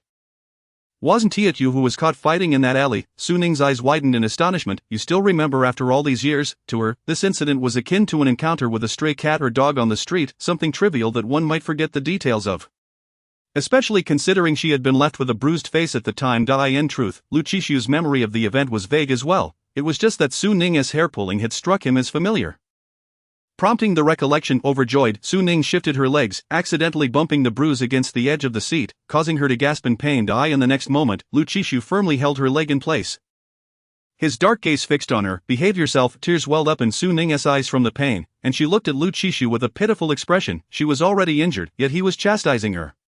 Unmoved, Lu Qishu believed she needed to feel the pain to remember not to engage in fights in the future. Upon arriving at the hospital, the dermatologist examined her and wrote a prescription, instructing them to take an X-ray to check for any bone injuries. While awaiting the results, Secretary Yang arrived after handling Lin Shanshan, bringing with him Lu Qishu's car keys. The results would take another half hour, and Lu Qishu instructed Secretary Yang and the driver to leave for the day. "Thank you for your hard work." As Secretary Yang placed 2 bottles of water beside Lu Qishu for his convenience.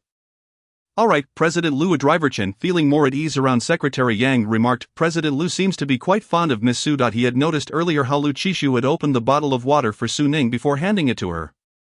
Secretary Yang's phone buzzed incessantly, and while he typed away, he acknowledged Brother Yang's remarks. "It's quite good. Do remember to invite your wife next time." After all, Su Ning's identity was no longer that of a mere assistant, but rather the wife of Lu Qishu and the lady of Mingzhu Group. Brother Chen responded, "I know." Simultaneously, a bold, uppercase message appeared on Secretary Yang's phone. "I have no idea."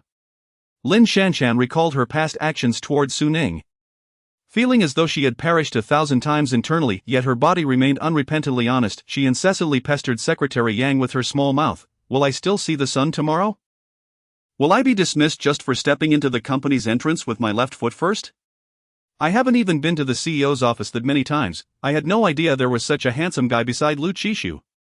Is the handsome guy single and available? Will Lu Qishu send someone to hunt me down?" By the end, her words were so disjointed that she was utterly oblivious to what she was saying. Ultimately, it was Secretary Yang who blocked Lin Shanshan, thus bringing this one-sided harassment to a close. The results for Su Ning came through. Thankfully, there was no serious injury, and the doctor prescribed a few boxes of medicine for her to apply at home. Nevertheless, anyone would be disheartened to see a ghastly bruise on a perfectly healthy leg, especially someone who took pride in their appearance like Su Ning. Exiting the hospital, the evening glow had yet to fade, leaving only a few strands of remnant light mingling beautifully with the smoggy blue sky. Su Ning took a deep breath, ready to head home, where Lu Qishu would be driving. She connected to the navigation destination. Jing Shantaing Yuan. Su Ning suddenly turned her head, incredulous, looking at Lu Qishu. Are you going to the Su family? Lu Qishu placed his phone on the console, steering the car out of the parking lot with one hand, casually remarking, yes, just to pay a visit. Chapter 41. Then I'll have a word with you. Until the familiar gate came into view, Su Ning still found it hard to believe Lu Qishu was taking her home just like that. Before she could process it, Lu Qishu retrieved a paper bag from the back seat. When Su Ning opened it, she found a yellow camisole dress, a new design from C brand, vibrant and elegant. Perfectly aligned with her taste, the length reached her ankles, just enough to conceal the bruise on her calf. So this was not a spur-of-the-moment decision but rather a premeditated act, Lu Qishu commented. I had Secretary Yang pick this up. It should suit you well. Su Ning, still somewhat taken aback, could only murmur. Secretary Yang worked hard. Lu Qishu glanced at her and replied, yes, I'll give him a raise when we get back. I in the back seat. Su Ning changed into the dress, stepping out to link her arm with Lu Qishu's, striding confidently inside. She was determined to show everyone that no one dared to bully her today. Su Lianan had been anxiously waiting, with the living room before him filled with gifts of various sizes, all delivered by Secretary Yang just moments ago. Su Lianan did not know Secretary Yang, nor did he need to. He simply stated, these are from Mr. of Mingzhu Group, who will be bringing his wife for a visit shortly. Su Lianan hurriedly inquired, who was Mr. Lu's wife? He was well aware of the CEO of Mingzhu Group, but had never heard of him being married. Secretary Yang merely smiled without a word. You'll find out soon. Please wait patiently. Su Lianan could hardly contain his impatience. Once Secretary Yang departed, he rushed upstairs to retrieve his most expensive suit, urging the still distracted Meng Wanyun to change into a nicer outfit as well. During those tense minutes, he found himself glancing outside repeatedly, his demeanor fraught with anxiety as he paced the living room. Meng Wanyun remained relatively composed, organizing the gifts and selecting a few to present to Su Ning, who she hadn't seen in a long time and had no idea if she had gained or lost weight. This thought left Meng Wanyun's expression slightly melancholic. Over the years, her focus had been primarily on her younger son, unwittingly allowing her relationship with her daughter to become estranged. By the time she realized she wanted to mend things, her daughter had grown up, taking care of herself and no longer needing her concern and affection. Seeing this, Su Lianan approached her, placing a reassuring hand on her shoulder. Don't worry, Liang Zhuan is a good child. I've watched him grow up. I believe he will treat Ning Ning well. Ning Ning is my daughter. I would never harm her. I won't demand a dowry of 1 million. It will all go to Ning Ning. Just then, a sound from outside caught his attention, and he hurriedly straightened his clothes to greet the guests, gesturing for Meng Wanyun to prepare tea. Lu Qishu favored fine tea. This was a piece of information he had just discovered. He opened the door. Mr. Lu, it is indeed an honor to have you here. Before Su Lianan could finish his sentence, his gaze fell upon the two before him, particularly the arm that Lu Qishu had wrapped around Su Ning, rendering him momentarily speechless, his face betraying an unprecedented loss of composure. Ning Ning, how come you? Su Ning smiled gently. Dad, long time no see. Lu Qishu inclined his head slightly. Uncle, standing tall, he gazed down at Su Lianan, not as if greeting him but rather as an imposing figure surveying a lesser being. After all these years, Su Lianan had thickened his skin, quickly regaining his composure and forcing a smile. Oh, please come in. I'm so delighted that I almost forgot my manners. Meng Wanyun was both surprised and astonished to see Su Ning, exclaiming, Ning Ning. Her gaze flickered between the two. How come you're with Mr. Lu? Before she could finish, Su Lianan discreetly tugged at her sleeve, signaling her to be silent. Offending Lu Qishu would be a grave mistake, one that could cost them dearly. In that moment, both were oblivious to Secretary Yang's earlier mention of Mr. Lu's wife, entirely focused on the intimate demeanor of Su Ning and Lu Qixu. Su Lianan ushered, Mr. Lu and Ning Ning must not have eaten yet. The dishes are still warm. Lu Qishu replied, no, thank you. With the meal declined, Su Lianan invited them to enjoy tea. By Luo-chan, Mr. Lu, do give it a tea or why? Lu Qishu accepted the cup, placing it in front of Su Ning. Observing this, Su Lianan's face creased with additional wrinkles as he hurriedly poured another cup for Lu Qishu.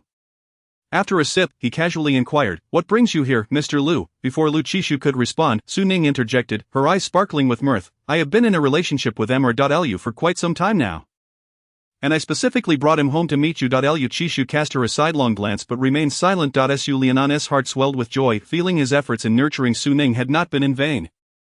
He feigned anger. You child, why didn't you tell us you were seeing someone? Under the table, Su Ning gently tugged at the hem of Lu Qishu's shirt, signaling him to play along. Lu Qishu replied, yes, it was my suggestion not to. In an instant, Su Lianan's mind began to race with calculations. Su Ning continued, I only heard some news tonight, which is why I had Lu accompany me home. Her expression turned slightly forlorn. Dad, has the union with the Liang family been finalized? Her voice quivered. I heard you accepted the dowry. It seems I am fated to be apart from Mr. Lu. Perhaps I should break up with him. Before her words could fully settle, Su Lianan hastily countered, the dowry has been accepted, but without a banquet, it doesn't count. Her realizing he had been overly eager, Su Lianan composed himself.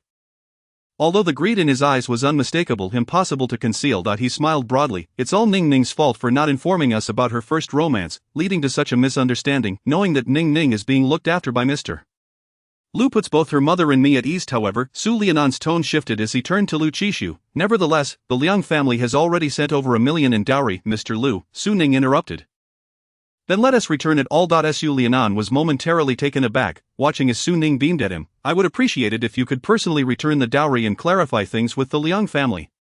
This completely contradicted Su Lianan's intentions. He had hoped for Lu Qishu to cover that sum, believing that after raising his daughter for so many years, she shouldn't simply be given away. Moreover, he had initially sought out this union, and going back on it now could lead to being turned away before even setting foot in the Liang family's door. Su Lianan still wanted to protest but was met with Su Ning tilting her head and playfully pouting at Lu Qishu.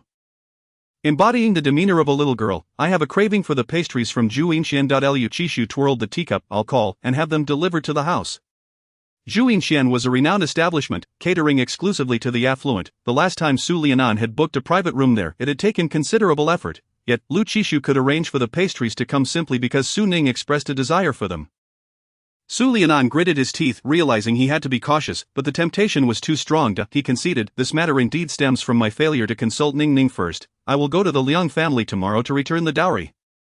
Su Ning was thoroughly satisfied, her smile reminiscent of a cunning little fox, her eyes sparkling with mischief. The Liang family was not to be trifled with, and tomorrow would surely bring Su Lianan a world of trouble. Having concluded their business, Su Ning was eager to leave, preparing to depart. Meng Wanyun, who had remained silent, gazed longingly at Su Ning. Ning Ning. Su Ning turned back, embracing her. Mom, take care of yourself, having not felt her daughter's warmth in a long time. Meng Wanyun's eyes grew misty. You too. Of course, before leaving, Su Ning didn't forget to take a few things, considering all the gifts they had received. Dad, I recall your purple clay teapot in your study is quite nice. A Master's limited edition handmade purple clay teapot. If you like it, take it. That set of Qing dynasty tea utensils you auctioned off a few years ago. Su Lianan gritted his teeth. Mr. Lu enjoys tea, let us include that as well. After a thorough scavenging, Su Ning efficiently packed her belongings, ready to return home. You little thief, put down my father's things. Suddenly, a childish voice echoed from the second floor as a little boy wielding a toy gun indiscriminately unleashed a barrage of shots downward. Baya. Just then, a bullet fortuitously struck Su Ning's injured calf, causing her to wince in pain, her lips paling. Meng Wanyun, witnessing this, raised her head to reprimand her younger son. Z, how could you treat your sister like this? Stop at once and come down to apologize to her. Su Zi dismissed her with disdain. She is not my sister. She is a villainous little brat who aims to snatch away our parents and inheritance. Meng Wanyun stared at Su Zi in disbelief, a mix of anger and sadness washing over her. Z, who taught you to say such things? Su Lian was equally taken aback. Today was hardly the time for frivolity. And he sternly admonished, Su Zi, put down that toy. Yet, Su Zi paid no heed, brandishing the toy gun, determined to continue his assault and drive the wicked woman from their home. Su Lian's expression darkened suddenly. Realizing he was too late to intervene, Su Zi aimed the toy gun at Su Ning. In the next instant, the gun was knocked from his grasp and clattered to the floor, the unexpected impact causing Su Zi's hand to sting, prompting him to burst into tears. Su Ning felt a strange sense of satisfaction amidst her pain. Su Lian glanced at Lu Qishu, beads of cold sweat forming on his forehead. It had been Lu Qishu who had struck the blow. Z was still young, and Lu was magnanimous, so he needn't hold a grudge against him. Lu Qishu lifted his eyelids to cast a glance at him. Then I shall hold you accountable. Chapter 42, Mischief. Seeing Su Ning standing on one leg in pain, Lu Qishu quickly extended a hand to steady her, softly inquiring, Are you alright? Su Zi continued to wail from the second floor, prompting Meng Wanyun to rush upstairs to check on her younger son. Where does it hurt? Are you in pain? Don't worry, mommy's here. Amidst Meng Wanyun's concerned voice, snippets of Su Zi's grievances against Su Ning surfaced. Meng Wanyun gently reasoned with him, akin to how she had comforted her in her childhood. Su Ning's eyes brimmed with tears, her clear gaze misty with emotion as she looked at Lu Qishu, whispering, It hurts. A second wound. The pain made her chest ache, drawing in breaths in sharp, painful intervals. Lu Qishu helped her sit aside, then cast a cold glance at Su Lian. He is just a child. So I shall hold you accountable. As the words hung in the air, Su Lian broke into a cold sweat, momentarily at a loss. Mr. Lu Yu, he quickly shifted his attention to Su Ning, his expression softening with concern. Ning Ning, Are you alright? Are you hurt? Su Lian continued. Your brother truly does not understand. We never taught him those words. I don't know where he learned them. Rest assured, I will give him a proper scolding and ensure you are not wronged. Lu Qishu interrupted him coldly. There's no need to wait. It should be done now. Standing tall, his imposing figure exuded an air of authority. His deep-set eyes bore down on Su Lian as if shrouded in a dark fog. Making it hard to breathe. Lu Qishu added, I understand your love for your son, but he doesn't require a severe lesson. He gestured to the toy gun that had rolled down the stairs after being knocked from Su Zi's hand. Let him take a bullet for this.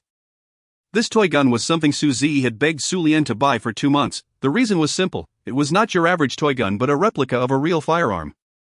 Merely lightened in material, boasting greater potential harm than regular toy guns. Su Lian had feared for his safety, but Su Zi cried and clamored for it, as his classmates had one, and both teachers and female classmates adored the boy. Surrounding him daily, thus, he too desired one. When denied, he would weep. Su Lian, left with no choice, finally acquiesced, for he had only this one son. Su Lian's expression grew troubled. Ning Ning, your brother truly is too young and naive. He inadvertently hurt you. As his sister, could you extend some kindness? I'll have him come down to apologize to you. Alright. At this moment, Meng Wanyun had calmed Su Zi and was bringing him downstairs. Giving him a gentle push from behind. Go apologize to your sister. I won't, mommy, don't you love me anymore? Su Zi cried, hiccuping, burying his head into Meng Wanyun's neck, resolute in his refusal to come down. Meng Wanyun had endured a difficult labor, transitioning from natural to cesarean, and had painstakingly given birth to Su Zi. Naturally, she doted upon him immensely. Every time he cried, her heart would ache. Hesitating, she finally looked at Su Ning. Her expression a mix of difficulty and empathy. Ning Ning, your brother doesn't understand. I apologize on his behalf. Su Ning suppressed her emotions, raising her gaze to Meng Wanyun. Over the years, life had treated them well. Time had left few marks on her face, her skin even smoother and more delicate than in her youth, her figure full and exuding maternal warmth and gentleness. Looking at her now, Su Ning could not help but feel they were still living in that filthy, chaotic urban village where they possessed nothing but an abundance of love. Now they had everything, yet the most precious thing was lost. Su Zi continued to cry, while Meng Wanyun gently swayed him in her arms.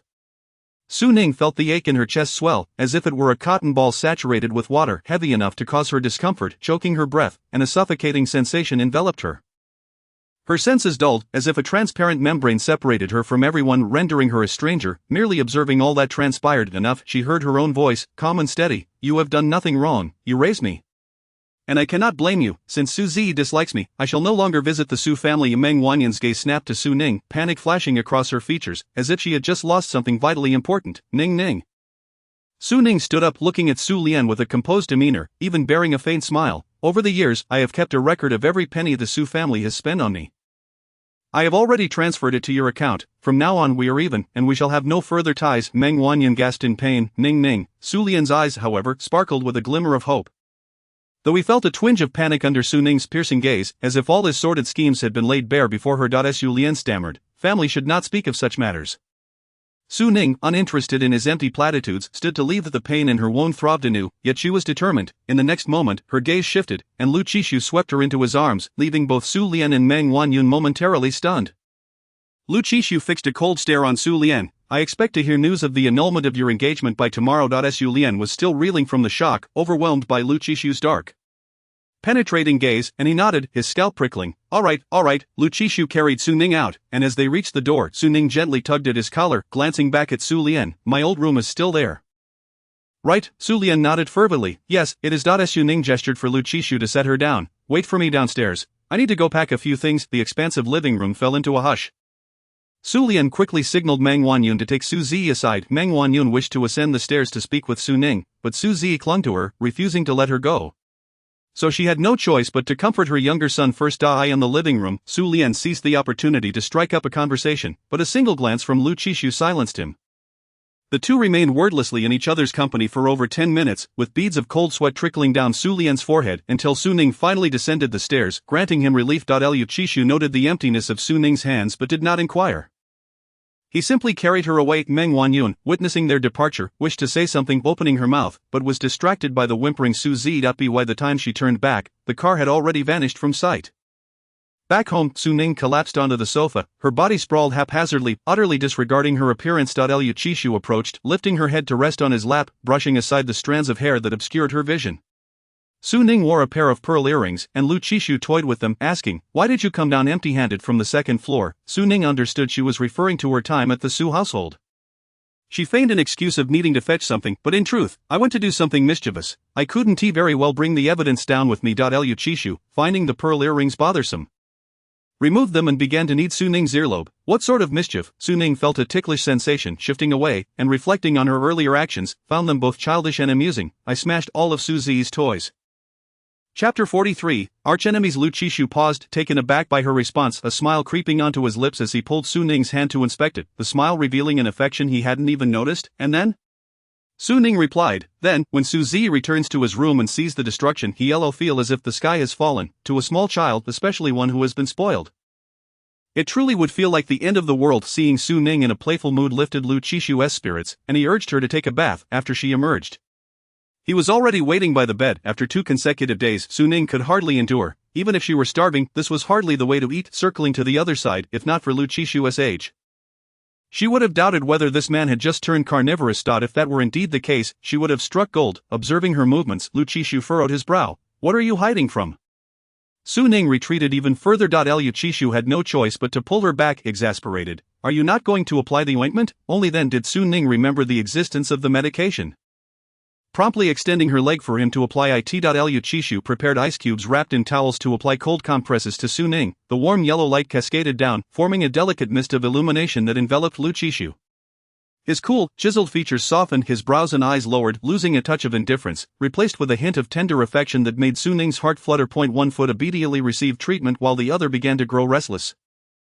Playfully brushing against Lu Chishu's calf, noticing his lack of reaction, Su Ning became more vigorous in her antics, indulging in her playful mischief. 2 minutes later, both of Su Ning's legs were pinned down, leading her to boredom. She no longer intended to watch Lu Chishu apply the ointment, reclining on the bed to chat with Xiang Han. What does it matter if a man supports you, applies ointment for you, and drives you around? Xiang Han quickly replied, that's just him being a rogue. I might as well bury one of you in the South Pole and the other in the North Pole. Su Ning retorted, I'm being serious. Xiang Han responded earnestly, isn't it either affection or love, you choose one. Su Ning tossed her phone aside, her gaze settling on Lu Chishu's silhouette. Is this affection? At that moment, Su Ning felt an overwhelming sense of regret. Had she known, she would have relentlessly sought clarity last time, sparing herself this current predicament. Next time, she vowed to demand clarity. Lost in her thoughts, Su Ning fell asleep, oblivious to when the treatment concluded. As night deepened, tranquil and silent, Lu Chishu awoke abruptly to find himself alone, the warmth of another still lingering, assuming Su Ning was in the washroom. He waited for a while. When she failed to return, unease washed over him, prompting him to rise and switch on the light. The room was devoid of Su Ning's presence, and the washroom was empty as well. Furrowing his brows, he ventured outside, first checking the entrance. The shoes were still there, the door securely locked. She was indeed inside. Continuing his search, he paused abruptly as he passed the kitchen. There, beside the refrigerator, was a dark figure. He approached to find Su Ning curled up on the floor, resting against the refrigerator door. Lu Chishu scooped her up and carried her back. The following day, Su Ning's alarm successfully roused both of them. She frowned slightly. A month of leisure had conditioned her to wake naturally, a transition from modesty to extravagance being easy, but from extravagance to modesty proving difficult. With the workweek commencing, the weight of responsibility settled heavily upon her. On her first day back, Su Ning could not afford to be late, for who knew the unkind words that might escape Shin Yu's lips, often resembling a dead fish. She hastily rose, preparing and applying makeup. Fortunate to depart alongside the busy Lu Chishu, clad in a blue high-waisted knit top that accentuated her slender waist and paired with white wide-leg jeans, she embodied youthful vibrancy, a true workplace beauty. Lu Chishu couldn't help but steal an extra glance. The Junlin studio and Mingzhu group were situated in opposite directions, and Su Ning opted for the subway, quick, convenient, and most importantly free from traffic jams. Upon reaching the first floor, she waved casually, not looking back, and headed straight for the subway station. Yet, as fate would have it, she just managed to arrive on time. The reason for her near mishap was an accidental collision while purchasing coffee, resulting in a spill on her white pants. Fortunately, the stain was minimal and manageable. After a quick wipe in the restroom, she deftly untied the silk scarf wrapped around her bag and secured it at her waist, perfectly covering the remnants of the coffee stain. As luck would have it, the elevator doors opened to reveal Shin Yu's expressionless face. Encountering her boss on her first day back, she felt this moment would surely be etched in workplace history. Shin Yu raised an eyebrow, a half-smirk playing on his lips. Shall I treat you? Su Ning stepped into the elevator, dismissing him. No, thank you. Her fresh and vibrant attire immediately attracted attention as she entered the office area.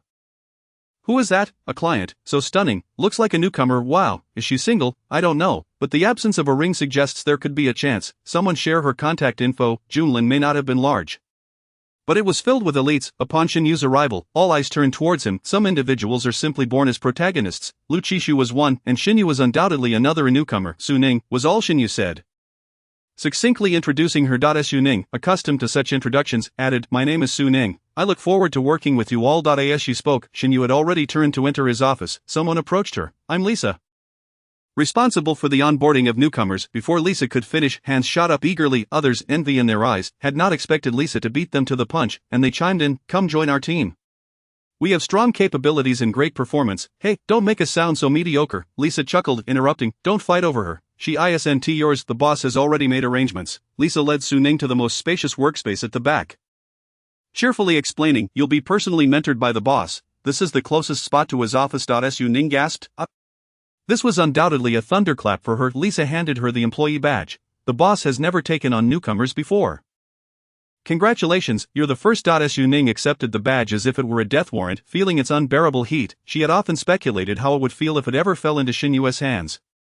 Xiang Han had once remarked, "It would be a disaster." Her feud with Xinyu had begun during their first year in college, stemming from a debate competition. She was on the affirmative side, while Xinyu represented the opposition. As the debate progressed, it became a one-sided affair filled with sharp exchanges. In a typical scenario, opponents should respect one another, but not for them. It was unclear whether it all began when she accidentally spilled coffee on Xinyu's pants or when he unintentionally splashed her assignment.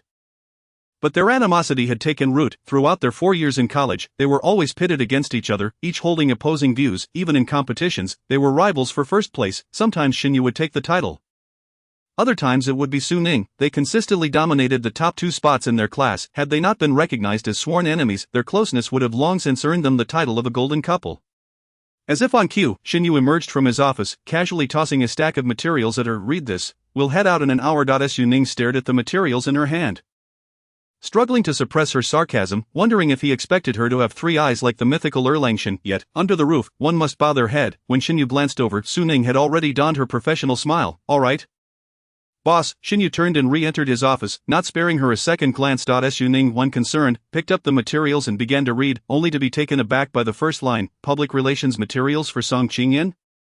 An hour and a half later, Xinyu led Su Ning to Song Qingyan's studio. After tossing her a pile of documents, he hadn't uttered a single word since. If she hadn't known better, she would have thought her new boss was mute. With Xinyu silent, Su Ning had to take the initiative. "What are we expected to do?" Xinyu shot her a glance, his expression akin to that of a fish that had been dead for half a month. "That question might just lead Professor Zhou to give you a half-day lecture across the city. Don T let him know you're his student." Professor Zhou was their mutual mentor, harboring a love-hate relationship with both Lu Qishu and Su Ning. He admired their intelligence, diligence, and resilience, yet despised their irreconcilable differences. In a bid to mend their relationship, Professor Zhou had attempted countless strategies, all of which backfired. For instance, he would assign them to collaborate on a project to devise a public relations plan for a company, maximizing the cultural efficacy of the brand. The following day, they would each present their own plans, completely disregarding the concept of collaboration. Ironically, both of their proposals were well received by the client, yet only one could be selected. In front of the client, both wore smiles and exchanged pleasantries, but once outside the company's doors, they would turn on each other faster than anyone else. "This is just unfortunate, having to collaborate on a defense project." Su Ning remarked, "I heard you stayed up for 2 nights working on the proposal." "Well, I finished mine in 2 hours at the library." Xinyu brushed non-existent dust off his sleeves. "I wonder who truly relied on their defenses." Su Ning was equally unyielding. "Is that so? But I heard your roommates say your dormitory has exceeded the electricity usage this month. You wouldn't have been secretly hiding under the covers with a lamp, would you, Shin? That's not good for your eyes, you might go blind." Ultimately the client chose one of them, but Professor Zhou never disclosed the outcome. His attempts to ease their hostility were repeatedly shelved. Xinyu remained silent, and Su Ning couldn't be bothered with him, seizing the opportunity to revisit the materials. No matter how much Song Qingyan attempted to wash away her reputation, the truth of being a third party in someone else's relationship remained.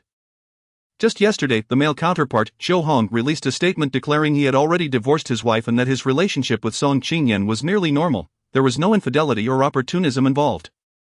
They would share the upbringing of the child born to his ex-wife and owed her an apology. Netizens were not convinced, each one vocal in their disdain. A scoundrel achieving such shamelessness is truly unbeatable. Divorce is good, the sister is liberated. Go ahead and lock yourself with that little scoundrel. I'll feed the key to the dog. Even the dog would be insulted. I'll just throw it in your face. A toad trying to eat a frog, dressed poorly yet playing the field. Not disturbing is the greatest respect for the deceased.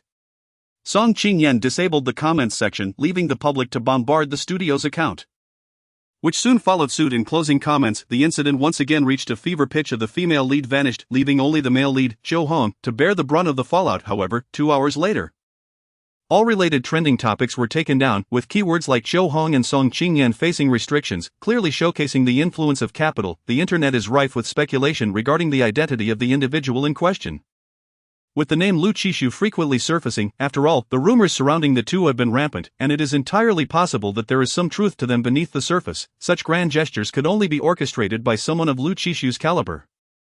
Su Ning recalled the words Lu Qishu had spoken to Song Qingyan that night, where he pledged to bear half of the brand's penalty for breach of contract. Perhaps the retraction of the trending search was also his doing. Internally, Su Ning could not help but scoff at his extravagant ways. Upon arriving at Song Qingyan's studio, just before getting out of the car, Chen Yu condescended to speak to her. "Your task today is to follow my lead.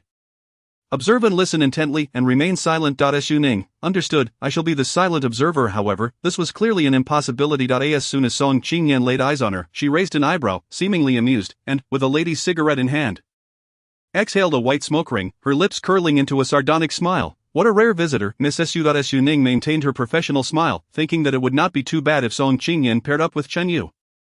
After all, a dog would never spit out ivory. "A pleasure to meet you, Miss Song." Having weathered a storm, Song Qingyan no longer exuded the lofty disdain she once did. Instead, she appeared calm yet tumultuous.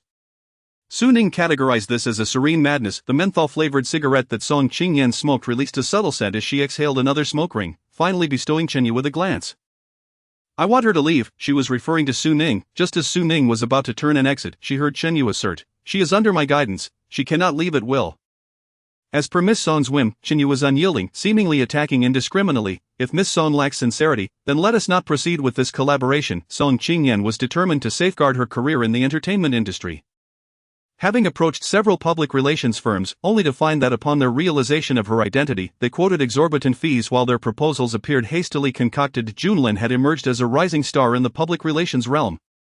Having resolved numerous public relations crises for well-known enterprises, salvaging their reputations and public image within a mere 2 years since its inception, it was only then that Song Qingyan sought out Junlin. However, Junlin's quote exceeded those of previous firms, prompting Song Qingyan's manager to feel as though they were being taken advantage of, hoping Chen Yu would negotiate a lower price. Yet, Chen Yu retorted, "Suit yourself. It is not I who am infamous," and reviled. Infuriated, the manager nearly charged at Junlin to confront them. Ultimately, it was Song Qingyan who finalized the collaboration with Junlin. Song Qingyan was proud, but Chen Yu was even prouder. Reluctantly, Song Qingyan conceded, "Since it is Mr. Chen who brought her, let it be." Chen Yu, known for his aversion to frivolity, immediately initiated the discussion. Given Song Qingyan's current predicament, it was no longer suitable for her to pursue the archetype of a clear-headed leading lady. She needed to take a different path. "How about a wicked woman?" Chen Yu incisively remarked. "After all, it is a role you are well suited to play." Su Ning found herself unexpectedly charmed by Chen Yu's sharp tongue. A light chuckle escaped her, which Chen Yu perceptibly caught, turning slightly toward her with a smile. "Shall I also help you with your characterization, perhaps as Snow White?" Su Ning raised an eyebrow. Chen Yu continued, "Poisoned by the wicked stepmother." Su Ning, while Song Qingyan played with her phone, she glanced up at the two, noticing the man's slight head tilt, his brows furrowed in impatience. Yet his eyes revealed a tenderness that neither of them seemed to perceive. As an actress, she was accustomed to immersing herself in the joys and sorrows of her characters, and even the subtle emotions that Chen Yu himself was oblivious to. She could discern at a glance. She captured a beautiful angle of the scene, snapping a picture and promptly sending it to Lu Qishu. Meanwhile, Lu Qishu had just concluded a meeting and emerged from the conference room, where his new assistant had neatly organized the minutes of the meeting on his desk, and the office was spotless. At that moment, the sun shone brightly, and the assistant approached to draw the curtains, adjusting the indoor lighting to its optimal state while reporting the afternoon schedule. "At 3 o'clock, the head of medical research at Keytech has requested a meeting with you. At 4 o'clock. The marketing manager has scheduled a work report, followed by a meeting at 5. Lastly, at 8 in the evening, Mr. Chun from Huicheng Bank has invited you to dinner, accompanied by Mr. Jiang." After the assistant finished, he awaited Lu Qishu's input on any necessary adjustments. However, upon glancing up, he found the boss absorbed in his phone, leading the assistant to assume he was reviewing an important document, and he dared not interrupt. In truth, Lu Qishu was examining a photograph. The girl was caught in a moment of laughter, and the man, sensitive to the subtlety, tilted his head just in time to catch the fleeting smile at the corner of her lips. Although his expression remained stoic, warmth lingered in his gaze. The photograph had a palpable sense of atmosphere. Lu Qishu lightly tapped the image, pocketed his phone, and nodded at his assistant. "All right, proceed with the arrangements." Receiving the directive, the assistant left to implement it, but Lu Qishu suddenly called him back, gesturing toward the curtains he had just drawn. What about the pink succulent on the windowsill? Chapter 45. Inconvenient to pick up, confronted with Lu Qishu's inquiry. The assistant was perplexed. Is there one, Lu Qishu? Never mind, go about your business. The assistant exited the office, still bewildered, and encountered Secretary Yang, recounting the earlier incident. I didn't see any succulent when I arrived. There wasn't a single green plant in Mr. Lu's office. He sought Secretary Yang's opinion. Do you think I should buy a succulent for the office this afternoon? Lu Qishu was generally reserved about his preferences. The only thing he had discerned was that he preferred his coffee with milk but no sugar. The sudden mention of a non-existent succulent genuinely surprised him. The assistant, already pulling out his phone, said, Yang Gu, could you provide me with the contact information for Mr. Lu's previous assistant? I want to ask where I can buy a succulent. Secretary Yang pondered briefly before responding. No need. You don't have to buy one. The assistant was taken aback. Not buying one, was he expected to wait for the succulent to fly over on its own, while succulents indeed lacked wings? The assistant understood the wisdom of heeding advice, especially from someone as seasoned as Secretary Yang, who had been by Mr. Lu's side for so long. He wisely chose to let the matter rest and focused on his duties. Meanwhile, Chen Yu and Song Qingyan had finalized the specific plan. Chen Yu suggested, have your manager find you a detective-style program to play a villainous NPC for exposure. However, before the show airs, you need to release favorable news about yourself. Even if it doesn't reverse public opinion, it is better than being met with scorn. Song Qingyan agreed. Alright, I've already contacted Chiu Hong. He'll pretend to have divorced me to trick me into dating him. Chen Yu raised an eyebrow. He is willing to take the blame. Song Qingyan replied. Why not? He has the financial means. Chen Yu nodded silently. Meanwhile, Su Ning, listening intently, was astounded. Indeed, this was the entertainment industry, and she had previously seen far too little of it. She estimated that upon returning, she would have Lisa send her the studio's case studies for thorough examination. With everything now in Chen Yu's hands, it would not do to let anyone underestimate her capabilities. With the arrangement settled, Chen Yu stood up. I will send the detailed plan to your email in 2 days. Song Qingyan readily responded. The final payment can be directly transferred to Mr. Chen's studio account. I look forward to a pleasant collaboration. Chen Yu nodded slightly and then prepared to leave with Su Ning. Wait, Song Qingyan called out. Both turned back to regard her. Song Qingyan fixed her gaze intently on Su Ning. Miss Su, would you care to stay for a cup of tea? The Su Ning had anticipated this moment, and she nodded calmly. Very well. She gestured for Chen Yu to leave first. You go on ahead. I will return to the studio shortly. Chen Yu frowned slightly, clearly disapproving. Song Qingyan suddenly chuckled. Rest assured, Mr. Chen, I will not do anything untoward to your person. Everything will be returned intact. Chen Yu glanced at Su Ning, and upon receiving her affirmative response, he departed. The moment Chen Yu left, the atmosphere in the room became charged with undercurrents. Song Qingyan said, You know, I truly deeply dislike you. Su Ning paused for a moment. Well, I suppose we are both equally invested then. Song Qingyan. Su Ning, adept with her words, wondered why she had not noticed this side of Song Qingyan before. Growing weary of verbal sparring, Song Qingyan got straight to the point. Do you know why Lu Qishu initially chose you as his assistant? Because you are exceptional. Song Qingyan shot a sidelong glance at her. Or is it because you are simply lucky? Each word from Song Qingyan dripped with venom. Of course, it is neither. As Su Ning exited, she was surprised to find Chen Yu still waiting outside. You haven't left. Chen Yu was engrossed in replying to a message. Lisa was seeking his signature on a document and inquiring when he would return. Chen Yu, not sure, Lisa?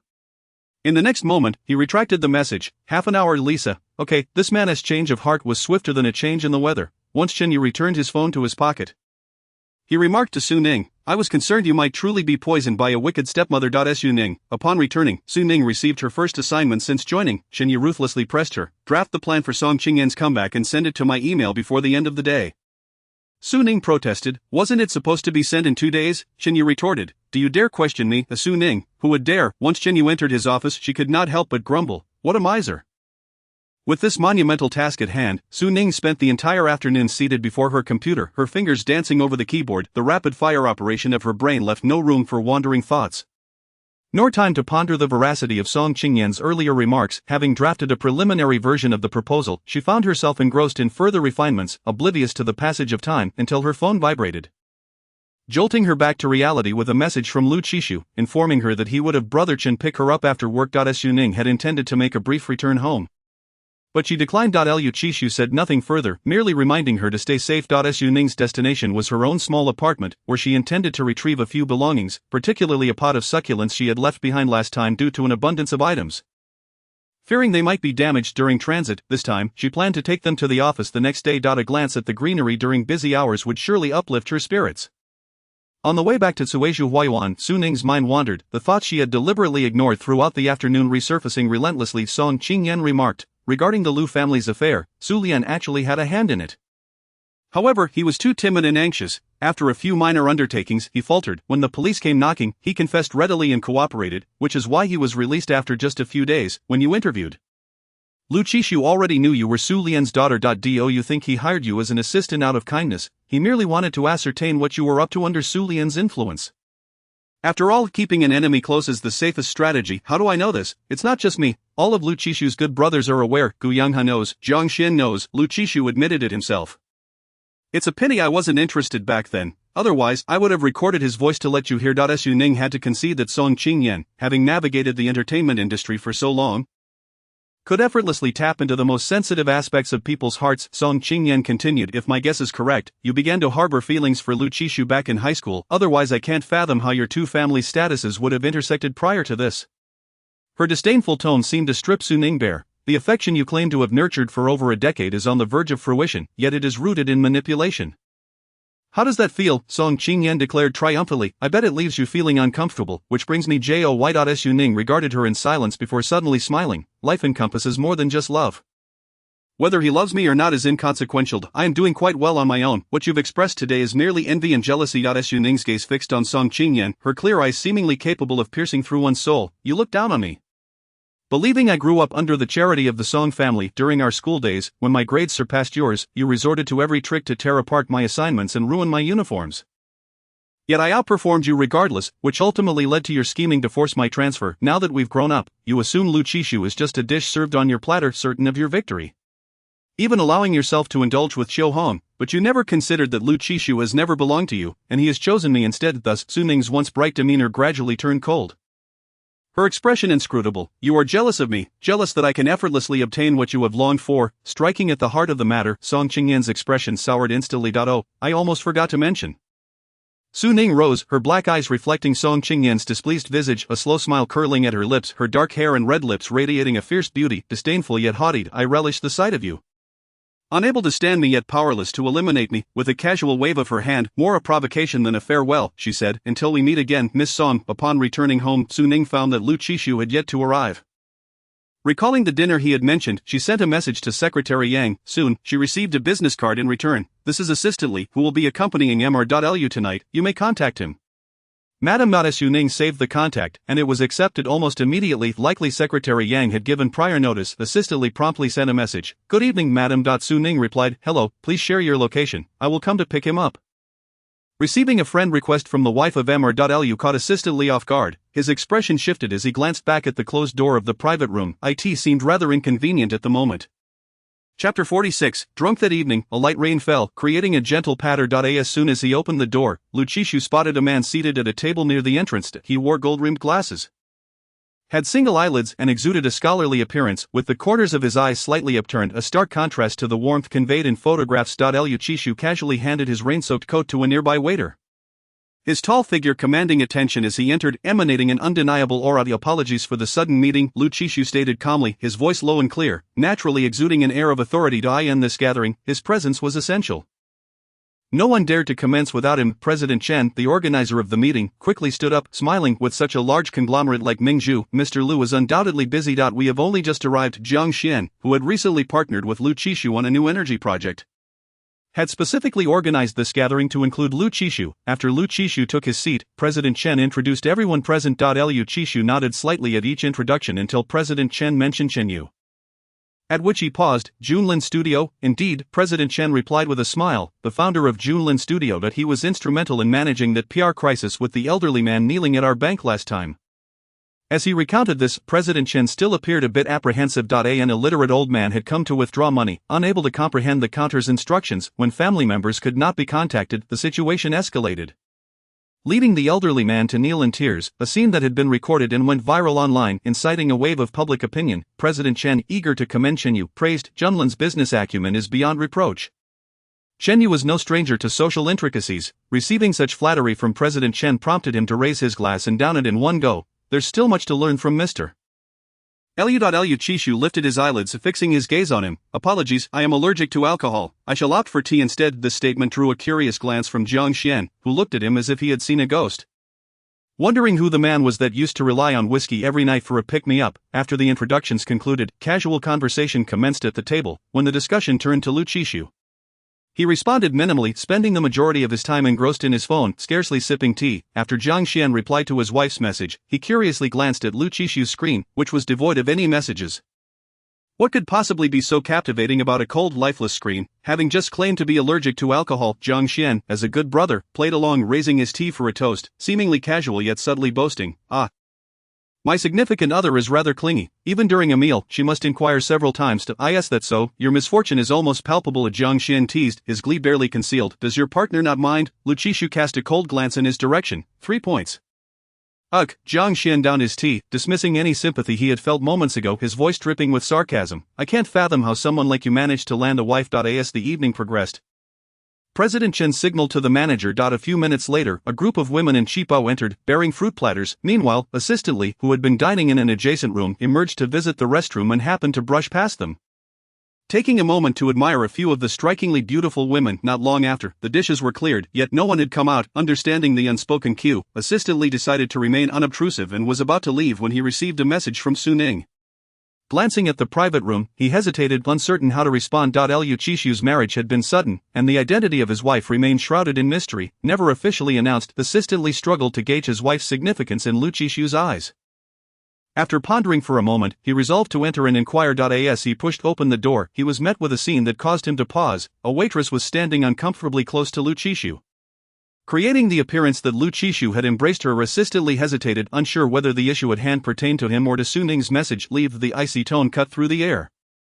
Assistant Li swiftly redirected his steps, mentally scrambling for an excuse to placate Su Ning. Do not make me repeat myself. With even greater urgency, Assistant Li hurried along. It was only when he heard President Chen's anxious voice that he realized the urgency was not directed at him.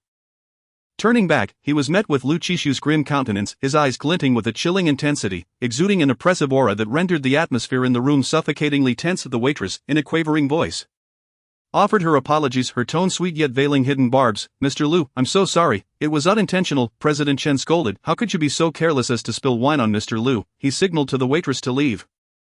Repeatedly apologizing, attempting to smooth over the situation. "Mr. Lu, I sincerely apologize. It was my oversight in the arrangements." Altering 3 cups as penance, Jiang Xian snickered. Seems like President Chen arranged things a bit too well.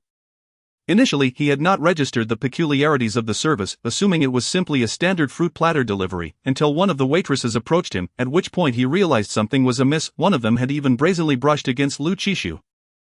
Lu Chishu abruptly stood. Lu have little tolerance for alcohol. I must take my leave. As the two departed, President Chen finally grasped the gravity of the situation, beads of sweat forming on his forehead.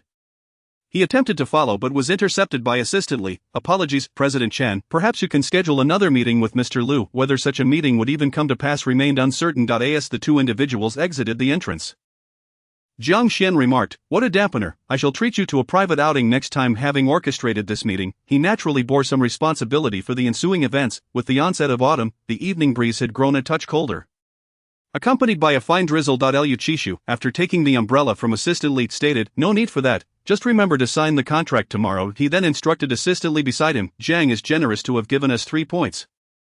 Ensure the contract is well prepared for him tomorrow." Jiang Xian interjected, "Is that really necessary?" Jiang Xian was at a loss for words and turned to Assistant Li, inquiring, "Who has offended him today to elicit such stinginess?" Assistant Li remained silent. "Of course," Jiang Xian, merely teasing, continued, "I had initially intended to escort you out of guilt." At that moment, Assistant Li seized the opportunity to announce, "Mr. Lu, Madam is on her way to pick you up." Lu Chishu paused, acknowledging, "All right, understood." He then retrieved his phone and sent a message to the other party. "It's raining, take your time, no rush." Su Ning, believing Lu Chishu was engaged in socializing, replied, "Okay, I'll wait for you." And added, "Don't drink too much." Lu Chishu did not make a conscious effort to conceal this exchange, and Jiang Xian inadvertently caught a glimpse of it, as if he understood why Lu Chishu felt so irritable that evening. Naturally, he was also subjected to a display of affection, and he waved his hand, heading home to seek comfort from his wife. After Jiang Xian departed, Lu Chishu tossed the car keys to Assistant Li, saying, "You've worked hard today, you drive us back, and we'll return to the office tomorrow." Assistant Li agreed and quickly took his leave. However, as he passed through the parking lot, he couldn't resist observing what the nearby owner was up to. Lu Chishu entered a nearby cake shop, and after a brief wait at the red light, he emerged with a delicate pink cake box, a stark contrast to his otherwise cool demeanor. Another individual stood nearby. Mr. Lu. Following an unsatisfactory meeting, Chen Zong had offered a few words of consolation before stepping out, only to spot Lu Chishu at the roadside. Assuming Lu Chishu had already departed, he was surprised to find him purchasing a cake. Since they had crossed paths, it was only fitting to exchange pleasantries. Upon seeing him, Lu Chishu inclined his head slightly. Chen Zong, the atmosphere between them was filled with polite small talk. Do you enjoy cake?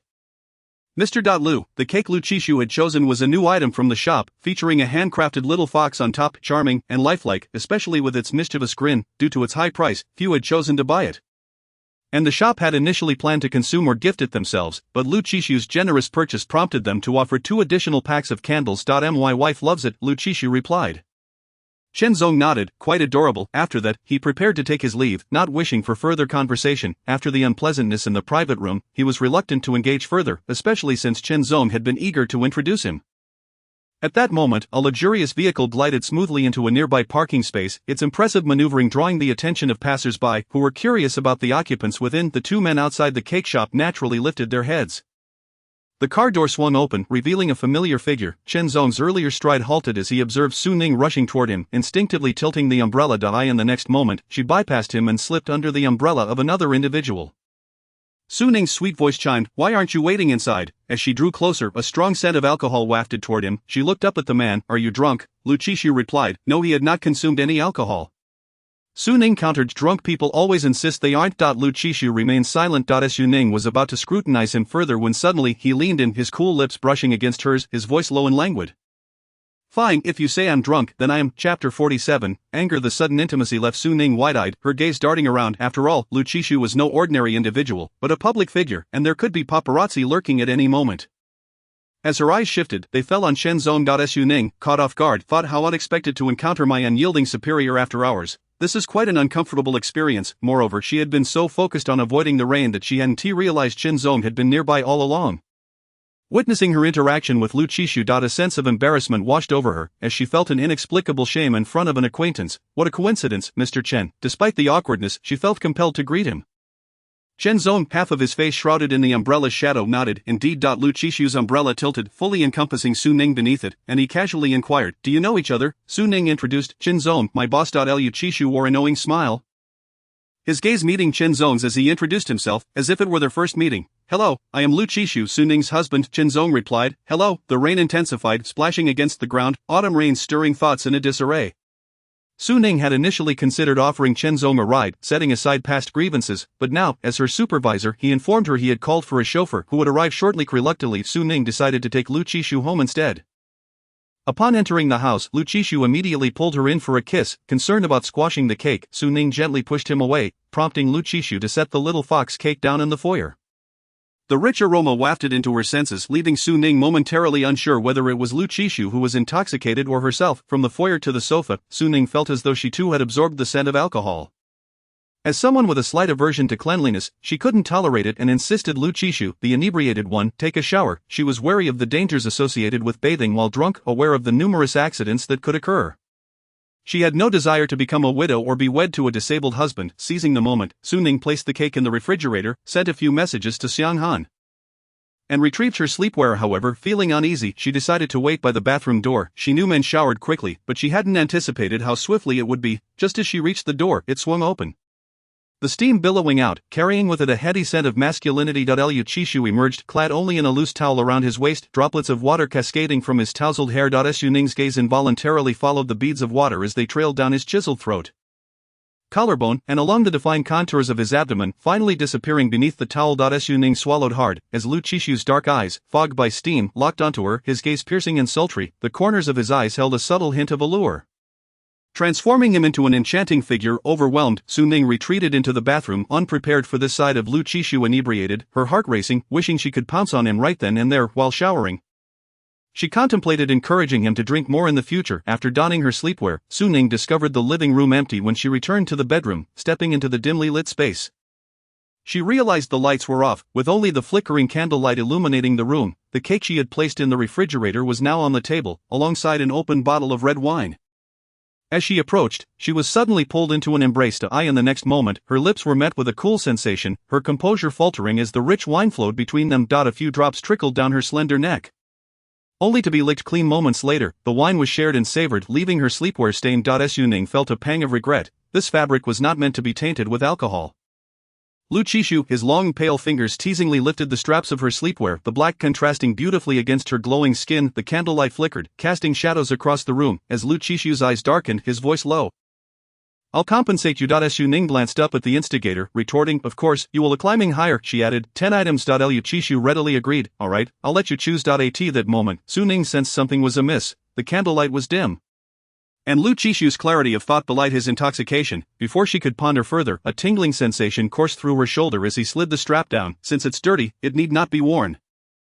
Su Ning quickly pulled her strap back into place, firmly rejecting his proposal. "No way. I'm actually quite upset," she asserted. Lu Qishu responded. Chapter 48. No need for self-doubt. Su Ning and Lu Qishu had a disagreement. Or rather, it could hardly be called a quarrel, as there was no emotional foundation to support such an argument. Su Ning bluntly inquired, "Why did you hire me in the first place, rather than being led along by invisible strings?" She preferred to hear a straightforward answer, even if it might wound her deeply, leaving a raw gash. "Did you think I was sent by Su Lianen?" The faint scent of cake lingered in the air, the candlelight flickering, mirroring the glimmer in Lu Qishu's eyes as he observed the determination and stubbornness reflected in Su Ning's gaze. Furrowing his brow slightly, he did not deny, "Yes." Su Ning suddenly laughed.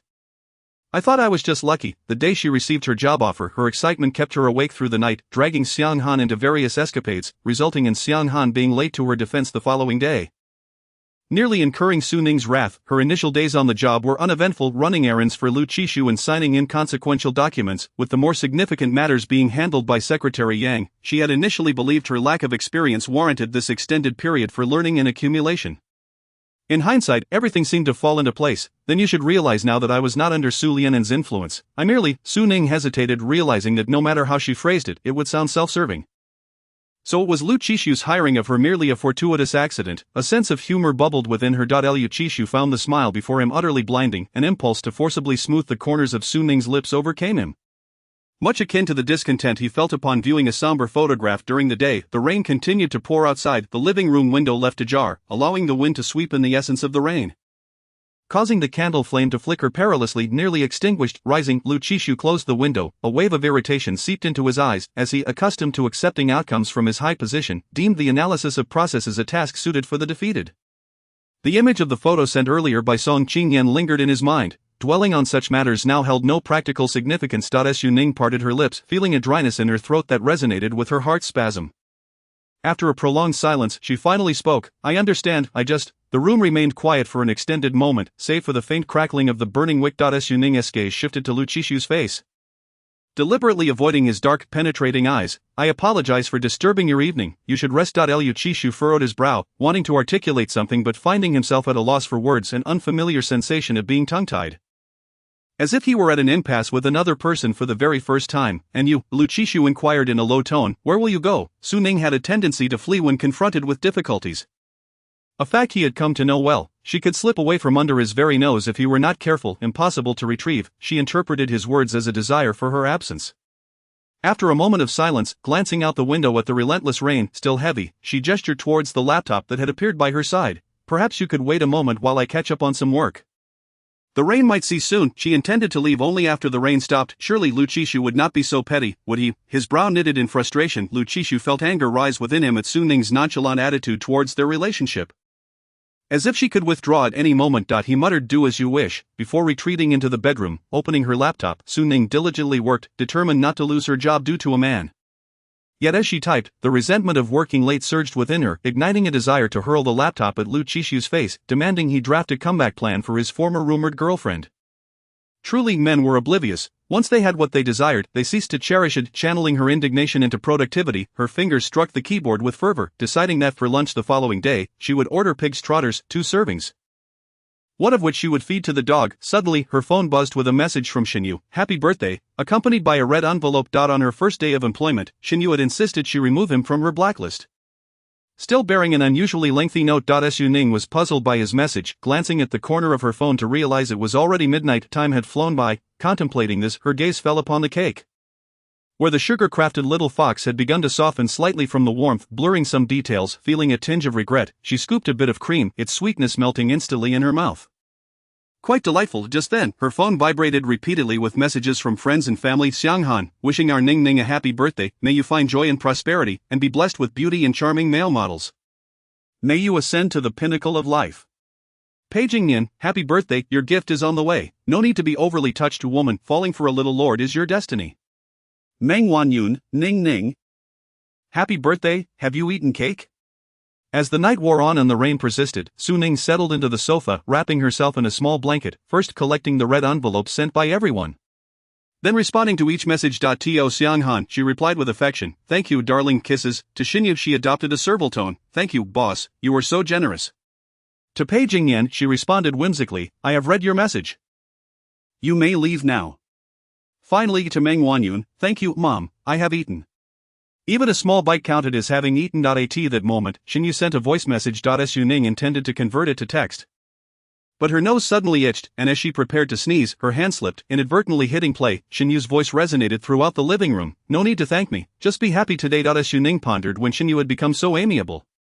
Conversing with her so kindly. Surely she hadn't breached any unwritten rules recently. Lost in thought, she remained unaware of when Lu Qishu emerged from the bedroom until a shadow fell before her. Momentarily catching her off guard, looking up in a daze, the cold light overhead illuminated her cheeks, casting an alluring curve from her long eyelashes. The man's voice, deep and chilling as a snow-capped mountain, sent a shiver through her. Quite busy, he remarked, having only been gone for a few minutes. As he spoke, Xinyu's voice unexpectedly came through again, perhaps mistakenly, initiating a voice call. Su Ning sensed Lu Qishu's expression darken in an instant. His gaze locking onto her, exuding an oppressive aura that enveloped the space. Holding her incessantly buzzing phone felt akin to cradling a searing hot potato, the heat prickling her scalp, just as she contemplated hanging up. Her wrist was suddenly grasped, and in the next moment, she found herself pinned into the corner of the sofa. A wave of overly sweet flavor flooded her mouth, the sugary little fox from the cake. It was indeed overly sweet, causing Su Ning to furrow her brow, yet Lu Qishu seemed determined not to release her. The cloying taste lingered between their lips. After parting, Su Ning had no time to contemplate anything else. She immediately pushed Lu Qishu away and rushed to the kitchen to gulp down water, with Lu Qishu leisurely trailing behind, also pouring himself a glass. They drained an entire pitcher together. Su Ning glared at Lu Qishu, finding him typical of someone who would inflict self-harm just to drag others down with him.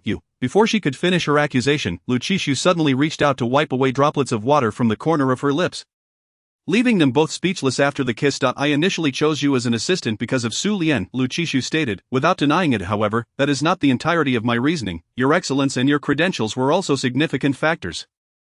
His gaze darkened as he swept his eyes over her. Even you as a person were part of my decision-making. Faced with his invasive stare, Su Ning instinctively raised her hand to shield herself. Lu Qishu continued, thus, do not underestimate yourself, thinking my choice of you relies solely on Su Lian. Furthermore, Lu Qishu added, he is not worthy of such a great sacrifice on my part. Su Ning, still processing his explanation, felt a bubble of warmth rise within her, believing the earlier sweetness had not been in vain. Yet the next moment, her expression shifted to one of incredulity. What do you mean by sacrifice?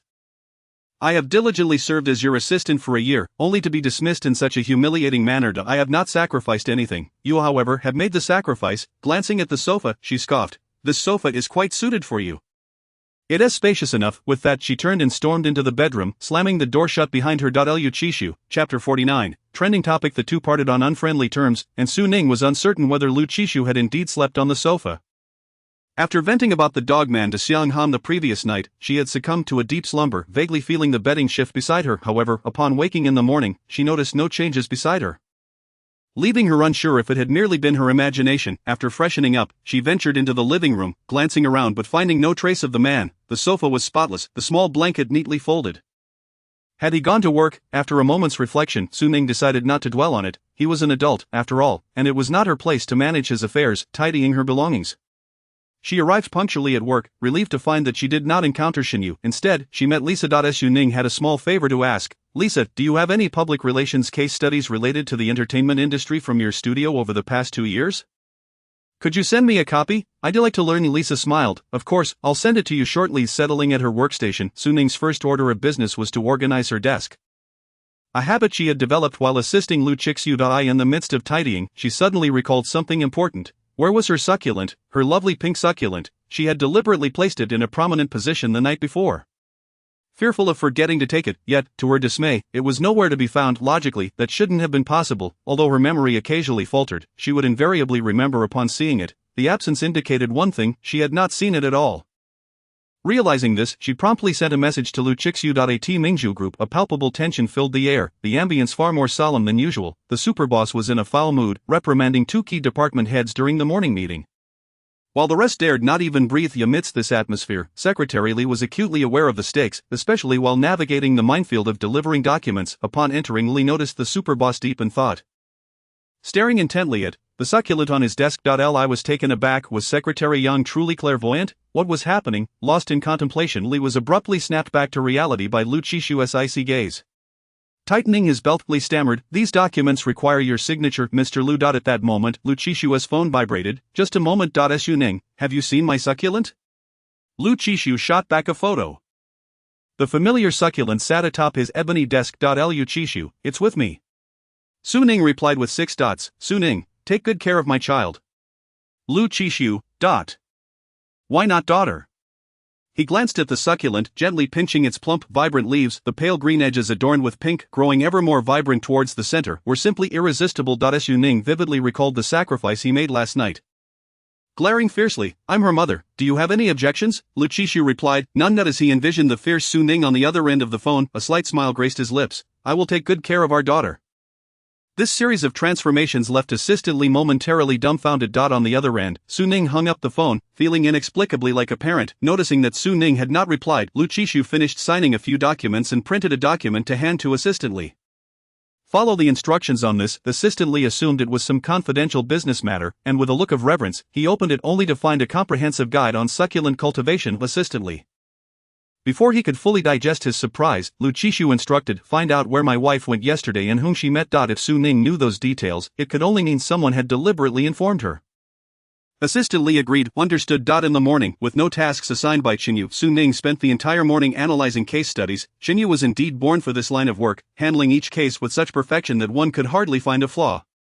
Professor Zhou often likened public relations to a game of Go, a strategic battle. The adversaries are countless pieces on the board, and you can only control a small fraction of them. Public relations teaches you how to withstand attacks from thousands of pieces while using the few you control to your advantage.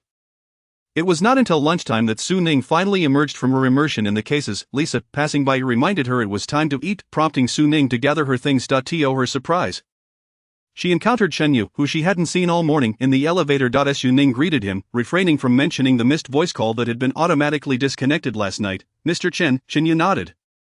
The reflection in his glasses distorting the view, the metallic frame catching the cold light. "Going to eat?" Su Ning responded affirmatively as she stepped into the elevator. The numbers in the upper right corner changed continuously, and the elevator was unusually quiet until Chenyu broke the silence. "Are you really married?" Su Ning replied decisively. "Absolutely." However, Chenyu glanced at her bare fingers with a cold tone that was most infuriating. "Seems like you're not doing so well.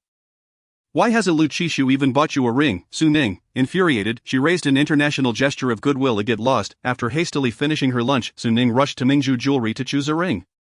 When a woman's competitive spirit awakens, nothing can stand in her way. Soon, she had chosen a pair of rings, a bold design for the woman and a minimalist one for the man. Of course, she was drawn to the women's version. She didn't care about the men's design, considering it a gift to herself. When the salesperson inquired about the size for the men's ring, Su Ning found herself in a dilemma. She promptly took out her phone, logged into Weibo, and located Lu Qishu's trending topic. While she might not be privy to everything, his fans certainly would be. It was lunchtime, and with fewer people around, the sales staff were gathered, chatting. "Did you see our President Lu was photographed again last night? And this time, it was a high-definition frontal shot. Most importantly, our First Lady made an appearance." "How do you know she's the First Lady?" "She could be some unknown woman. I've seen the photo. Regardless of whether she's the First Lady, don't you think their height and build are a perfect match?" Each comment sent a shock through Su Ning. She quickly opened the trending topic. Indeed, they had been photographed last night on the street, capturing the moment they kissed. It was a high-definition version. Su Ning clicked on the photo. It exuded a certain ambience. Under the rain, a black umbrella tilted, encompassing both of them, the man slightly bowing, his tall frame completely overshadowing the petite woman, their lips merely brushing. Such a simple action, yet it seemed to declare to the world that she belonged to him. Su Ning, feeling a surge of emotion, long pressed to save the image and then clicked through other photos. Her face was neither clearly visible nor entirely obscured, but anyone who recognized her could discern her identity. The comments section was already ablaze. "Is this the mysterious First Lady? Let go of that man, let me kiss him." Good morning, except for the two of you, understood, umbrella seller. Next, did no one notice the cake Mr. Lou is holding? To put it mildly, why can't this man be mine? Initially, the comments maintained a semblance of normalcy until a scandalous trending topic emerged. Lu Chishu cheating. The top comment read, "Do you have proof? If you do, show me the marriage certificate." While kissing, in this day and age, both the ugly and the handsome play around. This is what capitalism looks like, flags flying high outside while the red flag stays unyielding at home.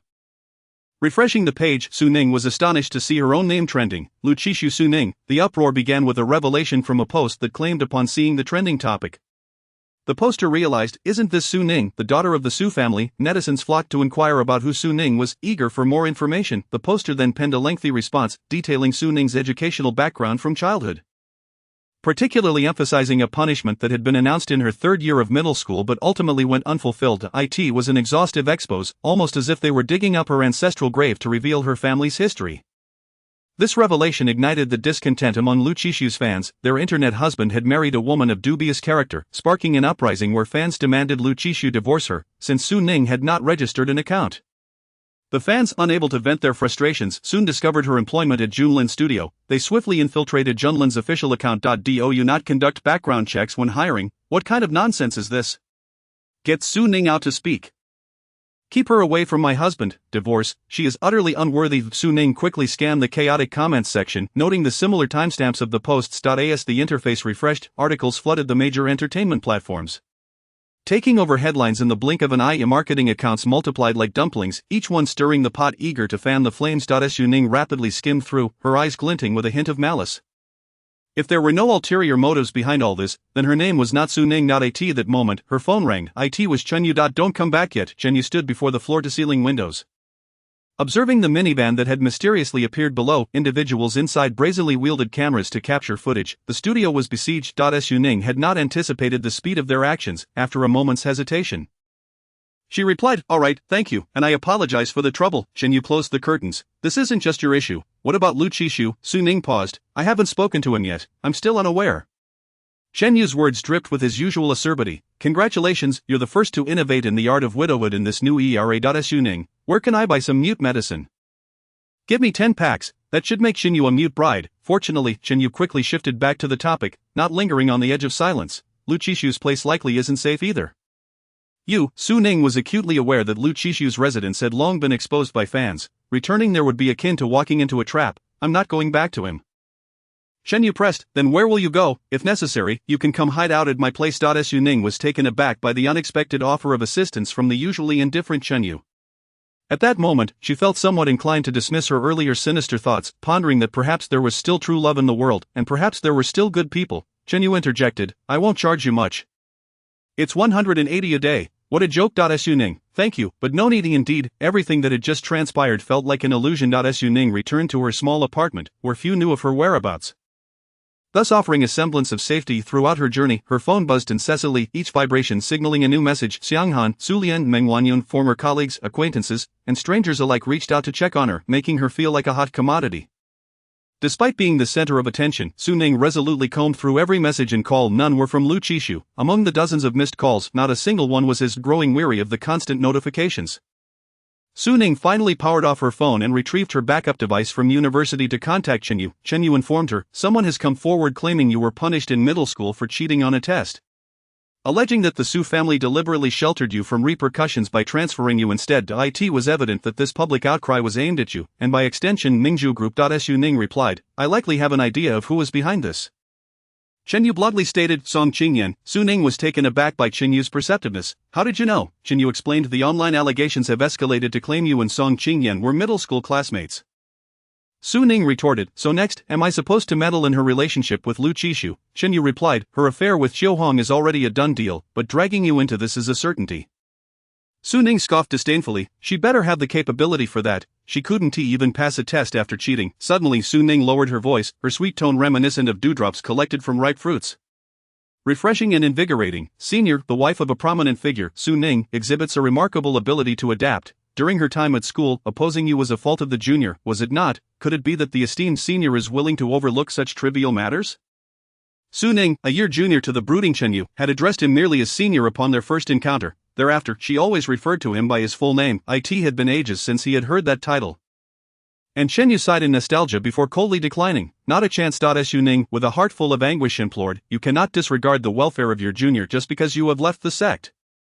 Chen Yu retorted, Song Qingyan is a significant client for Junlin. What value do you hold? That evening, ever since you introduced me to Song Qingyan yesterday, we are now tied together by a shared fate.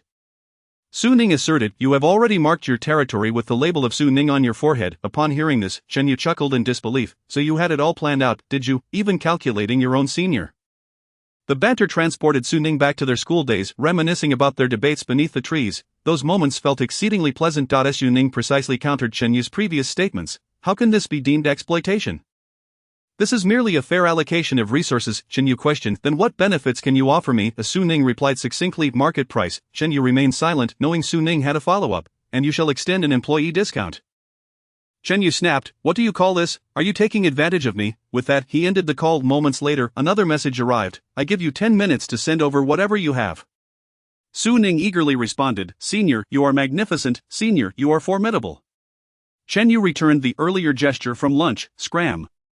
Su Ning set up her computer, sending the documents to Chen Yu while monitoring the online public opinion. This battle she fought for herself. Meanwhile, at Mingzhu Group, the newly appointed in Shang was beset with troubles, and Assistant Li was at his wits' end, anxiously waiting at the conference room door. The online situation had spiraled out of control. And unfortunately, Lu Qishu was engaged in a critical international meeting. After what felt like an eternity, when the conference room door finally opened, Assistant Li rushed in, succinctly briefing the situation. The internet is currently criticizing Madam, urging you and her to separate. Lu Qishu halted, his gaze turning icy as he raised an eyebrow, glancing at Assistant Li with a chilling, detached demeanor. Realizing he had misspoken, Assistant Li quickly fell silent. Lu Qishu inquired directly, have you managed to contact Madam? Assistant Li replied, no, her phone has been off. I've instructed the PR department to suppress the news, but the results are less than satisfactory. The Junlin studio is being besieged by fans and has already contacted the police. Lu Qishu commanded, have the PR department continue monitoring public sentiment. Those who are making a ruckus, send them all lawyers' letters, and find me Chen Yu's contact information. Assistant Li acknowledged and hurried off. But not before pausing to add, Director Lu, the only person Madam met yesterday was Song Qingyan. Lu Qishu momentarily paused, understood. He dialed Su Ning's number while opening his computer. The number you have dialed is currently unavailable. Please try again later. As the mechanical voice echoed, the screen displayed the deplorable comments. Ultimately, she is a child born of a mother but raised without one. Did the Su family never teach her about propriety and honor? Better to dismantle a temple than to destroy a marriage. Su Ning, how can you not feel guilty? Su Ning and her mother are both unscrupulous. It is no wonder they were abandoned. At that moment, Assistant Li messaged him with Chen Yu's number. Without hesitation, Lu Qishu dialed it, and the call connected swiftly. Where is she? Chen Yu replied coldly, why should I tell you? Chapter 51, Cold War. Lu Qishu stared at the computer screen. His eyes dark and his voice laced with frost. You know I can trace this information. Seeking you out is merely to save time. He tightened his grip on the weak spot. Of course. If you prefer to watch the online vitriol continue unabated, you are welcome to withhold the information. Chen Yu promptly recited a string of numbers, and Lu Qishu noted them down. Thank you. The PR department at Mingzhu Group will reach out to you shortly. And the price is yours to dictate. Without hesitation, Chen Yu ended the call. The public outcry persisted, as more details emerged about Su Ning's alleged academic dishonesty, along with revelations of Song Qingyan and Lu Qishu's childhood camaraderie. Complete with nostalgic photographs from their school days, coupled with Lu Qishu's prior special treatment of Song Qingyan, fans and former supporters began to rally against Su Ning, accusing her of disrupting the bond between them. Claiming that otherwise, the current MRS.Lu would have been Song Qingyan, not the cheating Su Ning. At this juncture, Xiao Hong emerged, propelling the situation to new heights. Xiao Hong, my relationship with Qingyan has always faced scrutiny. I hereby clarify. Initially, I was the one enamored with Qingyan, and I claim to be divorced, living a single life. Qingyan, however, seemed to be experiencing some turmoil, remaining in a state of deep sorrow. I seized the opportunity, staying by her side as she drowned her sorrows in drink. This was all my doing. My selfishness has harmed both of them. I sincerely apologize. I also owe everyone an apology for wasting public resources. The fans who had once denounced Song Qingyan now lifted their heads, redirecting their ire towards Su Ning. Didn't Lu Qishu announce his marriage just when Qingyan was being photographed drunkenly at the bar? Ah, Su Ning, I detest you. Breaking up a couple deserves no mercy. What right do you have? My Qingyan has done nothing wrong to be bullied by you. Repost this for a chance to win the latest fruit phone.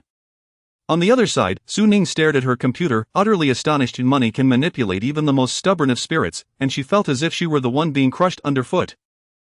Serving as a stepping stone, Chen Yu remarked, ever since Song Qingyan's uncle fled, the Song family has suffered losses over the years, often relying on Song Qingyan to maintain appearances. Su Ning replied, thus, there must be someone behind her. Chen Yu added, and it is a significant entity, at least. He paused, comparable to Mingzhu Group. Of the stakes for Su Ning were intertwined with Lu Qishu and Mingzhu Group. She blurted out, Song Qingyan is involved with Hitai? Chen Yu corrected her, to be precise, it is the second son of Hitai. This matter had transcended mere entertainment news. They undoubtedly held a trump card. Su Ning fell silent for a moment. I have a strong suspicion.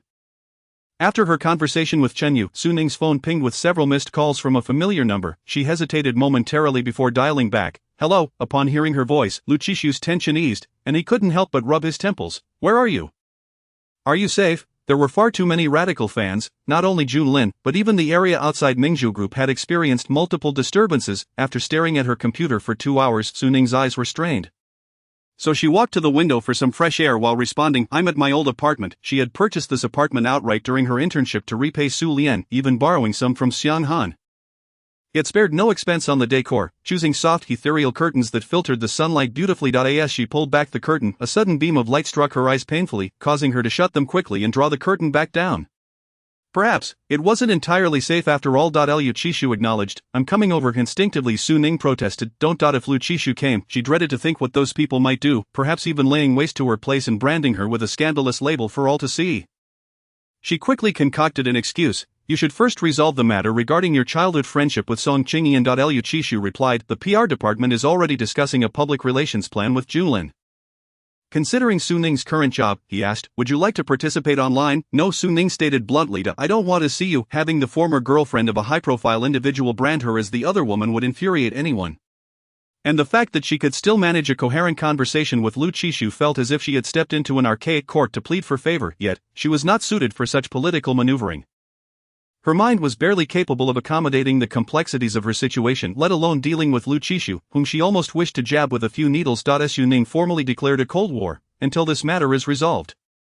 Let us refrain from meeting and take some time apart to cool off. Chapter 52, Divorce. Must it be this way? Lu Qishu inquired, followed by an apology. I spoke harshly last night.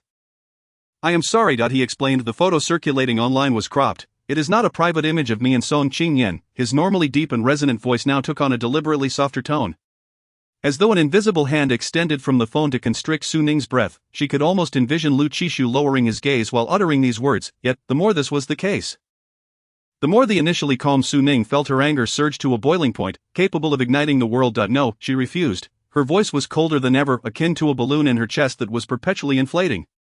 On the verge of bursting, your rumored girlfriend dares to come and berate me as the mistress under the guise of being the legitimate wife, trampling on my face as if it were dirt.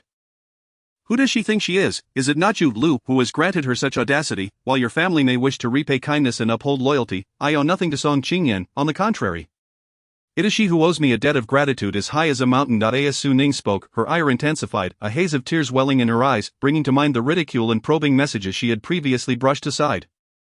Her mother's voice echoed in her mind. Ning, I saw the news. Is it true that you and President Lu are as the internet claims? Did I not teach you not to interfere in others' relationships? Why did you not listen? And now, with the Song family involved, you must return immediately. Meng Wanyun, despite having led a blissful life, had long been subjected to the scorn of others due to the ugly divorce between Su Lian and her aunt.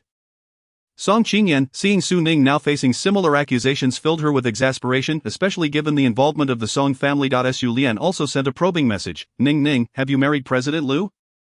Is this true? When you have the time, bring him back so that we can all have a proper family meal. Former colleagues chimed in. Ning, those rumors online must be false, right? Is it mere slander? How could you possibly be married to President Lu when his affections have always been for Song Qingyan? Faces of various acquaintances crowded her mind, weighing heavily upon her, making it difficult for Su Ning to breathe. All she wanted was to escape this overwhelming sensation. Retreating into her own sanctuary, she bit her lip, tears cascading uncontrollably down her cheeks, splattering onto the keyboard. In a hurry, she grabbed a couple of tissues to wipe away the evidence of her distress. While calmly articulating her suggestion, if you believe I have tarnished the reputation of Mingzhu Group, then you may choose divorce. Was this not the very essence of their initial union? Bringing up divorce now was entirely reasonable. As soon as the words left her lips, a cold voice on the other end responded firmly. Impossible. The man's oppressive presence seemed to transcend distance, enveloping her. Lu Qishu's gaze darkened, his black eyes radiating a chill that could almost solidify. Having endured a sleepless night and now engaged in back-to-back international meetings during his lunch break, a faint weariness creased his brow, yet the sound of Su Ning's muffled sobs struck him like a heavy blow to the heart. Leaving him feeling helplessly pained, disregard the online matters for now. I will handle them, you must not go anywhere these days. I will send a few people to protect you. As Su Ning opened her mouth to respond, but he interrupted. We will discuss everything else after this is resolved. From his words Su Ning sensed a hint of pleading, yet she had no desire to continue hearing him speak. Let us talk later. Is there anything else? Yes, Lu Qishu quickly replied. Keep your phone on. Don't let me lose contact with you. Su Ning was determined to ascertain Song Qingyan's intentions in this turmoil and had no intention of turning off her phone.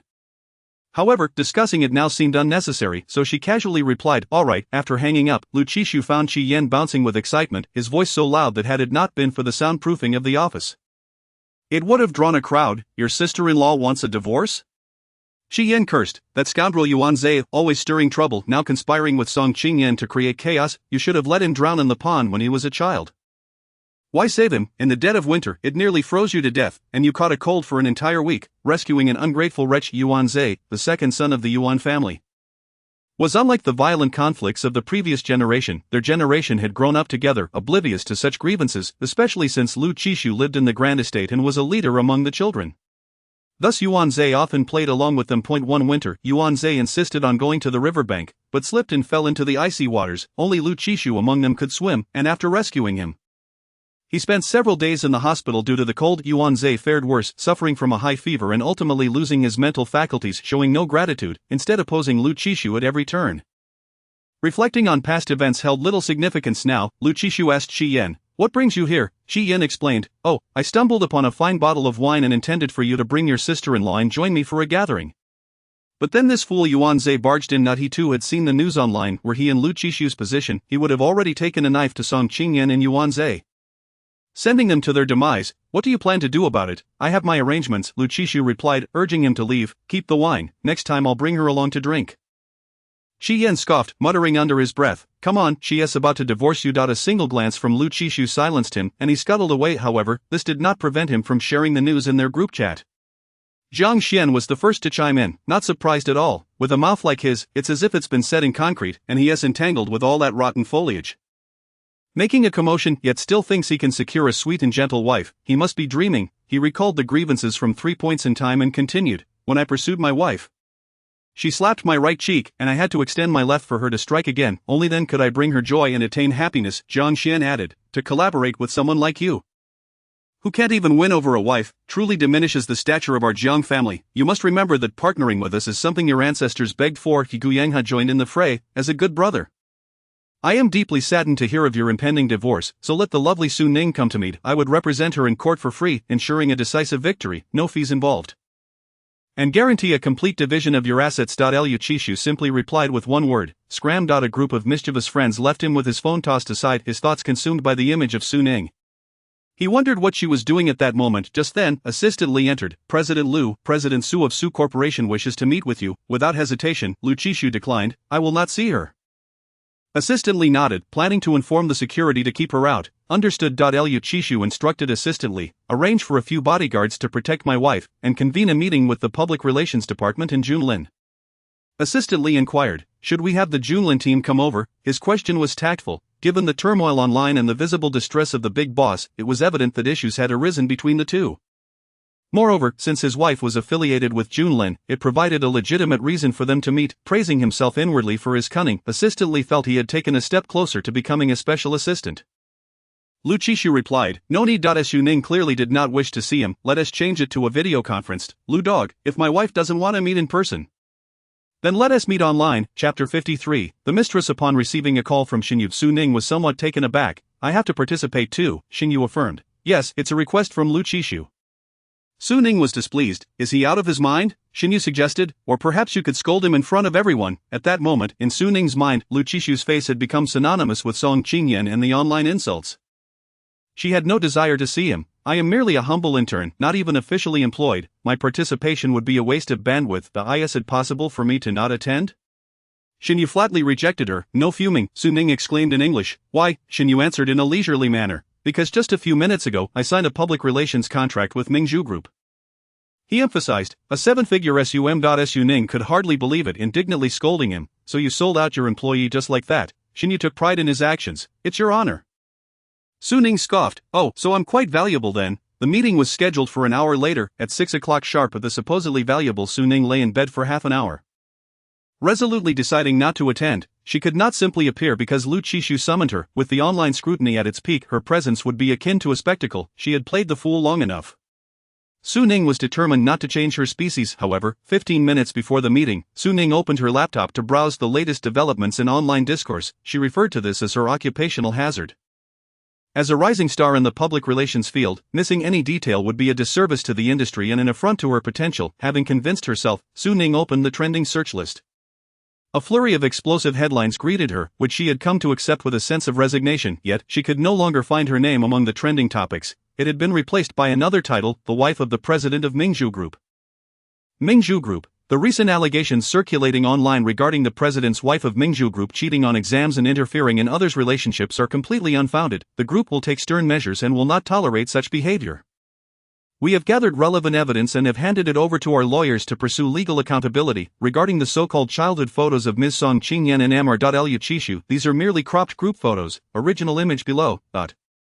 We hereby solemnly declare that aside from their acquaintance, there exists no romantic relationship or any form of unrequited love between President Lu Qishu and Ms. Song Qingyan. We urge everyone not to indulge in wild speculation. The internet is not a lawless realm. One must be responsible for their words. After the official statement from Mingzhu Group, some individuals continue to fixate on the incident involving Su Ning nearly facing disciplinary action.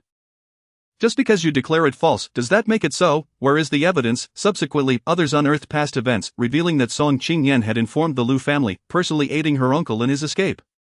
Upon this revelation, the onlookers were stirred with excitement. I stand by the Lu family in this matter. Over the years, Mingzhu Group has invested countless resources into Song Qingyan, certainly exceeding hundreds of millions. Elevating her to a highly sought-after starlet, such a debt of gratitude must be repaid. How could Song Qingyan have the audacity?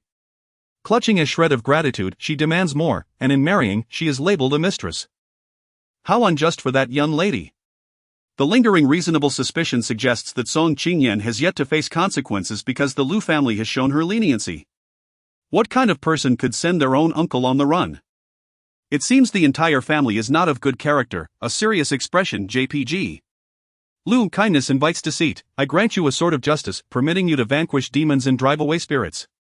Just as Su Ning was engrossed in the drama, Xinyu suddenly called, register a new account and shortly forward Mingzhu Group's Weibo post. The wording is up to you. Without a second thought, Su Ning blurted out, can I call Lu Qishu a bastard? As soon as the words left her lips, there was an oddly eerie silence on Xinyu's end. Puzzled, Su Ning was about to probe further when a deep, clear voice came through the receiver. Do as you wish. Su Ning buried her face in her palms, not for any other reason but the sheer awkwardness of being caught in the act by the metaphorical cricket behind her. Yet, Lu Qishu's sentence was not complete. Feel free to say whatever you wish. I will forward it. The implication was clear. Su Ning could hurl any insult, and he would accept it all. She abruptly hung up. Everyone in the conference room was unwittingly fed a spoonful of drama. The public relations team of Mingzhu Group exchanged glances. Indeed, the boss's wife is commanding, so formidable, the interns remarked. The new colleague is still too naive. 10 minutes later, Mingzhu Group's official Weibo posted a video and tagged a brand new account. The initial part of the video featured surveillance footage of a uniformed Su Ning bouncing into the office to collect her assignments. A minute later, another girl entered the office. However, the latter displayed a lack of finesse.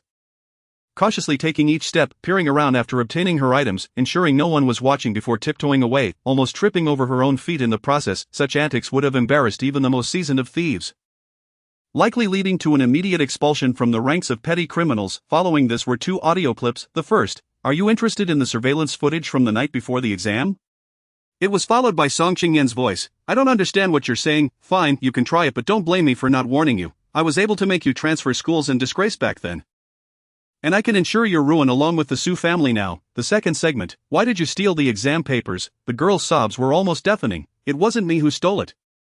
No, wait, it was Song Qingyan who told me to steal it. I usually rank at the bottom. I didn't mean to. I was wrong. Please don't hand me over to the police. With the surveillance and audio released, what more could the netizens possibly misunderstand? It seemed they had been played for fools. With the plot twist, as netizens unleashed their fury upon Song Qingyan, a faction began tracing back to Su Ning's account via Mingzhu Group's tags. The account was evidently newly created, lacking verification, merely bearing the character Su, with its inaugural post being the retweet of Mingzhu Group's clarification video, captioned, "The innocent shall remain unblemished." However, the comments below quickly veered off course. With many captivated by the lively girl in the surveillance footage, President's wife, your high ponytail struck my heart. May I inquire where I can find your link? It's clear the president has unveiled a long-saved video. Oh my Mrs. Sister, you truly are a fragrant and soft little cake. Sister, may I marry you? Allow me to be the big one, while President Liu can be the small one. Shortly after, sharp-eyed netizens noticed an account with a verified yellow V, belonging to a certain president, had retweeted the Weibo post and made a sudden appearance in the comments. He specifically replied to the comment about being big while the other was small. Lu Qishu replied, "That nickname already exists, no way." After retweeting the Weibo post, Su Ning set her phone aside, completely unaware that her thumb had inadvertently liked the post. She clicked into the video conference link precisely at 6 o'clock and 1 minute. Contrary to her expectations of facing over 20 faces, she found herself alone in the virtual meeting room, with Lu Qishu staring directly at her, his expression darkening as he uttered a statement that left her utterly baffled. Her mind swirling with question marks. Am I the small one, Su Ning? Chapter 54, The Peacock Spreads Its Tail. What? Su Ning found his words nonsensical and suspected that Lu Qishu was intentionally provoking her. Lu Qishu urged, "Check the Weibo comments." As Su Ning shot him a glance, cameras could sometimes be cruel tests of one's appearance, and a moment's distraction could lead to a disaster, yet such a fate would never befall Lu Qishu. Renowned for his stunning looks rivaling even idol-level beauty, even now, with the camera aimed precariously close, his features filled the majority of her screen, still remarkably handsome. Su Ning's heart inexplicably raced, but she quickly reminded herself that just an hour ago they had been arguing, and her lineage had nearly been obliterated by Song Qingyan's fans. She opened the Weibo comments section to divert her attention, only to find it buzzing incessantly with notifications. Messages refreshing at lightning speed. Lu Qishu in the video call directed her, "It's the comment section of the Weibo post you retweeted." Upon clicking, she immediately spotted the comment that had been pinned to the top. Was Lu Qishu the small one? Could she summon him at will? Su Ning pondered for a moment. It wasn't entirely impossible. She imagined she could wake up laughing from a dream. The commenter was equally astonished that the real Lu Qishu would respond. Excitement prompting them to reply thrice. "That nickname already exists," replied Lu Qishu. "Could it be the genuine, unparalleled CEO?" "That nickname already exists," replied Lu Qishu. No, CEO, you be the big one. How could a small fry like me dare to compete with you for the president's wife?" "That nickname already exists," replied Lu Qishu. "I come prepared with a small whip and candles to spice things up for you and the president's wife." Other netizens chimed in, "Handcuffs and popping candy are essentials. You lie under the bed while they do it on you, straight up.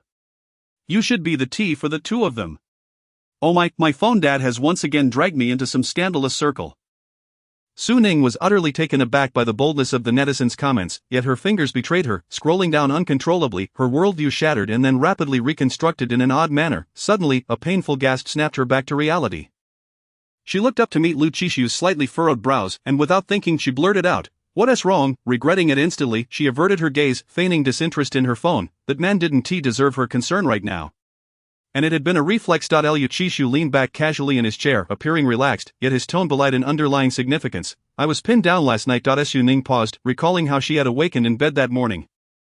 Could it be that she was the one who pinned him down? Though she entertained the thought, her expression remained inscrutable. By the way, here's a two-word proverb. Serves you right. Unexpectedly, this earned her a response laced with intrigue from him.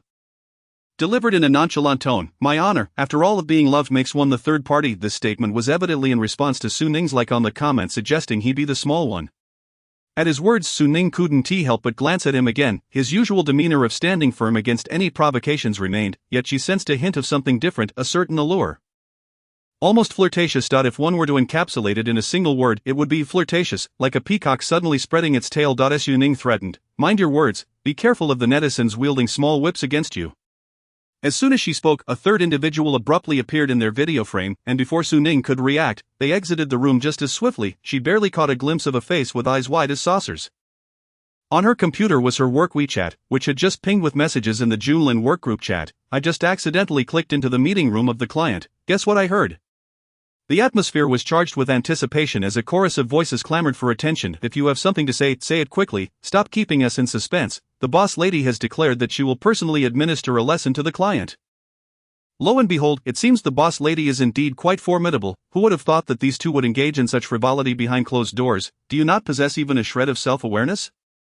Was that video conference intended for you? One can easily surmise that it was meant for our esteemed president's wife, so when will TX introduce a stealth feature for video conferences? A serious face. JPG, it is certainly not because I wish to eavesdrop. I second the sentiments expressed above. Unable to contain her dismay, Su Ning sent out an ellipsis, indicating her continued presence. She was soon met with a cascade of greetings. Good day, boss lady, good day, boss lady. Those who frequented the office had never imagined that the formidable wife of the domineering CEO would be none other than Su Ning, who had only recently joined the company and had yet to secure her position. As she liaised with representatives from the Mingzhu Group, she had unwittingly embraced the title of boss lady. Despite the true authority residing with Chen Yu, however, this was of little consequence, for no one seemed to care about Chen Yu's opinions as the actual owner. In truth, it was the employees of Mingzhu Group who were most astounded. Who could have predicted that the once disgraced Su Ning would transform into the boss lady? The entire company was left in shock. Naturally, this did not include Secretary Yang, who was already aware of Su Ning's true identity, along with Assistant Li, who felt as though they were in the dark. It was no wonder Secretary Yang had forbade him from dealing with the pink succulent issue. It was no wonder he had sought Secretary Yang for the contact information of the previous assistant, only to be met with a scrutinizing glance and no response. The entire company was abuzz. Engaged in a brainstorming session to recall any past transgressions against Su Ning, among them, those who had been caught gossiping in the break room, only to be confronted by Su Ning, were particularly anxious. Even contemplating whether to proactively submit their resignation letters. After all, given the events of the afternoon, Lu Qishu was not one to take his wife's interests lightly. Just moments ago, the official Mingzhu Group Weibo account had released an extensive list of names, demanding apologies from those who had previously criticized Su Ning, lest they face an expansion of the company's legal department's responsibilities. The list continued to grow, representing merely a fraction of the total. It was as if they were branding the word protective across their foreheads, yet, of course, no one had it worse than Lin Shanshan. After 20 years of life, she had been called a parent for the first time, not by a teacher, but by Lu Qishu himself. When Lin's father had entered the office and cast a glance back at her, Lin Shanshan felt as if her demise was imminent. Su Ning's wish to burn paper money for her on Qingming Festival was finally coming to fruition. When Secretary Yang emerged from delivering documents to Lu Qishu, he was met with a face devoid of hope. Given his prior infractions, he contemplated retreating to the office. However, recalling the important guest who had just entered, he hesitated, embodying the phrase caught between a rock and a hard place. Lin Shanshan, unaware that she had become the proverbial tiger, approached him as if he were a savior, her face a mask of despair. Desperately tugging at Secretary Yang's sleeve, tears flowing freely. I really didn't mean to cheat on the exam. It was all Song Qingyan's idea. Just moments ago, Lin's father had threatened to cancel her card and confine her at home for introspection. Lin Shanshan was even more distraught, her tears and snot staining Secretary Yang's sleeve. I have no friends at school, they all refused to play with me, deeming me too foolish. Only Song Qingyan would include me in her activities.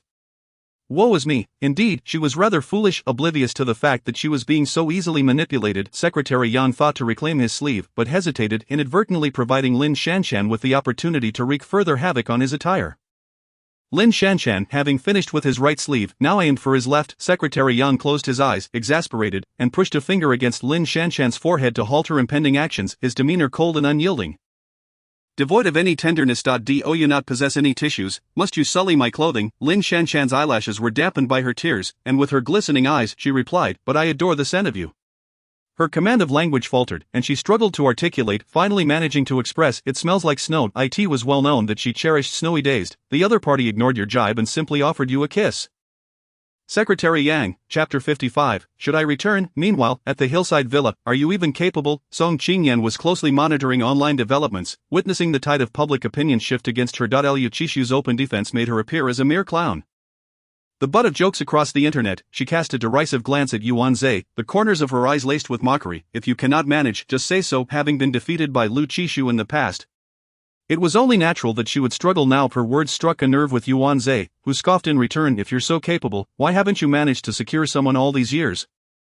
Instead allowing that Su Ning, whom you look down upon, to take advantage. Yuan Zhe's eyes scrutinized her, disdain evident as he regarded her as nothing more than refuse unworthy of his time. Song Qingyan was nearly incensed enough to leap up and slap him, but her manager intervened just in time, averting an internal conflict. Yuan Zhe was a financial backer, one not easily offended. The manager suggested to Song Qingyan, this one does not seem to be short on funds. Shall we prepare a little something? The manager's eyes hinted at the nature of men, creatures driven by base desires. Song Qingyan sharply dismissed her manager's insinuation, her expression one of disbelief. He is the one coasting along without effort. You understand, the manager, initially confused, soon grasped the implication, her eyes widening in realization. Yuan Zhe, on the other hand, was infuriated, wishing to expel this foolish woman from his sight. Yuan Zhe regarded Song Qingyan with a piercing gaze.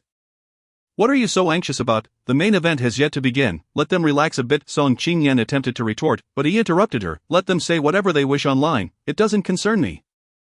Song Qingyan, damn it, after Lu Qishu had made his move against Su Ning, she promptly ended the video call. The public discourse had been effectively managed, as the Mingzhu Group's extensive list of names served as a formidable deterrent.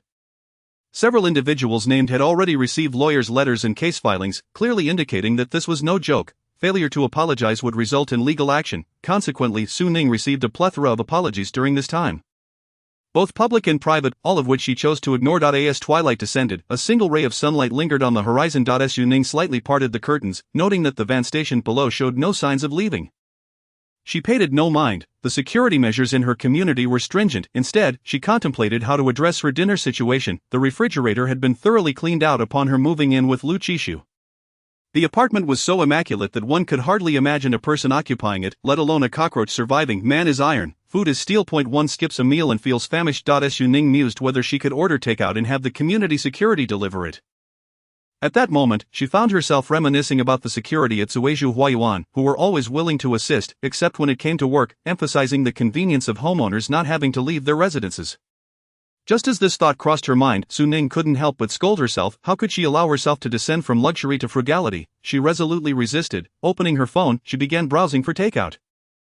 Suddenly, the sound of knocking at the door made Su Ning's heart leap. Before she could ponder who might be outside, her phone rang. Lu Qishu was calling. There's a bodyguard outside delivering food for you.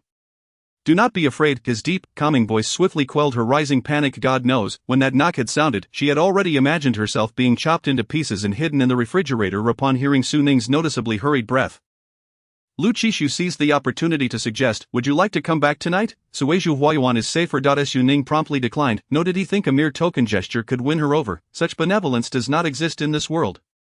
She was no longer the Su Ning of the past, she was now Nyudula Su Ning. With that, Su Ning hung up the phone and checked the surveillance to confirm that it was indeed Lu Qishu's bodyguards at the door. One of them extended a seafood rice dish towards her. Madam, President Lu has sent us to protect you. Naturally, you may instruct us with any of your needs. Su Ning was thoroughly incensed, her ire extending even to the bodyguards.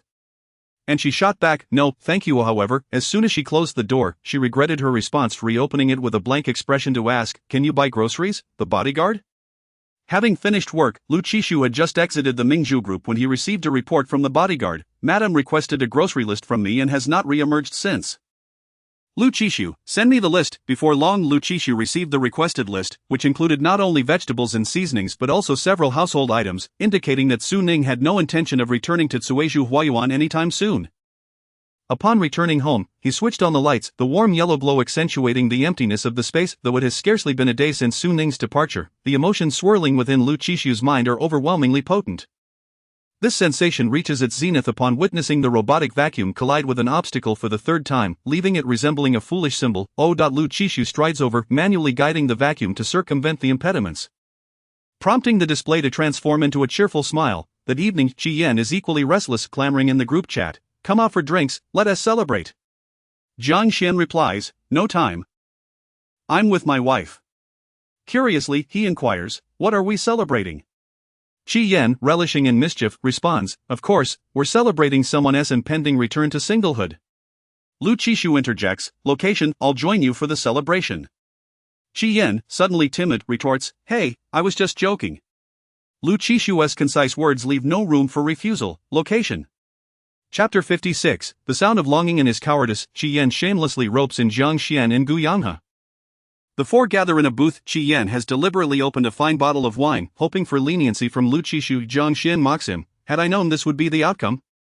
Why provoke him earlier? Doesn't he realize that a man who cannot pacify his wife is the most formidable? He could explode at any moment. This is precisely how he behaved when he struggled to placate someone, wanting nothing more than to ignite the earth, finding fault with everyone. Given that Lu Qishu and Su Ning are now embroiled in a divorce, Jiang Xian dares not provoke Lu Qishu, yet here is Qi Yan, fearless, boldly confronting him. Gu Yanghe remains as busy as ever. Even while out drinking, he is still fielding calls from clients. After soothing the concerned parties, he tosses his phone aside, raising his glass to clink with Lu Qishu's casually asking, "Do you truly not need my assistance with the divorce proceedings?" As the cold whiskey washes over his palate, dulling its fiery essence, Lu Qishu casts a frosty glance at Gu Yanghe.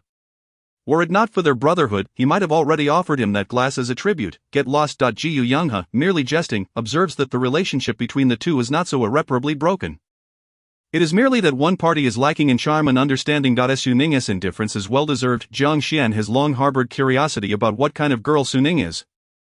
But alas, Lu Qishu has not introduced them, leaving only Gu Yanghe fortunate enough to have seen her on multiple occasions. Today, as the topic resurfaces, he directly asks, "What does the lovely Su Ning look like?" Signaling to Lu Qishu, "Do you have any pictures on your phone?" Lu Qishu hesitates, realizing he indeed does not. Jiang Xian, reading his expression, clicks his tongue in disbelief. "I've come to understand why she would want a divorce. Especially after taking a honeymoon in Paris without you even capturing a single photo for her. My partner inundates me with pictures from outings, and I am not allowed to delete even one.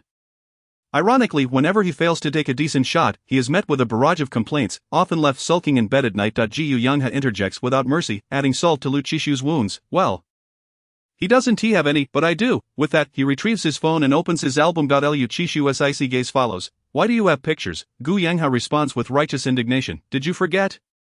The first time I met the lovely Su Ning at your place, I insisted on a photo with her. You were the one who complained about us making noise in your office and sent us outside." As he recounts this, Lu Qishu recalls the moment Gu Yanghe first encountered his captivating new assistant. He had been like a peacock displaying its feathers, immediately requesting to add her on WeChat. Lu Qishu had found it bothersome and banished them outside. Gu Yanghe adds, "I still remember the sorrow in Su Ning's eyes back then." Jiang Xian, sensing something amiss, inquires, "What is going on? Is there some backstory I'm unaware of?" Gu Yanghe casually drops a bombshell. "The lovely Su Ning was previously Lu Qishu's assistant." Jiang Xian gasps, momentarily shedding the demeanor of a married man. "Wow. That is shocking. You're not supposed to nibble on the grass near your burrow, Lu Qishu. How could you?" Qi Yan is equally astonished. "When you brought your wife home, didn't your father punish you?" Lu Qishu's father had strictly prohibited office romances within the company, and yet Lu Qishu dared to breach this taboo without inciting his father's wrath. He downs the whiskey in his glass, allowing the fiery liquid to surge through his senses and into his heart, murmuring, "She is no longer my assistant." Gu Yanghe has already unearthed the old photo and shared it in their group chat, teasingly stating, "Right, he was the one who personally dismissed her. He deserves this." Jiang Xian, quick to react, opens the photo, revealing a girl of remarkable poise and exquisite features, her deep, lustrous eyes eliciting immediate fondness from anyone who gazes upon her. He sighs, "What a pity, a beautiful flower wasted on cow dung." Lu Qishu. In the next moment, Jiang Xian mutters, "Hey, why do I feel like this girl looks somewhat familiar? Have I seen her somewhere before?"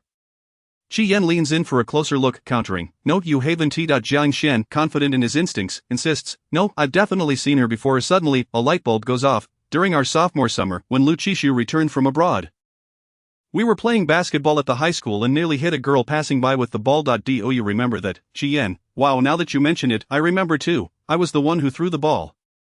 Initially, I meant to showcase my confident three-step layup, but I overdid it. The ball rebounded off the backboard and almost hit a passing student. At the last moment, Lu Qishu leaped up to intercept it. He still vividly recalls that scene, as it was Lu Qishu who, in that moment of heroism, garnered the admiration of passing girls, while he himself had to deal with the chaos he inadvertently caused.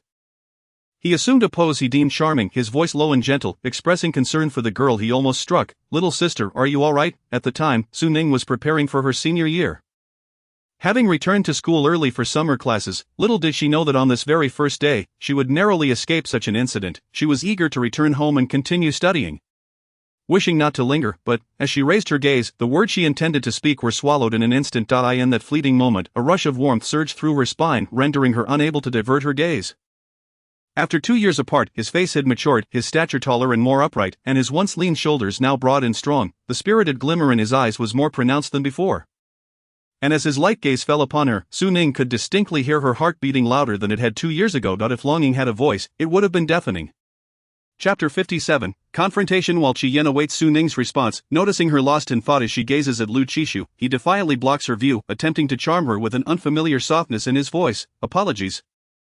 Did I frighten you?" The affected tone of his voice nearly provokes Jiang Xian and Gu Yanghe to laughter, but they restrain themselves out of respect. Su Ning, jolted back to reality by the tone that made her want to clench her fists, meets Qi Yan's hopeful gaze, slightly lowering her head, her voice trembling as she replies, "No, it's fine." In an instant, Qi Yan's masculinity flares up. He insists on treating Su Ning to a cup of milk tea. No 2 cups. They enter a milk tea shop near the school known for its higher prices, which typically keep students away, yet it remains bustling with business. The reason is simple. The shop features numerous small sofas, providing a strong sense of privacy, making it a favored haunt for young couples. Just 2 cups of tea, and they can sit closely together, sweetly completing their assignments. Utterly content, the proprietor has clearly capitalized on this opportunity. As Qi Yan and the others enter, the staff can't help but glance their way, for aside from Su Ning, the others have shed their youthful airs, exuding a hint of mature manliness, contrasting sharply with the youthful couples dotting the milk tea shop. Yet Su Ning remains blissfully unaware, enjoying her time with them. Qi Yan asks her questions, she responds, while Jiang Xin interjects, and Lu Qishu and Gu Yanghe remain the quietest, occasionally whispering among themselves. Qi Yan, little sister, what is your name? Su Ning had intentionally lagged behind earlier, ordering a grapefruit juice identical to Lu Qishu's, and although she has already taken several sips, Lu Qishu has yet to even open his straw. Taking a delicate sip, she finds it refreshing, the sweet and tangy grapefruit flavor mirroring her current mood. It is not until Lu Qishu finally opens his drink, taking a sip, that she snaps back to reality and answers. Qi Yan, my name is Su Ning, with Ning as in lemon. Qi Yan chuckles, exuding an undeniable charm, determined to reclaim his ground from Lu Qishu. That sounds sour. Yet, it is evident to all present that the docile, soft-spoken girl's eyes are glued to Lu Qishu. The affection in her gaze is unmistakable, frustrated by his inability to make an impression. Qi Yan abandons his attempts at charm and shifts the conversation. So, you're in your senior year? Su Ning casts a fleeting glance at Lu Qishu, who is drinking, and having taken a few more sips herself, nods in response to Qi Yan's question. Yes, I'm in class 1 of senior 3. Qi Yan, wow, impressive little sister. The Education Bureau has issued a directive prohibiting schools from establishing specialized classes or accelerated programs. Consequently, schools are now simply arranged by class numbers, and being in class 1 is tantamount to having one foot in those 2 prestigious institutions. Jiang Xin and his peers are enrolled in an international school, while Lu Qishu has been sent to a public school by his grandfather, who insists on the importance of rigorous training. Qi Yan has taken quite a liking to the little girl, who appears delicate and unassuming, seemingly devoid of any aggression, yet exuding a mysterious resilience. He is more than willing to lend her a hand, allowing the little girl to gaze unabashedly, casting sidelong glances that almost seem askew. He tapped his fingers lightly on the table, drawing the attention of Lu Qishu and Gu Yanghe, who were engrossed in a discussion about the A-shares market. Qi Yan gestured toward Su Ning with a tilt of his chin. Lu Qishu, here is your direct junior, you share the same class number. You ought to take care of her. Lu Qishu's gentle gaze fell upon Su Ning's face, and he nodded slightly. Hello. Su Ning's cheeks flushed crimson in an instant, causing her to stammer, why you, hello. After a brief pause, she met Lu Qishu's gaze directly and, with a blend of sincerity and shyness, expressed her gratitude. Thank you for what you did earlier. Qi Yan, having grown up amidst the intrigues of high society, found Su Ning's innocence endearing, prompting him to give her a gentle push. With the impending college entrance examination, he urged Lu Qishu to obtain the little girl's contact information, encouraging him to offer support to his junior. At his words, Su Ning's face deepened in color. She was reluctant but felt the urgency of seizing the opportunity. With hopeful eyes fixed on Lu Qishu, she cautiously inquired, is that all right? In Su Ning's line of sight, Qi Yan was desperately signaling Lu Qishu to maintain his composure in front of the little girl, as he himself was nearly the one to falter. Ultimately, they successfully exchanged contact information, and Su Ning bounded out of the milk tea shop with excitement. Now, reflecting on the events, Qi Yan felt a somber nostalgia. For so many years, Lu Qishu had been cherished by a girl. What incredible luck he possessed. Why could such fortune not befall him? He asked. So did you keep in touch afterward? Lu Qishu's voice emerged, husky and strained, a wave of bitterness washing over him, almost rendering him incapable of uttering a complete sentence. No, aside from the initial greetings exchanged through the system, Su Ning had never intruded upon him, and after his phone was stolen and he acquired a new one, he even changed his number. Thus, within the continuum of his life, Su Ning became a mere shadow. Lu Qishu's expression darkened, and he set down his glass, allowing the weight of his discontent to settle in. I'll take my leave now. No one attempted to stop him, wisely avoiding confrontation, yet some would inevitably seek their own demise. Su Ning, a mere trophy wife, was unworthy of his attention. She didn't even merit being his shoe shiner. They had no idea what transpired on the day of the arranged marriage, how she had knelt to beg for his favor. Eventually, she was cast aside, only to employ dubious tactics to land in Lu Qishu's bed, which he accepted without hesitation, showing no disdain for the refuse he collected. And now, both Su Ning and her mother had been exposed as mistresses. Surely one could not expect a family of such caliber to welcome them. Liang Zhuan, surrounded by adoring sisters, began to recount the most sensational gossip in the circle, his enthusiasm swelling. Had Su Ning thought entering the Lu household would be so effortless? Just a few days had passed, and she was already on the verge of being cast out. His sisters continued to sweet-talk him. What if Su Ning comes begging you to marry her again? Would you agree, Liang Zhuan? Recalling Su Ning's figure, realized he had yet to sample her charms, which would be a boon for Lu Qishu. Nonetheless, he felt no qualms, rather an itch of interest, and after planting a kiss on the lips of one of his sweet-talking sisters, he declared, "With a pair of shoes worn by who knows how many who would want them, she would have to kneel and beg for me to take her in. Perhaps I would send her over to learn some decorum, lest her sharp tongue offend my precious darling." Suddenly, a loud crash interrupted his laughter, and warmth trickled down from his forehead, shrouding his vision in a haze of crimson. Glass and liquor shattered, splattering everywhere, while two ladies screamed and sought refuge, trembling in each other's arms, for they had never witnessed such chaos. A few paces away, Qi Yan and his companion stood in shock. Lu Qishu, known for his ruthless demeanor in business, had never before resorted to violence, and now he was using a bottle to strike someone, blood splattering onto his collar, a faint metallic scent permeating the air. Those accompanying Liang Zhuan hastily sought security for assistance. But in the next moment, a cadre of imposing, stoic bodyguards emerged, clearly intent on preventing any AID. Lu Qishu seized Liang Zhuan by the collar, dragging him onto the carpet, his veins bulging with exertion. He then landed a punch on Liang Zhuan's jaw teeth, and blood erupting forth, with no respite offered before Lu Qishu's second, third, and fourth blows followed suit, each resounding with a sickening thud. The ferocity of his strikes suggested an intent to incapacitate. Onlookers could do nothing but watch in terror as Liang Zhuan's blood seeped into the carpet. The commotion soon reached the ears of the bar owner, who rushed over, voice cracking as he called for an ambulance. I in the bar business, reputation is paramount, and while Qi Yan's group weren't regulars, their notoriety was well known, and no one dared to offend them. The owner cursed himself for opening that day without consulting the almanac, desperately attempting to placate Lu Qishu. "Gentlemen, this is," Gu Yanghe interjected coolly, "it's nothing, just make sure to call that ambulance." How could it be nothing?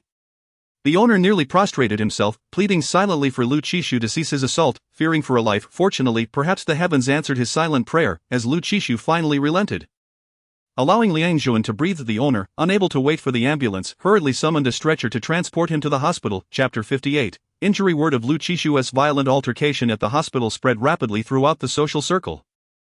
Previously, many believed he and Song Qingyan were an item, hesitant to act. However, they were taken aback when he married the elusive Su family. Soon after, rumors of his entanglements with Song Qingyan surfaced, revealing the intricacies of their relationship. It became evident that he had been using Song Qingyan as a shield against their advances. Now the internet buzzed with news of Su Ning and Lu Qishu's marital discord, prompting many to reconsider their options and contemplate which of their daughters might fit the bill.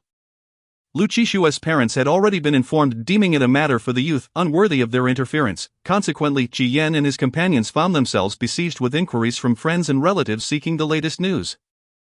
Eventually, when they attempted to reach Lu Qishu, they discovered all three of their phones had been turned off. Qi Yan tossed his phone aside, exhaling deeply. "Lu Qishu certainly attracts attention. Just now, I received word from the dog belonging to my seventh aunt that I should stay informed about Lu Qishu."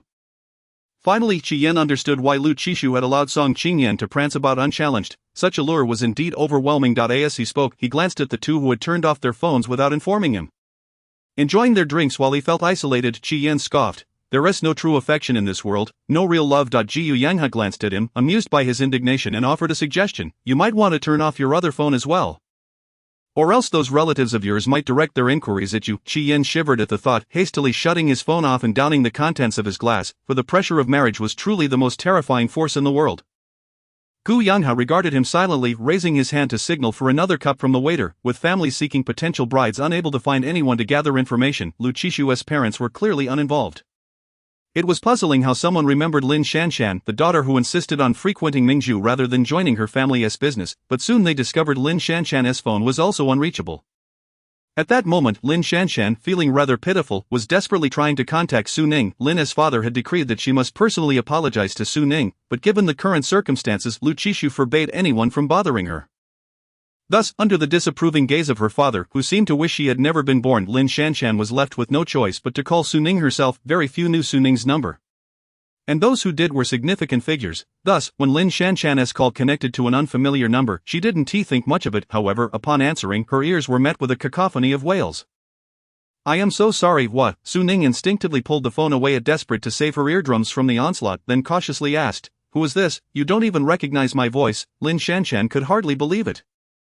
After all, she considered herself Su Ning's sworn enemy, having battled her numerous times, albeit without success. The only time she had won was when she provoked Su Ning into confessing her feelings, which led to her dismissal. Yet, upon hearing the news of Su Ning's marriage to Lu Qishu, she knew once again she had lost. Feeling disregarded by her rival, Lin Shanshan's pride flared, and she declared with bravado, "I, Lin Shanshan, However, the next instant, a glare from her father deflated her confidence, and she quickly switched to a more conciliatory tone. "It's me, Shanshan. Don't you remember?" Su Ning gently advised. "Perhaps you should visit the hospital to have your head examined." Early treatment leads to swift recovery. Lin Shanshan felt a surge of anger towards her but was deterred by her father's watchful gaze nearby, compelling her to swallow her pride and apologize obediently. "I am sorry for stealing the exam papers from the office back in the third year of junior high and framing you for it," she couldn't help but add a brief defense. "I didn't want to do it, it was Song Qingyan who urged me to act that way." Though she was easily deceived, she wasn't foolish enough to remain oblivious. Through these experiences, she had come to realize that Song Qingyan merely sought to exploit her. With few friends, the only one who went out of her way to bring her gifts from abroad was Song Qingyan, which had kept her in the dark for so long. It is often said that one cannot awaken a person who is pretending to be asleep unless they choose to wake up themselves. At that moment, Lin Shanshan sincerely apologized. "I was wrong in many ways before. I intended to apologize to you in person, but your husband wouldn't allow it. So I'm calling to apologize now. And later I will invite you to dinner to make amends." Su Ning was taken aback, not expecting Lin Shanshan to be apologizing rather than seeking a quarrel, leaving her momentarily speechless, noticing Su Ning's silence. Lin Shanshan grew anxious. "If you don't accept my apology, that is fine. I will show you my sincerity, but please remind your husband Lu that after hitting Liang Zhuan, he can't hit me." This was her true reason for calling. Lin Shanshan exclaimed, "I can't handle this little body of mine." Su Ning, startled, questioned, "What did you say? Who did Lu Qishu hit, Liang Zhuan?" Lin Shanshan nodded vigorously, suddenly recalling that Su Ning couldn't see her, and hastily affirmed, "Yes, just now. They took him to the emergency room." "You didn't know?" Lin Shanshan was astonished, urgently rummaging through their group chat to send Su Ning the scene photos. She then began to chatter excitedly, a hint of exhilaration in her voice as she shared the gossip. "Let me tell you, here's what happened." Lin's father, observing the ongoing conversation and sensing the shift to gossip after the apology, decided not to intervene further and retreated to his study to handle work matters. Meanwhile, he contemplated what kind of trouble he could brew for the Song family, feeling that his well-behaved and adorable daughter had nearly been led astray, and such debts must be settled. Lin Shanshan wasn't present at the scene, but her vivid description made Su Ning feel unexpectedly entertained, akin to hearing the tale of Wu Song battling a tiger. Lin Shanshan, nearly in tears, lamented, "You have no idea how many people envy Lu Qishu's furious rage for a beauty. That battle-scarred photo has circulated through countless groups." Su Ning, still shaken, couldn't help but inquire, "He was injured?" Lin Shanshan's eyes flickered. "Indeed, I heard it was quite serious." She embellished her recounting further. After hanging up, Lin Shanshan felt her performance was commendable and eagerly rushed off to find Secretary Yang to boast about it.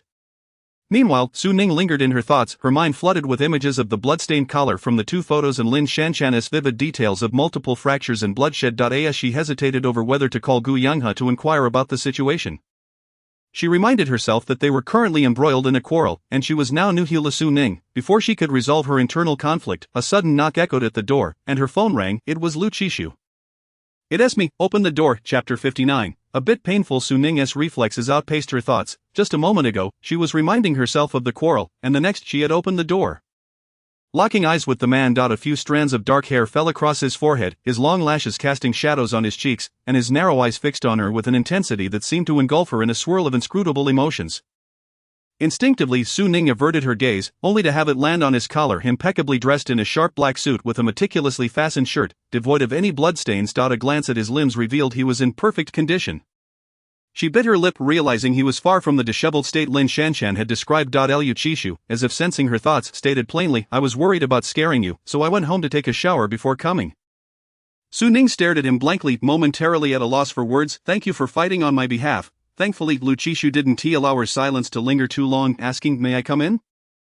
Su Ning instinctively stepped aside to let him in, and as she closed the door, she felt a wave of self-reproach. She was betraying the Nuhulu family. As he stood in the foyer, Su Ning remarked, "There is no need to change shoes. I don't have any here." Lu Qishu replied, "I brought my own."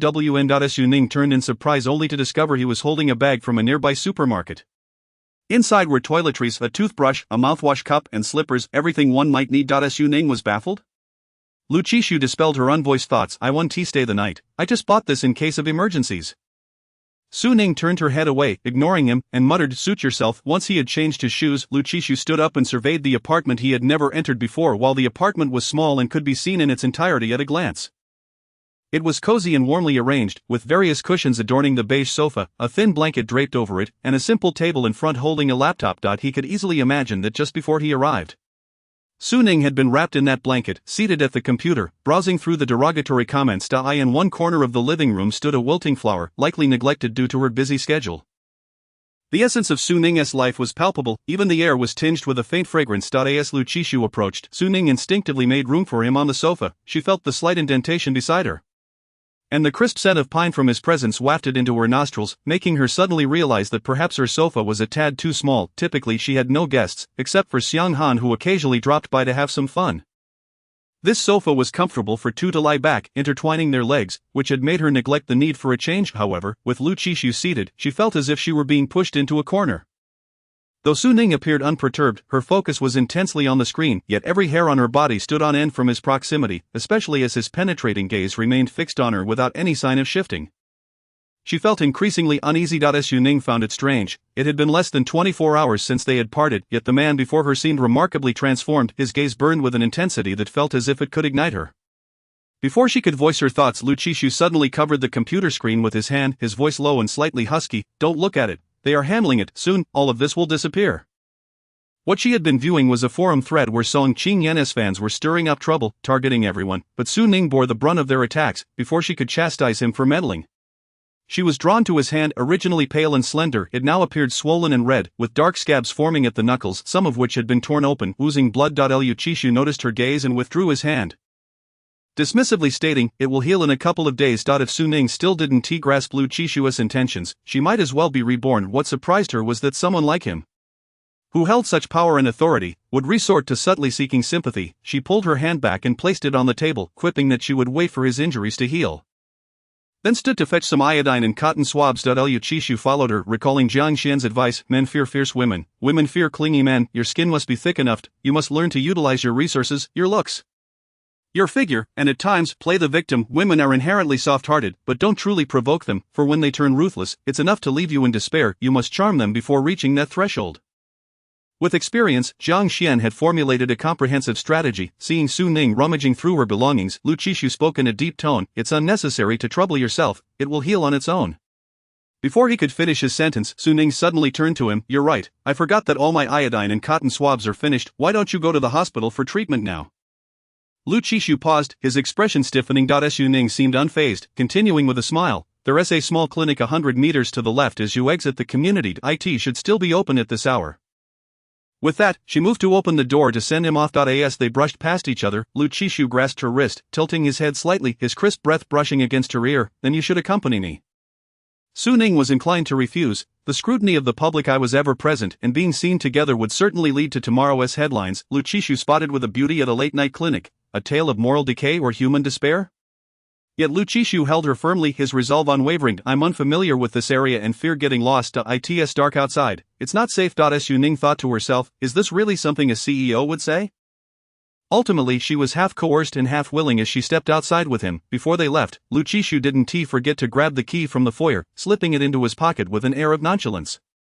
The small clinic is not far away, merely 100 meters or so. Adjacent to it lies a park where numerous individuals stroll in the evening. Among the crowd, Lu Qixu, clad in a suit, does not appear out of place, while Su Ning, dressed casually, instinctively steps 2 meters away to avoid compromising Lu Qixu's image. Lu Qixu is at a loss with her behavior. However, his striking presence inevitably attracts attention, especially from the elderly, whose eyes gleam with excitement, almost eager to whip out their phones to capture the moment for their daughters. Just as one elderly woman seems poised to approach, Lu Qixu's brow twitches.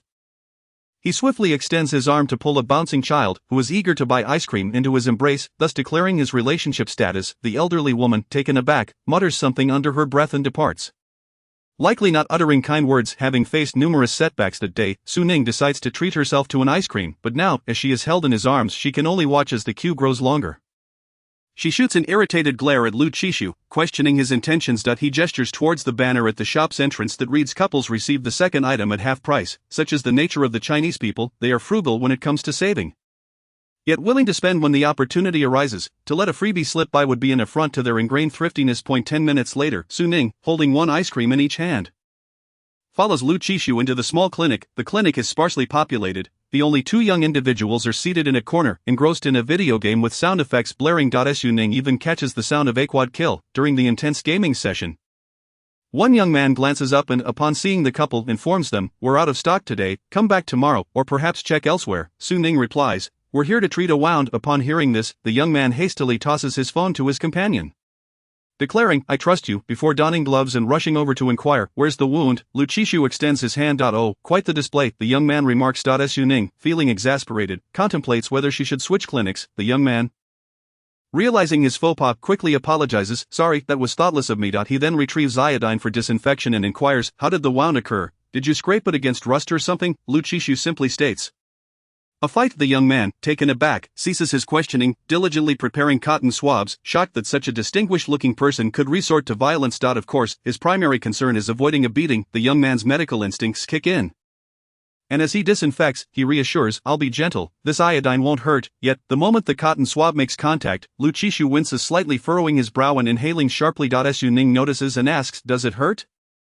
Lu Qishu replies, a bit. The young man is left speechless, realizing the implications. The young man deduces that he is merely a pawn in their game. After confirming there are no other injuries, he decisively hands the cotton swab to Su Ning, saying, I'm heavy-handed, you do it. With that, he dives back into the game, leaving the couple with a carefree retreat. Su Ning, bewildered by the sudden transfer of responsibility, ponders how anyone could forsake delicious ice cream for the sake of treating this man's injury. Moments ago, she had been standing beside Lu Qishu, savoring her treat, but now, with the cotton swab in her hand, she is most unwilling. Lu Qishu extends his injured hand towards her, his deep voice carrying an enticing lilt. I'll buy you 2 more later. Su Ning quickly finishes her ice cream, discarding the wrapper into a trash bin, and with a forced smile, replies, no thanks, too much will upset my stomach. Although Lu Qishu's injury is not severe, it is nonetheless alarming, prompting Su Ning to disinfect it thoroughly. Her fingers, slender and delicate, grasp the cotton swab for disinfection while the other hand holds Lu Qishu's, her skin cool to the touch from the ice cream. Contrasting with the warmth of his hand. Lu Qishu's fingers twitch slightly, but he ultimately remains still. After disinfecting, Su Ning wraps Lu Qishu's hand in gauze to prevent infection. The entire process is marked by silence, drawing the attention of the young man, who occasionally glances their way, sensing something amiss. Once finished, Su Ning disposes of the waste in a designated medical waste bin and glances at the man still seated.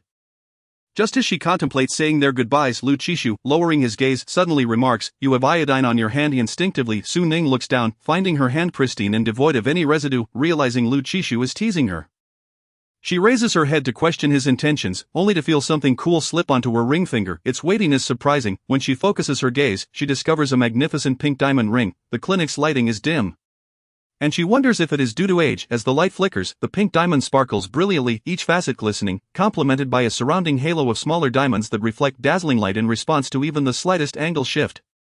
Lu Qishu, having risen at some point, looks down at her, explaining softly, I intended to give you this ring on our wedding day, but the size was incorrect, so I had it adjusted, and it was just completed today.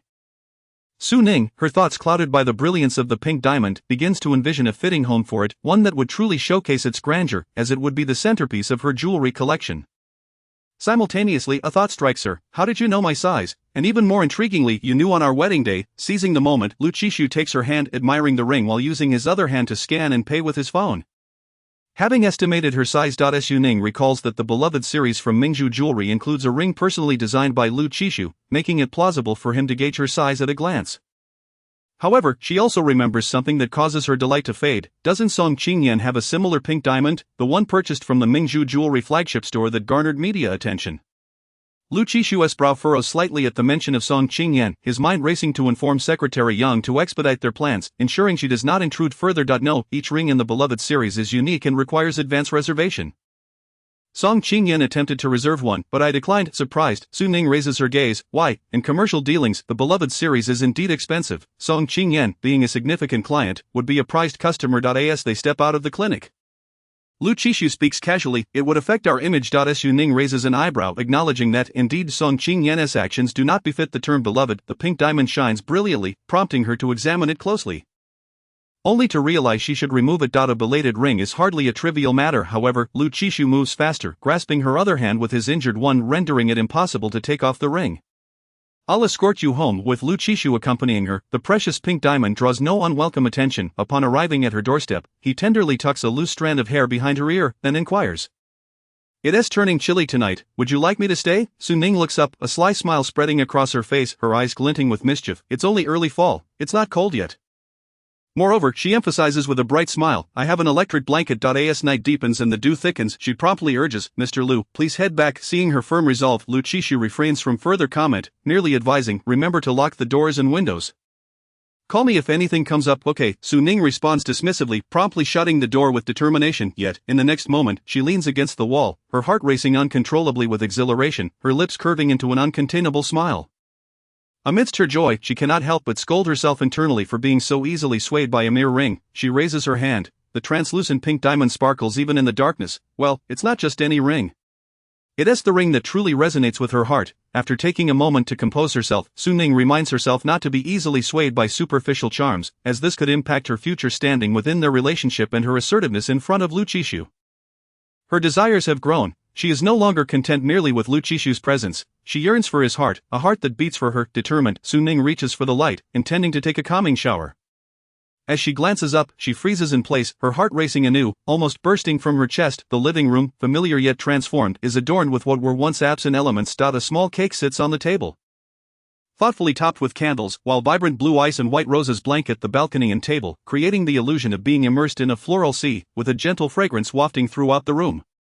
The modest sofa is piled high with gifts. After a moment of astonishment, she cautiously approaches, sidestepping the flowers, and notices an envelope beside the cake, its surface marked by a familiar, bold handwriting, unbeknownst to her.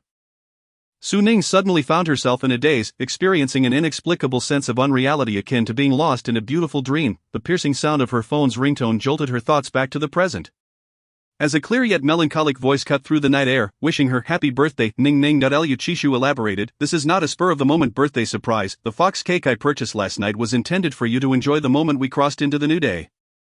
He lifted his gaze towards the illuminated window from within the car, his eyes brimming with affection. "Everything has been prepared at the Chuizhu Huayuan long ago. Originally, there were to be more flowers adorning the entire living room of the Chuizhu Huayuan, but due to an unforeseen incident, he had to hastily inform the staff to change the venue. As this thought crossed his mind, Lu Qishu mentally noted to reprimand Song Qingyan later. As Su Ning's fingertips traced the envelope, her throat tightening with emotion, the overwhelming surprise left her momentarily speechless, and it took her a while to gather her thoughts enough to ask, "Was this letter also prepared in advance?" Lu Qishu paused, contemplating. No, his low, mellifluous voice resonated through the night like a rich cello. "This letter is a response to Su Ning from her sophomore year."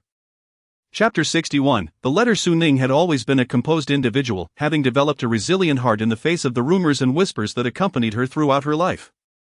Independent, strong-willed, and diligent, she carried these traits into her career at Mingzhu Group. The only time she had ever faltered was when Lin Shanshan intentionally provoked her, prompting an unguarded confession. On that day, Lin Shanshan, like a proud peacock who had seized her quarry, approached her with an air of triumph. "Guess what I found while sorting things at home yesterday?" Although Lin Shanshan struggled academically, she possessed notable talents in the arts, gaining admission to a university as an art major. However, she attended a different campus than Su Ning's. The distance lent an air of beauty to their relationship, for otherwise, one could only imagine the chaos that would ensue in their university lives. Su Ning's campus was the primary one, while the arts campus occasionally sent students over for cultural performances. It was after one such performance that Lin Shanshan, passing by the library, was drawn to a club activity. The theme of the event was, "Whom would you most like to write a letter to?" Lin Shanshan had little interest in such matters but was intrigued by Su Ning's presence there. Those who gained admission to a university were among the brightest from across the nation, and once enrolled the competition was fierce, with constant contests and activities. No one wished to fall behind. The area in front of the library was bustling with hurried footsteps, and given the late hour, few were inclined to participate in what seemed a rather dull event. Facing impending final exams, Su Ning had spent the entire day studying in the library and stepped out to clear her mind, intending to grab a quick dinner. To her surprise, she was soon surrounded by a group of individuals. Having displayed their wares all day, they had yet to attract any customers, and the amiable Su Ning became their target. "Hey, classmate, would you like to write a letter?" "Classmate, join our activity. You can earn extra credits." Classmate, unable to extricate herself from their persistent entreaties, Su Ning reluctantly accepted the paper and pen, intending to respond perfunctorily. Perhaps it was the lingering rays of the setting sun or the fragrant breeze that accompanied her, but the moment she began to write, her thoughts drifted to the one across the ocean. On the night her college entrance examination results were released, aside from her mother, the second person she longed to share the news with was Lu Qishu. After much deliberation and hesitation, she sent a message that vanished into silence. Receiving no response, her timid feelings gradually dissipated into the quietude of each passing day. Buried away. In high school, her homeroom teacher often remarked that gaining admission to university would bring ease. Su Ning viewed this statement as the greatest of lies. Unequivocally, where was the ease? Not at all. In fact, it was even more exhausting than high school. The busy pace of life led her to bury Lu Qishu deep within her heart, nearly forgetting him. Yet in this moment, her thoughts were crystal clear, filled with the image of that spirited figure. Before she could fully process her thoughts, her hand had already inscribed the character Lu, yielding to her heart's desire. She continued to write, "As if I were writing to you in person, may this letter bring a smile to your face. How is life in France? I have heard that professors abroad can be quite strict. I wonder if yours is the same. Thus far, I have encountered many diverse individuals, each fleeting like fireworks. My literature professor states that this is the norm of life, and there is no need for regret or lamentation.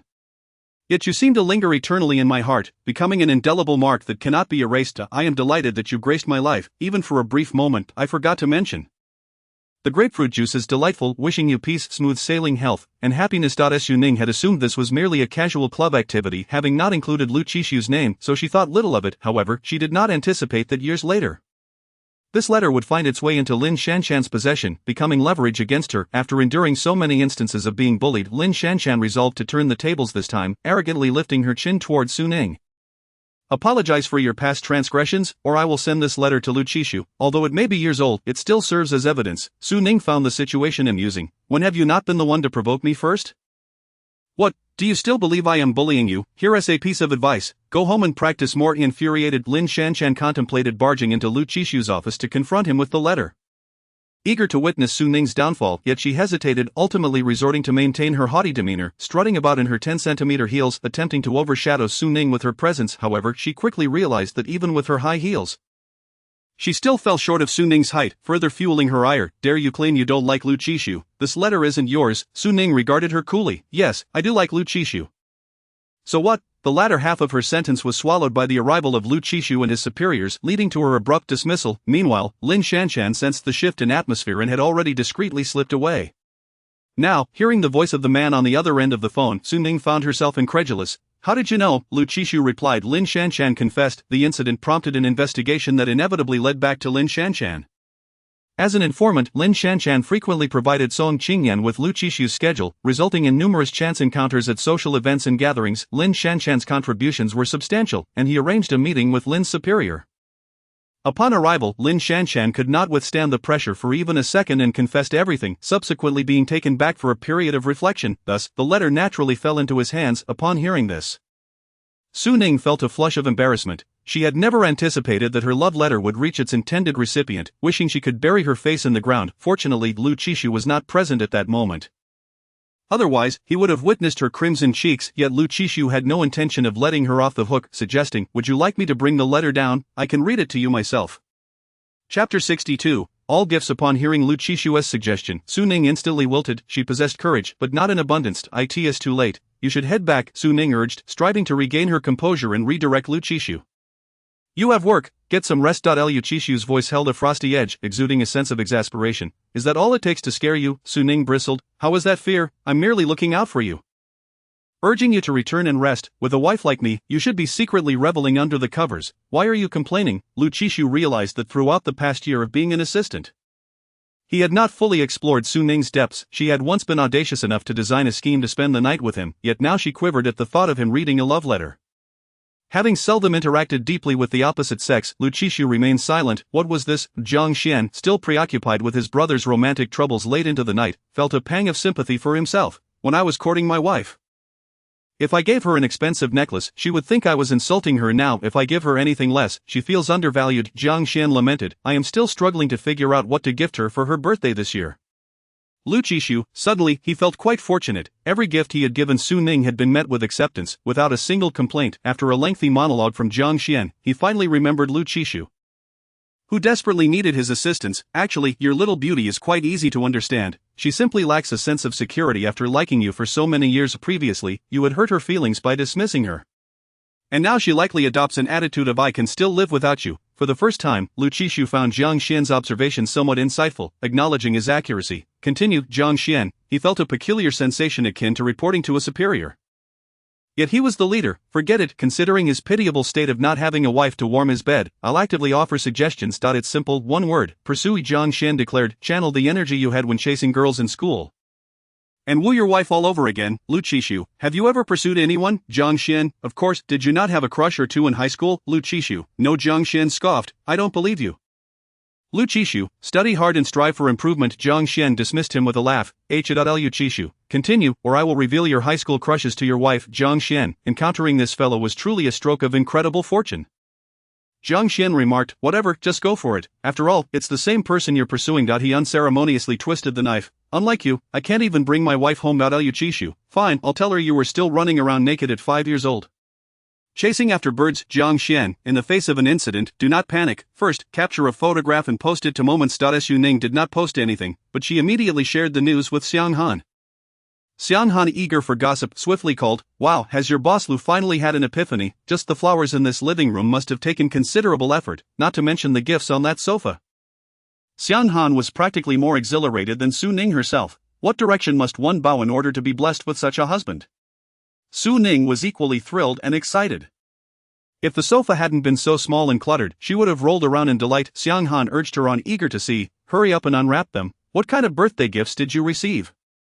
Sitting cross-legged on the carpet, Su Ning began to unwrap the gifts. Each present was affixed with a number, scattered haphazardly. She casually picked one up, numbered 15, not paying much attention, assuming it was simply a marker for counting the gifts. The 15th gift box was quite large and heavy in her arms. As she loosened the ribbons, she found an entire set of blind box dolls inside. To watch her unwrap the gifts.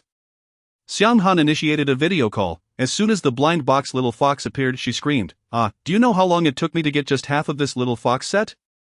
Every time it went on sale, I had to rely on my speed to snatch it up. Your boss Lu actually managed to get a whole set. Su Ning did not play with blind boxes.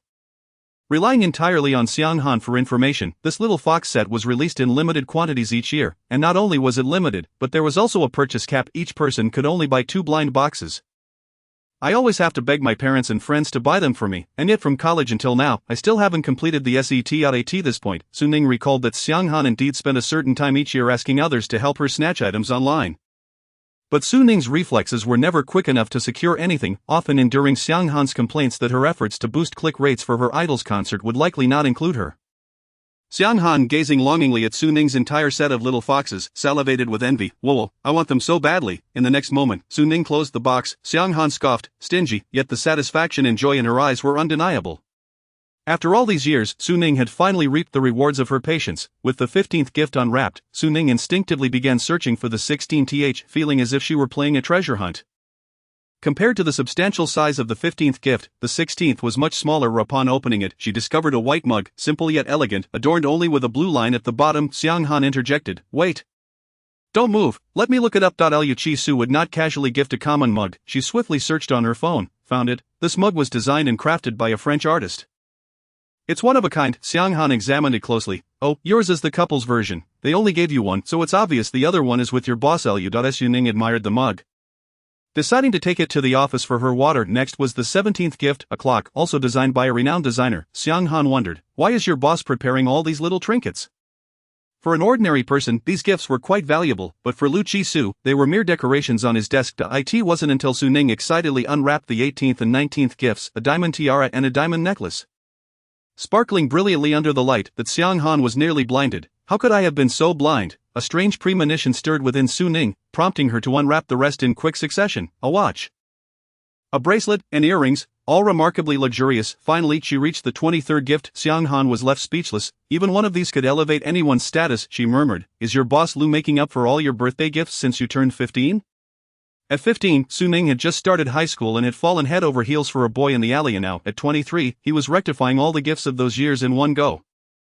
Chapter 63, Reading Letters to Lull to Sleep. Xiang Han was stunned by her own realization, looking up to inquire about Su Ning's thoughts on the matter, but before she could speak, Su Ning abruptly hung up. I have something to do, I can't chat for long. Xiang Han stared at the disconnected video call, dazed for quite a while, overwhelmed by the shock from the depths of her heart. Once she regained her composure, she posted several updates on Moments. Do Sha is here, Do Sha is here. I want to bury one in the Antarctic and the other in the Arctic. It's already annoying enough to be in this class every day. I want to defecate in your love river. In my next life, I shall transform into a monkey on Mount Amei. And you too will get slapped when you pass by on a date. Her frenzied posts were so unusual that many began to inquire in the comments which couple's display of affection had provoked her. Meanwhile, the instigator, Su Ning, was putting on her shoes while on a call. The phone connected, and a calm voice came through. Hello. Su Ning could hardly contain her excitement. Are you gone? Liu Qishu was still downstairs. Having just received several project files from Secretary Yang, since it was quiet at home, he decided to handle the documents in the car while keeping an eye on Su Ning, occasionally glancing up to guess what she was doing. Not yet, he replied. Su Ning, unable to disguise her elation, her sweet voice brimming with joy, said, I can't sleep. I was just thinking about needing someone to read me a letter to help me fall asleep.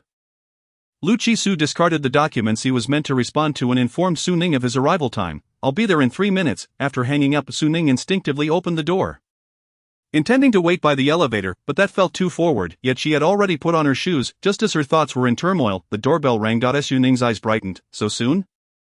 However, upon opening the door, she was taken aback. Why are you here? Shinyu lifted his eyelids, a knowing smirk dancing on his lips. Why can't it be me? He glanced over his shoulder. Or are you waiting for Snow White's wicked stepmother with an apple? Every time Su Ning faced Shinyu's sharp tongue, she was tempted to roll her eyes, yet after years of school she had developed immunity and could even retort, so you're here to deliver the apple as the wicked stepmother? Shinyu replied, of course not today, I'm here to play the part of the seven dwarfs. In response to Su Ning's puzzled expression, he presented the cake before her. I know it's your birthday today. So as your boss, I came to check on my employee. They say one should not strike a smiling face. Though Shinyu wore no smile, he offered her the cake. Su Ning beamed her most sincere smile. Thank you. Then it struck her, how did you get into the community? She had chosen this community for its strict security, where every stranger was questioned before being allowed entry. Even the bodyguards Lu Chi-su had arranged had to be approved by her first. So, Shinyu replied nonchalantly, the guard asked who I was. I said I was your stepfather, and since you haven't accepted me as your daughter yet, I brought a cake to try to win you over. Su Ning, she coldly spat a single word, get lost. Don't push me to slap you. Upon hearing this, Shinyu was not angered. Instead, he chuckled lightly, the corners of his mouth lifting, leaving Su Ning momentarily stunned. If she were in a typical CEO story, she would likely have thought, it's been a long time since I've seen the young master so happy. Su Ning pondered, had she ever seen Shinyu smile? After a long reflection, she confirmed, she had not. This was the first time she witnessed Shinyu smile, his metallic glasses reflecting a surprisingly gentle light. Thus she asked, somewhat irritated, what are you smiling about? Shinyu pressed his lips together, the smile vanishing in an instant as if it had been a figment of Su Ning's imagination. Nothing, he replied, reverting to his usual cultured and cold demeanor, shoving the cake into Su Ning's arms. Saying, happy birthday. Su Ning instinctively responded, thank you. As Shinyu turned to leave, she hurriedly called after him, wait. In the past, given their tumultuous relationship, Su Ning might have tested the cake for poison with a silver needle. But now she felt that they had somewhat put aside their grievances, establishing a degree of camaraderie, since Shinyu had traveled such a distance to bring her a cake and wish her a happy birthday. She couldn't let him leave empty-handed. In the brief minutes available, Su Ning managed to find something presentable in her home. It was a wool felt keychain shaped like a dog, a craft she had made herself.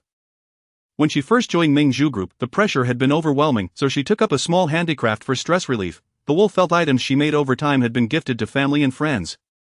It wasn't valuable, but it was heartfelt. You can attach your keys to this, it suits you quite well. For a moment it was unclear if there was a double meaning in her words.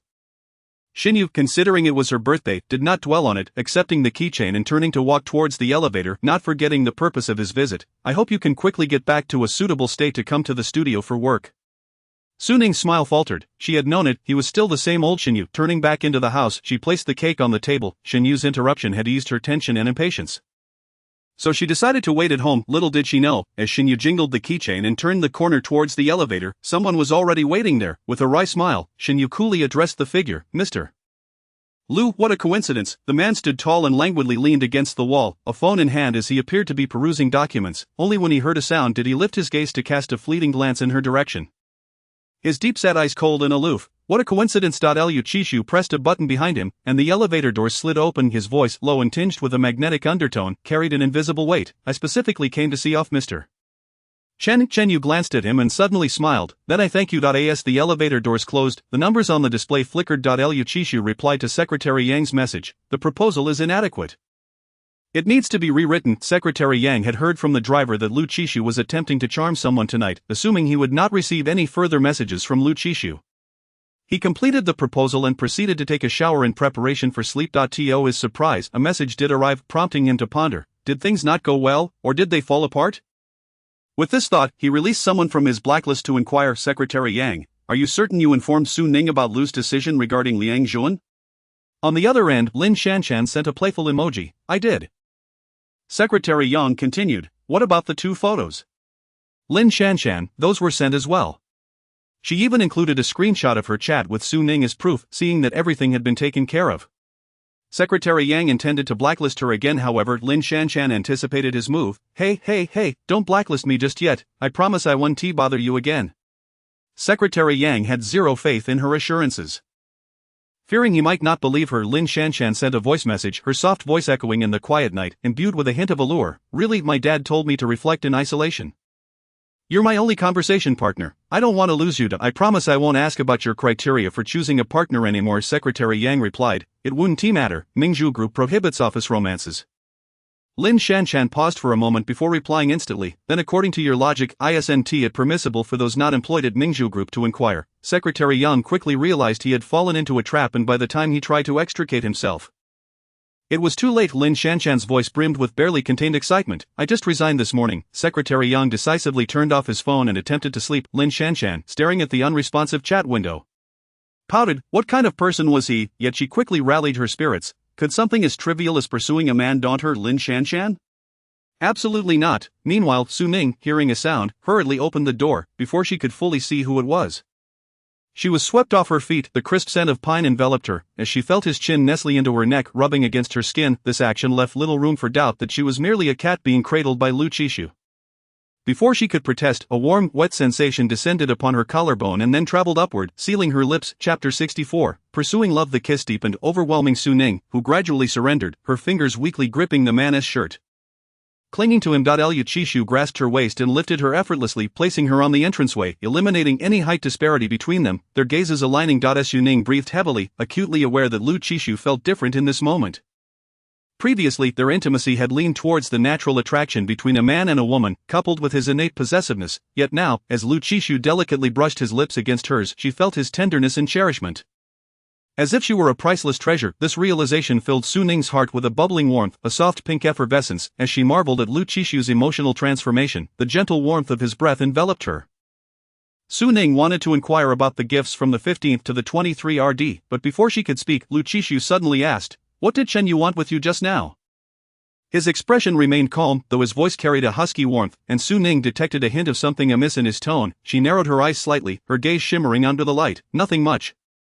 Just checking in on an employee. Lu Qishu did not miss the cunning glint in her eyes. He scanned the room and spotted the leftover cake on the table for the first time.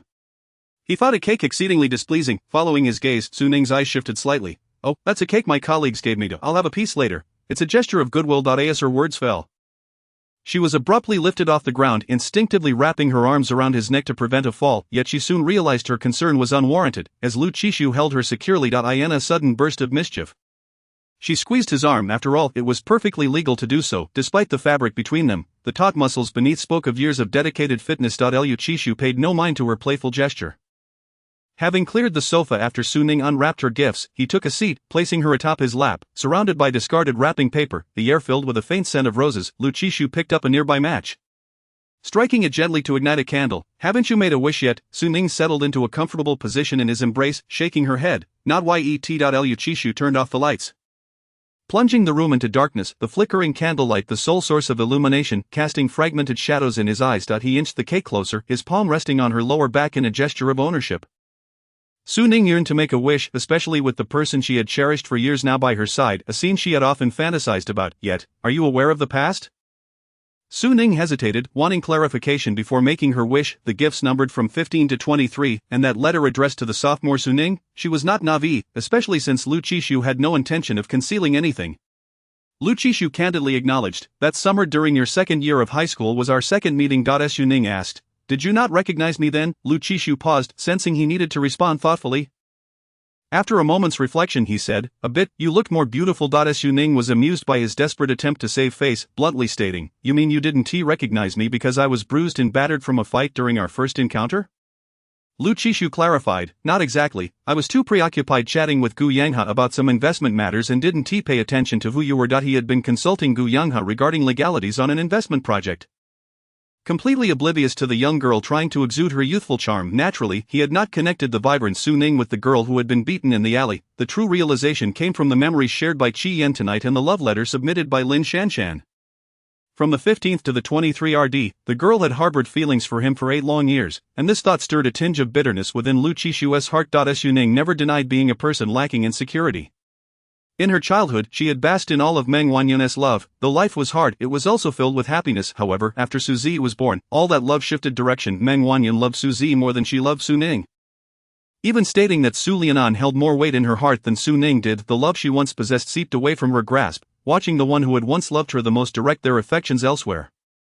As she grew up, the person she fell for at first sight moved abroad before she could even warm up to him or devise a way to get closer. It felt as though she had been perpetually losing. So it was because you knew I had liked you for so many years that you felt guilty and prepared so many gifts, Su Ning inquired. Liu Qixu recalled Jiang Xian's adage, for those who are conflicted. Forced love and guidance can be fatal, partly, but only in relation to you, Liu Qixu replied, because if I adhered to your logic, wouldn't I be living in guilt for the rest of my life?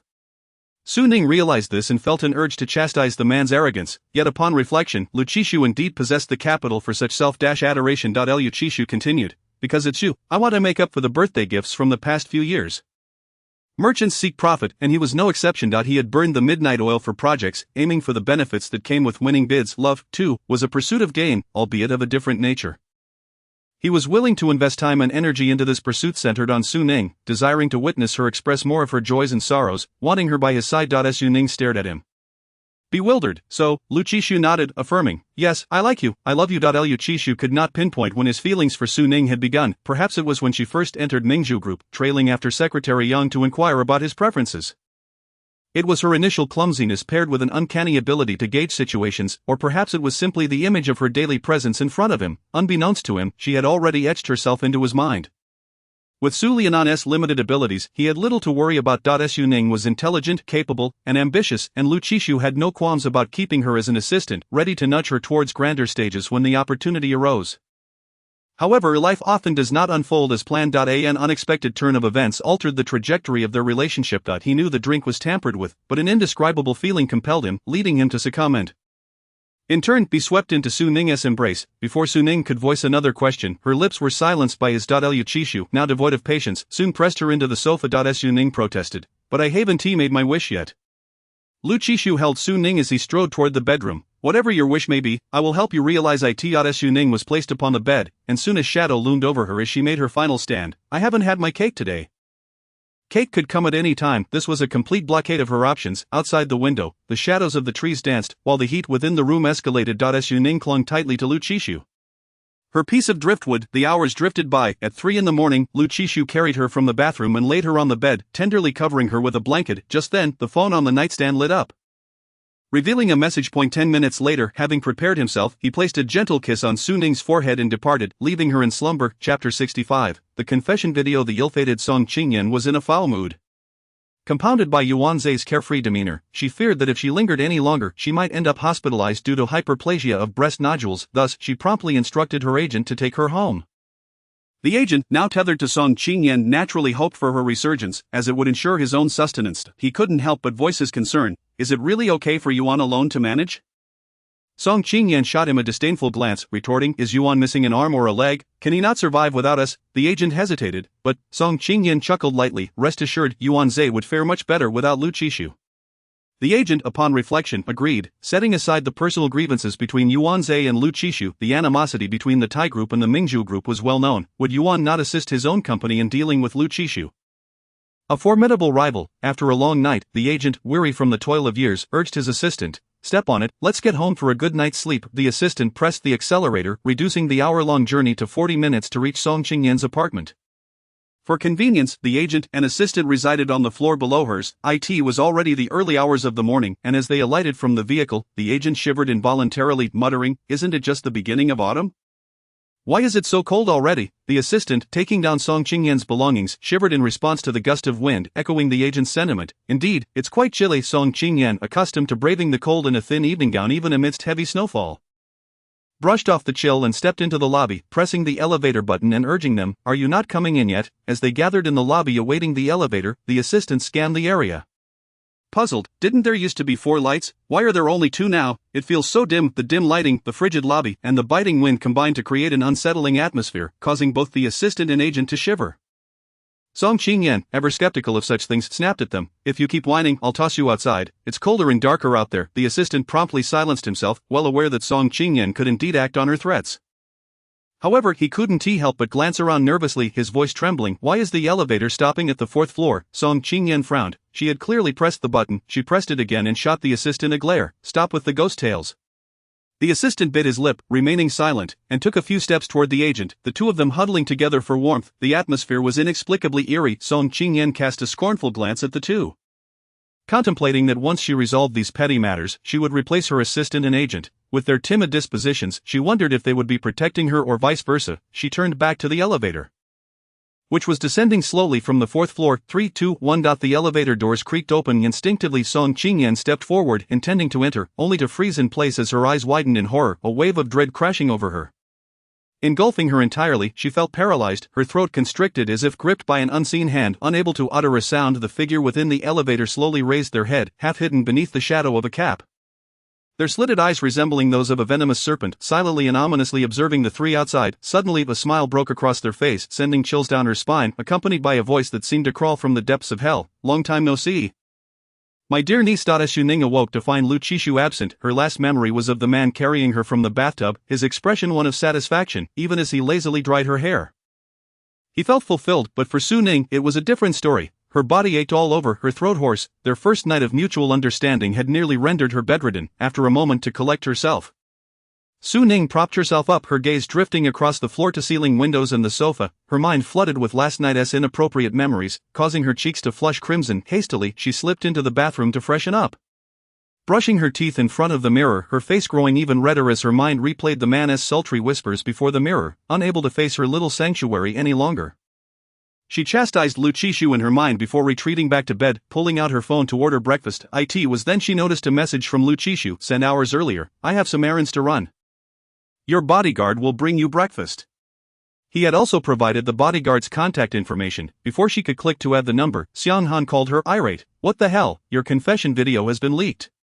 It must be that little brat Song Qingyan. Xiang Han continued, the internet is flooded with criticism of the Mingzhu Group's official stance. The Mingzhu Group's prohibition against office romances was notorious in the industry, and now this revelation would swiftly stir a public uproar regarding the office romance between the boss and the boss's assistant. The timing coincided perfectly with office workers' breaks, and with professional trolls joining the fray.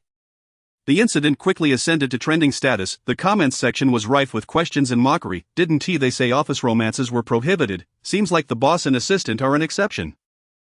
How ridiculous. Only the officials are allowed to set fires while the common folk must not even light a lamp. Dear fresh graduates, beware of applying to this company. You might find yourself embroiled in an office romance.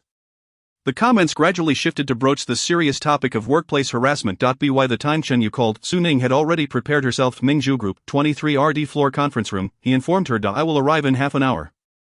Chapter 66, The meeting. The news of the boss lady's impending arrival for a meeting sent the entire group into a state of high alert, akin to preparing for the arrival of a high-ranking official. This solemn atmosphere spread like a virus, quickly infecting everyone. Some new employees were perplexed, wondering why Su Ning, who had merely served as Lu Qishu's assistant and had been dismissed, garnered such attention. It was rumored that the Su family could easily dispose of any troublesome matters.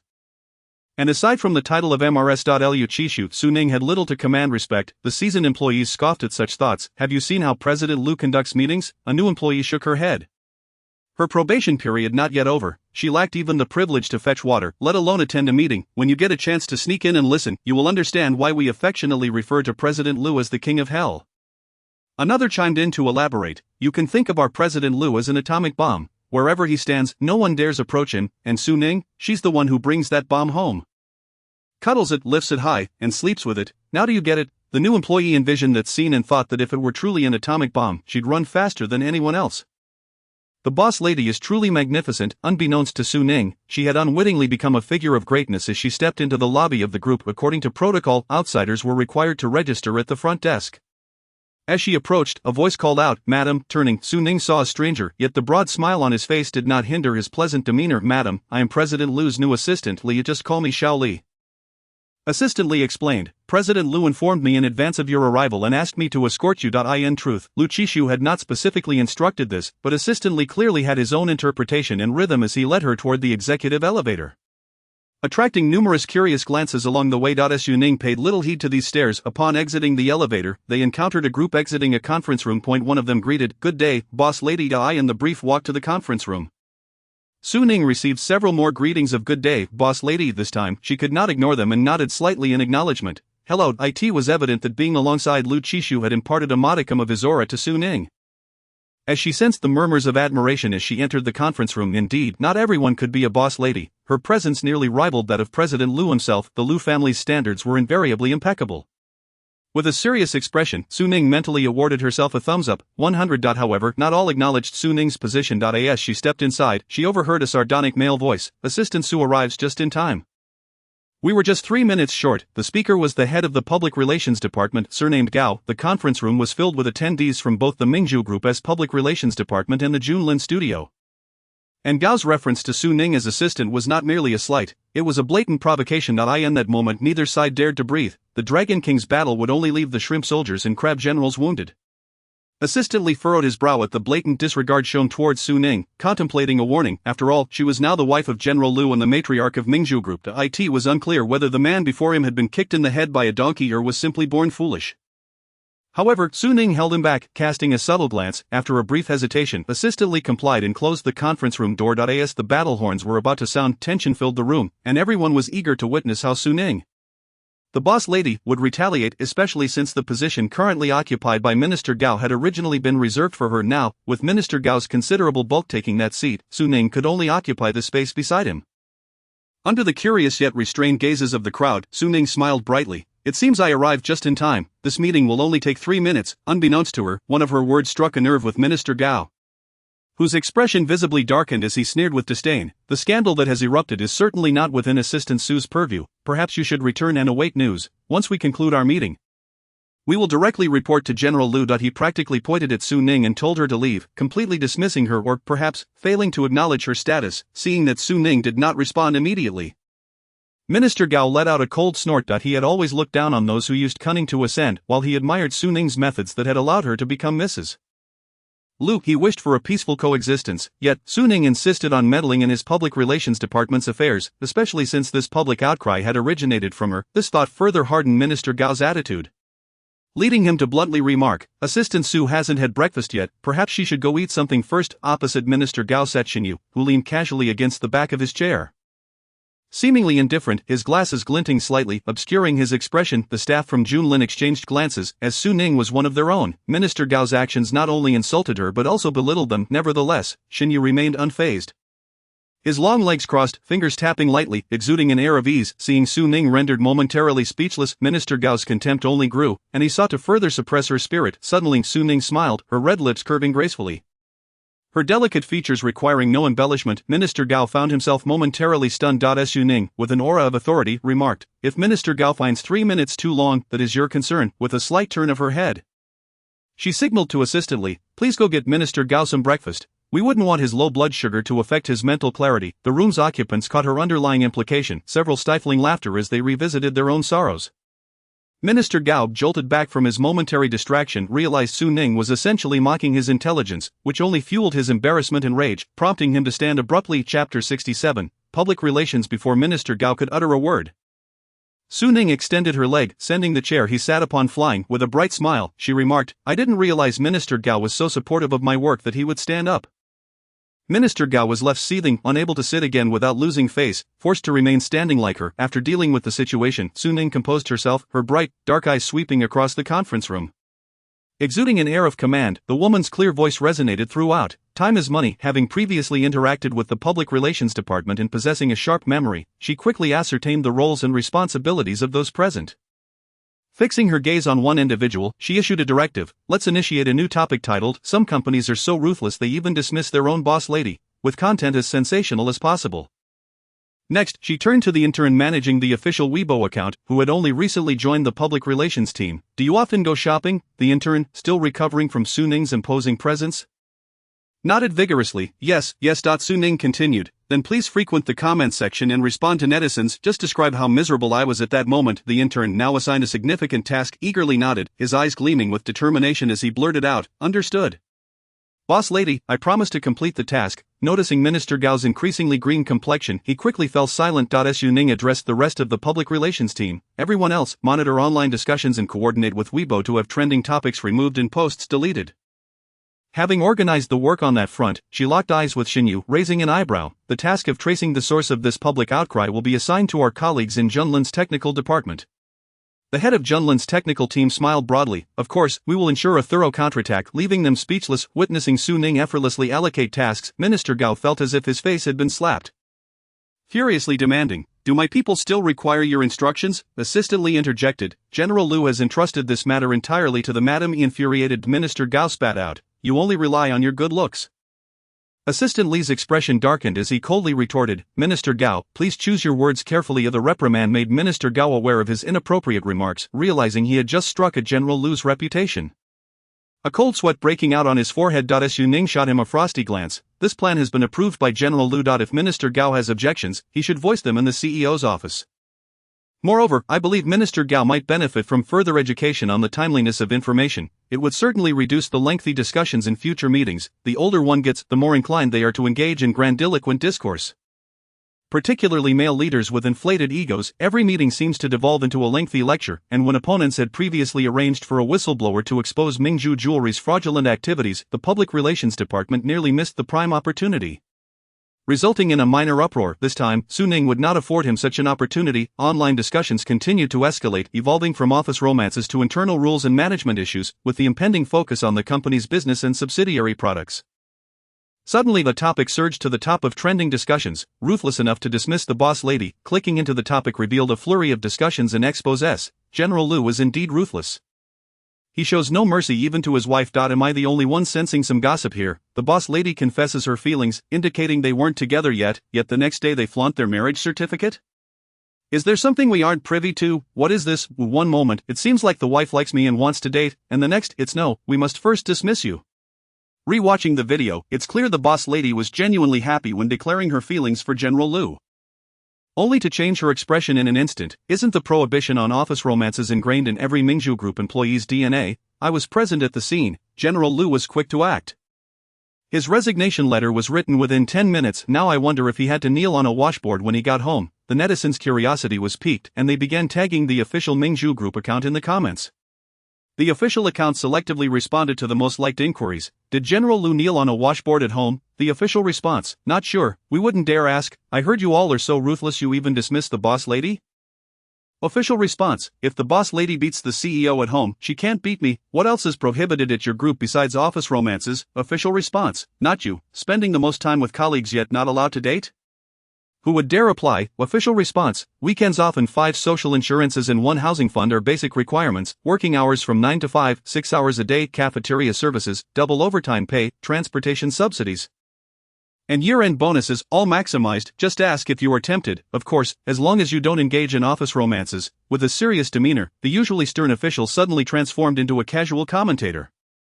Replying to netizens' comments and even hosting an online recruitment fair. Wow, the benefits at Mingzhu Group are like a dream job. Are you still hiring? Official response, feel free to send your resume. I'll muster the courage to deliver it to General Lu's office. Regarding whether there were internal rules at Mingzhu Group, the official response was equally assertive, attaching a screenshot of the company's regulations, which clearly stated that any form of workplace misconduct would result in immediate termination and investigation. Furthermore, whistleblowers could receive a reward of up to 100,000 yuan. Gradually, the public discourse shifted. Part of the attention turned to the story between Lu Qishu and Su Ning, while another segment focused on Mingzhu Group's recruitment conditions. Seizing the momentum, Su Ning fabricated a couple of stories to create confusion and promote corporate culture, leaving no stone unturned in her quest for publicity. This strategy was anticipated by Su Ning, who had collaborated with Xinyu to devise a public relations plan. She acknowledged the truth of the confession, well aware that everyone in the group knew it, even if Song Qingyan hadn't disclosed it. Someone else would have. Rather than attempting to manage an impending scandal, it was far better to control the narrative by addressing it head-on. Throughout the entire morning, Su Ning remained in the office, anxiously monitoring the public sentiment for the evening. Upon realizing that the situation had been adequately controlled, she couldn't help but breathe a sigh of relief. However, a wave of acidity surged within her stomach, and it dawned on her that it was already lunchtime. Having skipped breakfast that day, her stomach was beginning to protest. She opened her phone, locating her usual takeout option, but before she could place an order, the office door was suddenly pushed open. Lifting her gaze, she was greeted by Lu Qishu, who had been absent all morning, carrying a takeaway seafood rice from Juyin Xian. Her eyes instantly lit up. This timely provision was truly a blessing, since there was no suitable place for Su Ning to linger. Assistantly simply settled her in Lu Qishu's office. As Lu Qishu entered, he found Su Ning occupying his usual seat. Occasionally swiveling in the chair, her dark eyes glimmering with a mischievous sparkle. A sense of inexplicable satisfaction welled up within him. He placed the food on the desk to one side and called out to the starved Su Ning. "Come eat." Eagerly Su Ning scrambled over to open the packaging, the enticing aroma wafting towards her, intensifying her hunger. Lu Qishu handed her chopsticks and a spoon. Without hesitation, she dove into the meal, savoring a couple of bites to quell her cravings. Then raised her eyes to Lu Qishu, intending to inquire about his whereabouts that morning. Just as she was about to speak, the phone on the table rang. It was a call from the elder. The office fell silent, and with the elder's booming voice echoing in the background, Su Ning naturally heard his furious inquiry, "What on earth is happening online?" The elder's voice was several decibels louder than usual as he commanded, "You must take Su Ning back to the family home immediately." Chapter 68. The urge to reproduce. The elder's wrath reverberated through the office, causing Su Ning to lose her appetite for even her favorite shrimp. The regulations against office romances at Mingzhu Group had been established by the elder himself. Although Lu Qishu had not directly breached this taboo, the negative consequences were evident, given the current atmosphere. It was clear that he would face a scolding upon their return, and he would be the primary target. Su Ning set her chopsticks down with a sigh. Being in a relationship with me must be a burden. After uttering this, she felt an inexplicable sense of déjà vu reminiscent of the words a scoundrel might use to ensnare an innocent young girl. Would the next line be, "Don't worry, I will treat you well and ensure you never suffer"? She couldn't help but chuckle at the thought, realizing that Lu Qishu hardly resembled the one being manipulated. Lu Qishu placed the chopsticks back into her hands, unperturbed by the elder's outburst, and casually inquired, "What is so funny?" Su Ning narrowed her eyes, her long curled lashes casting an alluring shadow beneath them. The sparkle in her gaze flickered as she momentarily averted her eyes.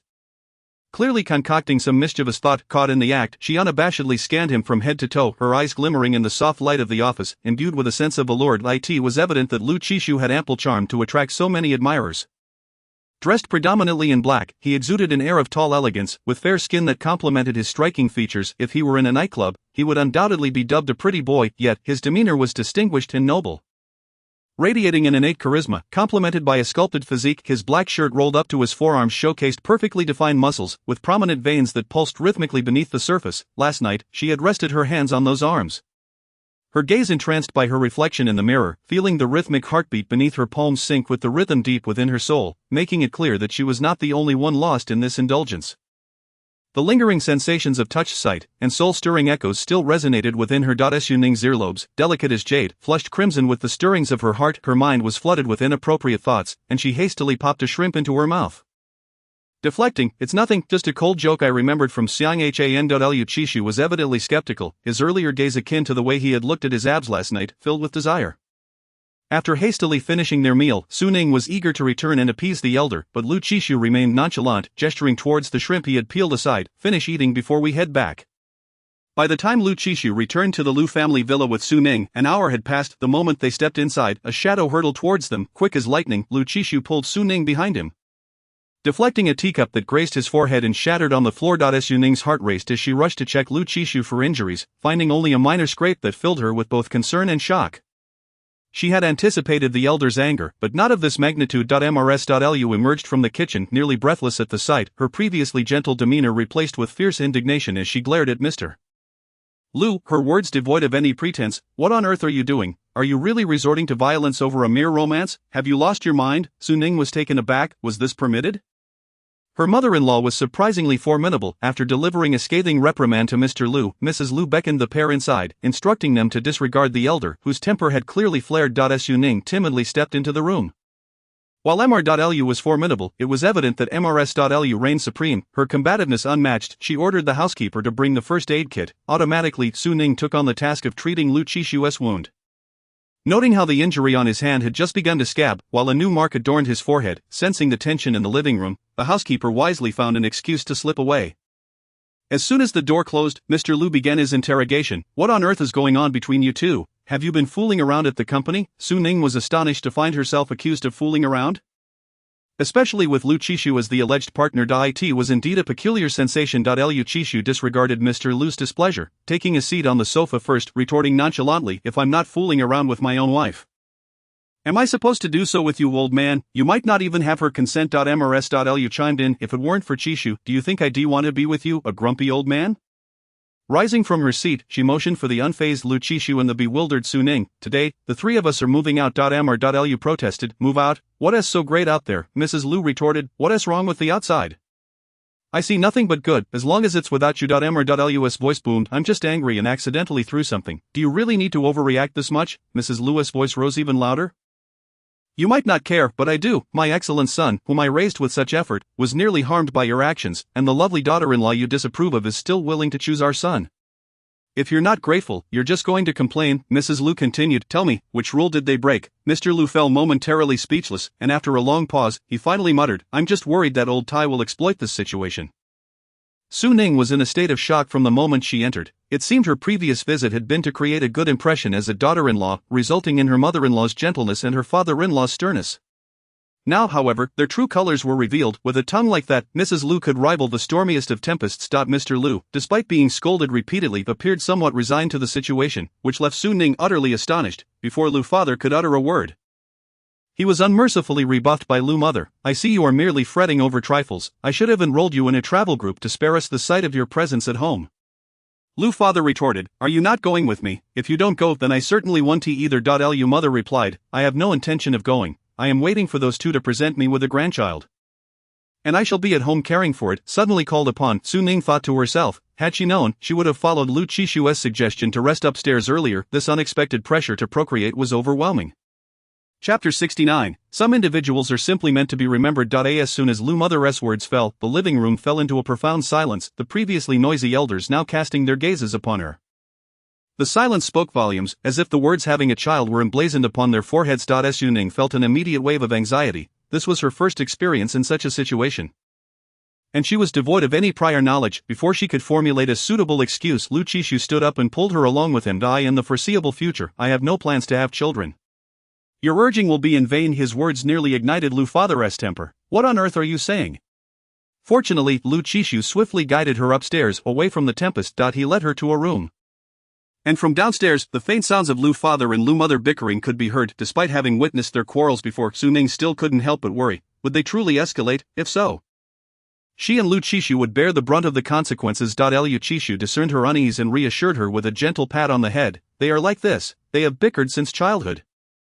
A minor quarrel daily and a major one every 3 days. You'll get used to it. Su Ning still found it surreal. What about when I first came? Lu Qishu replied, that was because they wanted to make a good impression on you, so as not to frighten you away. Indeed, had Su Ning encountered such a scene during her first meeting with her in-laws, especially given her initial assumption that her marriage with Lu Qishu was merely a compromise, she would have undoubtedly chosen to stay away. Lu Qishu gestured toward the array of toiletries on the sink. These were all prepared by my mother for you. Make do with them. I'll have someone keep an eye on things online. Why don't you take a nap this afternoon, and I'll come to fetch you in the evening. Su Ning glanced at the array of HR products and thought, what does this even mean by making do? However, she was not particularly fond of his suggestion. The thought of being alone with her in-laws for a second time made her head shake vigorously. Her social anxiety suddenly flaring up. Su Ning proposed, how about I return to my apartment? Lu Qishu immediately rejected her suggestion with a firm tone. No. Su Ning was momentarily taken aback, puzzled by the abrupt shift in his demeanor. Lu Qishu, not wishing to make the situation seem overly dire yet reluctant to conceal the truth, explained, your apartment is no longer safe. Su Ning's heart sank, but she maintained her composure. I know. I've seen their van. They are just ordinary paparazzi, right? Lu Qishu responded, no, they are affiliated with the Tai group. Su Ning was instantly dumbfounded. She understood that beneath the glossy surface often lay the sordid truth. Yet she had never imagined such a reality would encircle her. The Tai group had risen to power by stepping on the Mingzhu group. No one would believe that they had no hand in it. Lu Qishu continued, Songbin has returned, and the Rong family father and son assisted him in coming back. Su Ning, puzzled, inquired Songbin, that name sounds somewhat familiar. Lu Qishu discerned her thoughts. Songbin is Song Qingyin's uncle. Su Ning suddenly realized then. Lu Qishu interjected, the police have stationed personnel at Song Qingyin's residence and studio, waiting for Songbin to unwittingly walk into their trap. Given how Song Qingyin had wronged Songbin so profoundly, it was inconceivable that he would not seek retribution against his ungrateful niece. The police anticipated this and had laid their plans early, waiting to catch their prey. This was Su Ning's first close encounter with a police drama, and she eagerly inquired, have they caught him? Lu Qishu shook his head. Not yet. Disappointment washed over Su Ning's face. Lu Qishu found it somewhat amusing, knowing that someone was lying in wait at her apartment. Her first reaction was not fear but rather an inquiry into the situation. The realization that the mastermind had yet to be apprehended did not incite terror but rather a profound disappointment akin to missing a beloved movie scene. Unable to restrain himself, Lu Qishu reached out and gently rubbed her face, releasing her before she could give him a disapproving glance. With their parents around, he felt a bit more at ease. Su Ning, of course, would not make light of her own safety or be a hindrance, so she stayed dutifully in the villa. Lu Qishu had to return to the company, where a multitude of matters awaited him. After seeing him off, she exchanged pleasantries with Lu Mother before heading to Lu Qishu's room to freshen up. Prior to leaving, Lu Qishu had advised her that a new set of pajamas had been prepared in the wardrobe. Su Ning paid little heed to this. Even if there were no new pajamas, she could easily find a short-sleeved shirt he had worn before. However, upon opening the wardrobe, she was left dumbfounded. The left side housed suits and shirts, while the right was filled exclusively with an array of camisole nightgowns, not merely a few, but over 10 different styles, all varying in lace, silk, length, and brand. This prompted Su Ning to wonder if Lu Qishu had purchased every camisole nightgown available in the store. She messaged Lu Qishu, who was likely still in transit and had not yet opened his files to begin work. His reply came swiftly, "Didn't we say we would compensate you?" Upon reading this, Su Ning recalled that it was on the night of their quarrel when they had been drinking. Accidentally, some wine had stained her nightgown, and Lu Qishu had immediately offered to compensate her. She had jokingly asked for 10 pieces. Initially, she thought it was merely a light-hearted jest. After all, the busy CEO was unlikely to remember such a trivial matter. To her surprise, Lu Qishu had genuinely prepared them. Just then, Lu Qishu sent another message, "See if there is anything you like, if so I'll buy a few more to send to Suizhu Huiwan," with a slight flush creeping to her cheeks. Su Ning decided not to continue the conversation and casually selected a black gown before heading to the shower. The exhaustion from the long evening and the intense mental strain of the morning left her utterly fatigued. Yet sleep eluded her, thus she sat up to survey the room. This was Lu Qishu's former room. A writing desk stood by the window, accompanied by a bookshelf filled with carefully preserved books. A quick glance revealed literary works like Biancheng as well as a few subject-specific workbooks. Su Ning even spotted a volume titled 5-Year Simulation, 3-Year Examination. The arrangement and variety of the books seemed haphazard, reflecting the owner's personal tastes. With nothing else to do, Su Ning messaged Lu Qishu to ask if she could peruse the books. After a considerable wait, he replied, "Feel free, you can touch anything in the room." Receiving this explicit permission, Su Ning boldly began her exploration. The first book she picked up was the aforementioned 5-Year Simulation. She was curious as to why it warranted such careful preservation. As she flipped it open, she discovered that all the questions had been meticulously answered, with hardly any errors. Even the final complex function question had been answered correctly, as had all 3 smaller questions. Su Ning recalled her own experience during the college entrance examination, where she had barely managed to answer the second question, often relying on guessing for the third. It was evident that a top student was indeed deserving of admiration. She continued to examine the other books, which were also those that Lu Qishu had read. Occasionally finding annotations, she picked up Biancheng and settled onto the bed to read. She lost track of time and eventually drifted off to sleep. But a particular phrase from the book lingered in her mind. "Some individuals can be easily erased by time, like dust." In her dreams, Su Ning murmured, "Some individuals are simply meant to be remembered." Chapter 70, Changing Attire. When Su Ning awoke, the sky had transformed into a warm yellow hue, the sun resembling a salted duck egg, partially obscured by the towering buildings in the distance. Throughout this time, she had been undisturbed, enjoying a deep and restful sleep. Upon glancing at the clock, she realized it was nearly 6 o'clock, and a wave of embarrassment washed over her. She had slept for far too long. She hurried to the bathroom to splash water on her face and refresh herself, changing into a casual dress. Lu Qishu had not only prepared pajamas but also everyday attire, all in her usual style. She tied her hair into a low bun, presenting a homey yet respectable appearance. As she descended the stairs, she found Lu Mother engrossed in a variety show with the housekeeper Zhang Ma, which happened to be a dating show. The male contestant was clearly unreliable. Even when the female contestant grew angry, he failed to console her. "I think this guy won't be receiving any messages tonight," she commented. "I agree," and the male contestant displays such unstable emotions. He yells at people at the slightest provocation. The female contestants must have terrible luck to choose him for a date. Zhang Ma was the first to notice her, exclaiming, "Oh, madam is awake. I'll go serve a bowl of chicken soup." Lu Mother also turned her attention to Su Ning, kindly asking, "How are you? Qishu mentioned you stayed up late working on matters for the company, and he specifically said not to disturb you."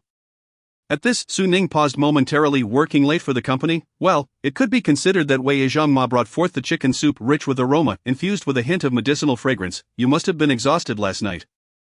So this afternoon, madam specifically instructed me to buy an old hen and add some herbs to help you recuperate." Su Ning accepted the bowl with both hands, acknowledging the care behind it. The soup had been carefully skimmed of surface oil and garnished with green onions, presenting a feast for the senses. Though she hadn't felt hungry, the enticing aroma now awakened her appetite.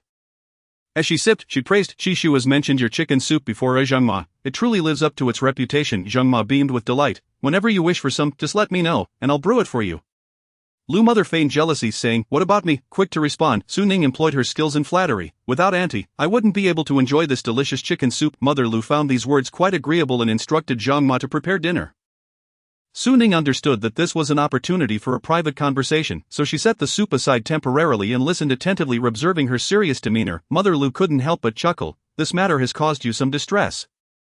Su Ning quickly replied, this incident stemmed from my actions, and it has adversely affected the group. Uncle's reprimand is entirely warranted. With a smile, Mother Lu explained, despite Uncle appearing stern yesterday, he wasn't truly blaming you. He is merely a victim of past experiences. He is angry that Chisu failed to recognize and mitigate such risks in a timely manner. The room was filled with senior executives, and I believe Chisu warned them, yet they overlooked the slippery character of Lin Shanshan. As the esteemed daughter of the Lin family, she leveraged connections to infiltrate, largely due to Song Qingyan's instigation. Even when warned, she likely dismissed it as mere chatter. Suddenly, Mother Lu winked conspiratorially. Let me share a secret with you. Your uncle and I had an office romance. This revelation, Su Ning was genuinely taken aback. Mother Lu continued, at that time I was his assistant, constantly at his beck and call, directing me east when I dared to venture west, and south when I considered heading north. Eventually, I accidentally became pregnant with Chisu, which prompted me to resign and focus on raising him while also starting a flower shop. Mother Lu mentioned a brand name, and Su Ning was stunned once more. This floral brand was exceedingly renowned in elite circles. Known for its imported flowers and premium delivery services, often the go-to for bouquets at lavish events hosted by socialites, she never imagined this was run by Mother Lu. Oh right, Mother Lu recalled, the last time Chisu ordered a plethora of flowers, he mentioned they were for you. I wonder if you like them. Su Ning couldn't help but swallow hard. She adored them. The family had enough stories to fill a memoir, and in comparison, she felt rather insignificant. Quietly she revised her career plans, determined to keep pace. Before dinner commenced, she dashed upstairs to refine her professional strategy, then took out her phone and, with great seriousness, announced in a dismal chat, I will return to work tomorrow. The response from Chen Yu was swift, 200 deducted for being late. Su Ning was left speechless. When Lu Chisu returned, dinner was just being served. She wanted to inquire about Songbin, but with both grandfather Lu and Mother Lu present, she opted to wait until they were alone, although her son claimed he had no intention of having grandchildren for the time being.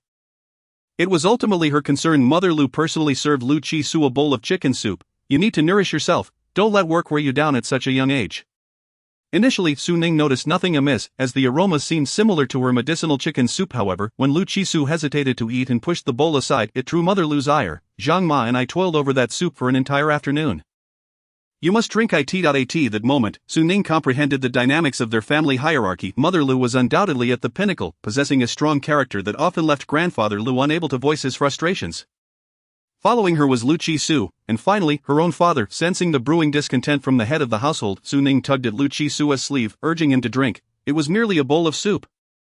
After all, she had just consumed 2 bowls herself, and Zhang Ma's chicken soup was indeed delightful, yet Lu Chisu gave her a knowing glance before downing the soup in one go. Mother Lu was satisfied, claiming to be indifferent, but her yearning for grandchildren was undeniable. Her spirits lifted. She did not protest when Lu Chisu suggested returning to Cui Zhu Huayuan, cheerfully sending the two off. On the way back to Cui Zhu Huayuan, Su Ning recalled the matter concerning Songbin and quickly inquired, are there any leads from the police? Not yet, we don't know where he is hiding. Lu Chisu replied, loosening his tie, still feeling uncomfortable. He removed it altogether and unbuttoned 2 more buttons, subtly revealing his collarbone. The serious business tycoon persona shifted to a more nonchalant and carefree demeanor, prompting Su Ning to glance at him more than once. She noticed a slight flush on his neck, and while waiting at a traffic light, his gaze held an unmistakable intensity. It dawned on her that the soup might have contained something invigorating, especially since she had encouraged him to drink it. Feeling a sense of trepidation, Su Ning retreated to her study. Upon returning home, I'll be back to work tomorrow. I need to prepare a report. You should rest for now. As soon as the study door closed, Lu Chisu swiftly captured her, his warm breath cascading against her sensitive skin, causing her to instinctively shrink away. You were the one who urged me to drink the soup. You must take responsibility. This time, Su Ning was genuinely intimidated. After indulging the previous night, she found herself unprepared for another encounter. She gazed at the man with pleading eyes, hoping to awaken his sense of morality. His expression was dark and tumultuous, a smirk playing on his lips as he guided her into the bedroom. 10 minutes later, Su Ning found herself clutching a familiar dress, a champagne-colored slip dress that Anna had specially prepared for her in France. It was supported only by two slender straps around her neck and waist, revealing a smooth expanse of her back. Change into it, he commanded in a husky voice. Chapter 71, The Striptease. Su Ning dropped the dress, attempting to flee, but fate had already grasped her by the nape of her neck. She could hear the man's sultry voice from last night urging her to look in the mirror, while his warm palm cradled her chin. Change into it, and I want to touch you. Biting her lip, Su Ning found it hard to believe. Lu Chi-su chuckled softly and proceeded to dress her himself. Half an hour later, in the bathroom, kisses trailed down her fair back, layering her with blossoms. He did indeed refrain from touching her, but he did not release her either. Afterward, as Su Ning trembled while brushing her teeth and washing her face, she resolved never to encourage this man to drink anything ever again, not even under duress. That night, due to his insistence, she ended up on the sofa. The following morning, still irked, Su Ning firmly declined Lu Chi-su's offer for a ride, opting instead for the lavish extended transportation system. Arriving at her workstation at 8:59 sharp, her identity as the president's wife was well known, and her return to work undoubtedly made her the center of attention. People dared not stare too openly, yet their gazes betrayed their curiosity, as the wife of a billionaire group owner was now their colleague, transforming the office into a surreal narrative. Countless times, other departments pretended to seek Xinyu, only to linger around, hoping for a glimpse of her. Su Ning's side, the inevitable had arrived. Her department, the corporate project team, fell under Qinyu's direct supervision, alongside IT and fast-moving consumer goods teams. She sent a message in the departmental group. Thank you all for your hard work these past few days. I'll treat everyone to a meal after work. She tagged Lisa to notify all members. Within a minute, the chat was flooded with responses. The boss's wife is generous. The boss's wife is magnificent.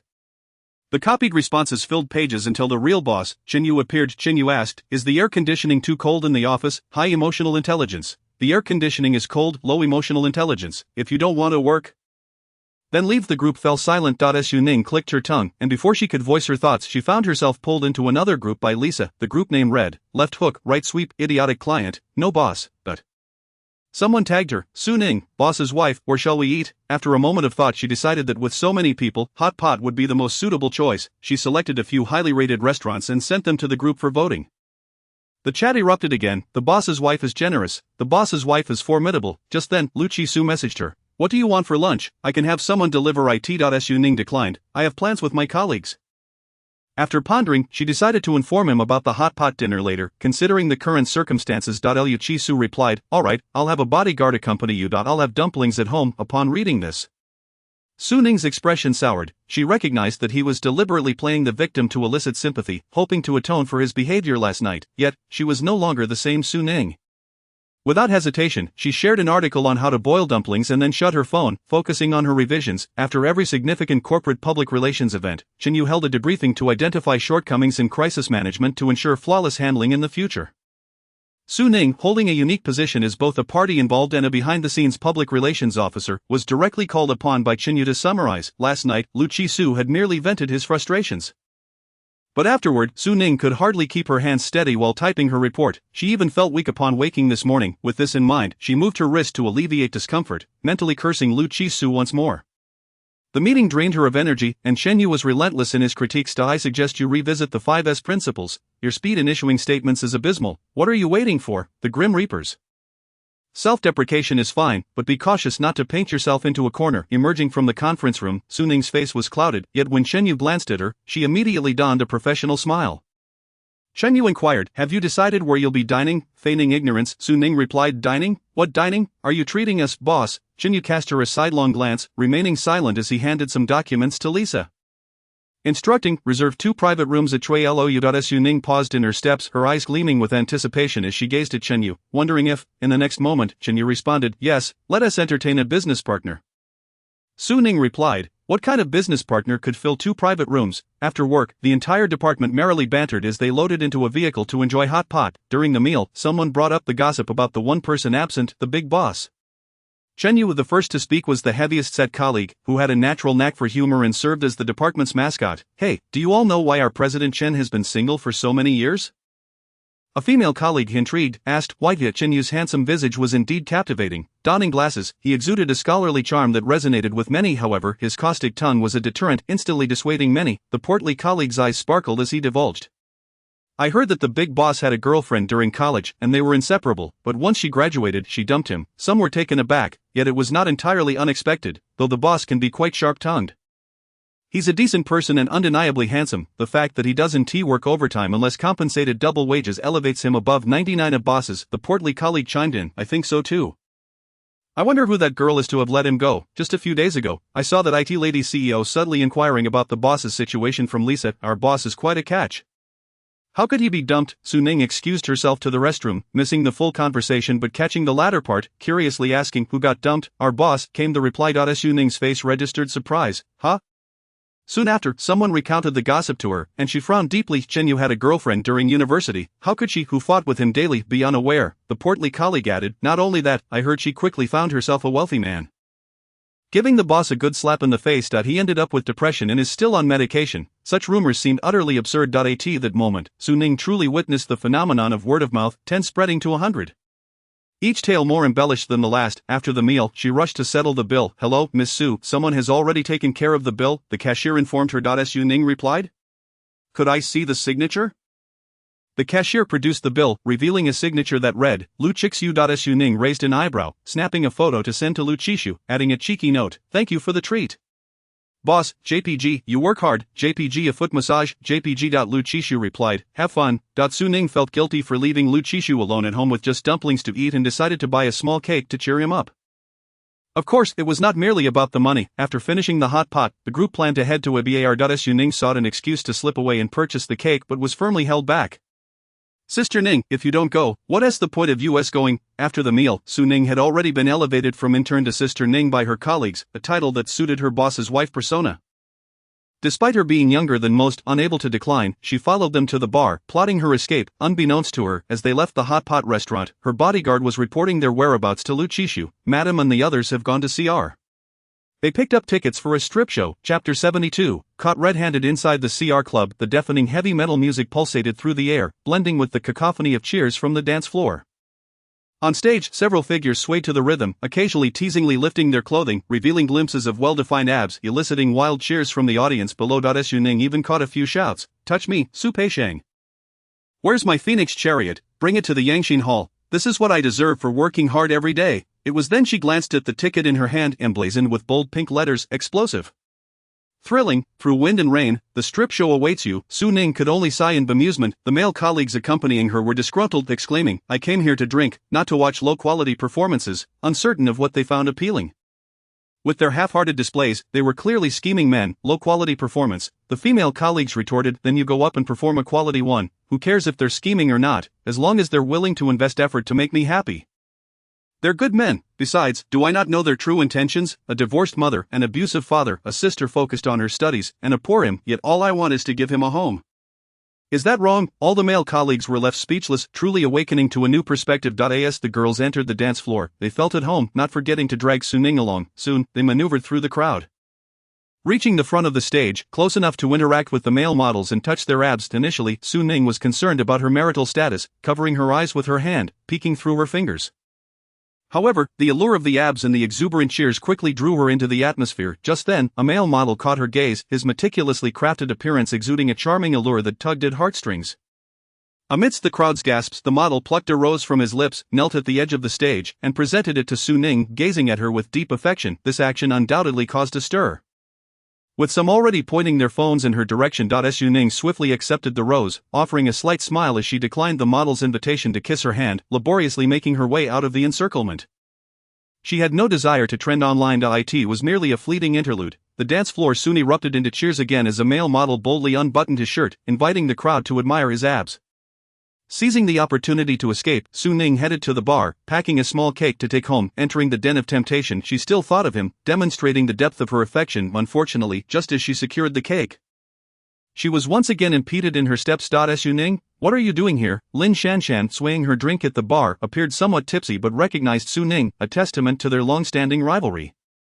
Surprised to see Lin Shanshan there, Su Ning exclaimed, aren't you grounded? Grounded by my father to reflect for a month. It's only been a few days, Lin Shanshan replied. Upon hearing this, she abruptly leapt over the bar, covering Su Ning's mouth, her eyes betraying her panic. Su Ning pushed her hand away, realization dawning as she chuckled. Oh, so you snuck out? Lin Shanshan panicked, her gaze earnest as if beseeching a deity. Please don't tell your husband you saw me here. If my dad finds out, he'll certainly scold me. To bolster her plea, she began to bribe. What do you want to drink? It's on me. Before Su Ning could respond, Lin Shanshan had already signaled the bartender, a Long Island iced tea. Please, with time on their hands, Su Ning settled in for a casual chat. How did you manage to escape? As soon as she asked, Lin Shanshan spilled the beans. My dad had a social engagement today. The nanny called in sick, so I tricked the bodyguard into thinking I was going to the garden and snuck out the back door. I was about to suffocate from boredom, Su Ning chuckled. Realizing she had never noticed Lin Shanshan lacked guile, the bar's kaleidoscopic lights danced across Su Ning's features, illuminating her in a dazzling glow that left others entranced. Lin Shanshan insisted, don't mock me. Anyway, I ran into you today, sharing this with you. 1T hurt. At that moment Lin Shanshan wore an expression that said, I'm quite shrewd. Su Ning couldn't bring herself to expose her. And had it not been for Lin Shanshan suddenly stopping her, she might have remained oblivious. The bartender placed the Long Island iced tea on Su Ning's table, saying, enjoy. Lin Shanshan pushed the drink toward Su Ning. Her eyes sparkling, drink my drink, and you must keep my secret. Su Ning, feeling playful, teased, no, it's too late, I should head back. Lin Shanshan immediately panicked. Given their relationship, she doubted Su Ning would hesitate to inform Lu Qishu, who would then relay the news to Lin's father, resulting in her being grounded for another 2 weeks. She grabbed Su Ning's arm, exclaiming, wait, I need to tell you a secret about Song Qingyan. Su Ning had initially intended to tease her, but the mention of Song Qingyan piqued her curiosity, and she took a sip of the Long Island iced tea, urging her to continue. Lin Shanshan puffed up with pride. Have you noticed that we haven't seen any news about Song Qingyan in the last couple of days? Su Ning played along. It seems like it's true. Lin Shanshan suddenly slapped the bar, startling the bartender. Are you alright? Lin Shanshan, growing more animated, continued, do you know why? This time, Su Ning didn't need to play along as Lin Shanshan spilled the tea, because her uncle, whom she had wronged, has returned. On a dark and windy night, the uncle emerged from the shadows, grabbed Song Qingyan's ankle, and dragged her into hell. Su Ning interjected, speak plainly. Lin Shanshan clarified, both Song Qingyan was scared into the hospital. Su Ning was astonished. Is that true? Lin Shanshan, feeling a bit defensive, replied, are you doubting my intel? I heard it directly from my father during a phone call. I have heard that the situation is rather severe. She has been so frightened that her mind is in disarray, calling out nightly that someone intends to kill her, to exact revenge upon her. In her frenzy, she even injured 2 nurses. Su Ning sincerely offered 2 words of wisdom, retribution. Lin Shanshan scoffed, deeply resentful of Song Qingyan's prior manipulation. Indeed, they clinked their glasses, Lin Shanshan feeling that a revolutionary friendship had blossomed between them. Did I not mention that I would personally apologize to you? I acknowledge my past mistakes and once again extend my apologies, but I shall treat you to a meal once my confinement is lifted, so do remember to come. However, after just 2 drinks. Lin Shanshan's spirits were lifted, revealing her true self as she gazed at Su Ning with longing. Hey, do you have Secretary Yang's phone number? Su Ning bit her straw. Do you not already have his contact information? At this point, Lin Shanshan wore a forlorn expression. He has blocked me. Upon hearing this, Su Ning raised an eyebrow. How could someone as astute as Secretary Yang possibly block someone? She inquired. Did you provoke Secretary Yang? Lin Shanshan replied defensively, I merely sent him a few more messages than usual. Curiously, Su Ning asked, what did you send? Lin Shanshan recounted, I asked him what he likes to eat and drink, his measurements, whether he has abs, if he prefers pure or cute types. After listening, Su Ning was utterly astonished. Lin Shanshan's actions certainly warranted being blacklisted for harassment. Su Ning asked, so? Lin Shanshan's eyes sparkled with hope. I like him. Can you help me? Her unabashed admission caught Su Ning's attention, yet she shook her head in refusal. No, I am a person of principles. As she spoke, she retrieved her phone and began searching through her contacts.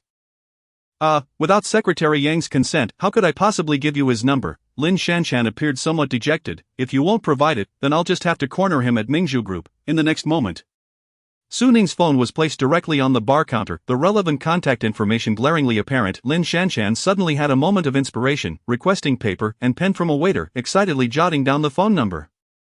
Also cleverly asserting, this isn't something you gave me, I discovered it myself. Su Ning continued to drink. Given her quick-wittedness, it was difficult for her to offer a commendation of teachability. Once Lin Shanshan had sent a flurry of messages to Secretary Yang. She asked, why did you suddenly decide to help me? Su Ning replied, did you not help me clarify things last time? Su Ning's surveillance footage could only prove her innocence regarding the stolen exam papers. While Lin Shanshan's testimony was crucial in condemning Song Qingyan, upon hearing this, Lin Shanshan felt even more embarrassed. It's nothing. I want to tell your husband about that time you watched a male model perform. Don't worry, just a moment ago, Lin Shanshan had sworn an oath, yet in the next instant, Su Ning's phone rang. Amidst the cacophony of the bar, those 2 words were particularly clear, turn around.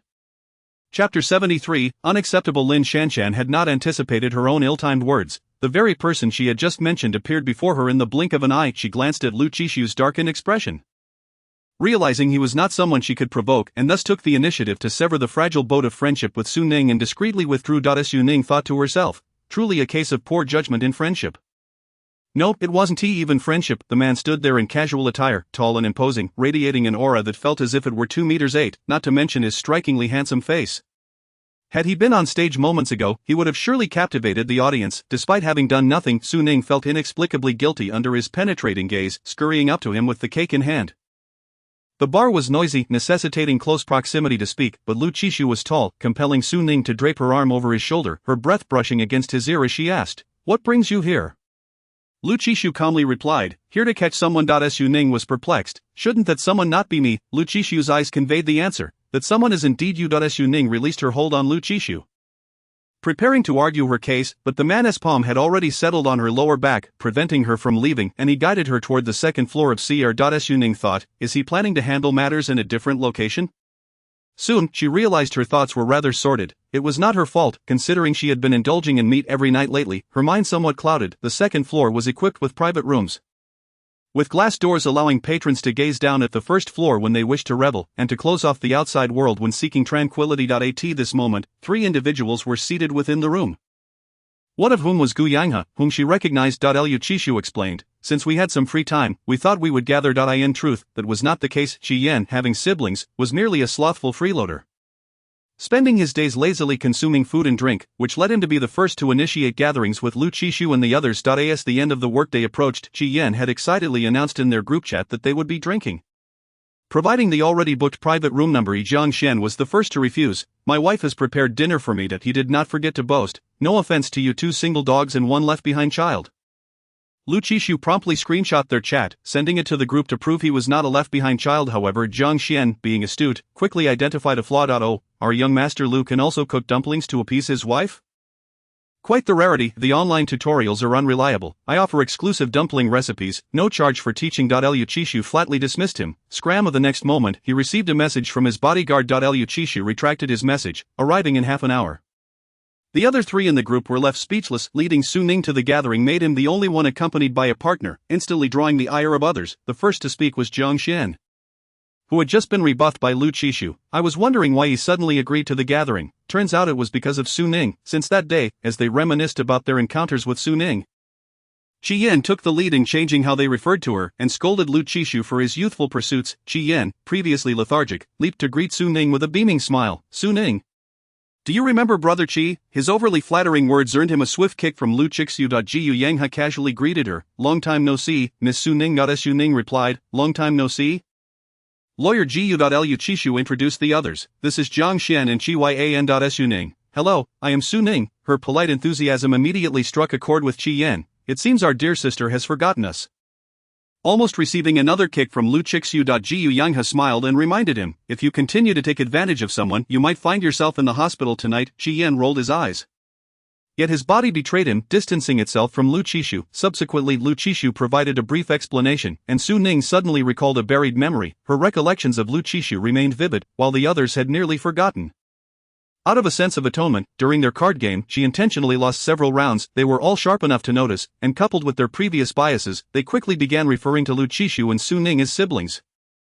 Zhang Xian remarked, "I say Su Ning should not forgive Lu Dog so easily. He ought to experience the trials of pursuing a partner." Qi Yan echoed, "Indeed, it would be too lenient." Lu Qishu remained silent, leisurely drawing cards from Su Ning's hand, joining forces with Gu Yanghe to decisively defeat the other 2, reclaiming a substantial amount. Qi Yan, frustrated, began to expose Lu Qishu's past. "Su Ning, you may not know, but that day when we mentioned you, Lu Dog had no recollection of nearly knocking you out with a basketball. He had completely forgotten you." Su Ning instantly turned her gaze toward Lu Qishu, her expression growing increasingly dangerous. Zhang Xian chimed in, "All these years, he has never thought of you once." Qi Yan poured more fuel on the fire. "Exactly, such a man is unworthy." The 2 spoke in unison, "Unworthy indeed." Lu Qishu reached out, turning Su Ning's head back, reaching past her hand to shuffle the cards, casually stating, "How do you know I never thought of you at all?" Chapter 74, Wait for Me. Lu Qishu had successfully piqued both Qi Yan and Zhang Xian's interest. The card game was abandoned as they insisted on prying some information from Lu Qishu's notoriously tight lips. Unfortunately, their skills were lacking, and the only one capable of matching Lu Qishu, Gu Yanghe, waved his hand to indicate he would not participate, ultimately leading to Qi Yan and Jiang Xian's failure, leaving them grumbling as they dispersed. On the way back, Su Ning was restless, yearning to extract some information from Lu Qishu but unsure how to approach the subject. "How did you remember me? What do you remember about me? Why did you think of me?" It seemed that no matter how she asked, it would come off as somewhat self-important and pretentious. Thus she held her tongue throughout the journey, feeling as if she were about to burst like a lemon in an effort to ensure a good night's sleep. Upon entering the house, she mustered her courage. Extending her arm to block him in a wall-slam position at the door, mimicking the lines of a domineering character from a drama, "Man, I'm giving you a chance. Tell me, when did you start to feel something for me?" Unfortunately, the man was taller, stronger, and had longer arms. He effortlessly swept her up as if she were a mere chick, then entered the room, shutting the door in one fluid motion. Physically, Su Ning posed no threat to him. Nor did she in terms of presence. Once inside, Lu Qishu did not release her, continuing to hold her close as he walked toward the study. Sitting in the man's lap, Su Ning was utterly bewildered. What on earth was going on? She had no shifts to add today. Moments later, she watched as Lu Qishu retrieved a familiar envelope from a nearby book. Su Ning was taken aback. Wasn't this letter with me? She believed that such a sacred moment should be fully prepared before unveiling, which was why she had refrained from opening it. Ultimately, it was simply her timidity that held her back from confronting its contents. Yet, despite her cowardice, she felt compelled to assert herself, pointing an accusatory finger at Lu Qishu. "How can you be like this? Once something is given away, it's like water spilled on the ground. It cannot be reclaimed." Lu Qishu raised an eyebrow, a tender glimmer flickering in his dark, lacquered eyes. "Did I not say that I would read it to you personally, having indulged in a few drinks at the bar?" Su Ning was now feeling the effects, and upon hearing Lu Qishu's intention to read her a love letter, a noticeable blush spread across her fair cheeks, rendering her somewhat tongue-tied. This is rather embarrassing." Alas, at times, she could be quite timid. Seeing Lu Qishu begin to open the envelope, his deep, languid voice resonated. "Dear sophomore Su Ning, I hope this letter finds you well." In the next moment, she swiftly muted him. Su Ning's face flushed a deep crimson. I'll read it myself. With that, she seized the initiative from Lu Qishu and began to read at a rapid pace. "Dear sophomore Su Ning, I am Lu Qishu, currently studying in France, and it is a pleasure to meet you. As you mentioned, the professors here are quite strict. Being late or leaving early will cost you credits, and certain courses do not offer retakes. Failing a subject means you must retake it, especially in Professor John's class. I wish you the best of luck. I also hope that when you visit Professor, you might linger a little longer and wait for me. Should I arrive a few minutes late, I would love to treat you to a glass of grapefruit juice. Lastly, I wish you all the best. Peace." And Joy. Su Ning had anticipated something overly sentimental, yet was taken aback by the ordinariness of his words, so mundane that it almost brought tears to her eyes. How could you? Chapter 75. The preset foreshadowing. After that day, Lu Qishu suddenly recalled a trivial matter of significance to him. At that time, he was still in France, and the affairs pertaining to Mingzhu Group had yet to unfold. He needed to consult a professor about a matter and, after sending an email, the professor had scheduled a meeting in his office. He remembered the day distinctly. Spring had clearly arrived, yet it was still quite chilly. The sky was shrouded in a grey mist, casting a pall over everything in sight, creating an inexplicable sense of oppression. Due to the project's setbacks and a near mugging on the way, his mood was far from pleasant. Encountering such dreary weather only exacerbated his irritation. However, the professors' meeting provided a glimmer of solace, indicating that he might glean some inspiration from their discussion. As he approached the academic building, he found that the elevator was out of service, forcing him to take the stairs. He thought to himself. Surely, his streak of bad luck couldn't persist. Yet the next moment, a commotion erupted in the stairwell, two Caucasian students playfully tussling, inadvertently colliding with him. While he remained unharmed, his phone, nestled in the pocket of his coat, fell to the ground, its screen shattering into a web of cracks. Lu Qishu, at this rate, he might just heed his mother's advice and return home to burn some incense, not seeking immortality or sudden wealth, but simply wishing to escape such relentless misfortune. The two students repeatedly apologized, expressing their willingness to compensate for the damage. After inspecting the phone, he discovered it was still functional, thanks to the good habit instilled in him back in China of applying a protective film and the quality assurance of Chinese manufacturing. Satisfied that the internal screen remained intact, he let the students go. As he ascended a few more steps, he could still hear the two students discussing. "She is truly beautiful, perfectly embodying the image of an Oriental girl in my mind. I would very much like to pursue her. I heard the professor mention her name as Ning." Lu Qishu chuckled to himself, unsure whether to attribute his amusement to nostalgia for his own reckless youth or simply to marvel at the absurdity of it all. He continued his ascent, resigned to his fate. The professor's office was on the 5th floor. Not too high, and for someone who exercised regularly it was a manageable climb, yet it was still bothersome. Lu Qishu attributed his negative feelings to his dissatisfaction with his string of unfortunate events, but his mood lightened somewhat upon seeing the professor's office. As he approached, the door swung open unexpectedly, revealing a girl clad in a white sweater and a pale yellow scarf, clearly feeling the chill as she rubbed her hands together to eye in that moment. It felt as though the layers of fog had parted, and sunlight had burst forth, blooming like a flower. It was impossible to articulate just how stunning she was, but she brought with her a surprise capable of sweeping away all negativity. The girl did not notice him, turning instead to walk in the opposite direction, her high ponytail swaying with each step until she vanished at the corridor's end. Lu Chishu reflected that he ought not to allow negative emotions to dictate his actions. He paused in the hallway for a few seconds to collect himself before heading toward the office. The professor hailed from a quaint town in France and placed great emphasis on aesthetics. His office was adorned with flowers, and Lu Chishu's gaze immediately fell upon a bouquet of pale yellow ammonium multi-headed roses on the desk, their tightly clustered blossoms radiating warmth reminiscent of the girl he had just encountered. Upon seeing him, the professor greeted him warmly with a kiss on the cheek. Lu, you arrived just after my favorite Chinese girl departed, or else I could have introduced you. You are both Chinese. And I believe you would have much in common. Lu Chishu smiled faintly. If it is meant to be, we shall meet again, the professor exclaimed. Indeed, the richness of Chinese culture is truly profound. Her name is Ning, and she hails from University A in China. I hope you two have the chance to cross paths. Long separation is but the prelude to spring, as the one you long for awaits in the heart of summer nights. Chapter 76. The morning kiss. Having stayed up late the previous night, Su Ning was reluctant to rise when her alarm rang the next morning, after Lu Chishu turned off the alarm. He waited a full 10 minutes before rousing her, granting her ample time to linger in bed. As Su Ning was forcibly awakened, the weather had begun to turn chilly, yet the room remained warm. Still, when her skin met the cool air, she could not help but snuggle deeper into the man's embrace. I don't want to go to work. Work is so tiring. Why must I go to work? Work be damned. Is there no job in this world that allows one to earn a living while lying down? Why must I go to work? Whoever loves this wretched job can have it. I certainly won't go. Amidst her lamentations, Su Ning suddenly recalled a humorous quip she had come across online, bursting into laughter. I own 3 properties, the left atrium, the right atrium, and the knowledge that I have to work today. The man wrapped her in a coat and carried her to the bathroom. As she brushed her teeth while gazing into the mirror, Su Ning sighed. Why must I go to work? This early in the morning, she oscillated between sudden laughter and deep sighs, prompting Lu Chishu to ponder what was going on in her mind, as it seemed somewhat unhinged. Unfortunately, Su Ning was oblivious to his thoughts. Otherwise she would have retorted, work drives 1 mad. As they stepped out, Lu Chishu grasped her hand. I shall escort you. Though the studio and Mingzhu Group were not far apart, they were in opposite directions.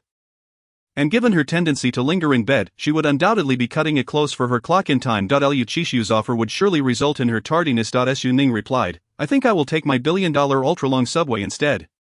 It's convenient and hassle-free. Lu Chishu said nothing, yet he did not release her hand, leading her onto the train. Although they had professed their feelings for one another, Su Ning clearly had not yet acclimated to relying on him. She rarely made requests of him and had only used his card once at the bar to order a male model, never asking him to buy anything else. This left Lu Chishu with the impression that he was dating himself. After all, their relationship had not followed the conventional route. In modern parlance, they had engaged in a marriage before love arrangement, necessitating some adjustment in both their lives and emotions, since Lu Chishu was insistent on accompanying her. Su Ning naturally would not refuse his kindness. As they descended the elevator, a car awaited them outside, an unfamiliar Bentley that Lu Chishu had never driven before. The driver, whom she had never seen, was introduced by Lu Chishu. Xiao Lin will be responsible for your transportation from now on. Su Ning nodded, immediately grasping the situation. Indeed, with 1 car each, there was no need to worry about being late. Perfect indeed. Although Su Ning possessed a driver's license and had contemplated purchasing a vehicle, the thought of navigating the notorious congestion during peak hours had deterred her. Just the thought of the gridlock was enough to convince her to opt for the subway instead. On his first day on the job, Xiao Lin nervously checked his attire and rehearsed his greetings, but upon meeting his employer's gaze, he stumbled over his words. Hello, Mrs. Lu. Miss Su, I am your driver. Please, just call me Xiao Lin. Having mistakenly addressed her incorrectly on his first day, Xiao Lin felt anxious about the security of his position. However, Su Ning was quite accommodating. It's perfectly fine, you can call me whatever you like. I appreciate your help. Let's exchange WeChat so I can inform you of my plans in advance. Xiao Lin was on the verge of tears. Of course, Mrs. Lu. He kindly opened the car door for her. As Su Ning got in and relayed the address to Xiao Lin, she suddenly remembered Lu Chishu and rolled down the window to bid farewell. Good afternoon. The 3 words lingered on her lips, only to be swallowed back with great effort. The moment Lu Chishu opened the car door and entered, he instantly captured the attention of the 2 occupants within, for eyes filled with a singular question. What brings you here? Lu Chishu. In the next heartbeat, the partition between the front and back seats was raised, and the man's deep, resonant voice echoed in unison. Drive. Su Ning and the driver, Xiao Lin, were momentarily taken aback. Suddenly, the realization dawned upon them. Su Ning, this car belongs to Lu Qishu, Shaolin, his employer is Lu Qixu. Su Ning suddenly turned her head to glance at the man's expression, which was somewhat dark.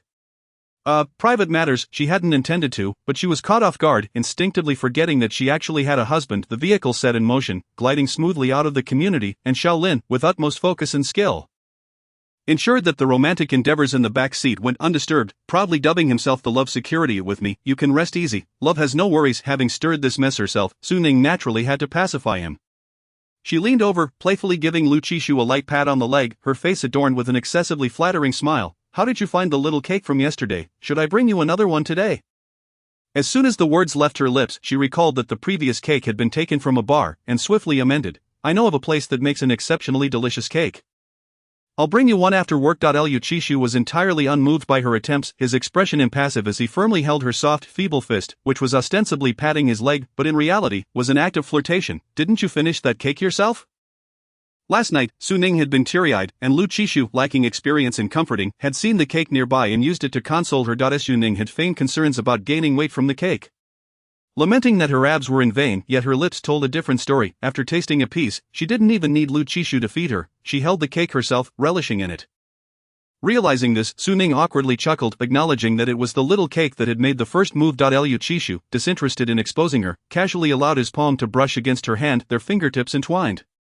Her recently manicured nails, a nude short style adorned with tiny diamonds, accentuated her delicate fingers. However, Lu Qishu's attention was drawn elsewhere as he inquired, why aren't you wearing the ring I gave you? The absence of adornment on her fingers was indeed somewhat glaring. Upon hearing this, Su Ning glanced at her own hand, explaining, afraid of being robbed, such a large pink diamond is indeed eye-catching.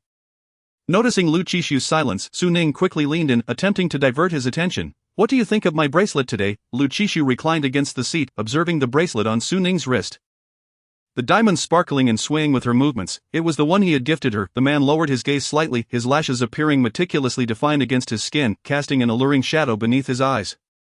His high nose bore a faint beauty mark at the tip, and as the vehicle swayed gently, that mark danced tantalizingly before her. Elusive, tempted, Su Ning inched closer, her gaze gradually descending to rest upon the slightly pinkish lips of the man. Just as she was about to bridge the gap, he suddenly raised his eyes, his deep gaze locking onto hers, a clear smile gracing his lips, his eyes shimmering like scattered stars, his tone languid. What do you intend to do? With no intention of retreating, Su Ning swiftly pressed her cool lips against his in a morning kiss. Chapter 77. So sensitive. Su Ning had plotted well, intending to steal a quick kiss and depart. Yet, akin to a lamb entering a tiger's den, one cannot merely snatch a tuft of fur. Before Su Ning could withdraw, Lu Qishu's palm found the nape of her neck, holding her firmly in place, preventing her escape. The nape was a sensitive spot for Su Ning, and with Lu Qishu's deft touch, a gentle caress rendered her utterly pliable in his embrace, leaving no chance for retreat. Ultimately, she could only surrender, allowing him to devour her lipstick. Their lips met, and Su Ning gradually softened. Lu Qishu's gentle massaging of her nape elicited involuntary sounds of delight from her, his gaze sparkled like clear water, his lips curving into a playful smile. So sensitive, Su Ning's eyes widened, her cheeks flushed as she gestured toward the front seat, a partition separating them, but not necessarily muffling sound. Realizing that her reputation might hang in the balance, she raised her hand in an attempt to chastise the instigator. However, Lu Qishu was quicker, seizing her hand and pulling it around his neck, his voice laced with laughter. Don't worry, they can't hear us. Before she could react, he swiftly captured her lips in a fervent kiss, skillfully parting her teeth, plunging into a deep embrace, filled with heat and tenderness. She was left tingling all over, her head spinning, quickly forgetting her grievances, instinctively responding to his kiss. When they finally parted, it was over 10 minutes later. The meticulously applied lipstick she had donned before leaving was now gone, and a faint blush adorned Lu Qishu's lips as well. He retrieved a wet wipe, carefully tending to her lips, his languid demeanor betraying no hint of remorse for having ruined her makeup. It's not too late to fix it. Su Ning shot him a fierce glare, pulling out a small mirror. Her lipstick had been thoroughly consumed, her lips swollen and tender from his fervent kisses. She hastily applied some lip balm, planning to reapply her lipstick once things settled down. Just as she stowed her items in her bag, the car came to a gentle stop. Shaolin stepped out to open the door for Su Ning. Lu Qishu handed her the packed breakfast, instructing, remember to eat. Su Ning ignored him, merely nodding at Shaolin with a bright smile. Thank you, next time I'll get out myself, no need for you to open the door for me. Shaolin nodded eagerly. Of course, Mrs. Lu. After exchanging pleasantries with Shaolin, Su Ning strode into the lobby without looking back. Shaolin, basking in the warmth of his boss's wife's smile, was caught off guard when he turned to meet Lu Qishu's icy gaze. Had he done something wrong? Lu Qishu, who had intended to accompany Su Ning inside, withdrew his gaze and instructed coolly, take me to the group. come back for me in the afternoon. Xiaolin nodded vigorously, understood. Su Ning entered the studio at 8:50, 10 minutes earlier than usual. However, arriving early wasn't always a blessing, as she soon discovered when she encountered her boss while waiting for the elevator. Chen Zhong, what a coincidence. Chen Yu possessed an aura that naturally cleared a path around him, compelling those nearby to maintain a respectful distance. His cool gaze, framed by glasses, swept over them, prompting a chorus of obligatory greetings from the staff.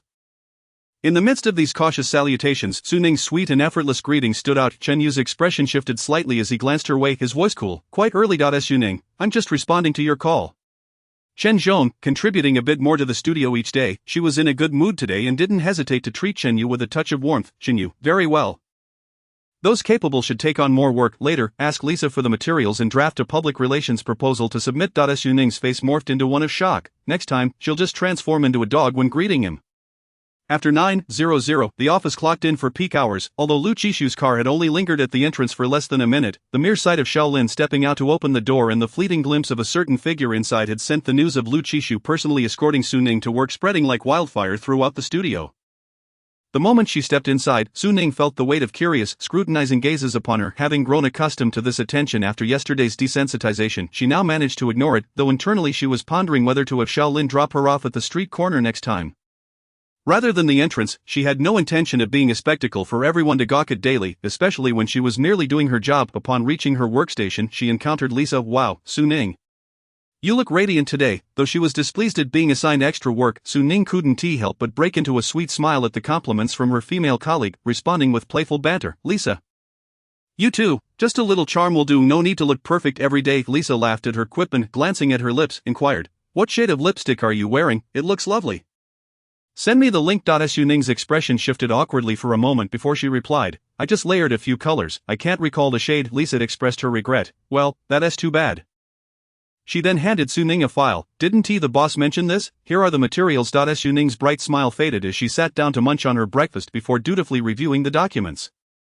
The incident had occurred not long ago. Surveillance videos from a coffee chain had surfaced, the first showing a male employee assaulting a customer, the second depicting a female employee splashing coffee on another customer.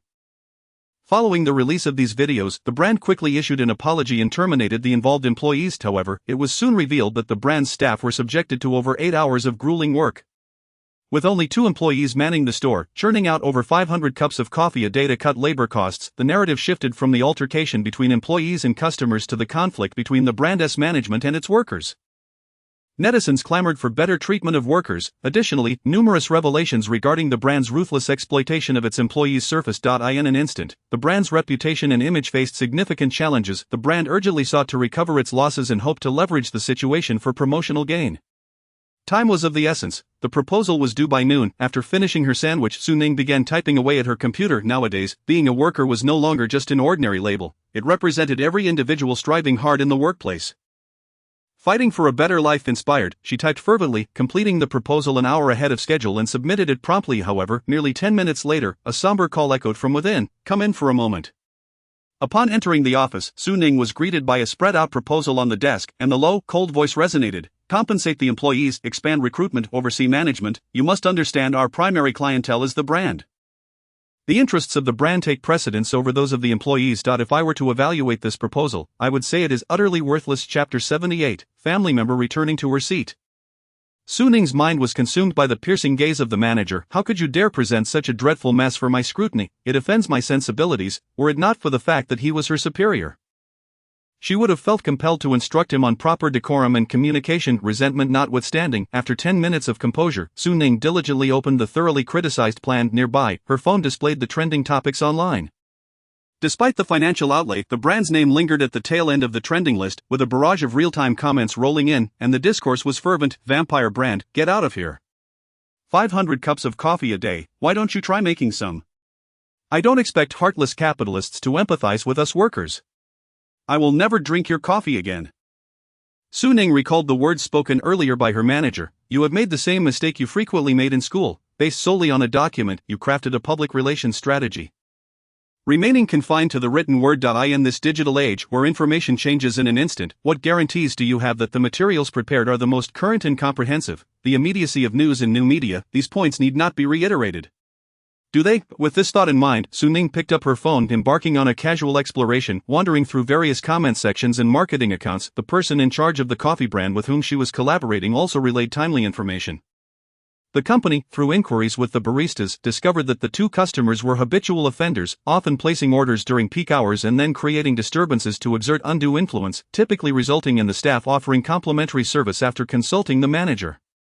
Unfortunately, on that particular day, the barista was already overwhelmed, and upon encountering the unreasonable customers, retaliated, leading to the eruption of this public outcry. A fortune favors the diligent. Su Ning, through relentless digging, stumbled upon a comment from a netizen. This woman seems somewhat familiar.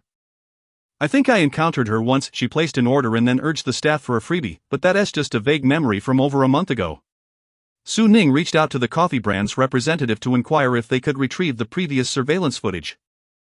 The representative informed her that the footage only retained data for a month, and it had long since vanished. After scrolling through a few more comments, inspiration struck, and she began typing on her computer. Unbeknownst to her, mealtime was fast approaching. An hour prior, Lu Qishu had messaged her, asking if she wanted him to order lunch from Juyin Xian. Su Ning replied in the negative and continued refining the public relations proposal.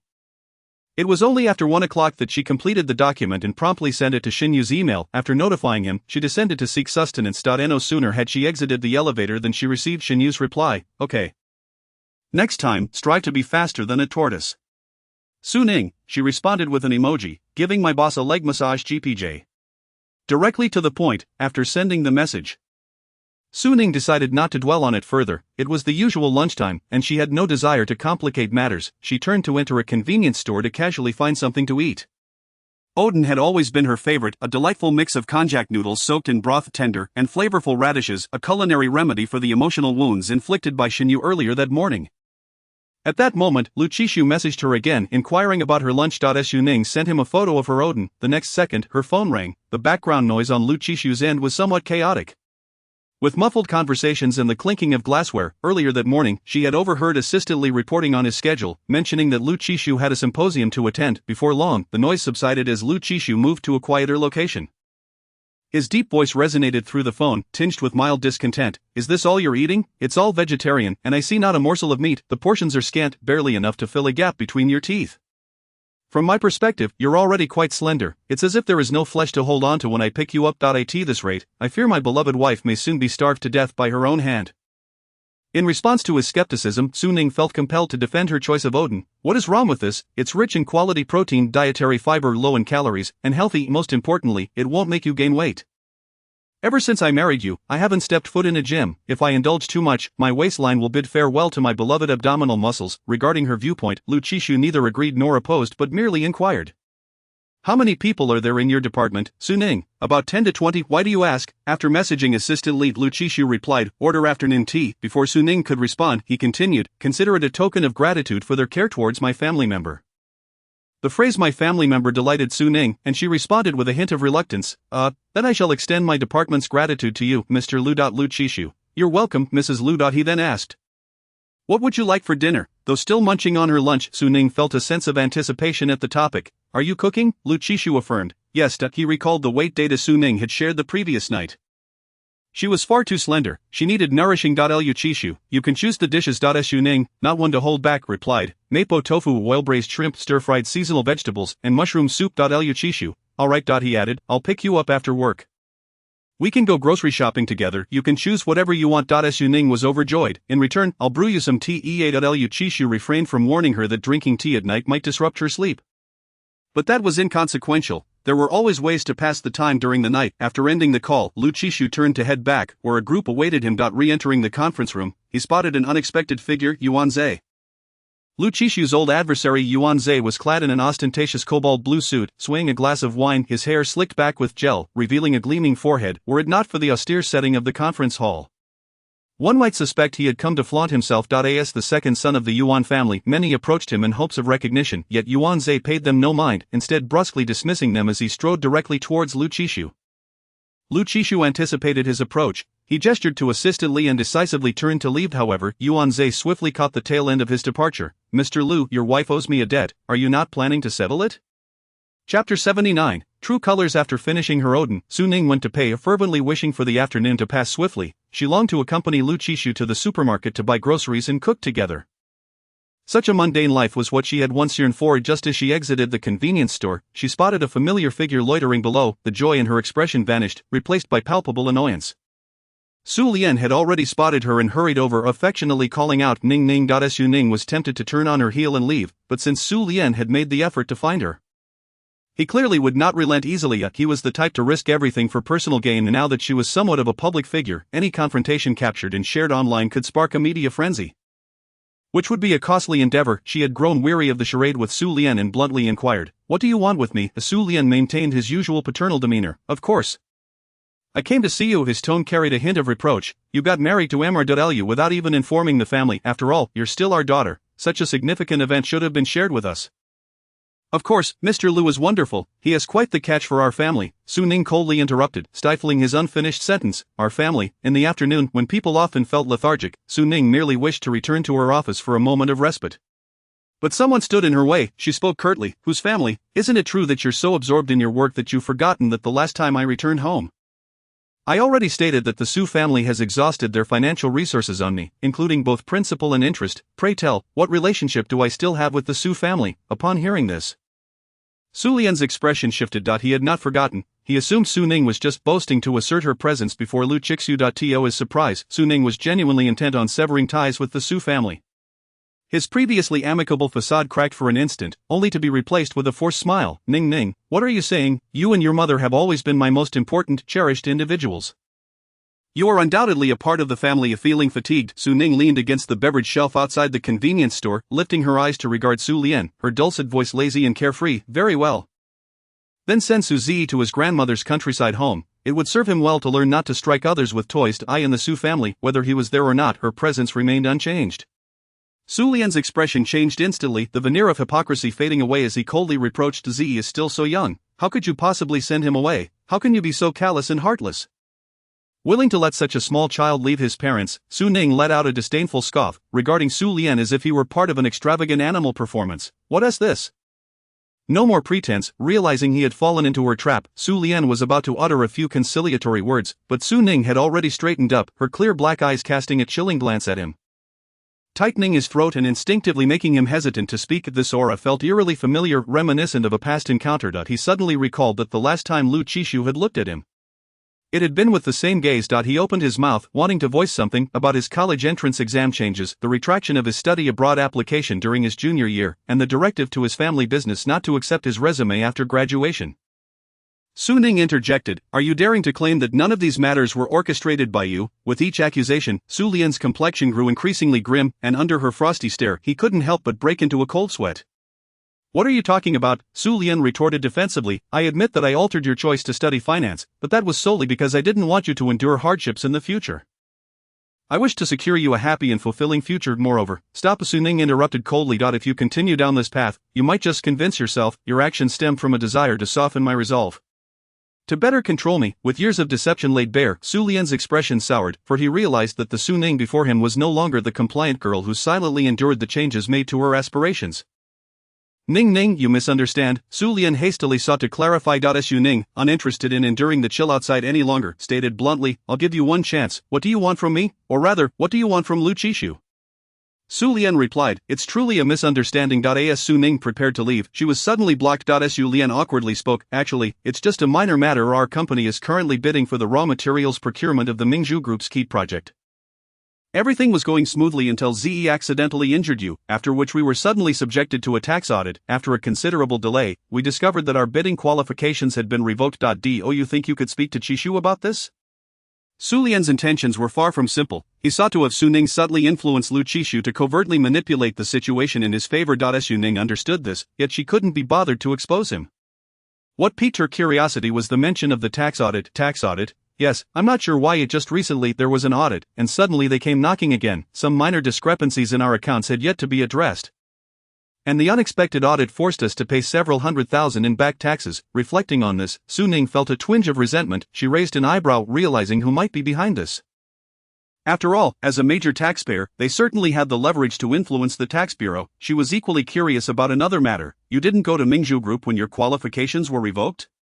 Under normal circumstances, someone like you, who places great importance on face, wouldn't miss an opportunity to flaunt your status there. Su Lian had indeed not gone, repeatedly thwarted at the gates the first time. The receptionist informed him that an appointment was necessary, yet he directly declared himself as Lu Qishu's father-in-law, the father of the president's wife. The receptionist, courteous, led him to the waiting room for tea, but after a phone call, he was told that Lu Qishu was out for a meeting, and he was politely ushered out. The second time, having confirmed that Lu Qishu was in his office, he arrived early only to be barred from entering by security. Regardless of how he emphasized his identity, he had lost face and gained nothing but ridicule, which infuriated him further. Yet, in light of the project, he had no choice but to swallow his pride and seek Su Ning's help. Therefore, Ning, could you speak to Qishu about this? I know you harbor resentment over my changes to your aspirations, but your mother worked so hard to raise you, can't you do this for her sake? A smirk curled at the corners of Su Ning's lips. You seem rather adept at moral coercion, however, your efforts are futile. Su Ning lifted her eyelids, casting a cold glance at Su Lian as she began to dismiss him. Alternatively, shall I arrange a taxi to take you to Mingzhu Group? Upon hearing her refusal, Su Lian's demeanor darkened, his pent-up frustration boiling over. I shouldn't have brought you back with me. Not only did I become a laughingstock for years as a free father figure, but I also raised an ungrateful child. Su Ning raised her hand to summon the security guard who had been watching from below. This man is mentally unstable. Ensure he doesn't enter. The guard quickly complied. Brandishing his baton and escorting Su Lian aside, without a backward glance, Su Ning strode into the office building, leaving behind Su Lian's resentful cries. Chapter 80, one's greatest asset. Meanwhile, in a small conference room, Lu Qishu lounged on a leather sofa, his long legs crossed, the black shirt accentuating his exquisite demeanor. His gaze was cool and composed, exuding an air of elegance and authority that dominated the room. With his pale fingers, he delicately tapped on a small cake while using Assistant Li's phone. Assistant Li stood respectfully at Lu Qishu's diagonal rear, observing his boss with utmost seriousness as he compared flavors and ingredients of the pastries. Naturally, the cake intended for the boss's wife would be packed separately, yet, after witnessing Lu Qishu's decisive actions in the business realm, this moment, in the midst of a prestigious financial summit, felt strangely disjointed yet oddly harmonious. Opposite him, Yuan Zhe lounged casually, swirling a highball glass, remaining silent, initially intending to overpower Lu Qishu with sheer presence. However, he soon realized that Lu Qishu was more composed than he anticipated, engrossed in his phone. Seemingly oblivious to the passing time, Yuan Zhe grew weary of holding his glass, his arm tiring. Could Lu Qishu maintain this facade any longer? Finally, Lu Qishu selected a few cakes for Su Ning. Returning the phone to Assistant Li, Yuan Zhe, eager to vent his frustrations, forced himself to maintain composure before coldly remarking, "It seems Mr. is invested in his wife's affairs as the rumors suggest." Only then did Lu Qishu lift his gaze, his cold eyes sweeping over Yuan Zhe, his voice languid and indifferent. "Go on." Yuan Zhe, taken aback, felt his lips twitch. Or was it too much to ask for a proper performance? He had no intention of continuing. Just then, Assistant Li leaned in. "Mr. Lu, Mr. Li has requested a meeting in 10 minutes. Lu Qishu shrugged on his coat draped over the arm of the sofa. "All right, let us go." As soon as the words left his lips, Yuan Zhe's impatient voice interrupted. "Fine, I'll speak." Assistant Li, who had turned to leave, smoothly pivoted back to Lu Qishu's side, regardless of whether it was Mr. Li or Mr. Wang, as long as they were useful, they were all good. Yuan Zhe's patience had run dry. He began to spill information like a broken dam. Assistant Li listened intently, his mind racing to absorb the incoming deluge of information. However, as he listened, the narrative took an unexpected turn. The story was relatively straightforward. 3 years prior, in a bid to enhance its social influence and attract superior talent, Hitai Group collaborated with a university to host a competition.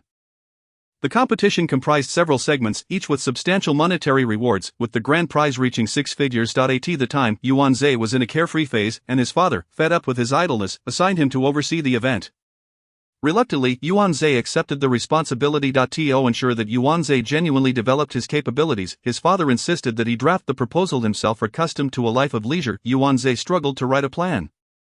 Especially since his father forbade him from seeking external assistance. Faced with no alternatives, Yuan Zhe begrudgingly crafted the proposal and submitted it to the university, adding a stern remark, "Follow this to the letter. Anyone who dares to disagree will face my wrath." With the principle of money talks, the university made no amendments and proceeded accordingly. This led to a significant blunder. The competition had no restrictions on award conditions or entry criteria. As long as a participant achieved the highest score, they would be awarded the first prize along with the corresponding monetary reward. Consequently, an astonishing situation unfolded. All first prizes across all categories were swept up.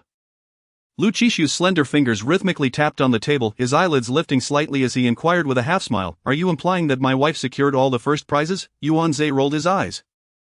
Exasperated, what do you think funded her studies abroad? The mere mention of this incident left Yuan Zhe feeling stifled, unable to digest the reality. Initially, he had been indifferent, thinking that if someone took home the prize money, so be it. At worst, he could recruit them for his company during campus recruitment, treating it as an early investment in talent. However, he never anticipated that before he could act on that thought, the individual in question would become Lu Qishu's wife. Upon encountering the news, the name Su Ning initially struck him as rather ordinary, a simple moniker that elicited no particular response. However, upon further contemplation, it began to ring a bell, stirring distant memories. Was it true that his family's conglomerate had so casually bestowed hundreds of thousands upon the wife of Lu Qishu? The most astonishing aspect was that Su Ning not only utilized the sum to pursue her studies abroad but also collaborated with Pei Jingyan, the youngest son of the Pei family, to establish a modest media studio. In a mere 2 years, they nurtured several significant accounts, skillfully capitalizing on the burgeoning opportunities of social media, transforming an initial investment of several $100,000 into millions.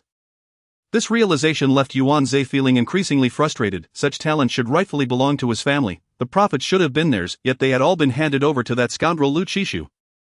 And worse, it was he who had willingly offered it up. Yuan Zhe's indignation grew as he recalled how his grandfather had summoned him home and chastised him with a rattan stick, leaving marks on his back that still lingered. After years of navigating the complexities of life, when had he ever felt so stifled? Yuan Zhe remarked, "Your wife signed a contract with us at Hatay when she received the prize money, agreeing to work for Hatay upon completing her studies, yet, it seemed evident that if Lu dared to recruit Su Ning into his own company, it would surely provoke a second round of punishment from the old man." Nevertheless, he was unwilling to relent, thus he found himself confronting Lu today, adopting a defiant posture. "What shall we do? Surely, we cannot be untrustworthy." Almost immediately another matter crossed his mind. "Previously, I invested significantly in Song Qingyan. The resources I secured for her were considerable, yet before I could recoup my investment, your wife leaked several photographs, causing me substantial losses. How shall we settle this account?" Yuan Zhe was referring to the situation involving Song Qingyan and Xiu Hong, with the true orchestrator being the distant Pei Jingyan. He had come to realize that anyone associated with Lu Qishu seemed to be at odds with him. After grasping the context, the man appeared unable to restrain himself, suddenly breaking into a smile, his lips curving into a subtle arc, and a light, melodic laughter escaped him. Yuan Zhe, taken aback, remained silent. Even assistantly behind him could not suppress his thoughts, reflecting on the sorrows of the past 20 years. He had always believed the boss lady to be quite formidable, primarily due to her ability to soften the cold-hearted owner, yet now he truly appreciated her remarkable capabilities. Just considering her talent in extracting hundreds of thousands from Hatay and co-founding a studio was impressive. He recalled the initial online critiques of Su Ning, who, despite lacking a prestigious background or substantial capital, seemed ill-suited to be paired with the billion-dollar Lu Qishu. At this moment, he yearned to transform into a keyboard warrior and retort against those naysayers, asserting that their boss lady was, in fact, the greatest asset. Chapter 81, 100 Fan being openly mocked only fueled Yuan Zhe's fury further. He felt like an overinflated balloon, ready to burst at any moment if Lu Qishu prodded him again. As Lu rose, his black shirt clung perfectly to his muscular physique, sleeves rolled up to his forearms, revealing elegant muscle lines. "Please convey to Director Yuan that I shall personally visit with my wife on another day." Lu's voice resonated deeply, calm yet imbued with an air of authority that was hard to ignore. For a brief moment, Yuan Zhe felt genuinely intimidated by Lu Qishu's presence, but he quickly regained his composure. After all, they were merely men. So, he retorted, "You should make an appointment for yourself." The old man was often preoccupied, rarely seen at home unless summoned, and even Yuan, his son, had to secure an appointment to meet him. Lu's tall and imposing figure was impossible to overlook as his gaze swept over Yuan, a remnant of a smile still lingering on his lips. "Of course, we owe much gratitude to young Master Yuan." Yuan Zhe felt as if he had just detonated for the second time that day. What a classic case of someone profiting and then pretending to be virtuous. He wondered how he had never noticed before that Lu Qishu possessed such an insufferable demeanor. Having a capable and lucrative wife was indeed commendable, yet it felt as if he were being overshadowed. But he truly wasn't, for he had a husband. Having already squandered considerable time, Lu Qishu turned to leave, while assistantly smoothly opened the door to a small meeting room. Just as Lu was about to exit, he suddenly turned back, his cold gaze piercing through Yuan Zhe, exuding a dangerous undertone. "Where is Song Bin?" Yuan Zhe was taken aback, instinctively responding with a non-committal hum. Clearly caught off guard by Lu's sudden inquiry, he struggled to comprehend. Who is Song Bin? Then it dawned on him. "Oh, you mean Song Qingyan's uncle, right?" Instantly, he reverted to his nonchalant demeanor, exuding a casual, carefree attitude, a hint of malicious glee on his face. "Shouldn't you be asking Mr.Lu about this? I have no grievances with Song Bin. His whereabouts are of no concern to me. It is you, Mr. Lu, who allows your adversaries to roam freely." "What a paltry display of capability," Lu Qishu replied. "My capabilities may be modest, but they are sufficient to deal with you." With that, he signaled to assistant Li Yuan Zhe immediately panicked, realizing that in matters of wealth and power, he was no match for Lu Qishu. If Lu wished to strike him, it would be as effortless as eating or drinking.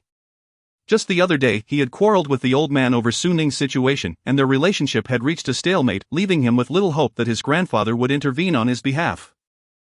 I truly do not know, Yuan Zhe said, sensing that assistant Li had not moved, which allowed him to breathe a sigh of relief. He settled back onto the sofa, attempting to calm his frayed nerves.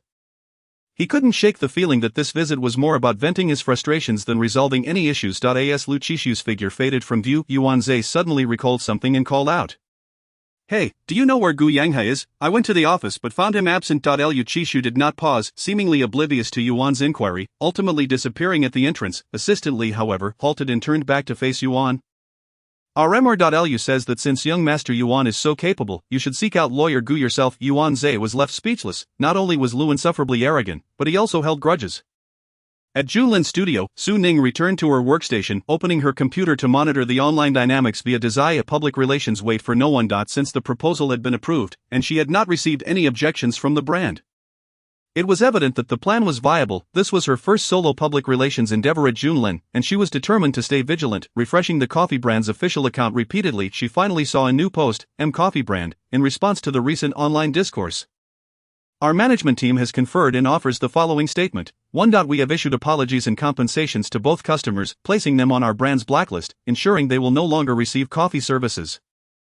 We adhere strictly to a first-come, first-served policy, resisting unreasonable demands. 2. We are hiring additional baristas across various locations to alleviate the workload during peak hours. 3. We have decided to retract the dismissals of the 2 baristas, opting instead to provide them with training for a month. 4. We remain dedicated to serving our consumers while also protecting our employees' rights. We welcome public scrutiny and strive to improve our coffee offerings.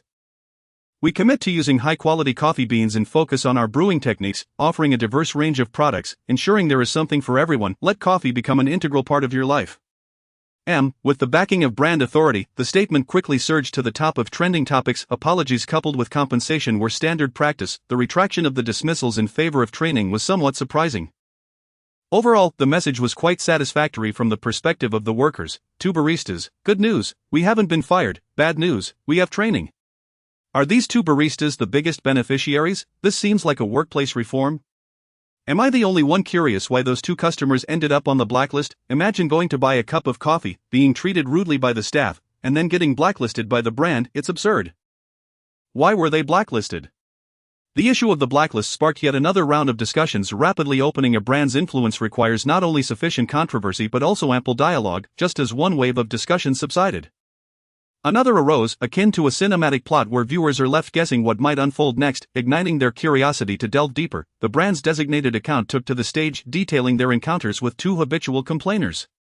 And while the events were indeed factual and verifiable, as long as the brand's official stance remained unchallenged and no concrete evidence was presented, the matter would only grow more intricate. Soon, not just patrons of M's offline coffee shops, but customers from other brands began to highlight these 2 as habitual offenders, intent on securing free goods. Having already been blacklisted by several establishments, public attention had successfully shifted to the complainers. Following this, other brands released statements condemning unreasonable demands, fostering a sense of solidarity among coffee brands. As the initiator of this movement, AM brand basked in the limelight, gaining substantial visibility without any financial expenditure. Su Ning, immersed in satisfaction, couldn't help but smile at the outcome. 100 fun, I fear my pride may swell. Just as she reveled in her triumph, Lisa appeared before her, tapping on the desk and abruptly interrupting her moment of elation. Ning, the boss is calling for you. Su Ning's expression instantly shifted, her joy evaporating. Chapter 82, returning to kiss. Su Ning reluctantly entered the somber office of Chen Yu, the pallor of her face transformed into a faint smile upon seeing the lifeless visage of the computer screen. As she donned a professional smile, a lesson from her first day on the job. Boss, you summoned me. Chen Yu glanced at her with disdain. Don't smile like that, you look like an old witch. Su Ning retorted, perhaps I've been too lenient with him. She refused to coddle him further. Then close your eyes, there are countless people outside who are begging for me to smile at them. Yet I remain indifferent. TSK, Chen Yu let out a discontented scoff, his peach blossom eyes cool and piercing behind his glasses, scrutinized her. I asked this how you spoke to Lu Qishu back at Ningzhu, such audacity. A smirk played on his lips, a smile that was anything but kind, yet, if Lisa were present, she would surely exclaim how long it had been since she witnessed such merriment from the boss. Oblivious to the tension, Su Ning thought to herself that Chen Yu seemed to possess a masochistic trait. He appeared unsatisfied when she smiled at him, yet a scowl seemed to amuse him. The heart of a man like a needle at the bottom of the sea. Speak, what do you need from me? Chen Yu presented her with a choice, good news or bad news, which would you prefer to hear? To her surprise, it was indeed a choice. After a moment of contemplation, Su Ning replied, the good news. Chen Yu squinted slightly, his brow arching in a manner that indicated the news was not favorable. Instantly Su Ning regretted her decision. Oh, I should have chosen the bad, but it's too late now. A faint smile played in Chen Yu's eyes, clearly enjoying her anxious demeanor. He retrieved a document from beside him. The M Coffee brand has established a deep collaboration with us. Our studio will be responsible for their promotions, public relations, and marketing activities. Su Ning glanced at the document and then at Chen Yu's miserly expression. So, with a smile lingering on his lips, Chen Yu replied, well guessed, you will be in charge. Su Ning. What should one do when being exploited by an unscrupulous boss? Answer, starve, choke, or die from crashing into a tofu. Let him choose a method of demise. I am a law-abiding citizen, how could I engage in illegal activities? Ultimately Su Ning begrudgingly accepted the materials of us, when she later discovered that this was equivalent to a group task at Junlin. And that Chen Yu had assigned it solely to her. She deeply regretted not cursing him for his insanity while preparing to buy a block of tofu to prepare for his demise. After receiving the task, Su Ning intended to leave the office, wishing to avoid the sight of Chen Yu's exploitative countenance. Suddenly she recalled, what about the bad news? The good news is so splendid, I trust the bad news can't be too dire. Chen Yu cast her a glance and then turned his computer around, slightly raising his chin in a gesture for her to look. Su Ning leaned in closer. On Chen Yu's screen was an email from the CEO of M Brand, expressing heartfelt gratitude to Junlin Studio for their assistance during this event, particularly singling out Su Ning, the main person in charge of public relations, with 3 lines of appreciation. Included was a commitment for a year of complimentary coffee redeemable at any store. Of course, the holder of this coffee voucher also included Chen Yu, the boss. At that moment, Su Ning's eyes brimmed with delight, her expression radiating pride. If she had a tail, it would be wagging high in the air. The proud Su Ning was thoroughly satisfied with the outcome, though it would have been even better if the year of free coffee did not include Chen Yu. Clutching the document, she exited the office and returned to her workstation. Her good mood making the air around her feel sweeter, especially when a wave of cake fragrance wafted through. It became even more delightful. Lisa was surrounded by a group of security personnel, assisting her in carrying items. Come, afternoon tea is ready. Cakes, milk tea, coffee, fruits, everything you could wish for. This announcement undoubtedly stirred the appetites of many. Wow, did our boss win the lottery or sign a huge contract? Isn't this from the coffee shop downstairs? It's delicious, but it's outrageously priced. When did the boss become so generous? As Lisa glanced toward Su Ning's direction, saying with a knowing tone, this boss is not the same as that boss. As soon as those words were spoken, someone noticed the order's note, which merely stated Lu. Meanwhile, a separately packed coffee and cake also bore the note Su.At. This point, everyone understood, the court had dispatched relief supplies. And it was the court of the Lu surname. The office's most playful character had already eagerly picked up that portion of cake and coffee, bustling over to Su Ning. Your Majesty, please enjoy it. This immediately elicited a round of laughter. Su Ning couldn't help but chuckle, quickly saying, we are all colleagues, there's no need to be so formal. Thank you all for your care during this time. Of course, thank you, boss lady. This commotion naturally caught the attention of Chen Yu in the office. As he opened the door, he was met with a chorus of laughter and chatter. Usually, his presence sent his colleagues scurrying like mice. But now they were gathered around Su Ning, calling her boss lady with unrestrained enthusiasm. Completely oblivious to him, Lisa was the first to notice the boss, carrying the cake and coffee with a beaming smile as she approached him. Boss, afternoon tea. Chen Yu's portion was also specially packaged, but the note was different. Thanks, Mr. Chen, for taking care of my wife. Lisa saw nothing amiss with Chen Yu's special packaging, however, upon encountering the visually appealing and delectable afternoon tea. He merely cast a glance, then coldly scoffed, you all enjoy, I'm watching my sugar intake, and retreated to his office. This left Lisa somewhat perplexed. The boss is watching his sugar, is that a hint at something? Perhaps a visit to the endocrinology department at a top-tier hospital. It would indeed be concerning if he has diabetes at such a young age. Su Ning was oblivious to the stir, as the delicious cake was enough to overshadow any negative emotions, yet she deliberately moderated her sugar intake, taking only a couple of bites before switching to coffee and Americano, ordered by Lu Qishu, which she could flaunt without reserve. As she sipped her coffee, she listened in on the gossip. As the saying goes, gossip about those who aren't present. The subject of the gossip was, of course, Chen Yu. Who exactly is our boss's ex-girlfriend? I recall none of you are alumni of his school. Do you know the inside story? A circle of people looked around, glancing at one another. Are you? No, I'm not, and neither am I. The entire group denied it, leaving only Su Ning, who was busy messaging Lu Qishu, holding her phone. A minute ago, she had sent a photo along with a series of emojis. Massage for the boss GPJ. Shoulder rub for the boss GPJ. Kiss for hubby GPJ. Thanks for your hard work, boss GPJ. The emoji for hubby was purely accidental, and as for how she ended up with such emojis, it was thanks to an abstract-loving friend who sourced most of her emojis from the emoji powerhouse Xiang Han. Before 2 minutes had passed, she promptly retracted the message, but Lu Qishu had already seen it. "I'll pick you up after work. Let us go home and kiss." Su Ning quickly snatched her phone away, feeling the weight of her colleagues' gazes upon her, her face slightly flushed as she cleared her throat. Yes, I am." Just as Lisa returned from delivering the cake, she happened to catch this exchange. "Not just that, Ning Ning is also a junior to our boss." On the day Su Ning came for her interview, Shen Yu had tossed her resume to Lisa, instructing her to familiarize the new colleague with the environment. The next day, Lisa had opened it and, with a keen memory, noticed that Su Ning's project coincided with that of their very own boss. In the spirit of diligence, which was essential for a secretary's survival, she conducted further research online. They had co-authored several articles, both as first and second authors, with the same advisor. She even probed into their campus group for information. Junior and senior, upon hearing this, the group's gossiping spirit ignited, their faces eagerly turned toward Su Ning. "So who is the boss's ex-girlfriend?" "Su Ning. Actually, I'm not entirely sure." Disappointment washed over the crowd.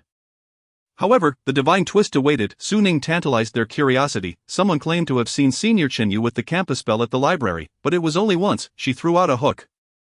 Instantly speculation erupted. Could it be that our boss harbored a secret crush on the campus belle and finally mustered the courage to ask her out to the library to confess? Only to be rejected. Someone countered, "Let us not forget, with our boss's looks, he couldn't possibly lose, right? What if the campus belle simply doesn't fancy that type? I reckon it's mostly due to past emotional scars that he is now tormenting us."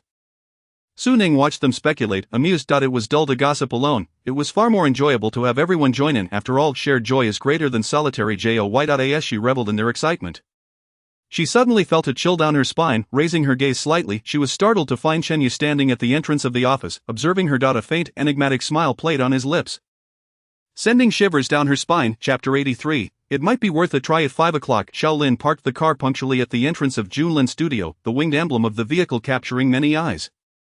Su Ning emerged with her colleagues, chatting and laughing, and spotted the Bentley waiting at the door. The half-lowered window vaguely revealed a man's figure. In the cramped space, his features were striking, with lowered eyes and a contemplative demeanor.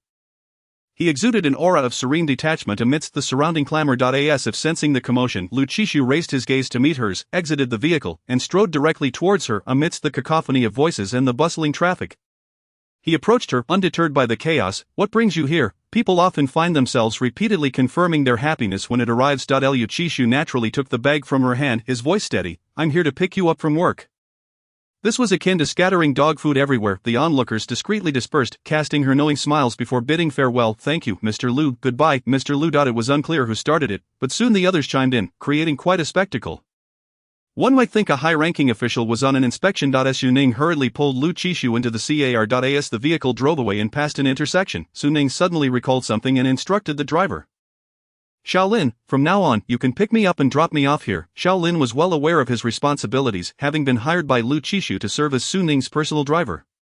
Despite the adage that money can buy anything, it couldn't change the fact that her benefactor was a devoted husband. Xiaolin promptly acknowledged her. "Understood, Mrs. Lu." As soon as the words left his mouth, the partition rose. Xiaolin froze for a moment, then promptly focused on the road, demonstrating the fundamental qualities expected of a driver. Su Ning was momentarily taken aback and turned to look at the instigator of the unexpected action.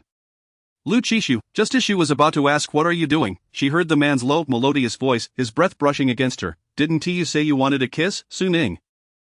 She felt it necessary to clarify, but just as she opened her mouth, the words were swallowed back, their lips met, the crisp scent of pine enveloping her entirely, and she found herself instinctively responding in kind. Moments later, they both breathed heavily, his warm lips brushed against hers, lingering, as if he were restraining himself while waiting for the opportune moment to seize her heart once more. Su Ning's delicate fingers clutched his collar, offering a gentle resistance, though her strength was akin to a mere tickle to an adult man. Yet, Lu Qishu released her, for he had to consider their image, especially since they were headed to the supermarket soon. After a little over 10 minutes, the vehicle smoothly came to a stop in front of a large supermarket. The two exited and entered together. The supermarket was vast and bustling, with Lu Qishu pushing the shopping cart with one hand while holding Su Ning's hand with the other. "Don't wander off."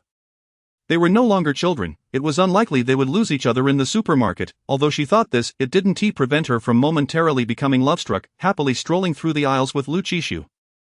Their first stop was the fresh produce section, where they had to compete with the elderly for some imported goods. Fortunately, after the morning rush, a new batch had arrived, and Su Ning joyfully picked out shrimp. Oil-braised shrimp, dry pot shrimp, poached shrimp, spicy shrimp, all her favorites. Upon seeing the shrimp, Su Ning completely discarded thoughts of their earlier lunch order and gestured for Lu Qishu to grab a few boxes. They were preparing for a shrimp feast. After selecting the shrimp, they moved on to other fresh produce, an area where Su Ning lacked experience, so she wandered over to the household goods section. Passing by a row of sanitary napkins, she suddenly remembered her impending menstrual cycle. The stock she had previously hoarded was nearly depleted, and it was time to purchase more. There were numerous brands of sanitary napkins on sale, and she scanned the shelves for her usual brand. Finally, she found it tucked away in a corner: daytime, nighttime, and safety pants. Comparing the daytime and nighttime options, her gaze inadvertently shifted, and she discovered an entire shelf dedicated to contraceptive products. Various brands, models, and styles, even limited editions with particularly attractive packaging. In the past, Su Ning had always grabbed her sanitary napkins and left, never paying attention to such items, but today, she was genuinely intrigued. There were even fragrances. Strawberry chocolate. She was so absorbed that she failed to notice a figure approaching. Do you like the chocolate scent? Su Ning jolted back to reality. Realizing Lu Qishu was speaking, her ears turned crimson. No. It is not like that. However, the man had already reached past her, tossing 2 boxes of chocolate-scented products into the cart. You might want to try it. He then grabbed a few boxes of the usual ones.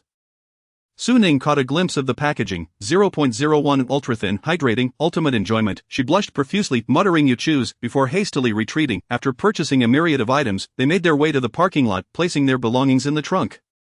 Su Ning instinctively opened the back door. What are you doing? Lu Qishu inquired suddenly. Su Ning, half in the car, found his question puzzling. Getting in? Surely he wasn't suggesting she was blind to the obvious. Such comments made her contemplate the possibility of needing to find a new husband. She certainly didn't want a husband who couldn't see her beauty. If Lu Qishu were aware of Su Ning's inner thoughts, he would undoubtedly have scheduled an appointment with a psychologist for her. Lu Qishu opened the driver's side door, his deep, dark eyes fixed on her. Come here, sit in the front. It was then that Su Ning noticed Xiaolin was absent, and Lu Qishu was dangling the car keys, whereas Xiaolin, she closed the back door and took her seat in the passenger seat, fumbling for the seatbelt while asking. Lu Qishu entered the car. I let him off early. Su Ning acknowledged, still blindly searching for the elusive seatbelt. Suddenly, a shadow fell before her. Instinctively she looked up, meeting the man's penetrating gaze, his long eyelashes framing his striking features, the chiseled contours of his face accentuated by the dim light. Su Ning? This was still the underground parking lot. Surely this was inappropriate. One must be mindful of their surroundings. And the next moment, there was a click, and she felt a tightening across her chest. Su Ning glanced down in shock, her expression a mix of astonishment and confusion. He was fastening her seatbelt. Who would have thought that one day, such a scene reminiscent of a romantic drama would unfold in reality, especially involving herself?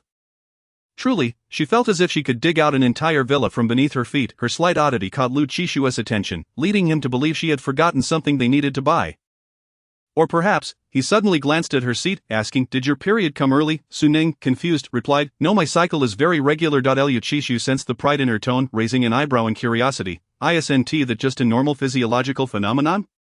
Why make a distinction? Su Ning explained. It is precisely because it is a natural physiological process that its color, volume, and cycle are all significant. Any deviation could indicate an internal anomaly. For Lu Qishu, this was indeed a blind spot in his knowledge. His understanding of female physiology stemmed from a long-ago health class. So, is yours normal? He inquired, only able to latch onto Su Ning's earlier explanation. Cycle, color, volume, and so on. Su Ning raised her chin slightly. Well, it's just above the passing mark. Passing mark? What criteria does that follow? This topic, typically discussed among women, had veered into his realm of ignorance. The passing mark is defined as having minimal discomfort during the cycle, with a normal volume and regular cycle. Su Ning continued, I hover around the passing mark. If I consume cold food or stay up all night 2 days before my period, I might dip below it. How does that manifest? Lu Qishu asked, his brow furrowing. Su Ning, donning a mask of discomfort, replied, cramping to the point where I need painkillers. Lu Qishu frowned. That's serious? Su Ning sighed. Do you think being a girl is easy? It is a calamity we endure every month, varying in severity. Some girls in impoverished areas can't even afford sanitary napkins. Even tissues are a luxury, forcing them to use cloth, leading to gynecological issues. Remembering something, she pulled out her phone. I wonder if the sanitary napkins I donated have arrived? Lu Qishu asked. What channel did you use to donate? Su Ning responded, some charity events announce it. But I contacted an organization dedicated to charity work, regularly donating to them for the purchase of sanitary napkins. They have their own supply channels and logistics, so there's no need to worry about middlemen profiting from it. Lu Qishu replied, then please share the contact with me. Su Ning's eyes sparkled with excitement, looking at Lu Qishu as if he were a deity. Lu is interested in philanthropy. As the traffic light turned red, Lu Qishu pressed the brake, and as the vehicle came to a halt, he glanced at her, his brow slightly furrowed, clearly unimpressed. Ningzhu Group engages in regular charity work every year. Though we haven't ventured into this area yet, since MRS.LU is leading by example, Mr. Lu, must keep pace. Su Ning was momentarily taken aback by his unexpected charm, were it not for the inappropriateness of the moment. She would have leaped to embrace Lu Qishu. She also understood why she had instinctively thought of a scene from a romantic drama when getting into the car with a man like this. Who wouldn't be enchanted? She relayed the news to the head of the charity organization on her phone. The contact was equally delighted, expressing gratitude for Mr. Lu's support. Upon returning home, Lu Qishu took out the shrimp and ingredients for dinner. Placing the rest in the refrigerator, after removing his coat, he headed into the kitchen. Su Ning followed closely behind, like a little tail trailing Lu Qishu. If he was the chef, she would be his diligent assistant. Resolutely rejecting the notion of being lazy. As Lu Qishu washed the vegetables, she picked up scissors to prepare the shrimp, struggling for a while to find the right angle before Lu Qishu took the scissors from her. Let me handle it. Regarding Su Ning's recent posture, it is certain to provoke a reaction. Lu Qishu expressed slight dissatisfaction with such behavior from this kitchen assassin and began to shoo her away. You go watch some television. Although Su Ning yearned to bask in the fruits of another's labor, she considered that it was their first time cooking together and felt compelled to contribute. Thus she replied, I'll stay to learn. In case you're not around in the future, I can fend for myself. As soon as the words left her lips, she sensed an awkwardness and hastily clarified, I meant if you leave me. The man's gaze darkened. She swiftly curtailed her speech, a spark of inspiration igniting within her. What I meant was, next time, I will personally prepare a meal for you. The man averted his gaze. Seemingly somewhat pleased by her statement, yet still urged her to leave. Go out, it won't be your turn to cook. Inside, Su Ning rejoiced, but outwardly feigned reluctance, pondering how she would ever cook for him.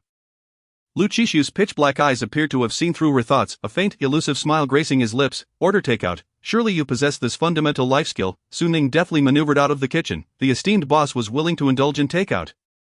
Leaving her with no grounds for discontent, having merely placed fresh vegetables in the refrigerator and some items on the table, Su Ning strolled over to tidy up. A collaboration of genders made the labor feel less burdensome.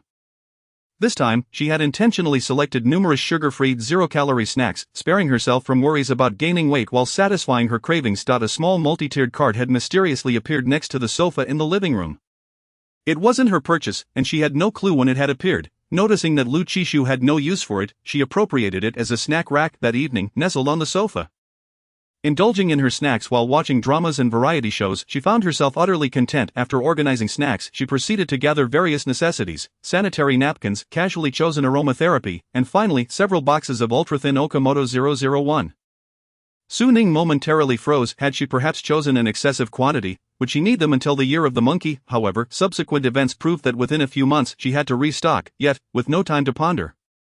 She cradled the items in her arms, stealing a glance at the man in the kitchen. Noting he was oblivious to her activities in the living room, stealthily, she dashed into the bedroom, stashing everything in the nightstand to keep it out of sight. Just as she turned to slip away, she caught sight of him leaning against the bedroom door, his deep-set eyes fixed on her, as if a thief had entered the house. Su Ning. How could it be a thief? Suddenly emboldened, she leaned in, locking eyes with the man's dark orbs, her features bright and smile radiant. Am I stealing your heart? Chapter 85. Being thought of. Lu Qishu leaned against the doorframe.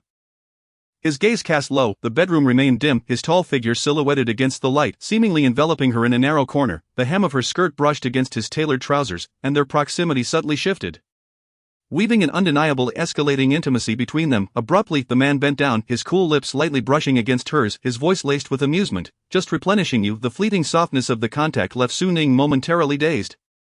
As if a gentle current had coursed through her, regaining her composure, she inquired, replenishing what? Lu Qishu's lips quirked upwards, a low, rumbling chuckle emanating from his chest, bestowing upon her the illusion of a calming heartbeat. Earlier in the car. Weren't you longing for a kiss? Su Ning froze, believing she had concealed her little desire well, only to find it had been effortlessly discerned. With a blush, she denied it. I did not. Lu Qishu possessed no telepathic abilities. It was simply that in the car, Su Ning's crimson lips had pursed, her clear, luminous eyes gazing intently at him, her trembling lashes in sync with her heartbeat, her habitual demeanor during kisses. It would have been impossible for him to overlook. Su Ning, caught in her own thoughts, flushed crimson, her previous bravado evaporating. She lightly pushed him away, playfully chiding, your shrimp will burn. Thanks to his diligent efforts, after more than half an hour, the meal was successfully served. Sautéed prawns, stir-fried vegetables, crucian carp and tofu soup, and a 3-flavored salad. The vibrant colors and enticing aromas stirred Su Ning's appetite. You eat first. No need to wait for me, she declared, and with that, Lu Qishu retreated to the bedroom.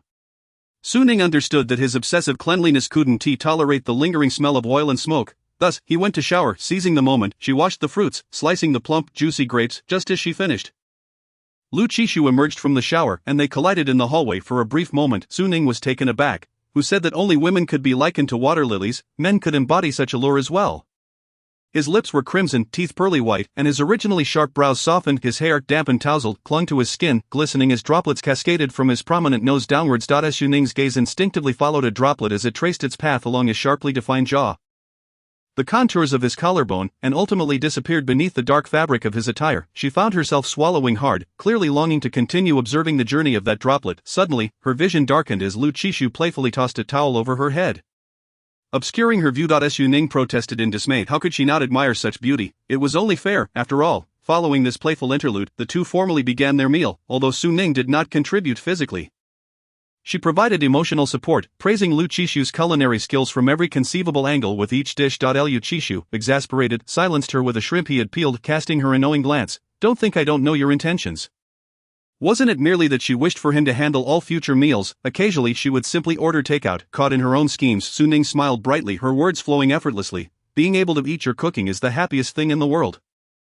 Lu Qishu placed the peeled shrimp in her bowl, his deep-set eyes glancing at her. Don't even try after dining. Su Ning eagerly volunteered to wash the dishes, nearly loading them into the dishwasher. Once satiated, she drew the curtains, setting the perfect ambience for television. Snuggling into the sofa, she found a bowl of freshly washed grapes before her, while Lu Qishu sat beside her, idly toying with her fingers. As the president of a publicly traded corporation, he was typically inundated with tasks, often working late into the night. Previously, he had been occupied with company matters. Now, he was in his study, yet here he was, accompanying her for some light entertainment. A rather curious occurrence. Don't you have work today? Su Ning asked. Lu Qishu replied, I have a meeting later, I'll stay with you for a while. Accepting his words, Su Ning allowed him to follow his schedule. Everyone had their commitments. She was engrossed in a detective-themed variety show, where each episode presented a new case, and everyone played different roles, with the murderer concealed among them, a true test of mental prowess. Su Ning was fully immersed, replaying the timelines and actions of each character in her mind, completely oblivious to her surroundings, even failing to notice when Lu Qishu retreated to his study. The episode concluded 2 hours later, and the dishwasher had completed its cycle. Su Ning approached to retrieve the dishes, placing them in the cupboard. The bright overhead light illuminated her, but her mind remained occupied with the earlier deductions. If she were the murderer, how would she craft a path to exoneration, successfully eluding the detectives? Lost in thought, a sudden flash of white light interrupted her reverie. She halted abruptly, her dark eyes widening in disbelief. On her left ring finger rested a diamond ring, designed in AM bias strip style, featuring a single oval-cut D-color diamond of exceptional clarity, radiating dazzling brilliance. Su Ning abandoned her dishwashing task and dashed into the study, her mouth complaining yet her eyes sparkling. Why did you secretly put a ring on me? Lu Qishu pulled her into his embrace, glancing at the diamond ring on her finger, satisfied, as if to mark his territory and prevent others from coveting her. Chapter 86, a glimpse. The high-quality diamond shimmered under the bright lights of the study, casting brilliant reflections in Lu Qishu's dark eyes, adorned with gentle flecks of light. The rings were a pair. What about your ring? Su Ning inquired. Lu Qishu had gifted her 2 rings. The previous pink diamond was the centerpiece among her collection of diamond jewelry. The ring she now wore was of a minimalist design, the diamond modest in size, suitable for daily wear without attracting undue attention. Previously, when Lu Qishu had asked why she didn't wear a ring, she had playfully lamented that she feared being robbed. Thus, he had specially prepared this ring for her. A warm current flowed through Su Ning's chest. The feeling of being remembered and thought of was undeniably touching. Upon hearing her question, Lu Qishu slowly opened the drawer of his desk, revealing a sleek black satin ring box. His ring also featured the M-bias strip design, more simplistic and elegant, devoid of unnecessary embellishments. Su Ning removed her ring, meeting the man's gaze. Lu Qishu understood her intent, extending his hand before her, his palm broad, fingers long and pale, the veins slightly prominent against the skin, for some inexplicable reason. Su Ning felt a wave of nervousness wash over her, her heartbeat quickening, each thump resonating in her ears as if it would leap from her chest. She raised her hand, slowly sliding the ring onto his ring finger. Su Ning's eyelashes fluttered, her heartbeat reaching a crescendo. In that moment, she feigned calmness. Done. As soon as the words left her lips, darkness enveloped her as Lu Qishu leaned in to kiss her. He grasped the back of her head with one hand, while the other secured her slender waist, drawing her closer. Their lips met, a collision of warmth that deepened, his true intentions revealed as he surged forth like a tempest. Her mind was a blank canvas as she obediently closed her eyes, relinquishing all thoughts, not wanting to ponder at all. Instinctively she clutched him tighter, feeling the warmth of her embrace. In the next moment, Their position shifted, and she found herself lifted into his arms. The study's light had been left on, while the bedroom light glowed softly throughout the night. A newly purchased chocolate-flavored treat was retrieved from the bedside table. Be good, take a bite. Rain fell throughout the night. As dawn broke, the sun's rays began to paint the city in hues of gold, the air infused with the refreshing scent of rain, lifting one's spirits. Yet, Su Ning felt no joy. Her back ached, and the alarm clock urged her to rise for work. She turned over, burying herself deeper into the soft bedding, yearning to meld with it. If only she could. She would wish to perish in that bed, never to rise again. Liu Qixu entered the bedroom, lifting half of the duvet only to find it empty. Instinctively, he glanced towards the bathroom, but hearing no sounds. He was puzzled until he caught sight of a pair of slippers by the bed. Realizing there might be a small figure hidden beneath the covers, unaccountably, his heart softened. He approached and gently patted the duvet. Seeking her consent, "Shall I suggest a day off?" At the mention of a day off, Su Ning instantly awakened, throwing off the covers and sitting up with determination in her gaze, as if pledging allegiance. A day off? Absolutely not. She was determined to forge her career. The rising star in the public relations realm had to be her. Just in time, she hopped into Xiao Lin's car, supporting her waist, secretly cursing. Sure enough. Men only slow my pace. Having risen late and with no time for breakfast, Liu Qixu had prepared 2 sandwiches for her to eat on the way out. Su Ning placed one on the center console. Saying, "Xiaolin, here's your breakfast." Xiaolin, taken aback, nearly lost his grip on the steering wheel, stammering, "Thank you, madam." Su Ning replied, "No need to thank me." Then, recalling something, she added, "We're starting later today, so, no need to rush." Before she could finish, Xiaolin assured her, "Madam, rest assured, I will get you to the studio before 9. With such a high salary each month and a kind employer, Xiaolin felt he could work in this job for life. He was determined to meet even Su Ning's modest demands, as lateness would result in deductions from his pay. His eyes were alert, ears keen, maneuvering smoothly through traffic with the grace of a fish in water. Empowered by his mission, glancing at the rearview mirror, he suddenly frowned, a note of uncertainty in his voice. "Madam, I can't shake the feeling that the white car behind us has been following us." Su Ning jolted in surprise, looking towards the mirror. Indeed, a white BYD had been trailing them. Xiaolin, now considering himself part of the elite, found his mind racing with thoughts of the intrigues of wealthy families.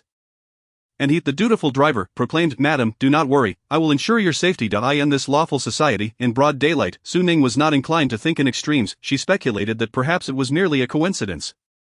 Yet, despite this reasoning, she couldn't shake her awareness of the white BYD, feeling relieved only when it turned at the next intersection. Xiaolin also noted the car's change in direction, attempting to reassure Su Ning. Worried that his earlier words might have unsettled her, it really was just a coincidence. Unbeknownst to them, in another direction, the BYD lingered on the roadside. Inside the cramped car, the driver wore a baseball cap, its brim low, obscuring most of his gaunt face adorned with stubble. This area, near a village in the city, bustled with vendors hawking breakfast, the cobblestone pavement thick with grease, its original pattern obscured. A little girl in a lovely dress, clutching coins, skipped joyfully to a stall, her sweet voice ringing out, "Boss, I want a meat bun." Having received the warm bun, she turned but was unexpectedly knocked to the ground. Instinctively, she looked up, freezing in place. The next moment she cried out, running away, "Mama!" The man wore a sinister smile, stepping forward, crushing the plump bun beneath his foot, the murky juices splattering onto the darkened pavement, thanks to Xiaolin's adept driving. Su Ning arrived at 8:59, just in time to swipe her face for entry. A fortune smiled upon her today. She did not encounter anyone undesirable in the elevator. As she reached her workstation, she overheard gossip from her colleagues, seemingly in high spirits now that Chen Yu was away. With the formidable boss gone, the office resembled a lively festival, the usually reserved Xiao Pang breaking into an impromptu solo dance.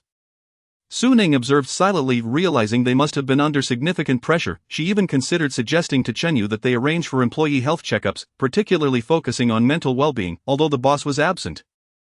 Work had to continue. She opened the materials on the M Coffee brand, contemplating the current market and target audience, aiming to preliminarily establish the brand's marketing direction. Finding the right path would yield significant benefits for brand promotion. Before she knew it, the morning had flown by. A lunch was ordered for her by Liu Qixu. After eating, she stood and headed to the tea room, which connected to a large balcony, offering a broad view perfect for a breath of fresh air and a little time off work. Her menstrual cycle was approaching, and she thoughtfully filled a cup with hot water, leaning against the balcony railing while chatting with Xiang Han. Xiang Han worked at a small magazine. How small, if she mentioned its name? No one online would recognize it. The entire office, including the cleaning staff, had fewer than 10 employees, yet Xiang Han adored her job. There were no cutthroat KPIs to meet, and the boss was laid back, always reminding Xiang Han to close the door and lock the windows when he went out to negotiate deals. Assuring her he would return at the first sign of trouble, she referred to it as a heavenly company with a heavenly boss. She wished to stay there forever. When Su Ning first heard about this work environment, she was quite curious. Aren't you worried the magazine will go under? Xiang Han smirked mischievously. Hee, I've done my homework. Our boss is actually a rich second-generation heir. His family is in the film industry.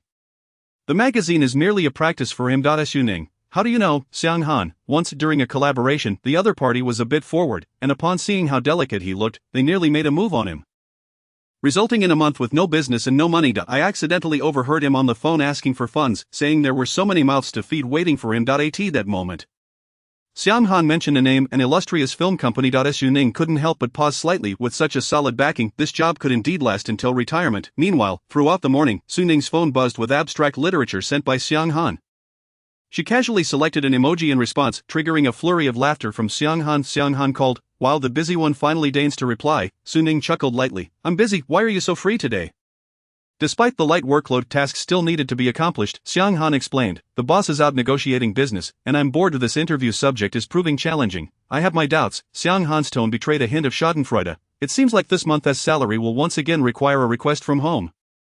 Su Ning couldn't help but laugh listening to Xiang Han's melodious voice. She suddenly had an idea. Hey, why don't you see if your husband would accept our interview? As soon as she said it, she quickly retracted. No, your husband's status is too elevated, completely incompatible with our magazine's concept of three no's. The three no's referred to no representative works, no one to look up to, and no influence, common traits among their previous interview subjects. Su Ning chuckled, preparing to respond when suddenly a strong feeling of being watched washed over her from below. She looked down, her gaze sweeping quickly. The area was situated in a commercial zone, directly across from a pedestrian street bustling with a large supermarket and shopping mall, filled with people coming and going. Su Ning could not ascertain who was watching her from the shadows or their intentions. She recalled the white BYD from earlier and her expression darkened, realizing it might not have been a mere coincidence. As she pondered, her phone pinged with a new message. It was from Su Lian. Ning, I'm downstairs at your studio. I saw you on the balcony. Can we talk? Su Ning's gaze sharpened as she looked down and indeed spotted Su Lian. When Junlin was first established, Chen Yu had little money and could not afford a luxurious office building. They had managed to rent the second and third floors through persistent negotiation. It was no surprise that Su Lian could see her. She carefully scrutinized his direction, realizing the gaze she felt earlier likely came from him. Was Su Lian observing her? After a long silence, Xiang Han's voice broke through her thoughts, sounding puzzled. Hey, are you stuck in a toilet pit? Why aren't you speaking? Is my charm rendering you speechless? Don't be infatuated with me. I'm merely a legend. Su Ning hurriedly replied, interrupting her ramblings. I have something to attend to. I'll chat with you tonight. Xiang Han. Alright, this lonely palace is desolate. I am just one of your many admirers of Venmo me 50, and I'll tell you about my revenge plan. Su Ning promptly transferred a 200 yuan red envelope. Consider every Thursday of the month covered. Xiang Han. Okay, I'll retreat now. With her lunch break spoiled, Su Ning descended to find Su Lian. As she exited the building, the security guard kindly cautioned her. The mental patient who was bothering you is just across the street. Su Ning often accompanied her colleagues to buy fruit during her lunch breaks, and as they passed by him, they would always share some with him. This included yesterday when they ordered afternoon tea. Making sure to set aside a portion for him. It felt completely natural, akin to the sharing among friends, without any bias stemming from his role as a security guard. Thus, he was more than willing to assist her.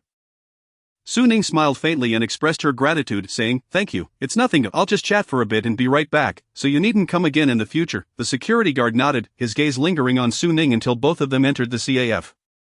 Su Ning scanned the menu and inquired, What would you like to drink? Su Lian replied, Anything you have is fine. She ordered 2 lattes, packaging hers for later. Setting down her phone, she asked, What did you want to discuss with me? Su Lian's appearance was deceptively gentle. In his youth, he had a refined charm, and as he aged, he exuded a benevolent aura. A casual smile from him felt like a kind reminder from an elder to a younger relative, regarding the previous incident. My father wishes to apologize to you, uncle, I presume, Su Ning interjected suddenly. Since we've cleared the air, it's time to address you correctly. Just as years ago, when Meng Wanyun held her hand while walking through the Su family's door. Smiling as she introduced Su Lian, from now on we are family. Ning must remember to call him that. Su Lian's expression stiffened momentarily before he quickly recovered, awkwardly nodding. That works, it's entirely up to your preference. He continued, after reflecting on the previous matter, I realized that the two of you have established a small family together, a commitment meant to last a lifetime. Such matters should not tarnish the bond between husband and wife. The bidding has concluded, and your uncle is aware of his mistakes. Today, he has come to seek your forgiveness. Upon hearing this, Su Ning raised an eyebrow, finding it quite remarkable to receive an apology from Su Lian in her lifetime. However, she was no longer the naive girl of her teens, easily swayed by a few kind words. Thus, after a moment of contemplation, Su Ning smiled and said, I also had my shortcomings in the past. And I owe you an apology as well. I will make a point to visit you and my mother more often. Su Lian nodded repeatedly, clearly pleased with Su Ning's demeanor. That is also your home.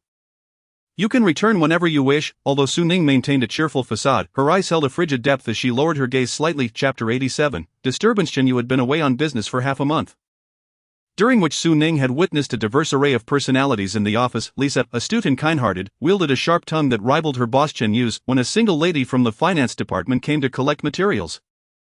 Some male colleagues posed dramatically, exuding an air of bravado. As Lisa passed by, she quipped, "It's not even spring yet. Why the sudden display of affection?" Everyone fell silent. However, it was evident that the team had grown accustomed to Lisa's occasional barbed remarks.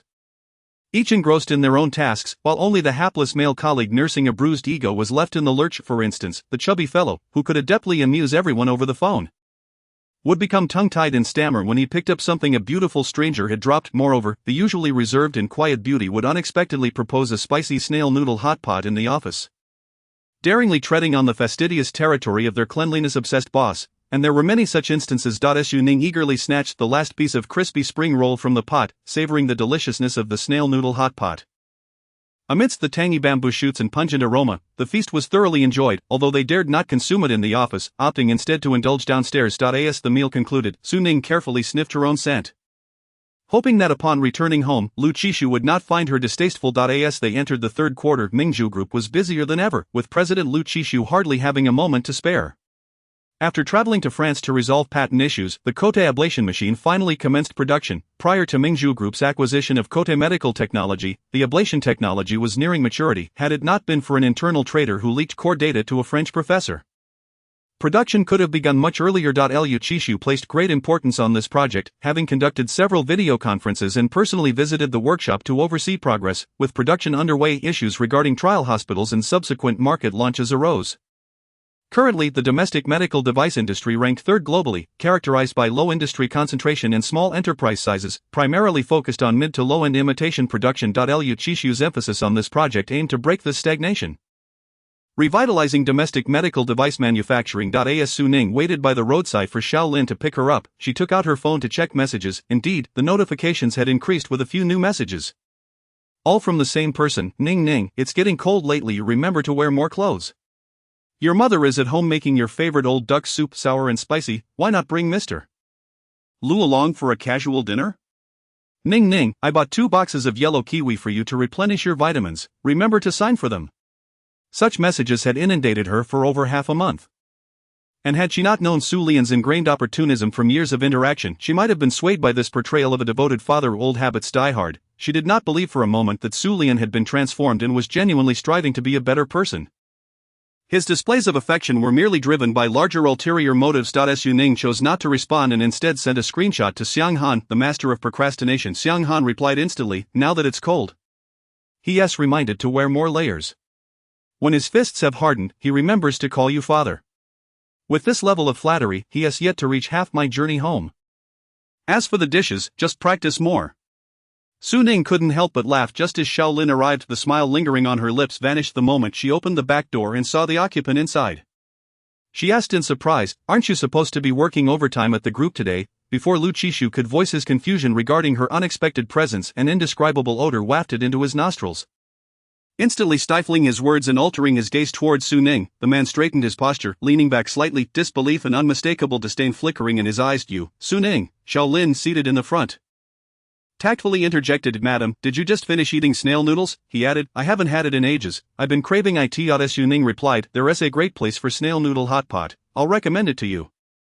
Xiao Lin enthusiastically agreed. In the brief exchange, Lu Qishu had already exited the vehicle, standing 2 meters away from Su Ning, his brows furrowed, his face clearly expressing distaste. Su Ning felt a pang of sadness, raising her sleeve to sniff her own scent, murmuring, "It smells wonderful." Meanwhile, Lu Qishu had begun instructing Xiao Lin to head back first. Wealth grants authority. The employer's command was absolute. Without a second thought, Xiao Lin left the car keys behind and made a hasty exit. Su Ning was momentarily bewildered, unable to grasp Lu Qishu's intentions. Then, in the next moment, it dawned on her. Lu Qishu tossed the car keys to the doorman in the lobby, instructing him to retrieve the vehicle and park it at the hotel. A hotel capable of operating in a commercial center naturally exuded luxury and sophistication. Starting from 5 stars, the attendant promptly handed over a room key, wishing him a pleasant stay and assuring him that all items within the room were complimentary for use. Even as they stepped into the room, Su Ning remained perplexed, wondering if they had truly just checked in. The first thing Lu Qishu did was shove her into the bathroom, saying, "Wash up, some culinary delights exist for a reason." And while Lu Qishu did not comprehend, he respected that. However, he could not tolerate the unpleasant aroma clinging to Su Ning, especially as someone who could engage intimately with her. Lu Qishu pinched the bridge of his nose. Still reeling from the scent, suddenly, the bathroom door swung open, and a pair of delicate, water-beaded arms wrapped around his neck, pulling him inside. Su Ning was not one to shy away from a challenge. "If you're so displeased, let us wash together." Steam enveloped them, the temperature rising as Su Ning leaned against the cool porcelain tiles, allowing the warm water to cascade down, creating ripples that lingered long after. An hour later, after thoroughly cleansing herself, Su Ning emerged, feeling utterly exhausted. The first thing she did was collapse onto the bed, her body languid and devoid of energy, her mind pleasantly fuzzy, craving sleep. Lu Qishu ordered room service for dinner and, upon turning back, found Su Ning already sprawled on the bed, blissfully asleep. After finishing his meal, Lu Qishu returned to his work. Outside, leaves fell, blanketing the ground in gold, and before they knew it, deep autumn had arrived.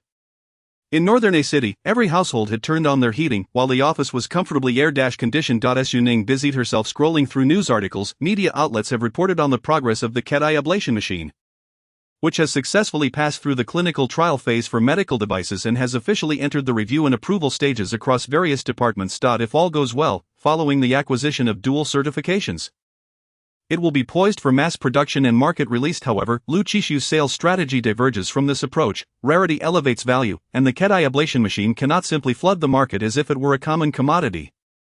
After deliberation, it was decided that a select group of oncology departments and hospitals would be prioritized as testing sites to further refine and enhance the radiofrequency ablation machine. Anticipation is high, with only a limited number of trial hospital slots that are fiercely contested by numerous major hospitals. A portion of the comments section in the article discusses the backwardness and future development of China's medical device industry. While a substantial number of individuals ponder the strategies to attract a wealthy and handsome husband like Lu Qishu, however, Su Ning's focus lies elsewhere. Even before the Cat-eye ablation machine has hit the market, it has already become a coveted item. She foresees that once it is launched, it will be snatched up by hospitals in an instant. As she scrolls, a topic catches her attention on her homepage: what to do if your husband is worth billions. A step-by-step guide to winning a man's heart. Su Ning, this is definitely voyeurism, yet her fingers move faster than her mind, and she clicks on the topic. The top comment reads, "Divorce him, then introduce him to me. I'll help you spend his money." Su Ning, during her lunch break, she made a trip to the convenience store downstairs, and as she exited, that intense feeling resurfaced, more pronounced than before. She remained still, using the glass of the store to survey her surroundings. At 12 o'clock, a fleeting figure passed by. Almost the instant her gaze swept over, the person vanished, too sharp, not like an ordinary person. She turned back to her office with an air of nonchalance. The following days proceeded as usual, with Xinyu returning from a business trip, which quelled a group of monkeys eager to cause chaos. Lu Qishu remained busy, having added her to their family group chat, where both Lu father and Lu Qishu seldom spoke. While her relationship with Lu mother flourished, they chatted animatedly about skincare, fashion, and food, occasionally planning outings and indulging in delicious meals, successfully leaving the two otherwise inconspicuous older gentlemen behind, appearing as close-knit friends rather than mother-in-law and daughter-in-law. Su Ning once again stayed over at the old residence, recalling that she had a husband who was perpetually busy and sending a message in advance to inform him.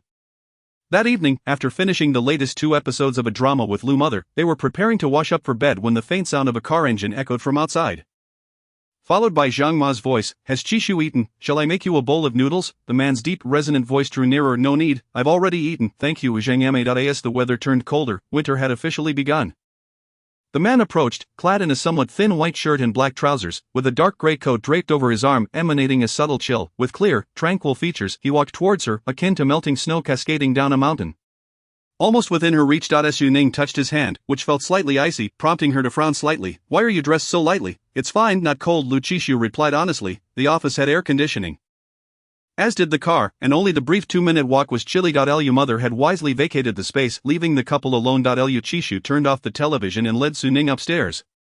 Inquiring about her time at home, the Cat-eye ablation machine had passed through various reviews and had been designated for trial hospitals, ready for implementation. He was so preoccupied that he hardly had time for domestic matters. Someone was tracking Su Ning's every move. Even after arranging for bodyguards, he remained uneasy, ultimately deciding to have Su Ning move into the old residence. There, she could find company with Lu mother and enjoy Zhang Ma's culinary skills. In contrast to the man's steady strides, Su Ning bounced along, her laughter ringing clear. Delicious food, good sleep, it's simply too comfortable. Lu Qishu wrapped his arm around her waist to prevent her from stumbling down the stairs. Yesterday, I went shopping with Auntie and bought you a piece of clothing. You should try it on later. Alright, the warm yellow light cast their intertwined shadows, creating a scene of intimacy in the first week of the Kedai ablation machine's usage. It received countless patient accolades. The radiofrequency ablation technique relies on ultrasound technology to focus sound waves on tumors or lesions, achieving therapeutic effects by raising the local temperature to between 65 C and 100 C. Thereby eliminating the tumor through thermal effects. This minimally invasive procedure instilled confidence in many patients battling diseases. However, during the second week, an incident occurred at a pilot hospital while using the ablation machine to remove a tumor from an elderly patient.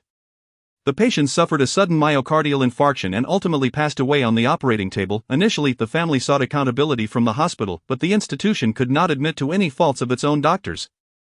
Subtly shifting the blame to the Kedai ablation machine, the family then turned to Kedai Medical Equipment Company Limited. Kedai became aware of the situation and sought to retrieve data from the hospital.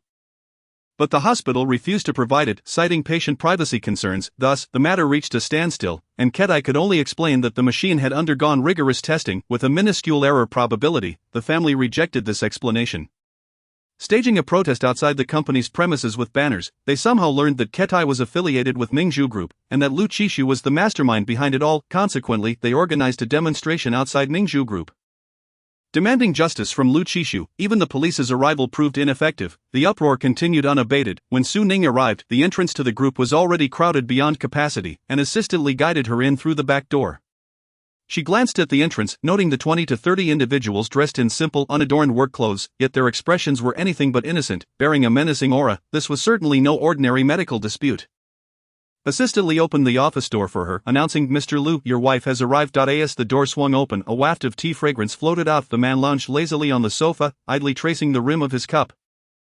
Upon hearing the commotion, he cast a casual glance in her direction. "You're here." The warm room was a stark contrast to the tension outside, exuding a sense of tranquility. How could one sense any urgency amidst the commotion? Chapter 88. Returning to work. Assistant Su. The leisurely atmosphere enveloped Su Ning, dissipating her earlier anxiety. If even the emperor was unperturbed, why should she, a humble maid, fret? She took a step forward only to halt abruptly. In her previous focus on Lu Qishu, she had missed noticing another person in the office, a tall figure, approximately 6 feet 3 inches, exuding an air of authority and seriousness that could intimidate any child.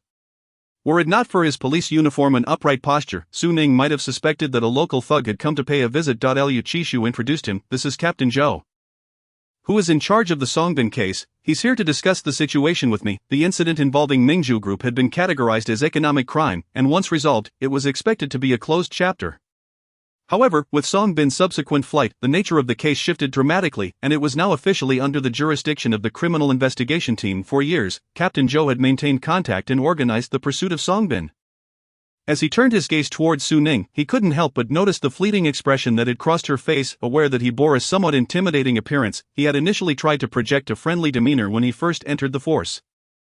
Yet, as time passed, he realized that such efforts bore little fruit. Fear remained fear, and his visage was only useful in instilling fear in criminals. He nodded slightly in acknowledgement, his voice carrying a cold edge. "Hello. I was out when you reported the case last time." After discussing the matter of Su Ning being followed, Lu Qishu immediately contacted him. A mere tracking case was trivial compared to the series of murders, smuggling, and premeditated murder that the Criminal Investigation Team handled. Such matters could easily be resolved at a local police station. However, Mingzhu Group was a significant taxpayer, and Lu Qishu's influence was considerable. Additionally, the involvement of the fugitive Songbin necessitated prompt action, leading to an arrest that very night. The perpetrator was a petty thief, a seasoned trickster who had sensed the approaching storm and fled before they arrived. Typically, a local police officer would not be fazed by such a thief, who could easily evade capture using the alleyways. After lying low for a while, he would return unscathed, yet he found himself facing the highly experienced Criminal Investigation Team before he could navigate through the alley. He was tackled to the ground, his wrist twisted painfully behind him, leaving him in tears. The next moment, a cloth was stuffed into his mouth to prevent him from disturbing the neighbors. The swift and decisive actions were a far cry from the petty officers he had previously outsmarted. At this point, fleeing was out of the question. Even moving his arms and legs was a luxury, a testament to the thoroughness of the Criminal Investigation Team. Thus began his interrogation process, where he immediately confessed, his legs giving way under pressure. "I heard that woman." The recorder glanced at him, and beads of sweat broke out on the thief's forehead. Stammering, he amended, "A woman, a lady married to an incredibly wealthy husband, with a diamond ring as large as a pigeon egg. I just wanted to see if I could find an opportunity to steal it, but I swear I didn't steal it, seasoned trickster. He could tell that the officers apprehending him were not ordinary police. He had never faced such interrogation before and thought he had landed in serious trouble. Hastily proclaiming his innocence, her vigilance was exceedingly high. Each time, I nearly fell into her grasp, with no opportunity to approach her at all, and gradually, I gave up. The interrogator fixed his gaze upon him, his eyes sharp and penetrating as those of an eagle. Are you certain you have given up? The pickpocket struggled. Of course, he was abruptly interrupted. Then what about the hemp rope and duct tape found beneath your bed? The pickpocket stammered. I bought them just for fun, the interrogator replied.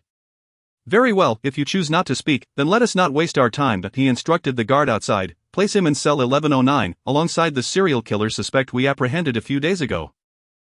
Turning back to the pickpocket, he added, forgive me, our KPIs are full, and we lack sufficient rooms, so I must impose on you for the time being. Upon hearing the mention of a serial killer, the petty thief's heart nearly leapt from his chest. Though he was no saint, he cherished his life. Seizing the moment before the interrogator departed, he lamented, I say, please don't lock me up with a murderer.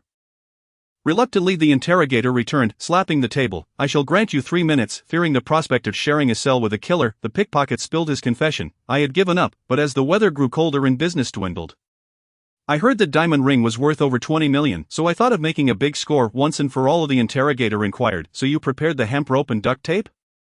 The pickpocket nodded slightly, trembling. Yes, the interrogator pressed. And when did you plan to act? The pickpocket sat upright, not daring to lean against the chair. On the day of the winter solstice. That day had been merely a week prior.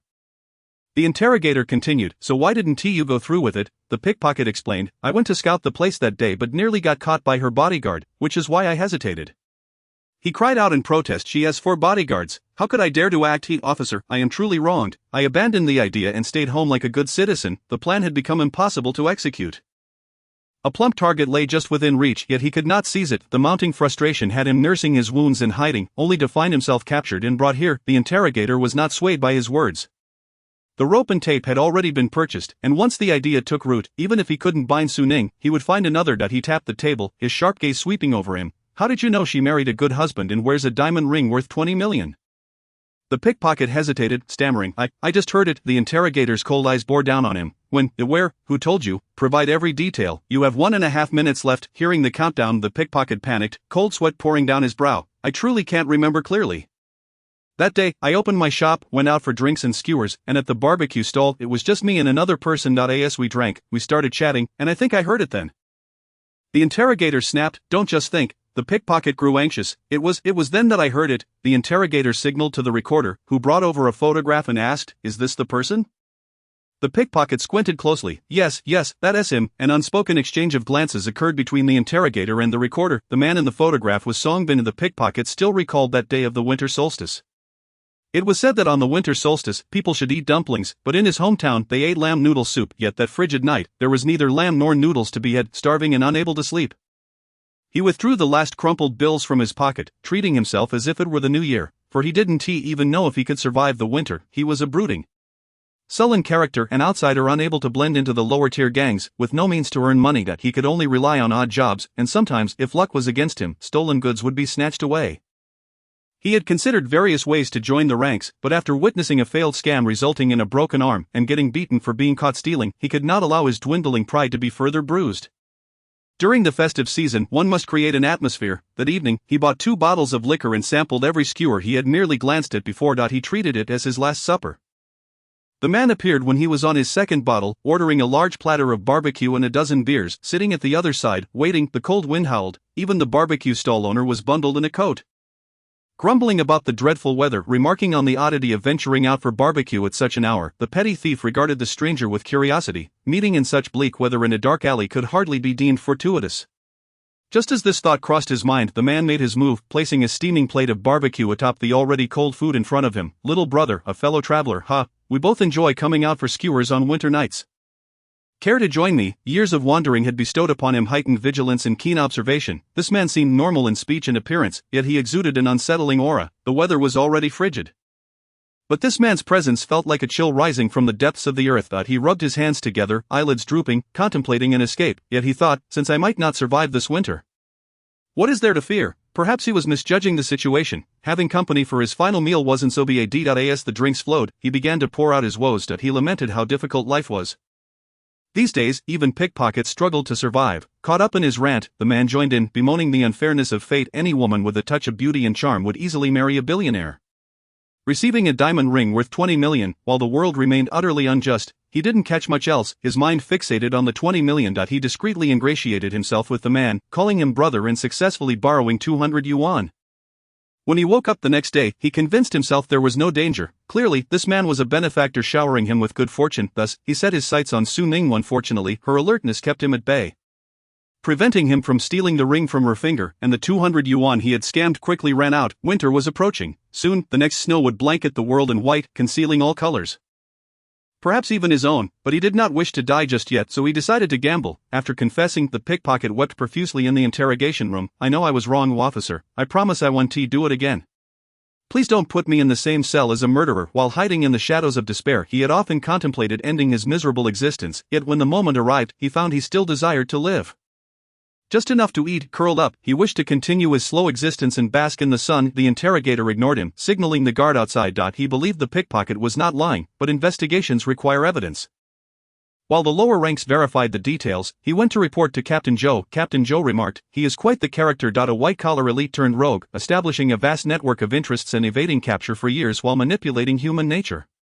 If it weren't for Lu Qishu's vigilance, the bodyguards assigned to Su Ning would not have remained, and given her high sensitivity, she might have indeed fallen victim to this petty thief. What follows would be a chaotic mess. And if Songbin lurked in the shadows, his actions would be all too easy." As Su Ning greeted him, "Is there an issue with the last case?" As a victim who had nearly been kidnapped, he was reluctant to discuss the details in her presence, knowing that Lu Qishu would have informed her of what she needed to know. He simply stated, "No problem. The pickpocket has been sent to a labor camp. I came to check on things after hearing some news." With Songbin's intelligence and tactics, combined with his status as a fugitive who had returned illegally, his psychology could be quite warped. A moment of negligence could lead to a serious incident, and capturing him sooner would provide additional protection for the public. Medical disputes did not fall under their jurisdiction, but even the slightest disturbance at this critical juncture could trigger a butterfly effect. So he felt compelled to inspect the situation personally. He asked, "Do we need to reinforce the personnel down below?" Those small-time thugs posed no real threat. They were not even enough to fill a gap.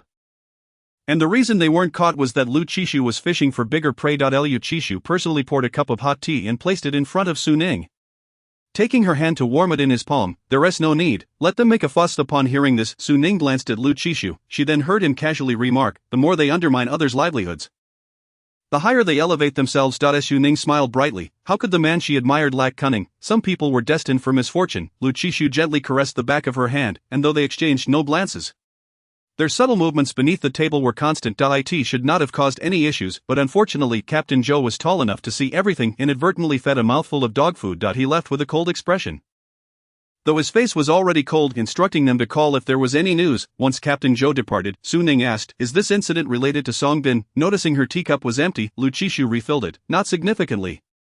But he will surely take advantage of the chaos to do something. For the next few days, don't go to the studio, stay here with me, and we'll return to the old house together in the evening." Su Ning was certainly not the type to hold back and knew this was an excellent opportunity to capture Songbin. However, not to be difficult, deduct as many days as needed from my salary. Su Ning, deducted. As long as I'm not fired, that is fine. Spending money for peace of mind, this is a worthwhile investment. She suddenly pondered a question. What should I do these days?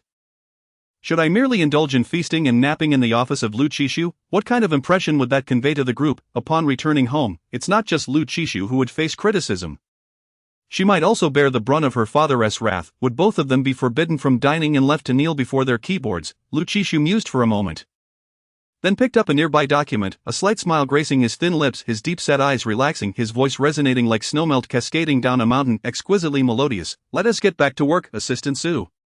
Chapter 89. The boss lady's thighs within Mingzhu Group. A palpable sense of trepidation enveloped the atmosphere. The incident involving family members storming in had already trended on social media, instantly attracting a swarm of media personnel with their cameras and microphones at the entrance.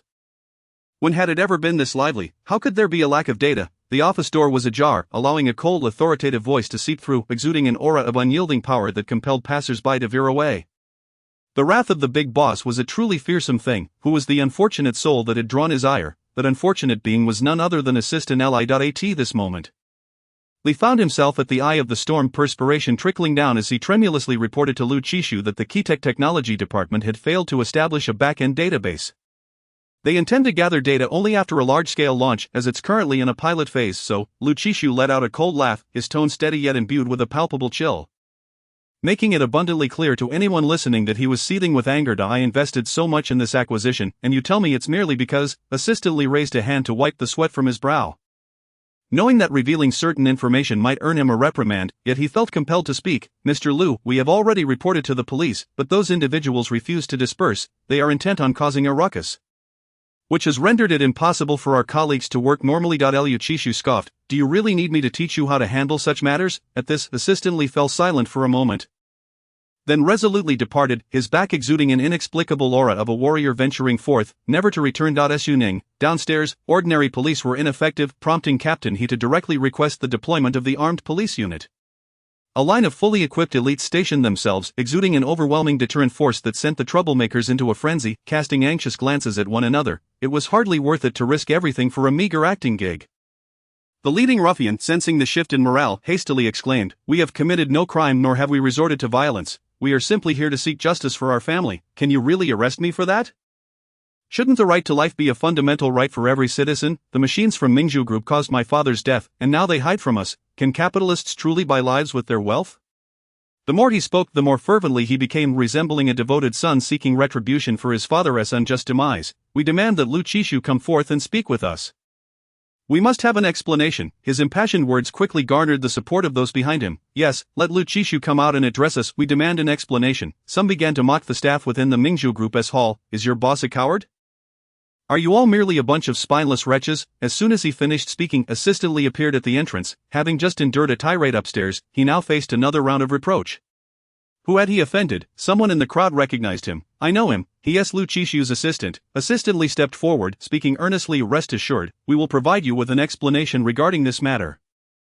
Yet, upon closer inspection, he stood rigidly, his right foot angled slightly away, a posture that suggested he was ready to flee at any moment. You say there will be an explanation. I don't believe you unless you provide a deadline. Assistant Li frowned slightly, feeling the pressure. To ascertain the truth, we must wait for the hospital to send over the specific data from the surgery. Without data, we cannot identify the cause. The leading ruffian, a brash young man with bleached hair, spat in contempt. Pa, I've heard enough. You are merely shirking responsibility. My father has been under the care of Dr. He. His medical skills are exceptional, and he possesses great integrity. Do you dare to wrongfully accuse him? I tell you, that is impossible. Assistant Li, the spittle nearly splattered across his face. He raised a hand to wipe it away, but the ruffian misinterpreted his gesture and instinctively blocked him. The force was unintentional, yet it caused Assistant Li to stumble back, falling to the ground, clutching either his leg or his chest, crying out in pain, oh dear. I am dying. Hurry, take me to the hospital. Secretary Yang, who was on standby, rushed over to help Assistant Li up, displaying an unprecedented concern typical among colleagues. Are you all right? Assistant Li grimaced in pain. I am. Secretary Yang's lips twitched, as if he too had suffered harm. The two of them staggered back, their gait reminiscent of two unfortunate brothers. Suddenly Secretary Yang pivoted and approached the leader of the armed police squad. They initiated the violence first. The implied message was clear. Aren't you going to do something about it? The squad leader understood and began to handle the situation handed to them, instructing everyone to return and defuse the tension while negotiating a concrete plan. Moreover, in terms of sequence, it was indeed the ruffians who had instigated the violence. Upon entering the office, Assistant Li dropped the facade, no longer clutching his chest or limping, and instead wore an eager expression, seeking praise. How did I do? Wasn't my performance commendable? Su Ning chuckled. Actors, please take your positions. Without you, I shan't watch. Withholding data and inciting a ruckus by rallying a group of thugs was merely a ploy to pin the blame on Mingzhu Group. Was it a case of moral decay or the annihilation of humanity? If that were the case, they could hardly blame others for using magic to counter magic. Let them create chaos, but prolonged turmoil would inevitably disrupt public order and the normal functioning of the group. Thus, Assistant Li was dispatched as a vanguard to quell the uproar. Over the months, Assistant Li had come to understand the nature of his superior, though he appeared stern and decisive, with a mere glance silencing all. He was, in actuality, respectful and considerate towards his subordinates, quite amiable. Did that mean a salary increase was on the horizon? Assistant Li blinked eagerly at Lu Qishu, having just delivered the finest performance of his life. Of course, the most significant factor was that the boss lady was present. This was his golden opportunity to showcase his servility. As expected, when he uttered these words, Su Ning also turned her gaze towards Lu Qishu. Assistant Li possessed substantial skills, which had warranted his recruitment. Naturally, Mingzhu's remuneration would align with his capabilities, and today's request for a raise was purely leveraging her influence. Did she have such clout? Go to HR and arrange for a 10 salary increase starting next month. It was proven that she indeed possessed such power. Secretary Yang's gaze towards assistant Lee transformed. He was too upright, clearly incapable of performing convincingly, revealing numerous flaws, and would appear as stiff as if he had been entombed for centuries. Thus, Lu Qishu assigned this task to assistant Lee, positioning him as support from behind. As the saying goes, one's own failures are certainly dreadful, but a brother's success can be even more disheartening. Secretary Yang slightly lowered his eyelids, already envisioning a bright future for assistant Lee. You should also go. Secretary Yang paused briefly, meeting Lu Qishu's profound gaze. It was apparent that the earlier statement was directed at him, and he quickly responded, "Understood, thank you, Mr. Lu." Indeed, assistant Lee was not destined for failure. Upon exiting the office, assistant Lee casually draped an arm over Secretary Yang's shoulder, for this entire floor belonged to the CEO's office, and his nonchalant demeanor went unnoticed. "Though I can treat you to a lavish life, you should not become too infatuated with me. I am merely a legend." He felt a deep sense of reflection. Indeed, the boss lady's stature was formidable. Unbeknownst to him, just 2 minutes earlier he had already met his demise in Secretary Yang's mind. Even having his burial site meticulously planned, Secretary Yang abruptly shrugged off his arm, coldly remarking, "Work hard and strive for a 100 salary increase, and you might just catch up to me, assistant Lee." A heart-wrenching blow. Secretary Yang, with his extensive experience and considerable power, was a talent that Lu Qishu had recruited from France, having accompanied him through numerous trials, serving as a true right-hand man. Lu Qishu also intended to elevate him to a higher position within the management tier. At that point, assistant Lee would not only fail to double his salary but might not even achieve a threefold increase. Without comparison, there was no harm. The fleeting joy of assistant Lee's anticipated salary raise was instantly extinguished. Truly infuriating, after securing a raise from HR, assistant Lee hurried off to Kitech Medical, as Lu Qishu had largely delegated the handling of this matter to him. Having received a raise, he could not afford to botch it. Kitech Medical was filled with a cadre of elderly professors who had devoted the majority of their lives to medicine. To them, emerging digital media was akin to a subway elder engrossed in his phone. Yet through snippets of conversation, they understood that a malfunction had occurred with the machines. At that moment, the most qualified among them was stationed in the office of Kitech's president, demanding an explanation. The elderly professor spoke passionately, "Mr. Fu, no one understands the machines we built better than we do. After numerous tests, the probability of a myocardial infarction event is less than 0.05. Statistically, this is considered a rare event.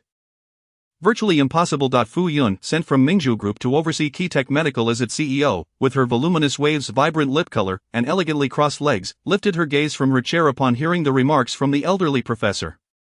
She possesses the allure of monolith eyes and a strikingly cool demeanor. When devoid of expression, her countenance appears rather frigid, which, truth be told, is a rather consistent trait of hers. "I am aware of this," Fu Yun casually acknowledged, her gaze returning to the incomprehensible reports from the previous quarter concerning Cotai. On the day of her appointment, everyone had donned a day of congratulations, yet it was evident to all that her promotion was merely a guise for an underlying demotion.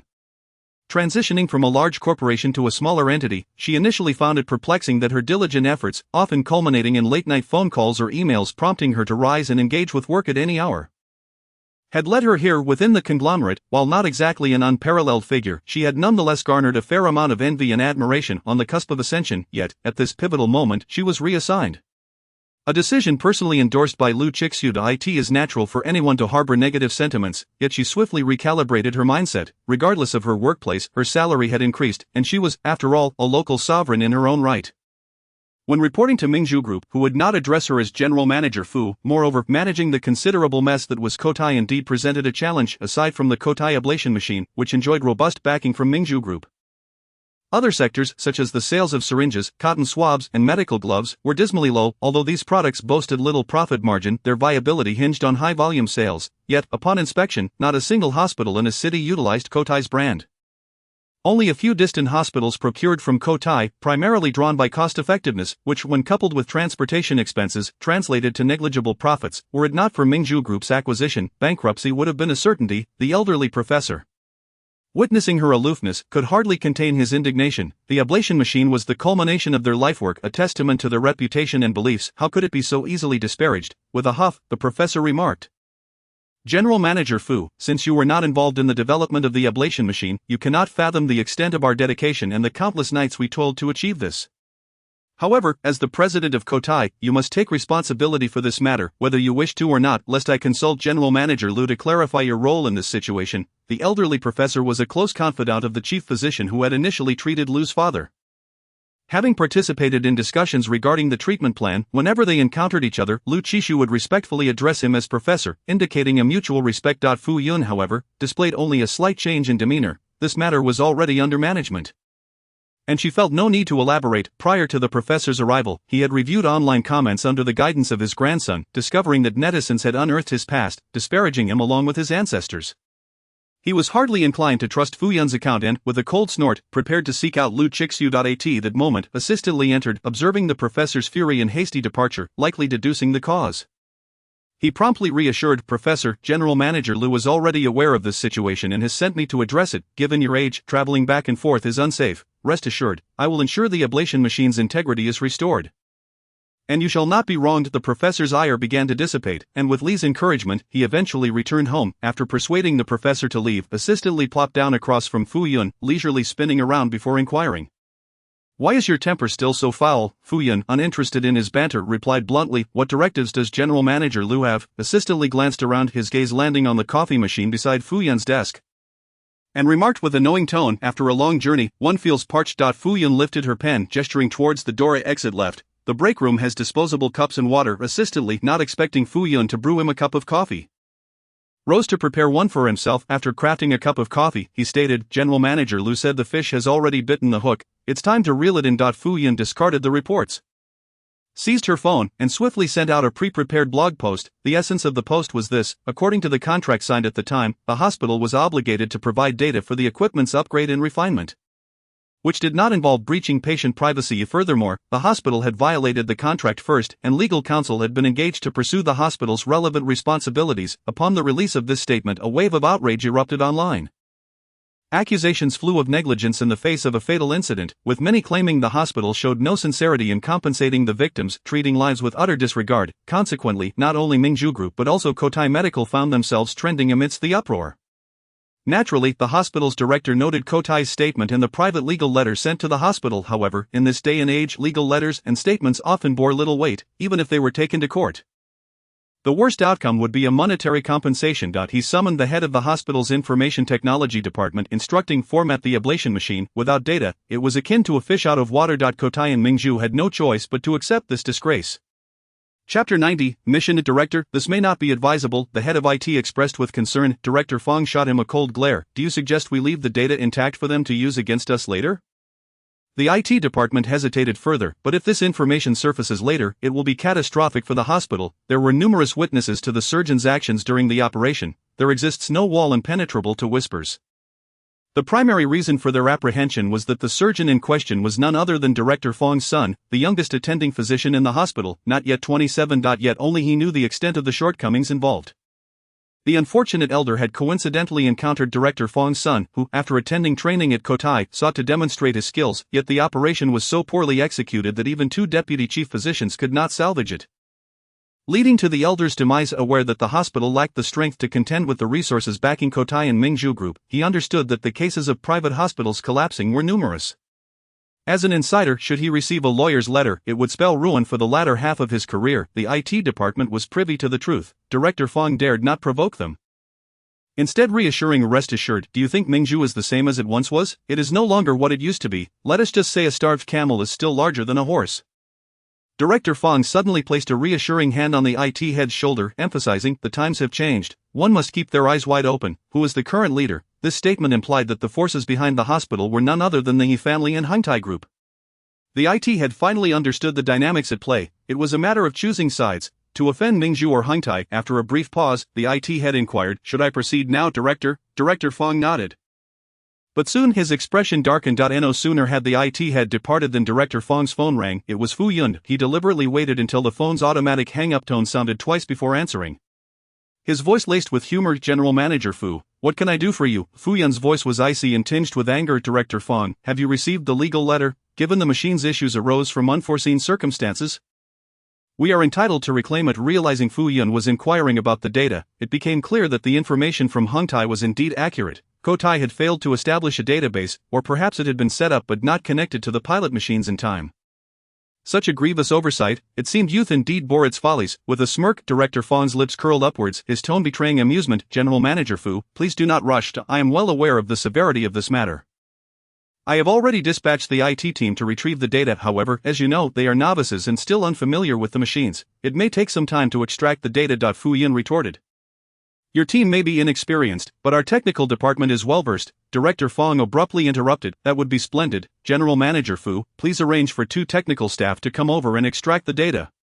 Restoring your reputation swiftly to avoid further online backlash. Thus, the agreement was sealed, and Director Fong hung up, subsequently ignoring Fu Yun's repeated calls, silencing his phone and returning to his own tasks. What could the technical staff accomplish? They would be delayed at the entrance, meandering through the hospital, only to find the data long erased by the time they reached the machines. When they queried the reason, they would be met with ignorance. The technicians had followed the manual, and being unfamiliar with the machines, they might have inadvertently pressed the wrong buttons. Meanwhile, Fu Yun, with a vexed expression, slammed her phone down assistantly, who had yet to praise her acting skills. Heard a derisive chuckle, icy and mocking, reminiscent of an ancient tortoise. Upon hearing this, assistantly inexplicably felt as though he had been scolded anew and remarked, a lady should maintain her grace, after all. Fu Yun was unfazed by his attempts at levity, raising her delicate chin and gesturing towards the door, dismissing him with, "You may leave, no need to see you out." Assistantly, undeterred, realized his task remained unfinished, and promptly brewed a cup of coffee, adhering to Fu Yun's previous preference of double milk without sugar, delivering it to her with practiced humility. "Your generosity is commendable, might you forgive my earlier missteps?" The final note of his sentence rose playfully. Fu Yun shot him a cold glance, remaining silent. She never allowed personal feelings to intrude upon her professional demeanor. Assistant Li's earlier antics had provoked her response. Setting aside personal grievances, Fu Yun resumed her serious work persona, evident in her demeanor, which grew increasingly distant from Assistant Li. She promptly dispatched 2 members of the technical department to the hospital while keeping a vigilant eye on the online discourse.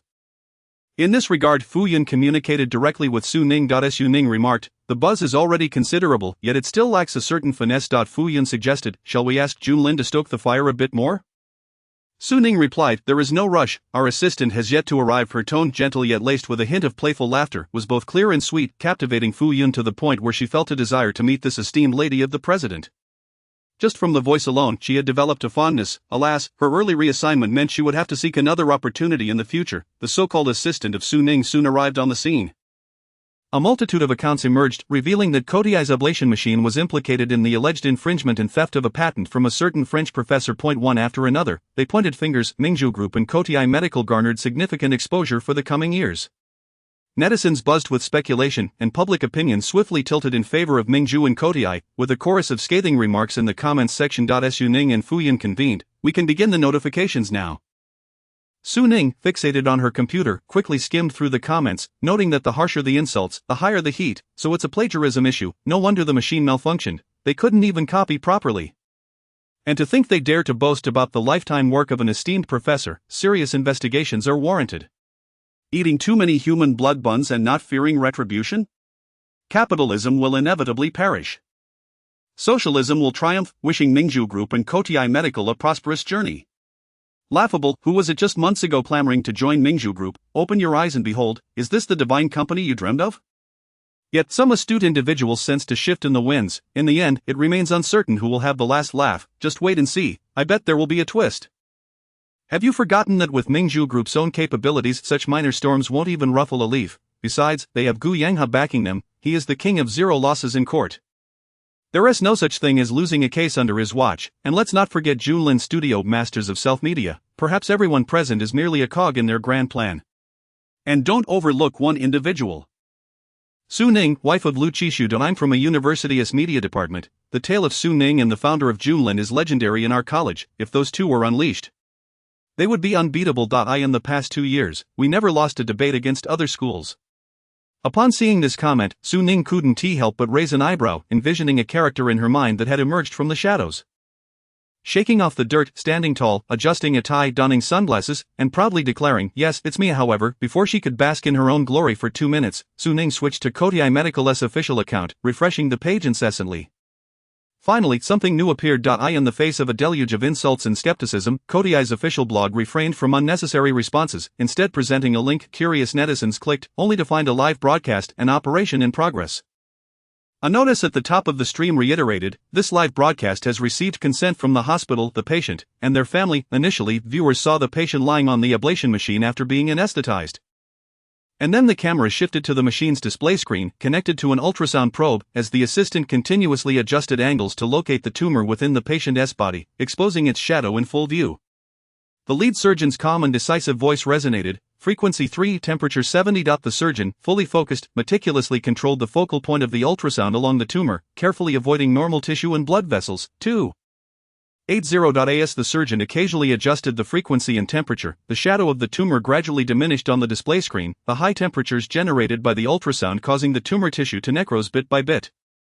The operation was brief, yet it demanded unwavering concentration. Silence reigned in the operating room, punctuated only by professional exchanges and the sounds of various instruments, leaving the audience at home breathless. When the operation concluded and the message transferring to ward for care after awakening from anesthesia appeared on the live screen, viewers were momentarily taken aback. The entire process had only involved a few data exchanges, accompanied by the lead surgeon instructing the nurses to wipe their brows, devoid of any superfluous dialogue. Was that it?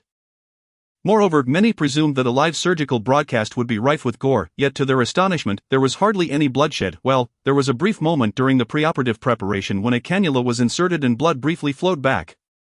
But it was quickly pushed back. That was the singular instance of bloodshed throughout the entire procedure. Even the most minimal invasive surgeries involved the external insertion of catheters or probes, yet today, this was a truly bloodless operation. As netizens marveled at the advancements in medicine, suddenly the live feed shifted to reveal a bewildered old professor. Clearly caught off guard, he still clutched a hefty enamel teapot. Having not had the chance to set it down and wore slippers on his feet, the old professor surveyed his surroundings, still trying to grasp the situation, and faced the camera with mild indignation. What is this? You drag an old man like me from my home to deal with those slanders against the ablation machine. One of Fu Yun's assistants interjected. Professor, President Fu believes the ablation machine is the culmination of your life's work. No one understands it better than you, and we need you to vouch for it. The old professor's demeanor softened, and he huffed. In the end, it all comes back to me. The assistant nodded. Continuing to coax him, now we'd like to record an introduction for the ablation machine, which will be shared online for the entire nation to see. Upon hearing this, the old professor instinctively adjusted his collar. Glancing down at his slippers, one must maintain a certain image on television. I need to change my clothes, however, the assistant insisted. Professor, we will only film from the waist up. It won't affect anything. And time is of the essence. The old professor pondered for a moment, realizing the importance of the ablation machine, placing down the teapot, adjusting his collar, and, despite his slippers, mimicking the demeanor he had seen on television. He faced the camera, opened his mouth, yet was at a loss for words. The assistant gently prompted. Professor, please introduce yourself. The old professor replied, Hello everyone, my surname is Wang, and I am a professor at XX Medical University's affiliated hospital. However, I have been retired for several years now and am also the inventor of the Kodiai ablation machine. The assistant continued. What inspired you to invent the ablation machine? The old professor reflected.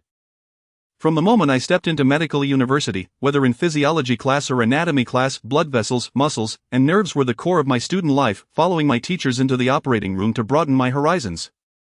After getting into graduate school, I spent every day immersed in the operating room. The old professor reminisced. I recall it was winter, during a surgery for a liver metastatic tumor. As the old professor began to recount his story, the cameraman exchanged glances with the assistant, concerned it might disrupt the live broadcast, yet the assistant shook his head, allowing the old professor to continue. The operating room lacked air conditioning, and I wore only a surgical gown. Shivering quietly behind the chief surgeon, when the patient was wheeled in, still unanesthetized, he maintained a good spirit, even greeting us with a smile. At that time, I was merely a lowly graduate student, assisting the chief surgeon and responsible for the final suturing. I practiced knot tying in secret, hoping to showcase my skills before the chief surgeon. The surgery proceeded smoothly, the tumor was excised and sent for examination, and the chief surgeon left to attend to the next operation. Leaving me to finish the suturing, the old professor chuckled suddenly, recalling it was somewhat of a pity not to display my suturing technique, but then his expression shifted, just as I was about to suture and had just made the first stitch. The arterial blood vessel ruptured, and warm blood sprayed across my face. My vision blurred, and moments later, someone yanked me away. The circulating nurse, the instruments, the chief surgeon, everyone rushed in, creating chaos. I could see nothing and hear nothing. At that moment, I thought, if only there could be no bloodshed. Over 30 years of my life were spent at that small operating table, and after retirement, when asked if I had any regrets, I could only say I would never let go of the opportunity to witness life after life being sustained in my hands. It was a mission of unparalleled significance. Having written this far, I cannot help but reflect briefly. Healthcare professionals truly embody a strong sense of mission. Whether doctors, nurses, or even interns, they are all responsible for the safety of patients' lives. They may complain, grumble, and curse the night shifts, but they never jest with the sanctity of life. the vast majority of healthcare workers are indeed very responsible. Of course, they are also exceedingly busy. If you encounter an issue and they do not respond immediately, please be patient and ask your questions again. It is impossible for them to ignore you. Should genuine problems arise, appropriate measures will be taken to resolve them. Finally, I hope everyone remains safe and healthy. Chapter 91, Borrowing Arrows with Straw Boats. The news of Professor Wang, the founder of the Kodiai ablation machine, appearing live quickly climbed to the top of trending searches, fueled by various speculations. Rising to prominence at an astonishing rate, the trending topic was Wang Professor's slippers. The old professor? What are you saying? After recording the video, the old professor couldn't shake the thought from his mind. When his grandson returned home from school, he eagerly urged him to open Weibo and check if his inaugural video had been posted, hoping to see the netizens' reactions. Were they still hurling insults? To his surprise, while the insults had ceased, the mention of slippers left him baffled. The elderly professor cradled his enamel cup, nearly spitting out his tea in surprise that he swiftly snatched his phone for his grandson. Now in middle school, was fervently enamored with electronic gadgets. Each day, his screen time was meticulously regulated, yet today, due to his grandfather's desire to peruse the news, the rules were momentarily bent, even if it was merely gossip. The grandson was keen to oblige, leaning in to read to his grandfather, who was blissfully unaware of what Weibo even was. "Grandpa, everyone is asking you for the link to your slippers." The old professor, puzzled, inquired, "What link? The data one, or perhaps an image, or a reference?" The grandson, exasperated, pointed at the lonely frog slippers on the professor's feet. "Do you mean these?" With utmost effort, he explained, "They want to know where you sourced these slippers." Well, that was the pinnacle of a middle schooler's efforts. One dared to speak, while the other dared to listen. The old professor retorted, "What sourcing? These were picked out by your grandmother during our last quarrel. She insisted on the ugliest pair, claiming if I dared to complain, she'd divorce me." He dared not grumble in front of his spouse, nor could he voice his grievances in front of his grandson. "You know your grandmother, at her age, every time we argue, she threatens divorce. Imagine the laughter if word got out. As if she could manage without me. In my youth, I once stood in the operating room for over 10 hours. The grandson, scratching his ear, displayed visible impatience. He had heard this story for nearly a decade, his ears were nearly calloused from it. Suddenly, the sound of the door lock jingled, prompting the grandson to rush to open it. "Grandma, you're back." The old professor followed closely behind, noticing the numerous bags in her hands. He quickly reached out to assist her. "Why did you buy so much? Why didn't you call me? I could have fetched you." His spouse cast a disdainful glance at him. "With your physique, best not. I can manage, especially with my good grandson here." "Grandma, next time, call me, and I'll come to get you. Also, I'd like to discuss something. Could you get me a new watch? I'm growing up, and using a childless watch will only invite ridicule from my classmates." The grandmother shot a look at the old professor. "Have your grandfather apologize to Manager Fu tomorrow, and I'll consider getting you one." The old professor bristled. "Apologize for what? Young Fu won't hold it against me. Think back to when you were teaching. Would you be pleased if a student barged into your office and lectured you?" "Exactly. Grandpa always taught me to respect my teachers at school." The old professor found himself at a loss for words. Fully aware he was in the wrong, and hastily agreed, "Tomorrow, I will go. Yay, new smartwatch." The old professor was a man who took advice to heart. After dinner, he promptly called Fu Yun to apologize for the earlier disruption in her office. Fu Yun answered quickly, but her tone was somewhat subdued. "Hello, Manager Fu, it's old Wang. I regret the incident earlier today. I caused you trouble." Her response was notably frosty. It's fine. Is there anything else?"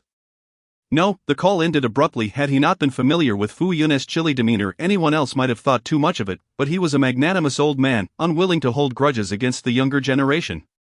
After hanging up, he ambled into the kitchen to inspect the braised ribs. "Oh, reduce the salt. This exceeds the daily dietary standard." Fu Yun usually eats lightly. If left overnight, it will be too salty by tomorrow.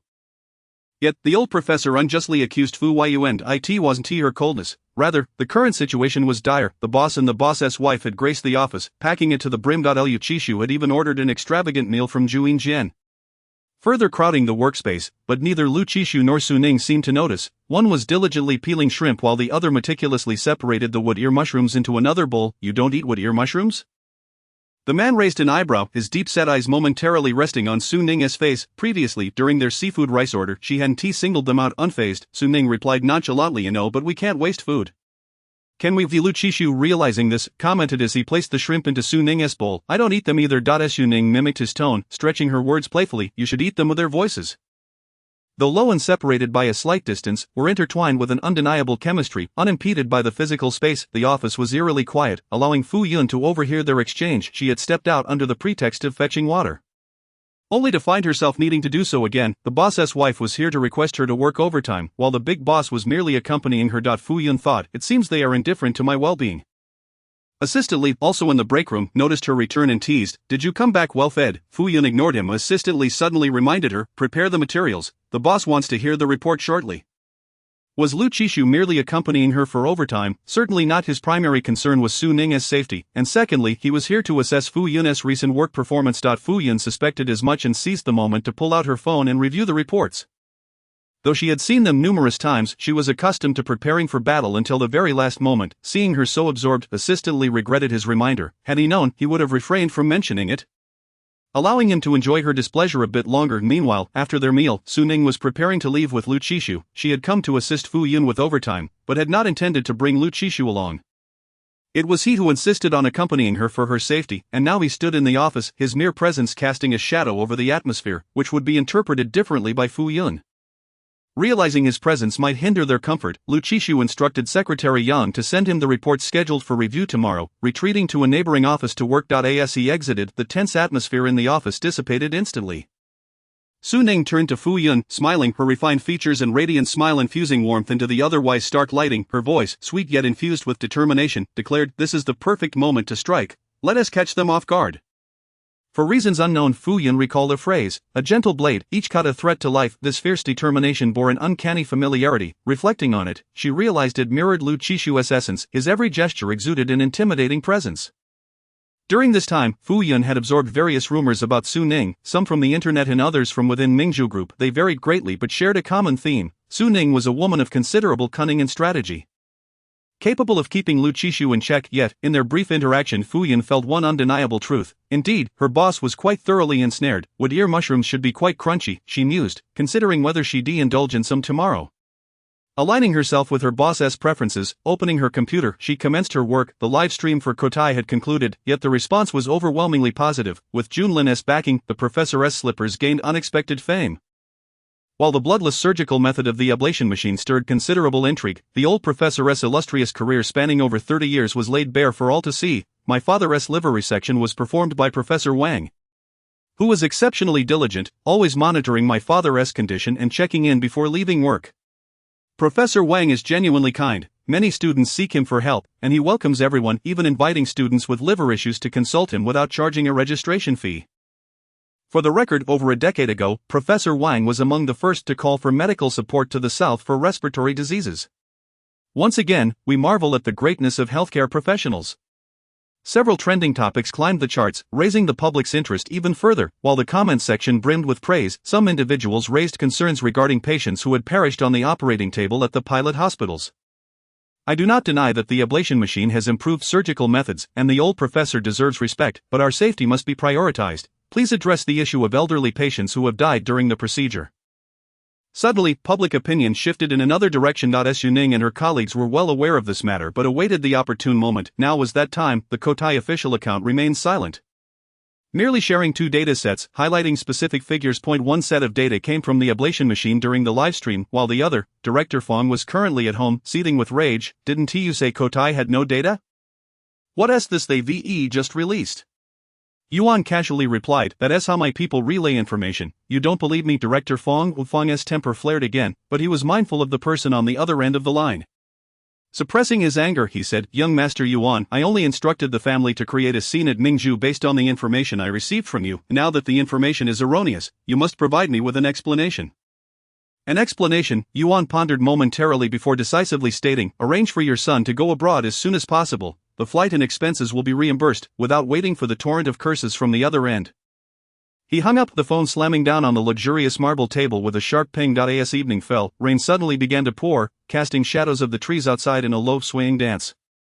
Teetering on the brink of collapse, Yuan Fu heard the commotion and emerged from his second-floor room. Noticing Yuan Ye's troubled expression, he could roughly guess what was amiss, yet still inquired, "What is happening?" Yuan Yi let out a cold scoff, responding, "I've been played." During his time in France, he had clung to the matter regarding Kotai, and Lu Qishu, knowing he would seize this opportunity, intentionally leaked the information that Kotai lacked backup data. Regardless of Yuan Ye's belief in it, he would seek to exploit Director Fong in this predicament. Even if trouble ensued, Director Fong would shield him, leaving him with minimal repercussions. Such a situation, advantageous with no downside, was one he could hardly let slip away. However, there are no free lunches in this world, and he found himself ensnared by Lu Qishu's machinations. From the outset, he had placed himself in a passive position. allowing Lu Qishu to profit from his desperation, inflating the situation. In the end, the flame was extinguished, leaving only a pile of embers, nearly scorching him in the process. What was this? A willing sacrifice, a fool delivered to Lu Qishu's doorstep. Yuan Fu's expression darkened as he urged, "Focus on your work. What benefit do you gain from clashing with him?" Yuan Yi retorted with a cold smile, "Can you truly accept that?" The Yuan family had painstakingly climbed to their current status within Mingzhu Group, only to watch it risk being reduced to a stepping stone for others. He was unwilling to stand by idly. Yuan Fu recognized that reasoning with him was futile and shifted the subject. "Where is Yuan Zhe? Why hasn't he returned yet?" Upon mentioning Yuan Zhe, Yuan Yi's expression soured further. Where else could he be but at Gu Yanghe's office? Yuan Fu's countenance fell instantly. His son squandered his time indulging in frivolities, causing endless worry. "You must bring him back tomorrow." Yuan Yi did not respond at once. Yuan Fu glanced downstairs and saw Yuan Yi, head down, fiddling with his phone, unable to discern what he was doing from a distance. But he recognized it was a chat interface. He chose to ignore it and return to his room. A child grows to have a mind of their own, and Yuan Yi had always been resolute in his decisions. Perhaps he should concern himself with his younger son instead. Meanwhile, Fu Yun had hung up several calls, catching Su Ning's attention. "Busy?" Su Ning inquired. Fu Yun casually replied, "No, it was Director Fong calling." At this, Su Ning ceased her inquiries and checked online comments, sending a message for Junlin's professionals to Stephanie. Kotiai had already conducted a thorough analysis of the data obtained from the hospital and consulted with the old professor, and now the professional's role was to convert the complex analyses into layman's terms, disseminating them online to educate the public. After some study, netizens quickly grasped the significance of the highlighted data, which represented the frequency of the ablation machine's rays, with the frequency convertible to temperature.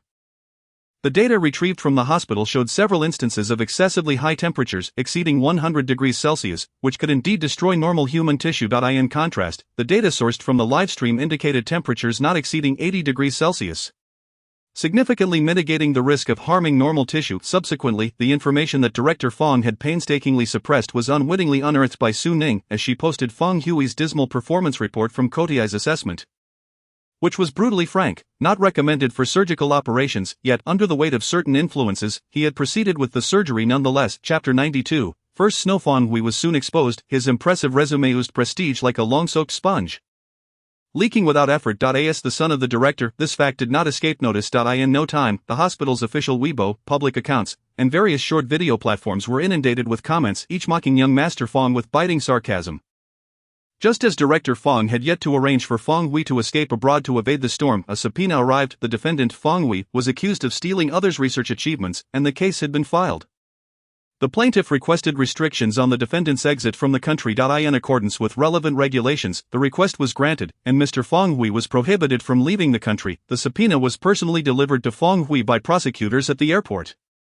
Onlookers, eager for drama, raised their phones to capture the moment, sharing it on social media, with many quickly realizing they were witnessing a live spectacle, spreading the news far and wide. Within minutes, the story circulated online, accompanied by images and videos from multiple angles, detailing how Fong Hui was taken away. Yes, he was taken away. Initially, the restriction on his exit was merely that, faced with a throng of onlookers, eyes gleaming with anticipation, Director Fong's expression soured. After receiving the subpoena, he intended to leave with Fong Hui, but to his astonishment, a second subpoena emerged. Fong Hui was implicated in multiple civil disputes, and authorities requested his cooperation for an inquiry. Director Fong was taken aback, instinctively glancing at Fong Hui, who quickly averted his gaze. At that moment, Director Fong understood everything. Had it not been for the public setting, he would have surely kicked this ungrateful child back into the womb. Fong Hui's arrest sparked delight among netizens, even as curiosity loomed over the nature of his offenses. Before he could even brace himself for the judgment of the online community, he had unwittingly entangled himself further. Eyewitnesses leaked details about the theft of others' research in various civil disputes. If anyone had the most idle time, it was undoubtedly the contemporary netizens, each contributing their bit, and they unearthed quite a few intriguing tidbits. Fong Hui was not only guilty of academic fraud but had also been involved in fights during his academic days, nearly assaulting a female classmate, subsequently landing in detention. After his release, he slightly restrained himself but continued his reckless ways, accumulating a myriad of infractions. Among them, he forcibly claimed a financially disadvantaged junior's research achievements, demanding a storage fee of precisely 3,000 yuan, which, coincidentally, became the final straw. With Fong Hui's scandal surfacing, Director Fong and the hospital would face prolonged repercussions, akin to a grasshopper in autumn, unable to leap for long. Meanwhile, Kotiai, armed with arrows borrowed from the young Master Yuan, was just beginning to take flight. The ablation machine incident had officially raised its profile. signifying the opening of a foundational market. Presently, the basic medical equipment sector was monopolized by a few major companies, and Kotai had managed to squeeze in partially, with its future success resting on Fu Yun's capabilities. Of course, if Fu Yun lacked such capabilities, she would not have been reassigned by Lu Qishu. Fu Yun now realized that Lu Qishu had provided her with a platform and now built a bridge for her. How far she could go and how high she could rise depended solely on her own efforts. With this revelation, Fu Yun harbored no complaints, her spirit invigorated. Dedicating herself to her career was paramount. Men would only influence the speed at which she could draw her sword. Step aside, Fu Yun declared as she clutched the reports. Preparing to report to Lu Qishu, only to be halted at the door, her determination made her regard assistantly her former boyfriend, with evident disdain, her words devoid of pleasantries. Mr.Lu is currently on an important call. Assistantly, with good intentions that went unappreciated, suggested, why not wait and knock later. Realizing the misunderstanding, but unable to lower her pride in front of her ex, Fu Yun turned on her heel. I'll return in 5 minutes. Yet assistantly caught her arm, urging, what's the rush? It's been a while, we should catch up. Fu Yun shot him an irritated glance. What is there to discuss? A standard ex should be treated as if dead.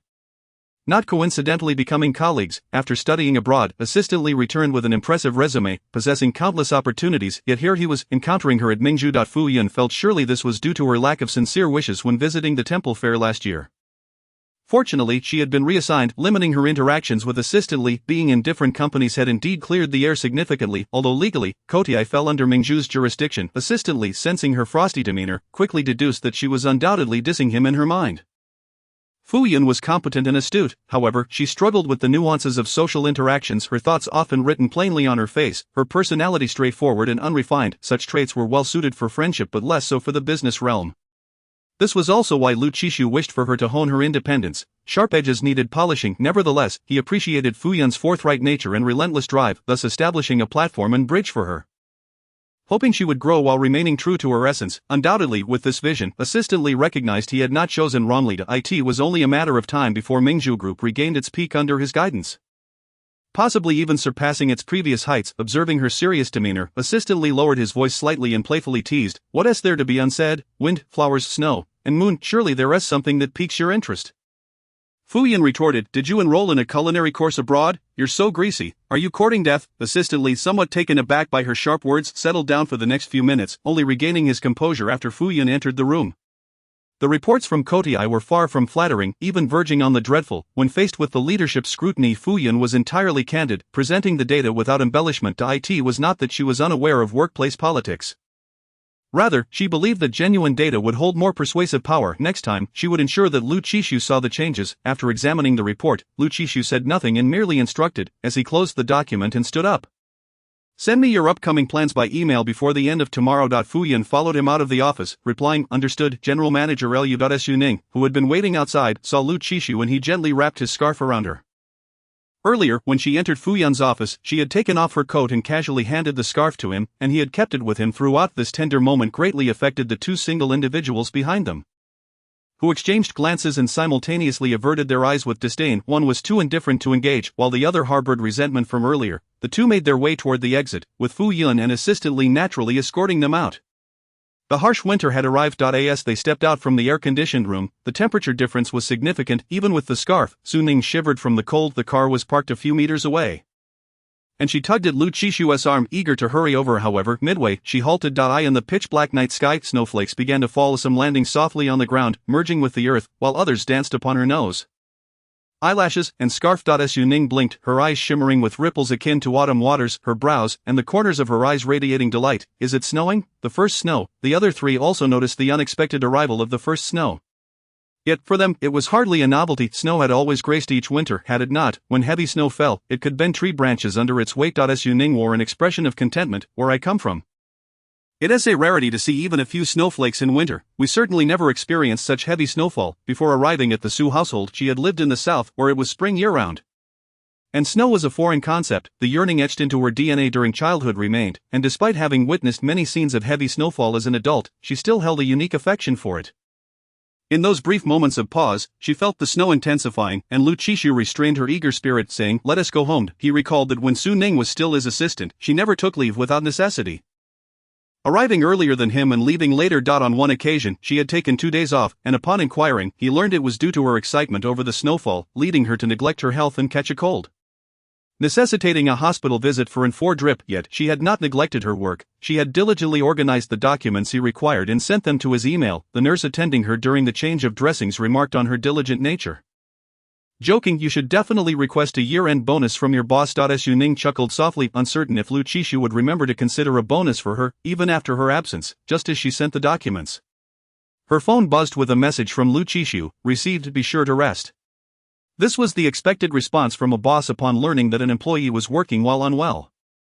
The simple message likely stemmed from his inherent civility. However, as Su Ning read those succinct, formulaic words, she smiled, finding the scent of antiseptic in the hospital suddenly pleasant, and even the sight of a nearby child crying over a needle became tolerable. Yet, the virus was aggressive, and Su Ning seemed to fall ill every year, with even vaccinations proving ineffective. Perhaps she was simply a natural magnet for influenza, aware of her condition and under the pressure from the man beside her. She obediently entered the car, foregoing thoughts of standing outside in the cold. Resistantly, and Fu Yun, perceptive to the situation, spoke up before Lu Qishu could suggest they drive them back, saying they would manage on their own. As night fell, Lu Qishu felt a twinge of concern and instructed assistantly, make sure to see Fu Yun home. Fu Yun opened her mouth to say something, but assistantly interjected, yes, General Manager Lu. I'll ensure she gets home safely. Lu Qishu nodded slightly, bidding them farewell before driving away. Beneath the tranquil night sky, snowflakes fell gently, leaving behind two people who regarded each other with disdain. Assistantly had driven here and jingled the car keys in his hand, saying, let us go, I'll take you home. He lacked the awareness of a considerate ex, while Fu Yun did. She ignored him entirely and turned to leave. However, Assistantly had anticipated her behavior, and with his long limbs, he easily caught the shorter Fu Yun before she could escape, thinking, what if something happens on the way? Will I get fired? This could be considered a task entrusted to him by Lu Qishu. Truthfully, on such a cold day, waiting for a taxi at the roadside would leave one frozen stiff, and Fu Yun would have preferred to stay at the office where it was warm. She had originally planned to sneak back to her office after Assistantly left, setting up her portable bed. There were even toiletries in her office, making an overnight stay feasible, but clearly that plan was thwarted as she was coerced into the car by Assistantly.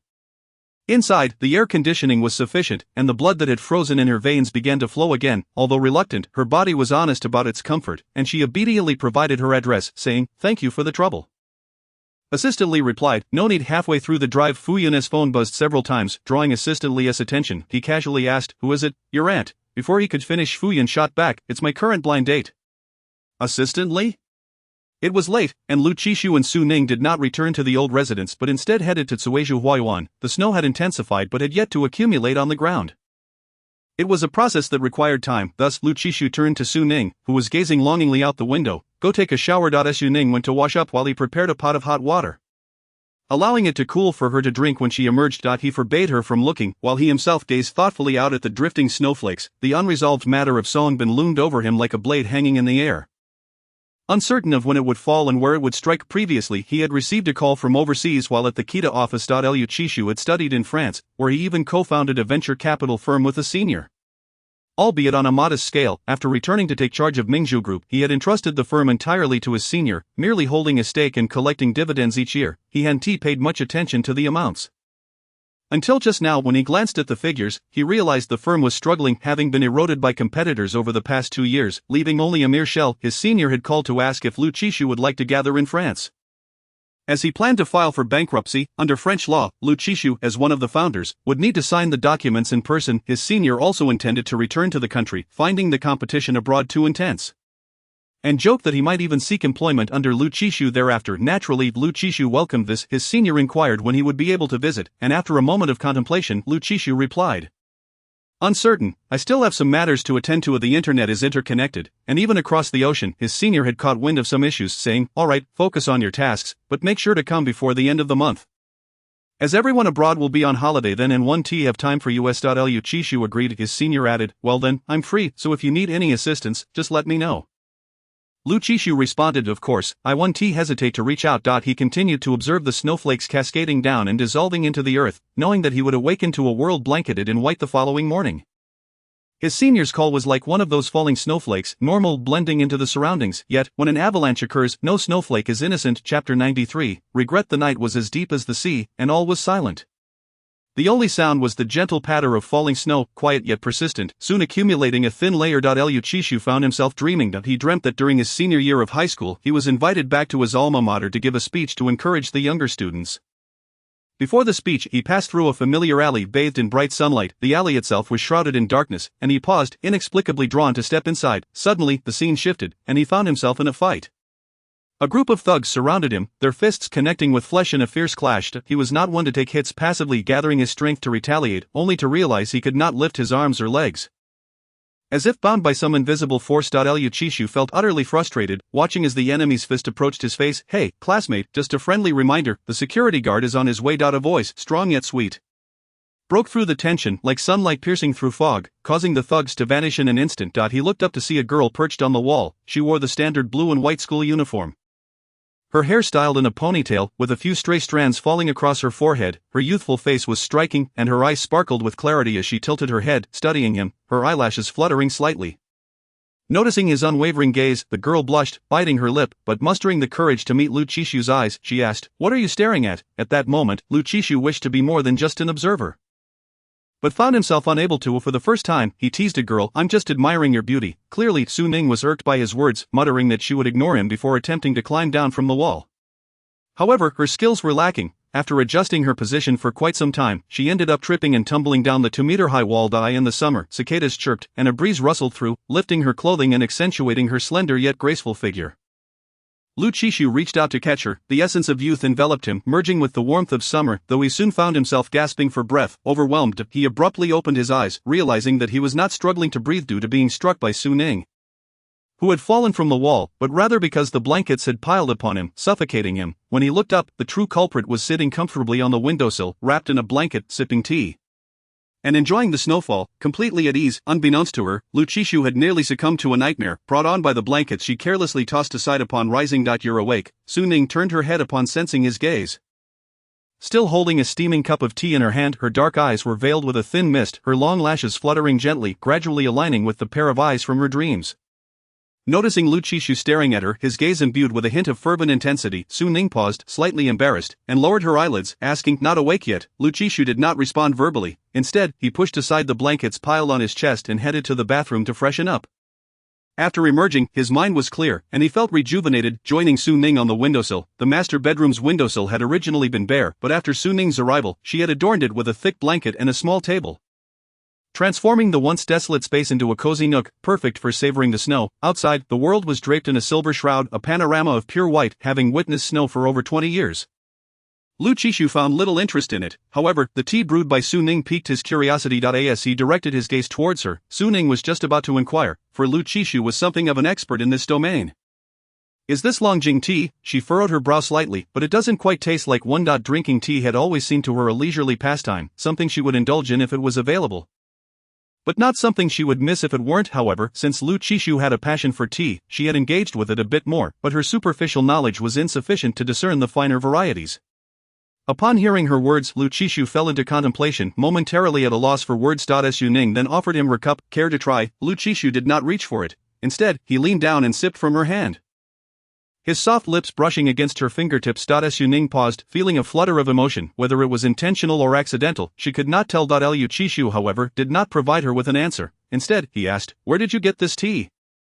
Su Ning replied, "From the back of the tea cabinet." She then inquired, "What's wrong? Is there an issue?" Knowing that Liu Chishu's teas were typically expensive, she had deliberately chosen what appeared to be the least valuable option, hoping it would suffice. Liu Chishu pressed his lips together, allowing the slightly bitter tea to linger in his mouth. "It's nothing, there's more in another cabinet. Feel free to take some whenever you wish." Su Ning casually acknowledged this, not thinking much of it. She had merely acted on a whim, desiring to pair beautiful scenery with fine tea, unwilling to let the moment go to waste. It was only later that she realized the seemingly inferior choice she had made was, in fact, the most expensive. Su Ning poured herself another cup, reveling in the snowy scene and the tea, blissfully content. Yet, before she could take a sip, Liu Chishu suddenly leaned down, forcefully stealing her breath away, the bittersweet tea swirling between them. Liu Chishu had propped a cushion behind her, utilizing the meticulously arranged windowsill to its fullest. Upon parting from the kiss, Su Ning could not help but grasp the fabric of Liu Chishu's shirt, creating a slight wrinkle. Her eyes closed as she breathed softly. Almost immediately, Liu Chishu's warm kiss fell upon her eyelids, leaving her with a twinge of regret. From a young age, Liu Chishu was a man of resolve, always prepared to confront the unknown consequences of his choices. The first pang of regret he felt was just moments ago upon waking from his dreamed eye in the fleeting years of Su Ning's youth. It seemed he had missed out. Even though his plans to study abroad remained unchanged, he could still return during winter and summer breaks, and he could take Su Ning abroad for adventures. Su Ning did not quite catch what Lu Qishu had said. She raised her head slightly, her breath unsteady. "What did you say?" Under her gaze, Lu Qishu found it difficult to maintain his composure and gently nudged her nose with his "nothing." Having said that, he stood up, changed into his clothes, and prepared to head to the office, asking Su Ning, "Where would you like to go today, the old house or somewhere else?" rather than heading to the closet. Lu Qishu retrieved a suit from the wardrobe and changed in the bedroom. As he unbuttoned his shirt, the defined lines of his muscles became apparent. Su Ning turned away awkwardly, pretending to admire the snow while also responding to his question. "I need to handle some matters at the studio in the morning and am meeting Xiang Han for shopping in the afternoon." At this point, she felt a wave of frustration, despite taking a leave of absence. Work continued to pile on, and she would have to work overtime for Ming Zhu in the evening. It was an inexplicable sensation of earning a single wage while laboring for two. Subsequently, her gaze boldly fell upon Lu Qishu. After all, she had to make up for it somehow. Su Ning had always believed that a man's sexiness was not solely determined by his physique, though Lu Qishu's form was undeniably flawless. Akin to a walking mannequin, however, what drew her attention was the sharply defined Adam's apple, especially when a man donned a suit, fastening the top button of his shirt and tying a tie that contained all his sharpness. His rolling Adam's apple became the tantalizing hint of what lay beneath. Like flowers in the mist, butterflies in dreams, it beckoned one to explore and tease. Su Ning thought this and acted upon it. Wrapping her arms around Lu Qishu's neck, drawing him slightly closer, and then kissing that alluring spot, the soft, moist texture of his skin caused Lu Qishu's Adam's apple to quiver uncontrollably. Yet, Su Ning was not content with merely kissing. She playfully nibbled as well. The previously suppressed urge surged forth, and as Lu Qishu's eyelids lowered, a turbulent emotion brewed within him. Just as he was about to act, Su Ning suddenly pulled away. Fully aware of the fire she had ignited, retreating to a safe distance, her face unable to hide the teasing smile. "Mr. Lu, you really should get to work. You're going to be late." After a considerable wait, Lu Qishu did not respond. Su Ning glanced over, only to see him facing away from the snowy view, backlit, shadows obscuring half of his face, rendering his emotions unreadable. However, Su Ning's instincts were sharp. She felt an urge to flee. Unfortunately, Lu Qishu was quicker, effortlessly pulling her back into his embrace. Before he could confront her, Su Ning feigned innocence. "I was wrong." Hearing this, Lu Qishu let out a soft scoff, calling her out. "You admit your mistakes quickly, but you'll likely repeat them." He then asked, "Is it really that amusing?" Feeling exposed, Su Ning obediently lowered her head. Watching the way her small actions unraveled his composure, how could it not be entertaining? And moreover, it was all within the bounds of legality, with evidence to prove it. But knowing this could lead to trouble, Su Ning once again adopted a pitiful demeanor. "You really are going to be late?" She emphasized, "They might deduct your pay. Being late could indeed result in a fine, and while Ming Zhu Group had such regulations, who would dare to deduct Lu Qishu's salary, even if the finance department had 100 audacities? They would not dare." Lu Qishu was well aware of the impending lateness. The driver was waiting downstairs, but what could he do? He could not maintain this state of disarray, so he released her. His voice low and heavy. "We'll settle this tonight." He then stepped into the bathroom, not emerging for several minutes. When he finally did, Su Ning had already burrowed under the covers, having woken too early to enjoy the snow and now needing to catch up on her sleep.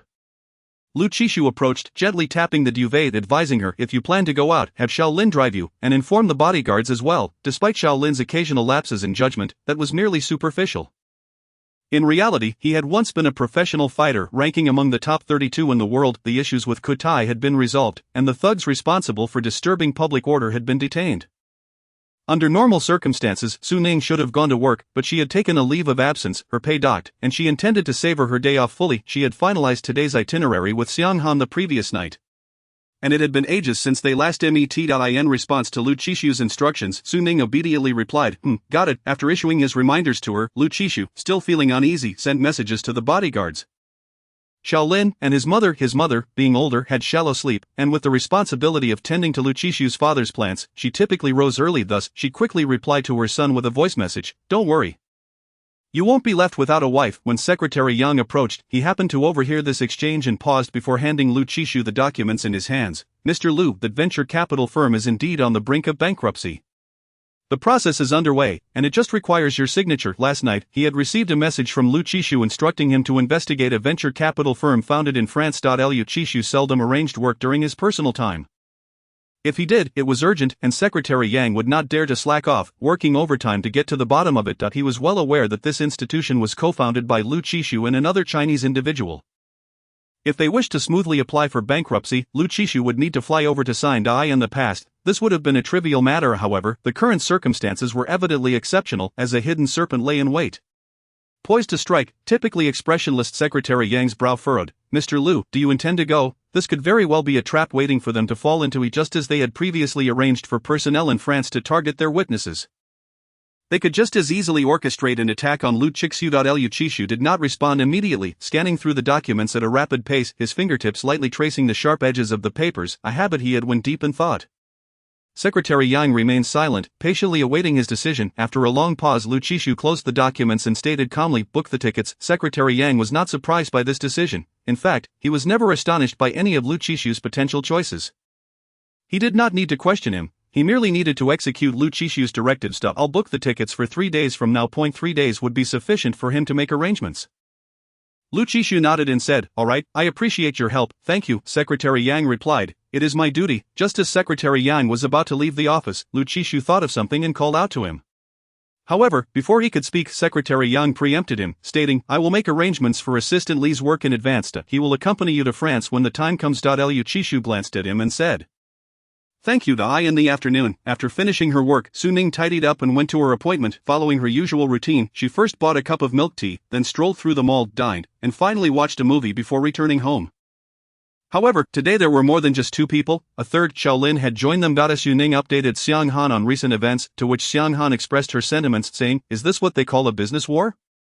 Su Ning chuckled, "Not quite, but it is indeed somewhat thrilling." Although Xiaolin was present, the outing felt no different than usual. They made sure to order a portion for her no matter what they ate. And while exploring the luxury goods store, they sought her opinion on new arrivals, only to discover that her insights were sharper than theirs, prompting Xiang Han to exclaim that they should bring Xiaolin along for future shopping trips. The 3 then headed for Hot Pot, ordering the spicy broth as they usually did. Xiaolin, sweating from the heat, continued to pick up vegetables, a testament to her love for the food. After their meal, they were preparing to transition to the cinema when suddenly Su Ning received a call from an unfamiliar number. A gentle female voice greeted her. "Hello, is this Su Zi's sister? I am Teacher Yang from Sunshine Kindergarten." Su Ning furrowed her brow, questioning why a kindergarten would be calling her, but she replied, "Yes, this is she. How can I assist you?" Teacher Yang explained, "Today, no one came to pick up Su Zi. I made several calls, but the parents did not answer. I had no choice but to contact you. Do you have time to come by?" After hanging up, Su Ning immediately called Meng Wanyun, but there was no answer. She then attempted to reach Su Lianen, whom she had previously blocked, but he too did not respond. Puzzled, Su Ning wondered how the couple, who usually prioritized their son, could neglect him at school. Xiang Han, having noticed the call from the teacher, cautioned her, "You mustn't go. Isn't this how the dramas portray it? They can't handle your husband in the business world, so they target the soft spot." Su Ning shot her a look. "Am I a soft spot?" To which Xiang Han scrutinized her and posed a soul-searching question, "Aren't you?" While messaging Su Lianen, Su Ning retorted, "I am a high-level VIP at the gym, you know." Xiang Han looked unconvinced. "How often do you actually go?" Su Ning hesitated. I've been a bit lazy lately." However, her focus shifted back to the phone when Teacher Yang called again, this time accompanied by the heart-wrenching cries of Su Zi, "Mom! Mom, I want my mom." "Boo-hoo." Teacher Yang tried to console him. "Zi, be a good boy, the teacher is calling your sister. She will be here shortly." Su Zi cried out, "Do my parents not want me anymore?"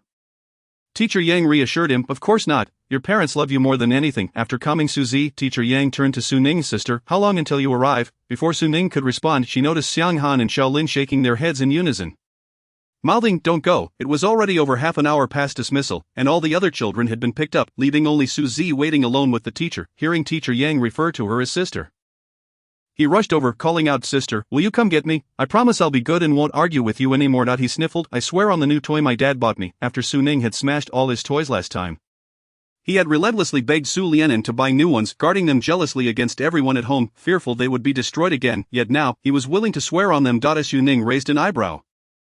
Intrigued, children do not lie, they cannot lie with such earnestness. She decided to go. Before departing, she glanced at Xiang Han and Xiaolin, who in perfect sync stepped back and shook their heads vigorously. Su Ning felt a twinge of suspicion that perhaps these two were familiar with each other. Nearly pretending not to know one another in her presence, shortly thereafter a Bentley pulled up at the school gate. Teacher Yang, having received advance notice, awaited them with Su Zi. Upon spotting her, Su Zi broke free from Teacher Yang's grasp and sprinted towards Su Ning. Eager for a hug, however, the memory of her previous destruction of his toys lingered in his mind, making him hesitate to speak, his eyes brimming with tears as he gazed up at her. Su Ning pretended not to notice, thanking Teacher Yang and apologizing for the trouble. Teacher Yang, a young woman, smiled in response, "It's all right. When Zi's sister returns, please remind his parents to pick him up on time. Otherwise, we will worry." Su Ning agreed, of course. Once in the car, Xiang Han firmly ordered Su Zi to hand over his backpack for inspection, as if it might contain explosives that could endanger them all.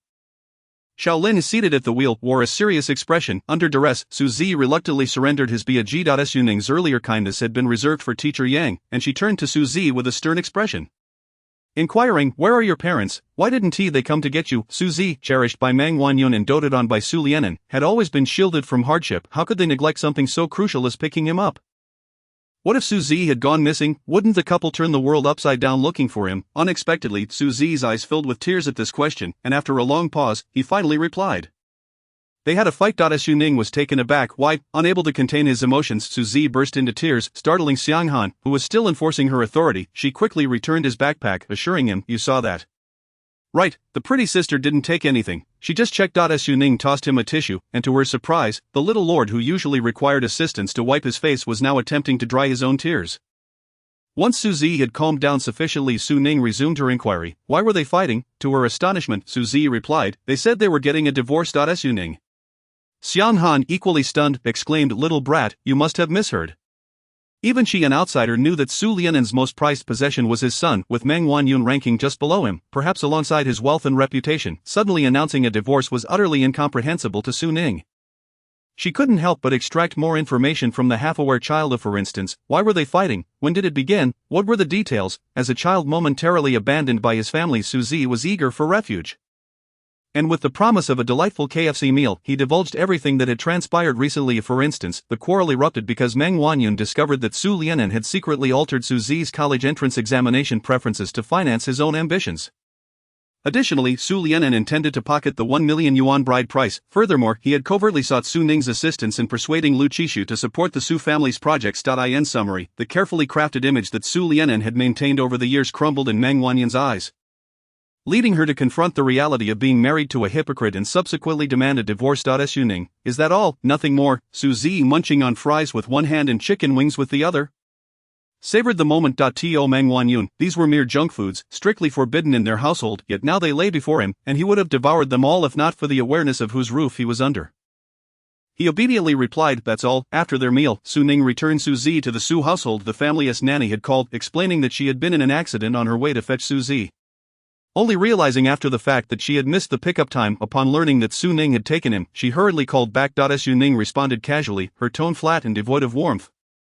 "It's all right." The nanny paused before suggesting, "Miss Su, if you have the time, perhaps you could speak to madam. The sudden divorce could harm the child significantly. After all, Zi is your brother." Su Ning detested such moral coercion. The ones who truly hurt Su Zi were his parents, not her. If she were to bear any responsibility, then surely the nanny bore it as well, for she had watched Su Zi grow up. If she didn't care for him, who would? Perhaps she should take the initiative to persuade them?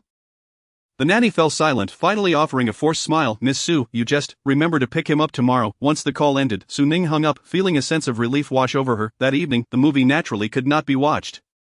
After bidding farewell to Shanghan, Su Ning set off for Mingzhu Group. Due to Lu Qishu's impending departure for 2 to 3 days, there were certain tasks that required advance attention and arrangement.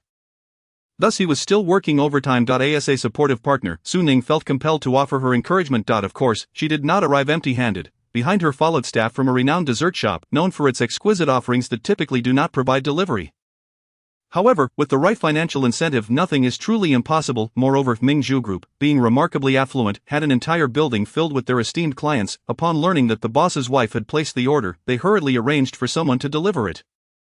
Upon entering the president's office, Su Ning was met with an overwhelming welcome, led by Assistant Li, who showered her with compliments, leaving Su Ning feeling a tad bashful. After leaving the cake and coffee for them, Su Ning took a portion into the office. Lu Qishu was engaged in an online meeting and gestured for her to wait upon seeing her, with nothing else to do after placing the food down. Su Ning began to explore the spacious office. In front of the floor-to-ceiling windows stood a small tea table, complete with all the necessary tea brewing tools, and the air was consistently infused with a hint of tea fragrance. She even mused that if she were to light some agarwood, perhaps Lu Qishu would transcend to a state of enlightenment. Her gaze fell upon the tea table, and she contemplated tidying it up for Lu Qishu. As she sat down and began to organize, her attention was abruptly captured by a new tea pet. She recalled that Lu Qishu's previous tea pet had been a small purple clay squirrel, gifted by Lu's father, symbolizing good fortune and foresight. However, it had now transformed into a small fox, adorably clumsy, appearing somewhat dim-witted. Su Ning lifted her head and spotted the squirrel tea pet, which had been tucked away on the bookshelf. Glancing back at the silly little fox, she pondered, had Lu Qishu's taste changed? After more than 10 minutes, Lu Qishu finished his meeting and approached, taking the tea set from Su Ning's hands. saying, "I'll handle it." The boiling water was scalding, and the tea brewing utensils were usually small in capacity. Without careful attention, it was easy to spill and burn oneself. In Lu Qishu's presence, Su Ning did not intend to show off her own skills. So she relinquished the tea set to him and planned to sit opposite, allowing him ample space. However, Lu Qishu simply stated, "Stay here." His tea brewing motions were deft, and even with Su Ning present, it did not hinder him. His movements were precise and aesthetically pleasing, and since he invited her to stay, Su Ning naturally settled down to continue her admiration, warming the cup, adding tea leaves, rinsing the tea, pouring the tea. His distinct fingers grasped the teacup, and the first infusion was poured over the TPETI. In that instant, the clumsy little fox shed its brown-purple clay exterior, revealing a pure, jade-like whiteness, with only its ears and tail tipped in. Su Ning was momentarily stunned, utterly captivated by the transformation. There was no trace of a foolish fox. The newly revealed little fox was enchanting and alluring, the splash of red perfectly accentuating its form. She mused that Lu Qishu could not possibly possess such exquisite taste. Once the tea was brewed, Lu Qishu poured a cup for her, advising it be careful. "It's hot." Noticing her gaze, he shifted the now cool, brown teapot closer for her to examine. Su Ning, feeling a surge of excitement, carefully lifted the steaming tea and poured it over the teapot. Watching as the little fox gradually changed color, a sense of accomplishment welled within her, akin to nurturing a doll. Although devoid of life, she enjoyed dressing it up, styling its hair, and making it look beautiful, which invariably lifted her spirits. She considered the care of a teapot to be a similar endeavor, albeit with a different connotation. Nearby lay a soft brush, and after Su Ning poured the tea, Lu Qishu dipped the brush in tea and meticulously swept it over the little fox's entire body. Su Ning, curious, inquired, "How did you come across this little fox?" Lu Qishu paused momentarily, then suddenly turned his head to sweep a discerning gaze over Su Ning. This glance carried an indescribable probing intent, a raw curiosity from a mature man towards a woman driven by desire. Su Ning felt a sudden understanding wash over her. Could it be that Lu Qishu thought this teapot resembled her, prompting him to purchase it? Each time he brewed tea, watching it transform and reveal its inner beauty, he even brushed it tenderly. Suddenly Su Ning snatched the brush from him, her cheeks flushed with embarrassment and indignation. "I'm leaving. I won't keep you company while you work late." Lu Qishu was unwilling to let her go, insisting that she remain in the office while he handled his tasks, allowing her to chat or check on his succulent plants. Just then, Secretary Yang entered to discuss matters regarding the trip to France. Hesitating upon seeing Su Ning, Lu Qishu straightforwardly asked, "What's the matter?" Secretary Yang replied, "Mr. Lu, the itinerary for France has been confirmed, and arrangements for personnel are underway." Lu Qishu nodded, indicating his understanding. Yang did not elaborate further, sending the details to Lu Qishu's phone. Once Secretary Yang left, Su Ning curiously turned to Lu Qishu. "Are you going to France?" Lu Qishu confirmed the itinerary was just finalized today. "I'll be on a business trip for a few days." Setting aside the occasion of their marriage certificate, this marked the first time Su Ning would be apart from Lu Qishu for such an extended period. She felt a fleeting emptiness in her heart but maintained a calm exterior. "When do you leave?" Lu Qishu replied, "The flight is in the afternoon, the day after tomorrow." Su Ning lowered her gaze slightly. "Then I'll help you pack tomorrow." Even before the moment of separation arrived, Su Ning felt a twinge of sadness, which lingered and dampened her spirits when she returned home that evening. Lu Qishu said nothing, simply bringing her back home. After Su Ning finished her evening routine, she began checking the weather in Paris for the upcoming days, contemplating what clothes to pack for Lu Qishu. As she prepared to compile a list, she opened her notes only to be abruptly pulled into an embrace by Lu Qishu, who had just emerged from the bathroom, their gazes colliding. "What are you doing?" she asked, feeling the softness of his muscular form beneath her hands. Lu Qishu's actions spoke volumes. Calculating. In that moment, all feelings of impending separation dissipated as Su Ning was swept into a whirlwind of emotions. The night had already passed the midnight hour. In the stillness, only the soft sound of breathing could be heard. Lu Qishu leaned against the headboard, cradling the sleeping figure in his arms, while his phone buzzed with a message from Officer Zhou. "They are trying to find a way to exit from Yuanya's side." Chapter 95. The photograph. A sticky, languid day passed, leading to the day of Lu Qishu's business trip. For the past 2 days, Su Ning had trailed behind him like a devoted shadow, causing him to regress to a state reminiscent of ancient times when he still had a tail. Upon arriving at the airport, Lu Qishu glanced at his drooping tail. "Is this where you leave me?" "I can manage from here." Su Ning pouted, knowing she might succumb to the urge to purchase a ticket and fly alongside him, so she nodded. "All right, I'll take you this far. Remember to message me once you land." Lu Qishu agreed, affectionately ruffling her hair before exiting the vehicle. The driver had already retrieved his luggage from the trunk. Lu Qishu expressed his gratitude and, turning slightly, met Su Ning's somewhat innocent gaze. Su Ning remarked, "It's not that I wanted to get out, my legs just wouldn't cooperate." Lu Qishu chuckled softly, said nothing further, and took her hand, tucking it into his coat pocket as they walked toward the VIP lounge. Once they entered the secluded area, Su Ning instinctively clung to Lu Qishu's waist, a movement that had become habitual for her over the past few days. Lu Qishu found it amusing, reaching out to scratch her chin. His deep voice laced with laughter and affection. "Why are you so clingy?" Su Ning remained silent, burying her head deeper into him. The lounge was comfortably air-conditioned, yet Lu Qishu unfastened his coat and enveloped her within his embrace. Su Ning pressed her cheek against his chest, clearly hearing the rhythm of his heartbeat. Suddenly she asked, "Will there be any danger?" Su Ning's innate sensitivity alerted her to the fact that Secretary Yang had cast her a peculiar glance that day. Hinting at some undisclosed secret between them, she had subsequently inquired discreetly with Assistant Li. Assistant Li was a man of great integrity. Even though Su Ning was the boss's wife, he refrained from divulging any commercial secrets. However, when Su Ning mentioned wanting to meet Fu Yun, Assistant Li conveyed everything. "I thought you were going to ask about the group's investment in the France project." Once he understood Su Ning's actual intent, he deemed it merely a trivial matter unrelated to professional ethics. It concerned a venture capital firm co-founded by Lu's father and an older classmate during his studies abroad, which was now applying for bankruptcy and required Mr.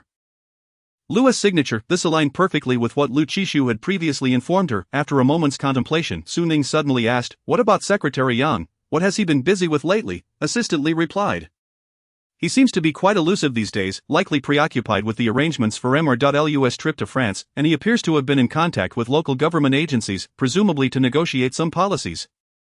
Upon hearing this, Su Ning nodded in understanding and finally said, "I have plans to watch a movie with Fu Yun the day after tomorrow. Would you like to?" Assistant Li eagerly rubbed his hands together, already envisioning which shirt and tie to wear. However, considering the casual nature of the outing, formal attire seemed overly stiff. Perhaps a more relaxed outfit would be appropriate. A windbreaker, he imagined Fu Yun laughing at him.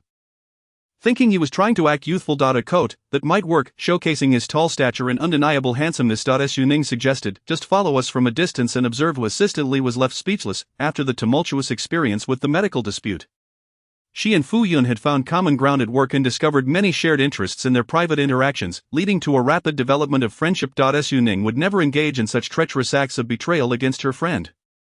Even if Fu Yun had feelings for Assistant Li, she would need to inquire first. Furthermore, in Su Ning's view, Fu Yun did not seem interested in Assistant Li. She was doing quite well with high-quality prospective partners, likely having nearly forgotten Assistant Li's name. Assistant Li. The path he has traversed the most in this lifetime is undoubtedly the intricate schemes of women. After extracting some information from Assistant Li, Su Ning swiftly replayed the events in her mind. The uproar surrounding the medical dispute would not have escalated to such proportions without the backing of significant capital, but who could it be? The answer stands before her, clear and unmistakable. Who is the one covertly tracking her, and what are their intentions? Or rather, what do they wish to accomplish regarding the individual she represents? Furthermore, why has Lu Qishu chosen this moment to travel abroad? And what of Secretary Yang's actions? A figure suddenly materializes in Su Ning's mind, Songbin. If one were to consider Songbin as a hidden thread weaving through all these events, then everything would begin to make sense. Lu Qishu's trip to France is surely not merely for the purpose of signing documents. There must be ulterior motives, and potential dangers loom ahead. With this thought, Su Ning instinctively tightened her embrace. Meanwhile, Secretary Yang, seated in first class, meticulously timed his approach to rendezvous with Lu Qishu, only to spot the two in a secluded corner, locked in an embrace. He halted momentarily, then discreetly withdrew. At this hour, the lounge is sparsely populated, primarily frequented by the elite, who occasionally notice the couples in the corners, understanding their moment of parting without interruption, though they cannot help but steal a glance at the striking pair. Naturally, some are taken aback, realizing the tall man appears somewhat familiar. Upon closer inspection and a quick check on their phones, they exclaim, "Isn't that Lu, the president of Mingzhu Group, and the woman in his arms is?" While no one is inclined to take photographs, they can certainly describe the scene in words. Soon, the heartwarming image of President Lu in the airport lounge with his petite wife began circulating in various group chats.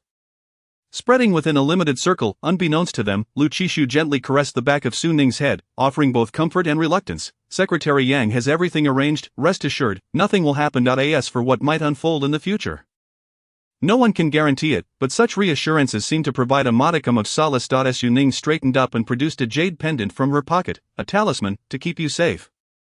Lu Qishu gazed at the pendant in her hand, noting the slight wear on the red string, indicating its long history. Despite the passage of time, he had never seen it on Su Ning before.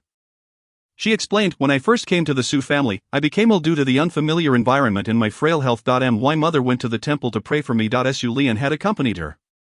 Though Su Ning chose to overlook the detail, regardless of whether it was her own resilience, the efficacy of medical treatment, or the pendant itself, her illness eventually subsided. Over the years she had not suffered any major ailments. And thus she had kept the pendant close. With her eyes slightly reddening, Lu Qishu tenderly brushed the corners of her eyes. "If you give it to me, what will you do?" Su Ning shot him an incredulous look. "Right now, your safety is far more important," she mumbled softly. "I certainly don't want to become a widow." Lu Qishu, overhearing her, chuckled in disbelief, lifting his hand to pinch her cheek lightly. "Rest assured, I will haunt you even as a ghost." His words earned him a sharp glare from Su Ning. "Can you not say something nice for once?" Lu Qishu reassured her. "Don't worry, I promise to return safely." As they continued to indulge in their affectionate exchanges, time slipped away unnoticed until the flight attendant arrived to announce it was time to board. Reluctantly, Lu Qishu released Su Ning's hand and, before stepping onto the plane, sought out the driver to specifically instruct him to ensure Su Ning's safe return to the ancestral home. Parting was bittersweet, and Su Ning could not hold back her tears. Once inside the vehicle, she fell into a contemplative silence. The driver respected her quietude and safely delivered her home in the living room. Lu's mother was brewing tea, the aroma wafting through the air, reminiscent of Lu Qishu's presence, soothing her rising emotions. No matter how well Su Ning composed herself, Lu's mother could still detect the redness in her eyes and comforted her. "Do not worry, Qishu knows what he is doing. For the sake of a mere rat like Songbin, or the already defeated Rong family, it was not worth Lu Qishu risking his life. He had the Lu family behind him, along with Su Ning and the countless employees of Mingzhu Group to consider. If that were the case, then this deal would be far too costly." Lu's mother gently patted Su Ning's hand. "Qishu mentioned you didn't sleep well last night. Why not go rest in your room? I'll call you for dinner." Su Ning nodded in agreement and was about to ascend the stairs when Lu's mother suddenly recalled. "I took out some of Qishu's old photographs the other day and placed them in his room. If you find it hard to sleep, you can look through them." "Old photographs of Lu Qishu?" Once inside the room, Su Ning began to search, discovering a thick album on the bookshelf. Each photograph was meticulously preserved in chronological order, with dates and notable events labeled on the back. She started flipping through the first images. The newborn photo showed a tiny figure swaddled in blankets. The 1-month photo revealed a plump baby radiant with youthful exuberance, large round eyes brimming with innocence. How different he looked now, with elongated eyes that exuded an air of danger. Su Ning continued to browse, coming across pictures of him in kindergarten eating or performing on stage, yet his expression remained stoic even at such a tender age. He feigned seriousness. Su Ning chuckled at the photos, planning to tease Lu Qishu about them upon his return. As she progressed, she noticed fewer photographs as he grew older, clearly indicating that the increasingly mature Lu Qishu had begun to shy away from the camera. With most shots being candid captures by Lu's mother, rendering his figure indistinct, suddenly, she stumbled upon a clear photograph from the period of his lost baby teeth, with a bowl of soft chicken porridge in front of him. While his parents feasted on ribs and pig's trotters across the table, the young Lu Qishu, aggrieved, wore a sardonic smile, and the missing tooth only added to the humor of the moment, unable to suppress her laughter. Su Ning quickly snapped a picture of the photograph with her phone, daringly sending it to Lu Qishu, fully aware he would not receive it until after landing, imagining his expression upon discovering this embarrassing snapshot of his childhood. She relished the thought. After all, he was not there to hold her accountable. With this in mind, Su Ning grew bolder, sending him several more pictures, including one where he was coerced by his teacher to perform in front of the class and another where he was overwhelmed by Jiang Xinqi and Yan. As the images progressed, they became increasingly sparse, mostly consisting of awards and graduation photos. Su Ning stumbled upon Lu Qishu's high school graduation picture, which looked just as she remembered him, brimming with youthful ambition and fervor. Ready to conquer the world, she recorded this image as well as following that were photos from his time studying abroad, seemingly taken to report back to Lu's mother, as she had specifically requested he capture the moment. With the backdrop being particularly authentic right at the school gate, clad in a long coat, Lu Qishu was already beginning to exhibit a mature air, hands shoved into his pockets, standing coolly at the entrance. Exuding a detached yet somewhat haughty demeanor. Su Ning extracted the photograph, retrieving a similar one of herself taken at the same location during her exchange, mirroring his pose and even occupying a similar spot. Separated only by the passage of time, she snapped a picture of Lu Qishu's photo, merged it with her own using software, and thus, they appeared together in a single frame, separated by the distance of half a person. As if they had genuinely taken a photo together at the school gate. Just as she was about to continue her search, her phone rang with a somewhat familiar number. Su Ning answered. And on the other end came Su Zi's trembling voice. "Sister." Su Zi was clearly on the verge of tears. "They are arguing again." During her last visit, Su Ning had instructed her that if Su Lian and Meng Wanyan quarreled again, she should call her. Su Zi treated this as a little agreement between them and promptly dialed Su Ning's number as soon as the argument erupted. Su Ning focused intently on the conversation. Meng Wanyan's furious voice rang out. "Su Lian, you know full well how you've treated Ning Ning over the years. I must have been blind to have chosen to marry a hypocrite like you." Su Lian, feeling humiliated, retaliated with a coldness that starkly contrasted his usual gentle demeanor, using the most derisive language. "If it weren't for me, you and Ning Ning would be begging in some corner right now." I took you in despite your past with that man, providing for you and treating you well, yet you have the audacity to argue with me over a trivial matter. It seems you've grown too accustomed to a good life. Forgetting your place, the most hurtful words often come from those we care about the most. Meng Wanyun stared in disbelief, unable to comprehend that Su Lian harbored such thoughts, struggling to contain her trembling. She reasoned with him, but you shouldn't be seeking Ning Ning's help to secure projects. The Su family had no standing to compete. If Su Lian wished to earn that money, he could only turn to Su Ning. Mentioning this incited Su Lian's ire. I've supported her for so long. She should at least show some gratitude. He scoffed, clearly not my own blood. No matter how long you raise them, they remain ungrateful.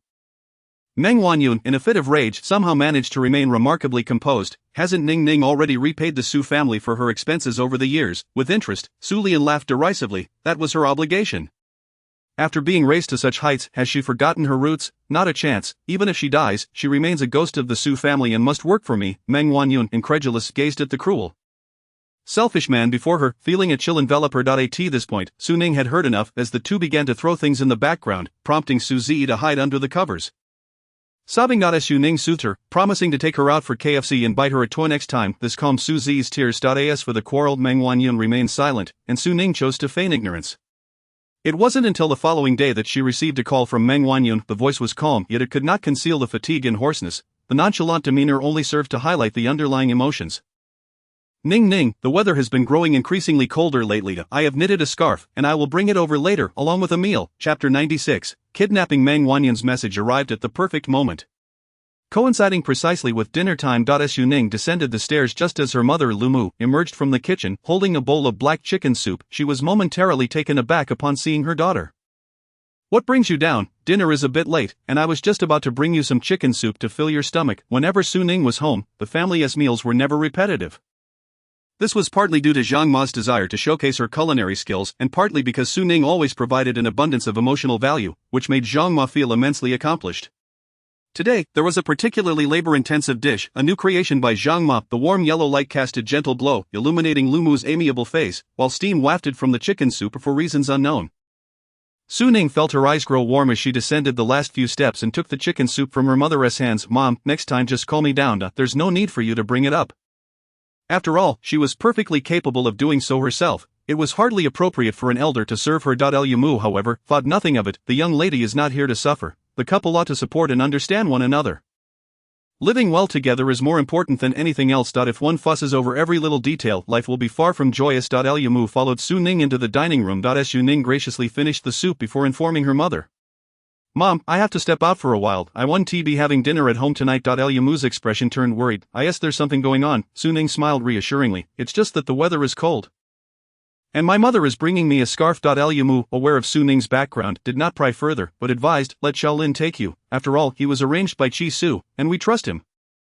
As she spoke, she stood up. Wait for me a moment. When Lu Mu descended the stairs, she was laden with packages. Su Ning was taken aback. Mom, what's all this? Lu Mu replied, it's all because of Chi Su.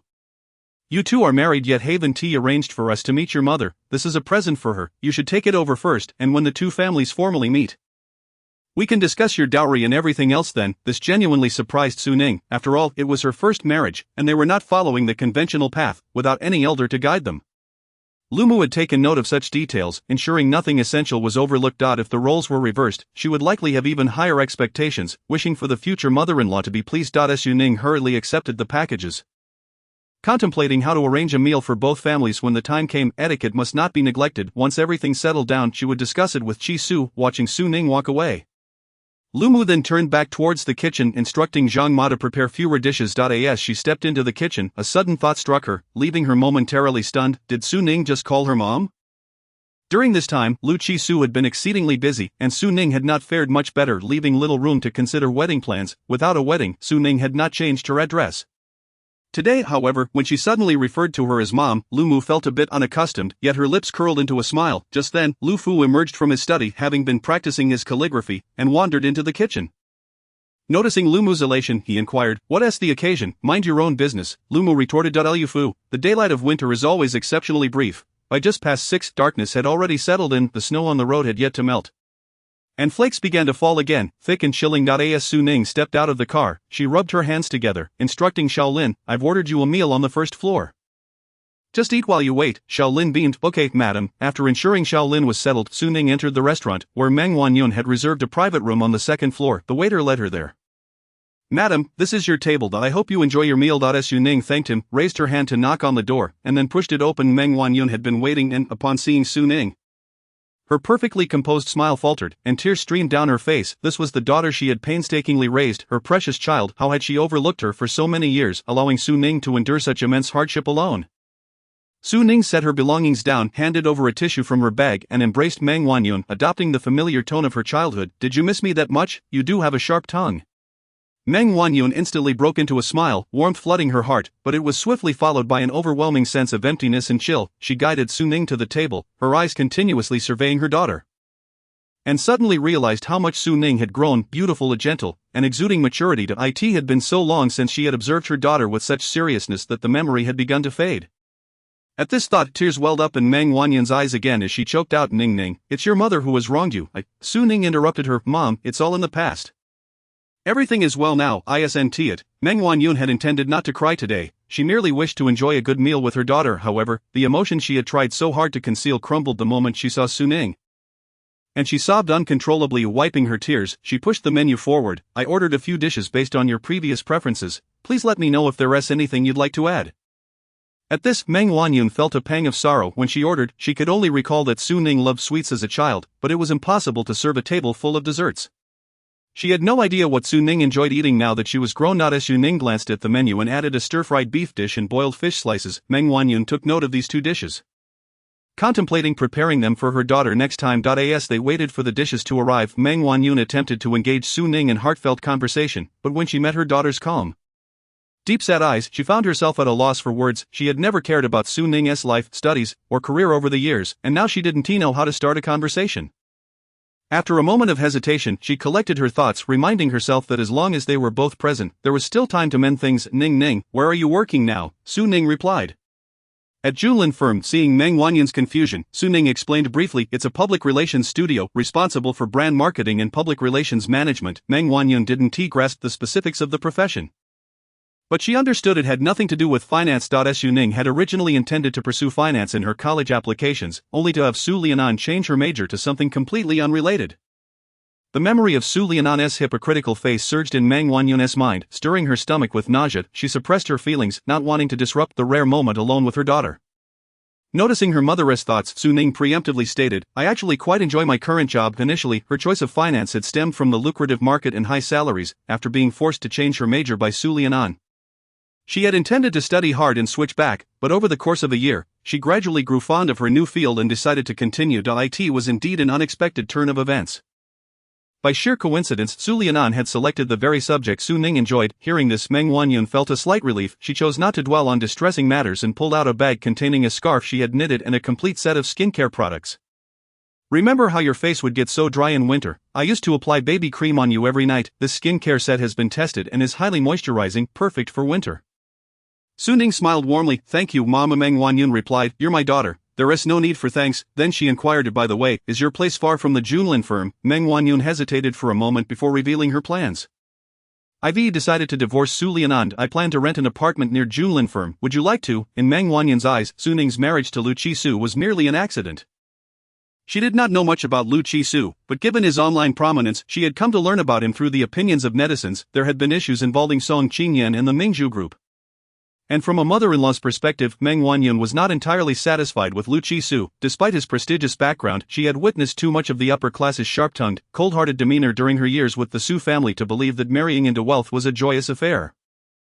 All she wanted was for Su Ning to be happy. Before she could finish her thought, Su Ning understood and picked up the bag beside her. Mom, I'm currently living in the Lu family villa, and it's quite nice. This is a gift from my mother-in-law to you, saying she looks forward to formally meeting you next time. Meng Wanyan looked into the bag, recognizing the generosity typical of an affluent family, a handmade Italian silk scarf, a pair of white jade earrings, and a skincare set. With Su Ning's words, Meng Wanyan grasped the situation clearly. Accepting the gift, she said, please convey my thanks to your mother-in-law for the gift.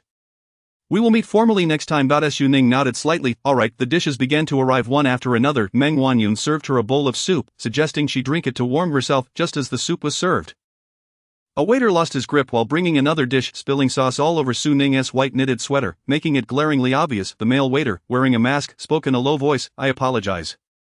Mom, let me take you to the restroom to clean up." Su Ning glanced at him but remained still. "It's fine, I have wet wipes, I can clean it myself." The waiter exhibited a certain shyness and anxiety. Resembling a newcomer, "Madam, allow me to assist you, otherwise if the manager finds out, I shall face a deduction from my wages." Su Ning, wishing to respond, momentarily faltered, her eyelashes barely fluttering, before rising. "Very well, lead the way." Upon standing, she glanced at Meng Wanyun, saying, "Mother, I will be back shortly." Meng Wanyun, who was in the midst of serving her food, nodded in acknowledgement. "Go ahead, dear, mother will wait for you." Su Ning replied affirmatively and, upon exiting the private room, lowered her gaze slightly, following the person ahead of her. The eye in her eyes lingered an almost lifeless calm, while the voice of team leader Zhou resonated through her earpiece. "Cool and resolute, follow him closely. At the end of the corridor to the left, our colleagues are lying in wait. Before approaching the room, find a way to pause and create some distance.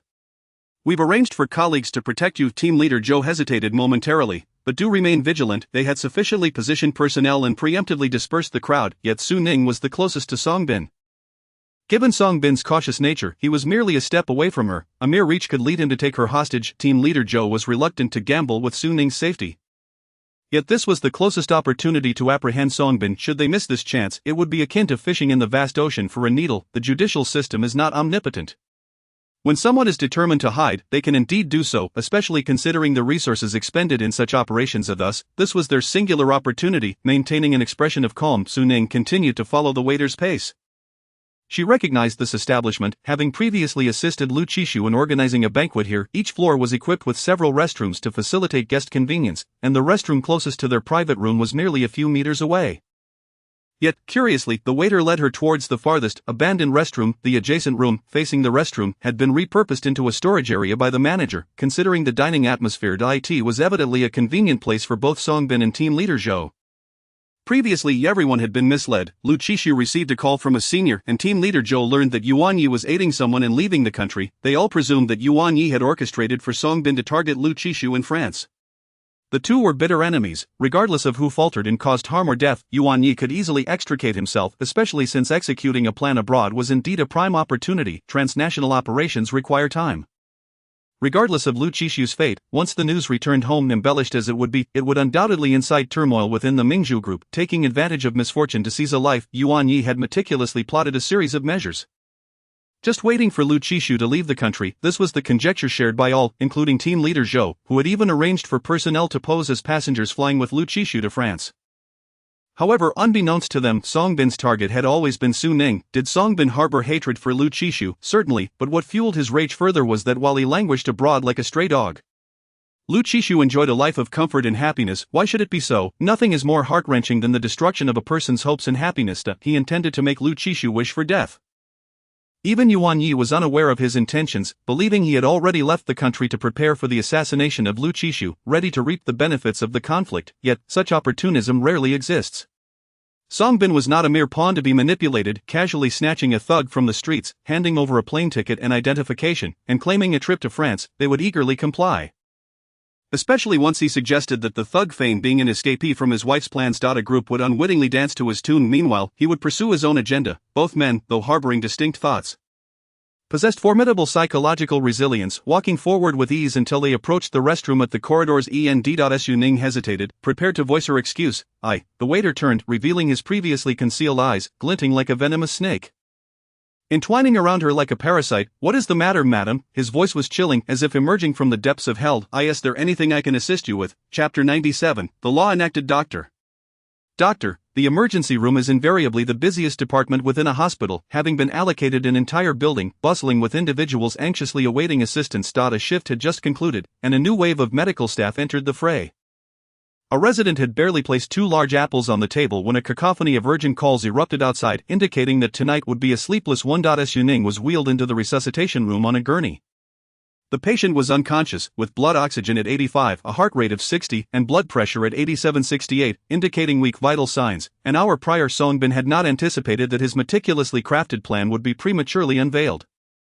The moment he locked eyes with Su Ning, his years of experience on the run alerted him to something amiss, whether it was the ruse of impersonating Yuan Yi to send a message to Su Lian, Inciting a quarrel with Meng Wanyun to lure Su Ning out, or successfully infiltrating the restaurant's kitchen to approach her, everything unfolded with an unsettling ease, the adrenaline coursing through him, spurred by the impending vengeance. Dulled his instincts until it was too late to react. Without hesitation, he lunged at Su Ning, pinning her against him, a sharp blade pressed against her throat. "Don't move, otherwise, my knife will not hesitate." The unexpected turn was swiftly noted by team leader Zhou, who immediately commanded a preemptive strike. Those lying in wait near the private room and restroom surged forth, surrounding the pair, their dark guns aimed squarely at Songbin. Su Ning found herself trapped within his grasp, the cold steel of the knife digging into her carotid artery. A mere flick could unleash her warm blood. Songbin's grip was firm, not only to prevent her escape but also because he had witnessed her sharpness and was wary. As he tightened his hold, Su Ning began to struggle for breath, her flushed cheeks turning pale and weak in the sweltering heat of the room. Witnessing this, team leader Zhou's expression darkened, his fierce gaze fixed on Songbin. "Harming a hostage incurs a heavier penalty. Think carefully about your actions." Songbin's voice was ice cold. "What is there to think? Before I die, I can drag Lu Qishu's wife down with me. I won't be at a loss," team leader Zhou retorted. "Is that so? We've received word that you have a son abroad. Let me guess, you took the risk to return and work for the Yuan family to secure your son's future, didn't you?" Upon hearing this, Songbin's eyes darkened, and he pressed the blade deeper into Su Ning's skin, blood trickling down her fair neck. He suddenly let out a strange laugh. "I didn't expect you to be so well informed. But so what? Every Chinese citizen is equal, and he still retains all the rights of a citizen." Team leader Zhou interrupted sternly. "But your son is not a Chinese citizen." He continued. "The Yuan family must have used their connections to get your son registered and obtain an ID card. But do you know that the procedure has been stalled by the police? Had Yuan Yi not told you that the paperwork was completed and that it was just a matter of bringing your son back to the country?" Team leader Zhou, "Now I inform you, once your son returns to the country, he will be detained at customs and subjected to rigorous scrutiny by law enforcement. As an undocumented individual, what do you think his future holds?" With each word from team leader Zhou, Songbin's expression grew increasingly grim. Yuan Yi had indeed provided him with an ID card, a household registration booklet, and a birth certificate, assuring him that his son's registration was finalized and that he would walk freely across the land as a Chinese citizen. Seizing the moment of Songbin's distraction, team leader Zhou discreetly signaled to a colleague nearby. However, Songbin detected this maneuver first, dragging Su Ning toward a nearby emergency exit. If escape was impossible, then they would die together. Realizing Songbin's intent, team leader Zhou's face darkened. Lu Qishu was currently on a flight. If anything happened to Su Ning, the first person to face the consequences upon landing would be him. Team leader Zhou attempted to coax and calm Songbin, urging him not to act rashly. "If you wish to secure your son's registration, there are methods available." Songbin turned to look at him. Team leader Zhou continued, "You surrender, and I will arrange a special channel for you." "You were right, every citizen should enjoy their rights, but the prerequisite is that he must be a legitimate citizen. Songbin, allow me to inform you, your current charges do not warrant the death penalty. At most, you may face life imprisonment. Do you not wish for your son to visit you during festivals? To see him marry and have children, to live a peaceful life? Otherwise, what meaning is there in your actions today?" It seemed that Songbin was swayed. The pressure of the knife against Su Ning eased slightly, though he remained skeptical. "Can you guarantee my son Song Juan will be registered and become a qualified citizen?" After years of wandering, he ultimately realized that his homeland was the best. Although Songbin had committed crimes, his love for his country had never wavered. A parent's love for their child is profound and far-reaching, which was precisely the reason for his risky gamble.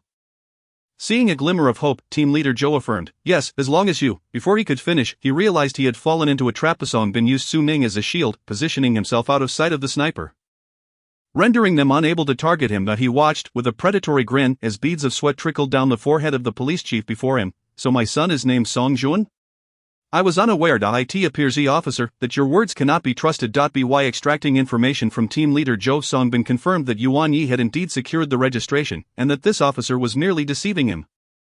After his downfall, should he allow his son to struggle at the bottom, having tasted the pleasures of power and wealth? Songbin understands all too well how challenging it is for an ordinary individual amidst the entangled interests of class. Thus, he must carve a path for his son. Killing Lu Qishu may be difficult, but eliminating his wife, that would be a far simpler task. Regrettably, his meticulously crafted plan was unraveled. The sharp blade pressed against Su Ning's pulsating carotid artery. Curiosity whispering, "Miss Su, I am quite intrigued. How did you discern something was amiss?" Struggling to catch her breath, Su Ning coughed lightly, attempting to free herself from his grip. Fortunately, Songbin still sought an answer and slightly loosened his hold. Ensuring she would not perish from his grasp once she regained her breath, she replied, "It is because your judgment is lacking. You chose a foolish ally." She had observed Su Lian's odd behavior, and coupled with the quarrel with Meng Wanyun, Su Zi's call seemed to render everything reasonable and normal, yet, upon closer examination it all fell apart under scrutiny. First, Su Lian held considerable affection for Su Zi. How could a careless nanny, committing such a grave error, not be dismissed? Even a nanny who had cared for Su Zi since childhood should have received a reprimand. After picking Su Zi up from kindergarten that day, she remained vigilant and instructed Xiao Lin to keep an eye on the nanny. She discovered the nanny's significant lapse in duty, yet there was no sign of distress. Instead, she joyfully splurged on a luxury handbag upon her return. Secondly, regarding the argument with Meng Wanyun, although it appeared that Su Ning had severed ties with the Su family, Meng Wanyun held an irreplaceable position in her heart. As long as Su Lian catered to Meng Wanyun, Su Ning would never be able to extricate herself from him. With shallow ambitions yet grand aspirations, Su Lian yearned to become a person of power and influence. Marrying into the Lu family was his best stepping stone thus far. His ingratiation suggested he would not easily provoke a fallout with Meng Wanyun, unless a greater benefit than what Su Ning could offer emerged, compelling him to change his strategy. Apart from the Yuan family, she could not fathom whom else he could conspire with. Yet, to her astonishment, Su Lian's true collusion was not with the Yuan family but with Songbin. Su Lian's courage was limited. How could he collaborate with a desperate man like Songbin? There was only one possibility: Songbin had deceived him, operating under the guise of the Yuan family's name. Moreover, under Meng Wanyan's direction, he lured her out alone, a chain of events intricately linked, with Songbin playing the Yuan family against the Su family, targeting not Lu Qishu but rather Su Ning. The Yuan family's arrangements on Lu Qishu's side were sufficient to occupy him, while Songbin's task was to deliver the final blow to Su Ning. Should she perish, it would be an eternal torment for him. The love that vanishes at the pinnacle of affection holds the most cherished value, does it not? After absorbing Su Ning's analysis, Songbin smirked.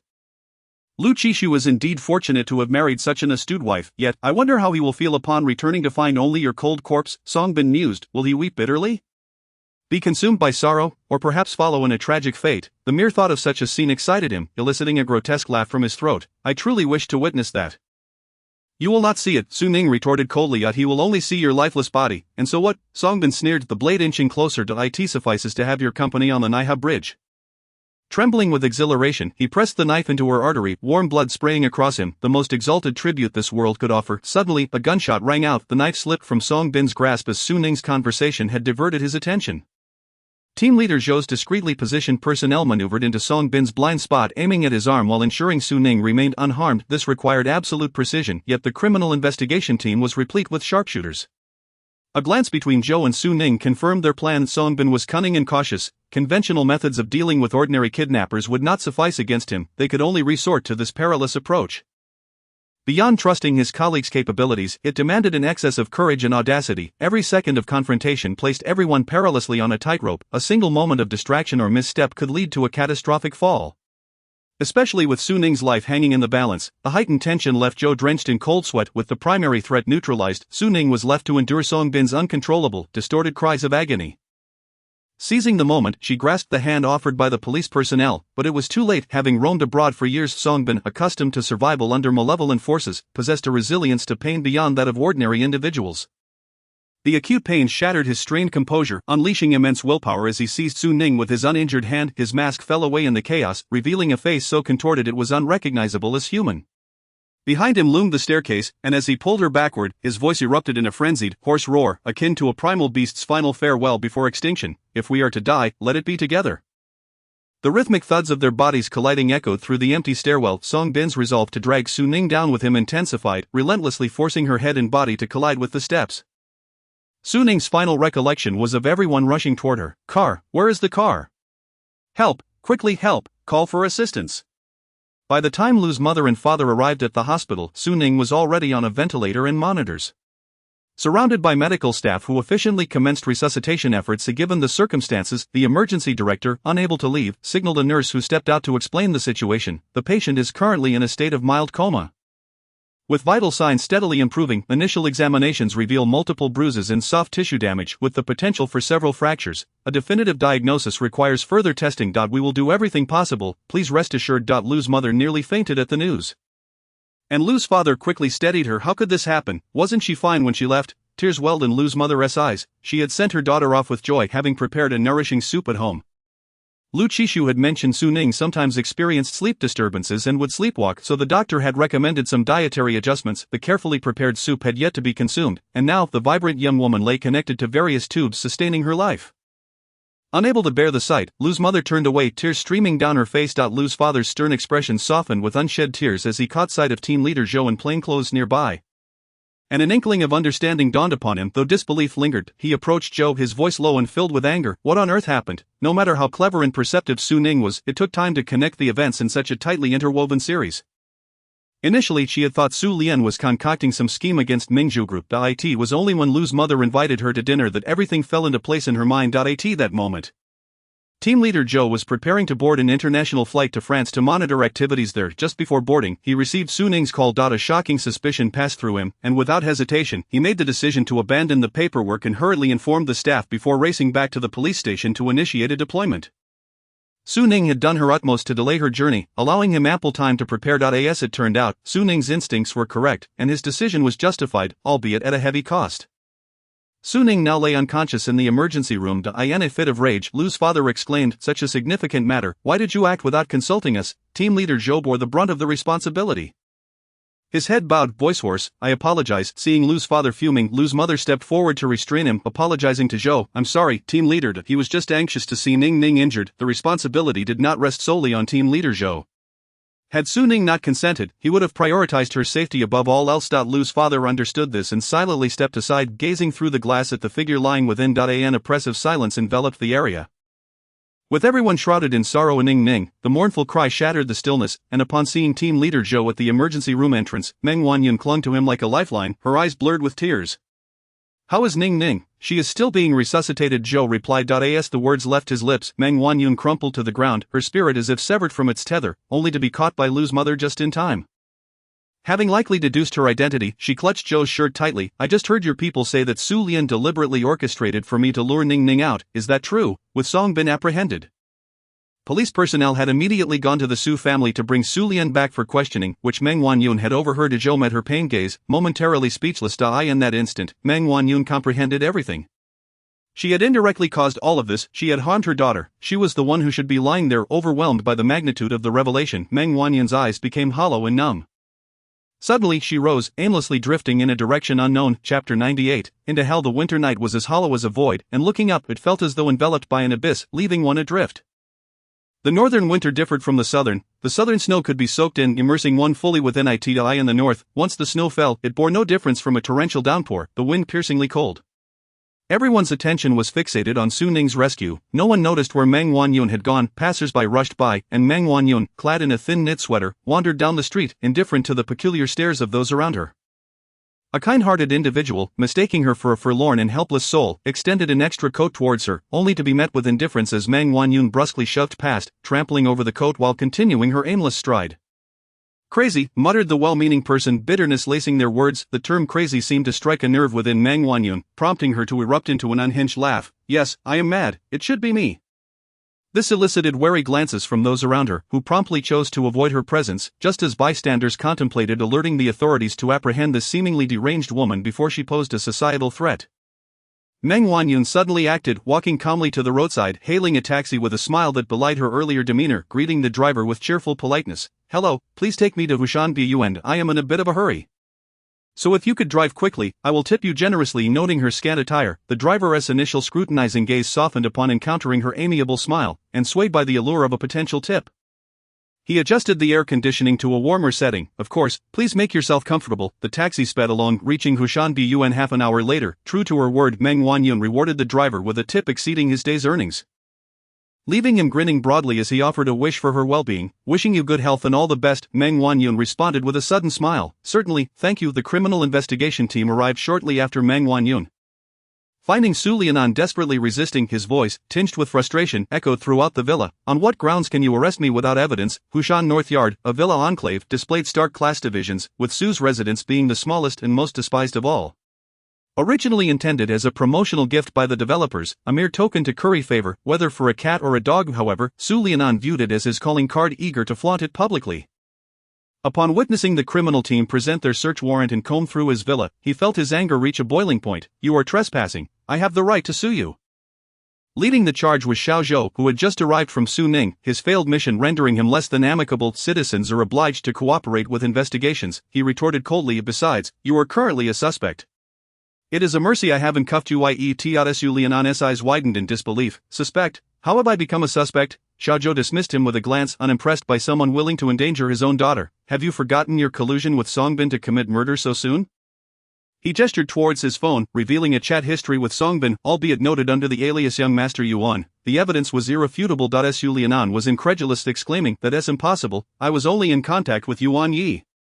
Xiaozhou countered, "That is not for you to decide." He then instructed his team, "Search meticulously, leave no strand of hair unexamined." What if he provided the murderer with a weapon? Su Lianan stood frozen, desperately wanting to defend his innocence, but Xiaozhou turned away, disregarding him entirely. Bound by two robust detectives, Su Lianan could only watch helplessly until he spotted Meng Wanyun approaching like a lifeline and leaped to his feet.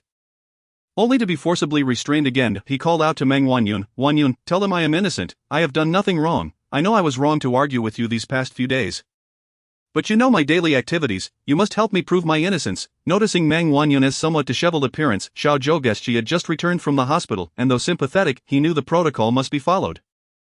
He signaled to an intern, "Take Meng Wanyun back for a statement." With half the criminal team dispatched to assist Lu Qishu in France, the remaining personnel were split into three groups, one at the restaurant where Songbin had taken Su Ning, another at the Yuan residence to summon Yuan Yi, and the final group here, leading to a severe manpower shortage, with interns bearing the brunt of the workload. Meanwhile, Su Lianan continued to plead with Meng Wanyun.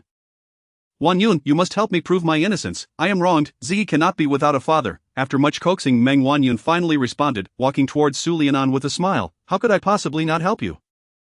At this moment, Xiaozhou sensed something amiss, but it was too late. The chilling sound of a blade piercing flesh echoed ominously through the snowy night, accompanied by Meng Wanyun's nearly deranged laughter. "How could I possibly not help you? Ha ha, I am sending you to hell, ha ha ha." Once vital signs were stabilized, Su Ning was admitted to the neurology ICU, undergoing consultations from multiple departments, including orthopedics, dermatology, and infectious diseases. The consensus concluded that the patient was in a subconscious coma, suffering from a moderate concussion, multiple soft tissue contusions, and several fractures. Fortunately, her vital signs were stable, showing no signs of deterioration. However, the repetitive impact had caused blood clots in her cranial cavity, which would affect brain function upon awakening. A precise assessment would only be possible once Su Ning regained consciousness. There remained the grim possibility that she might never awaken. Lu Mu was inconsolable, clutching the neurologist's hand tightly. "Please, no matter what, I implore you to do everything you can to save my child. I beg you." Lu Fu supported her faltering body, his eyes equally pleading as he turned to the neurologist. "We appreciate your efforts," the neurologist assured them. "I will do my utmost. Your daughter-in-law's condition is not particularly severe.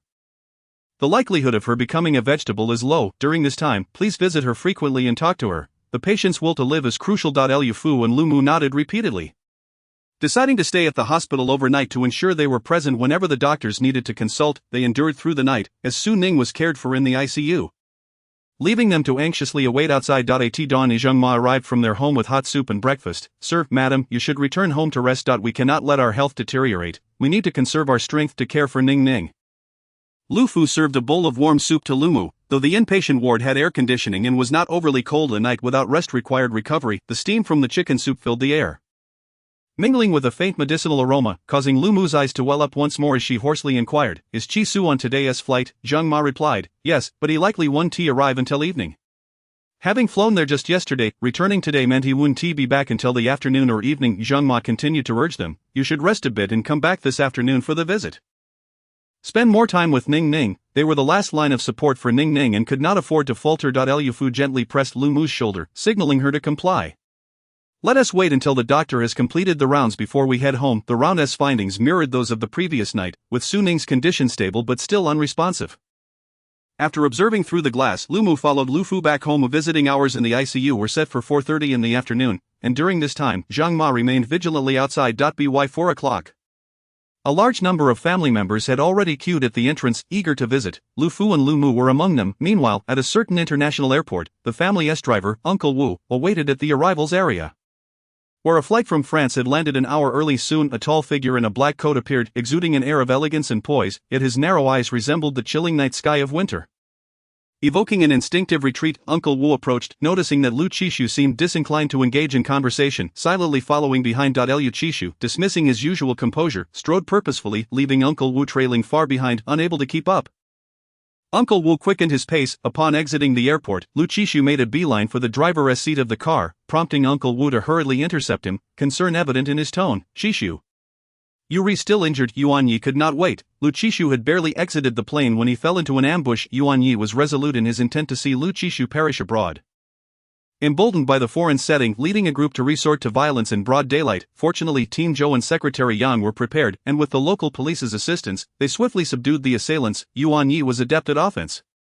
But he was not without defensive skills. However, during the scuffle, he sustained injuries, a knife wound to his right shoulder. Though arrangements were made for medical attention, upon receiving a call from domestic contacts, Lu Qishu disregarded everything else and turned back to the airport.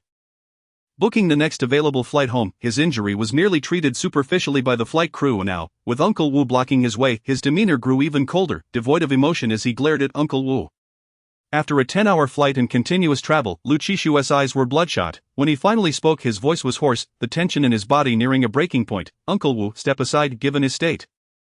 Uncle Wu could no longer bear to obstruct him, taking the passenger seat but offering a final reminder. Ning Ning is still at the hospital waiting for you, due to the presence of Su Ning awaiting him. Lu Qishu could not act recklessly or toy with his own safety. Upon hearing that name he had long yearned for, Lu Qishu tightened his grip on the steering wheel, swiftly ignited the engine, shifted gears, and sped out, adhering to the airport's maximum speed limit. As a member of the affluent elite, Lu Qishu indulged in thrill-seeking activities such as street racing and poker, and had previously been entangled in underground entertainment orchestrated by cunning business associates. Yet he remained unimpressed by such pursuits. He was no great man, incapable of defying the world's conventions to instigate change or revolt against these established rules. The universe exists in a delicate balance of opposites. Light and dark coexist, and all he could do was uphold his own principles and tread the path laid before him. However, Uncle Wu, the scenery rushed past. Uncle Wu grasped the overhead handle tightly, trying to prevent Lu Qishu's sudden drift from sending him into a panic. Gauge brings caution. When Lu Qishu suddenly called out to him, it took him a moment to respond, and he hurriedly replied.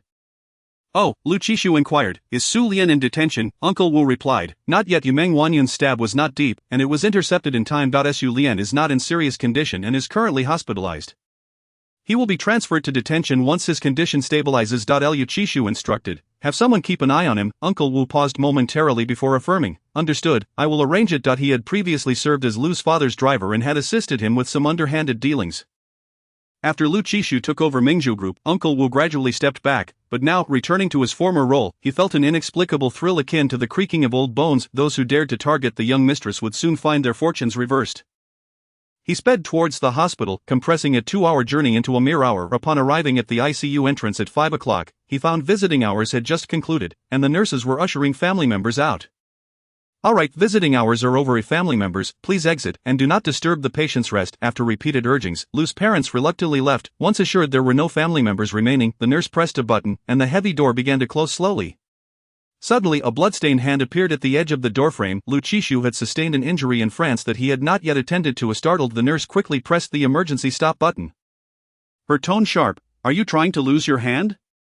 Lu's parents were equally taken aback by Lu Qishu's abrupt appearance, particularly as bloodstains marred the white shirt beneath his coat. The air was thick not only with antiseptic but also with the metallic scent of blood, a result of his right shoulder wound reopening during his hurried ascent. Lu Qishu, with dark, determined eyes, fixed his gaze on the nurse. Hello, may I enter for a visit? ICU nurses are known to be formidable. And the nurse, unfazed by Lu Qishu's presence, stated matter-of-factly, visiting hours have ended. At that moment, Lu's mother stepped forward, addressing the nurse. Nurse, the person inside is my daughter My son rushed back upon hearing the news and encountered some trouble on the way. Please, can you let him in just for a moment? As she spoke, tears welled in her eyes. The nurse, observing Lu Qishu's disheveled appearance, hesitated, then, after consulting with the head nurse, relented. There are shoe covers and head coverings at the entrance. Please put them on and come to me for disinfection. Lu Qishu quickly donned the coverings and approached the nurse, extending his hands. His injuries made the disinfection with alcohol spray a moment of uncertainty for the nurse. However, Lu Qishu's gaze was already captivated by the figure lying by the window, his throat tightening to the point where he could barely articulate a coherent sentence. It's fine, spray away. After several sprays, the nurse confirmed it was safe and allowed Lu Qishu to enter. You only have 10 minutes. Lu Qishu took a few strides to the bedside. Su Ning lay there on a respirator, the soft light reflecting off the snow outside enveloping her in a gentle glow. She appeared serene and peaceful, the only sound being the rhythmic beeping of the heart monitor. Her hand, resting casually at the edge of the bed, held a blood oxygen monitor. Lu Qishu reached out, wanting to touch her, but the simple gesture felt like an insurmountable effort. It felt as if an invisible hand was gripping his heart, stifling his breath. Had he been left behind? The moment his fingers brushed against her warm skin, Lu Chishu's gaze dropped slightly, and soon, the pristine white sheets were stained with a drop of blood after another dot upon Lu Chishu's return. He assumed full responsibility for caring for Su Ning. First, he hired a professional caregiver to relieve his parents from their vigil at the hospital. The caregiver, well acquainted with the hospital and its environment, could swiftly address the needs of the ICU nurses, proving far more efficient than his parents, who floundered about like headless chickens. Following this, he embarked on a sweeping reform of the Mingzhu group. It would be naive to claim there were no dissenters within the group. In his quest to reconstruct Mingzhu group, Lu Chishu had welcomed various factions, resulting in a complex web of internal power dynamics. For the past 2 years, many with ulterior motives had remained in hiding, deterred by Lu Chishu's ruthless methods. News of his injury in France had spread quickly back home, prompting several ambitious individuals within the organization to rear their heads. Eager to carve out a share of power or outright usurp the Lu surname, however, they were swiftly dealt with, their aspirations quashed before they could take root. The head of the PR department was the most emblematic of these individuals, who had plotted to lead a mass exodus from the department, aiming to dismantle the group's external public relations and leave it vulnerable to external attacks, all while planning to orchestrate an internal coup. The moment he was brought before Lu Chishu, he realized that he was no match for the formidable force he had underestimated. President Lu, please let me explain. Lu Chishu, having already tended to his wounds, sat there, his palm wrapped in bandages, his entire right arm rendered nearly useless, resembling a battle-weary soldier. Yet, his presence radiated an air of intimidation. His narrow dark eyes bore into the man before him, making it clear that any movement would be met with dire consequences. Whereas Lu Chishu had previously exuded an aura of refined aloofness, now he was a force of nature, embodying an implacable will, as if he were an unstoppable force. Before Lu Chishu could speak, the head of the PR department quaked with fear, laying bare his intentions. Tian approached me earlier this year, expressing admiration for my talents and attempting to recruit me. However, I remained loyal to both old Lu and you. How could I possibly agree? They haven't given up, and upon learning of your injury, I surmised they might be behind it, so I thought to seize this opportunity to gather intelligence. The head of the PR department had been with the group since Lu's father's tenure, remaining steadfast even as the organization plummeted. He was considered a veteran, steady, ambitious, and possessing a mediocre skill set. The Lu family valued loyalty, and despite his lack of exceptional ability, they had kept him on in a minor role. However, the moment this once dependable individual revealed his treachery, he became the perfect example to deter others. The head of the PR department trembled as he pleaded for leniency, hoping Lu Chishu might overlook his transgressions in light of their shared history.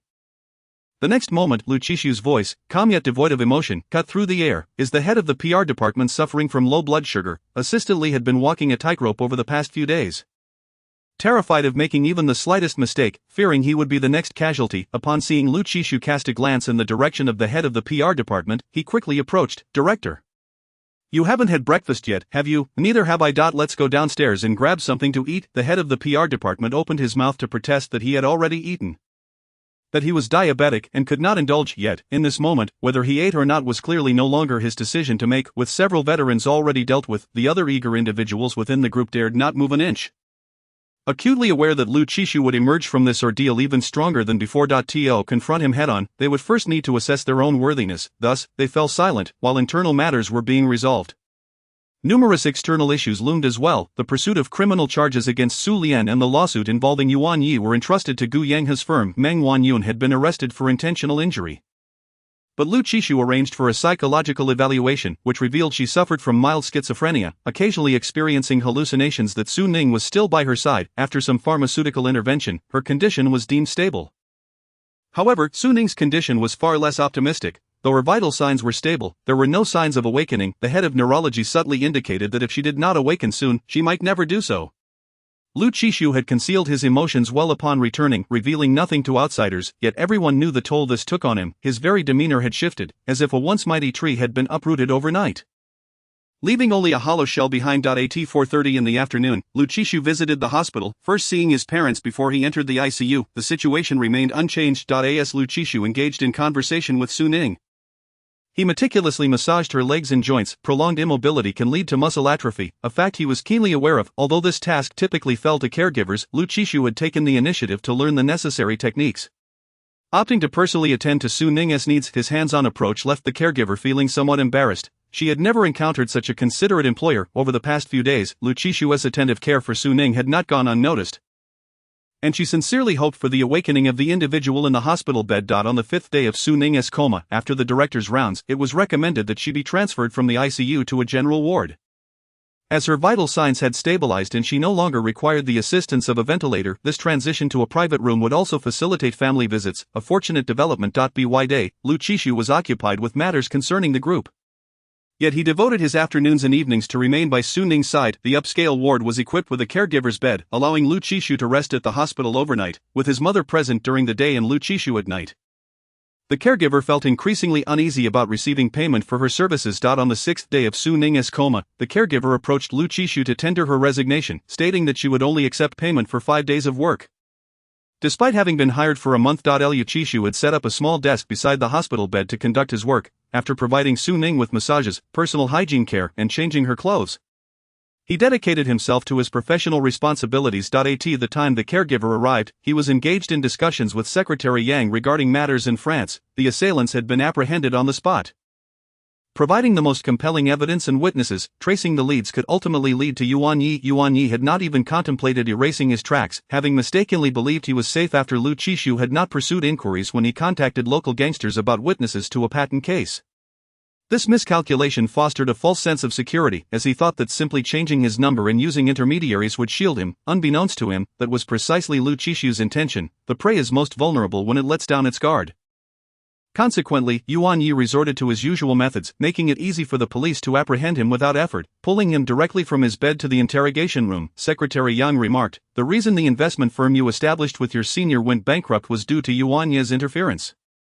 Lu Qishu replied, "Did your senior know about this?" Yang responded, "He seemed quite surprised when I approached him, appearing genuinely unaware." Lu Qishu instructed, "Please convey my apologies to him, once he returns to the country."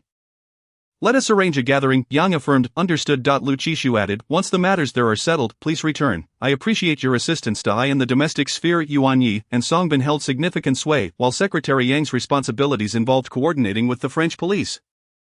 After concluding the call, the caregiver entered, expressing her thoughts. Lu Qishu's gaze remained fixed on the computer screen as he reassured her, "It's all right, I will need you to take good care of her in my absence." The caregiver hesitated, wanting to mention that his parents were also present, attending to Su Ning with great care, leaving her little opportunity to contribute. Suddenly, Lu Qishu remarked, "I have some matters to attend to tomorrow evening. And it may cause a delay. Could you come by to assist then?" The caregiver eagerly responded, "Of course, no problem." That evening, Lu Qishu worked overtime to complete much of the next day's tasks, sending them to assistantly. As he would not be going to the group the following day, important matters could wait until his return. After the morning rounds the next day, Lu Qishu departed from the ward and drove towards the outskirts. Prior to this, he had visited Meng Wanyun to inquire about the temple where she had once sought a safety talisman for Su Ning. Despite her struggles with schizophrenia, Meng Wanyun was lucid for the majority of the time and had accompanied a caregiver to visit Su Ning in the hospital. Given the time that had elapsed, she could only provide a vague direction, as her mental state had clouded her memories. Lu Qishu could only proceed in the general direction, planning to ask locals for more precise guidance. As dawn broke, he ventured further from the city, and by afternoon, towering buildings gradually faded from view, giving way to fields of crops and quaint houses adorned with white walls and green tiles. After a while, he finally spotted the archway of Qingmu village, the address provided by Meng Wanyun. A heavy snowfall the previous night had blanketed the world in white, and the frigid weather deterred most from venturing outside. Children eager to play in the snow were quickly scolded back indoors by their parents. Amidst the rapid societal development, many had achieved a comfortable standard of living, yet nostalgic sentiments lingered, as some believed that simplicity was the essence of true beauty. One household had smoke curling from its chimney, bringing forth a voice that called out, "You should eat a bit more. You won't believe it until you feel hungry. The child is still growing." Being able to eat is a blessing. Lu Qishu followed the sound and knocked on the door of the home. "Who is it?" boomed a robust voice. A middle-aged woman opened the door and, upon seeing Lu Qishu, who was bundled in black, was taken aback. The nearby child scurried to the backyard to fetch help. Aware of the laws of society, the woman steadied herself, asking cautiously, "Who are you looking for?" Lu Qishu politely inquired, "Hello, I apologize for the interruption, but I would like to ask if there is a temple nearby." The middle-aged woman, noticing his refined attire and polite demeanor, recognized him as someone from the city and thus opened the door wider. "Please come in and have a seat. I am not very familiar with these matters, but I will call my husband for you." The husband, already pulled in by the child, entered, still carrying the chill of the snow. Upon learning of Lu Qishu's intentions, he spoke at length. "There is indeed a temple, but it has been many years since anyone visited. In the past, people would come frequently, but now it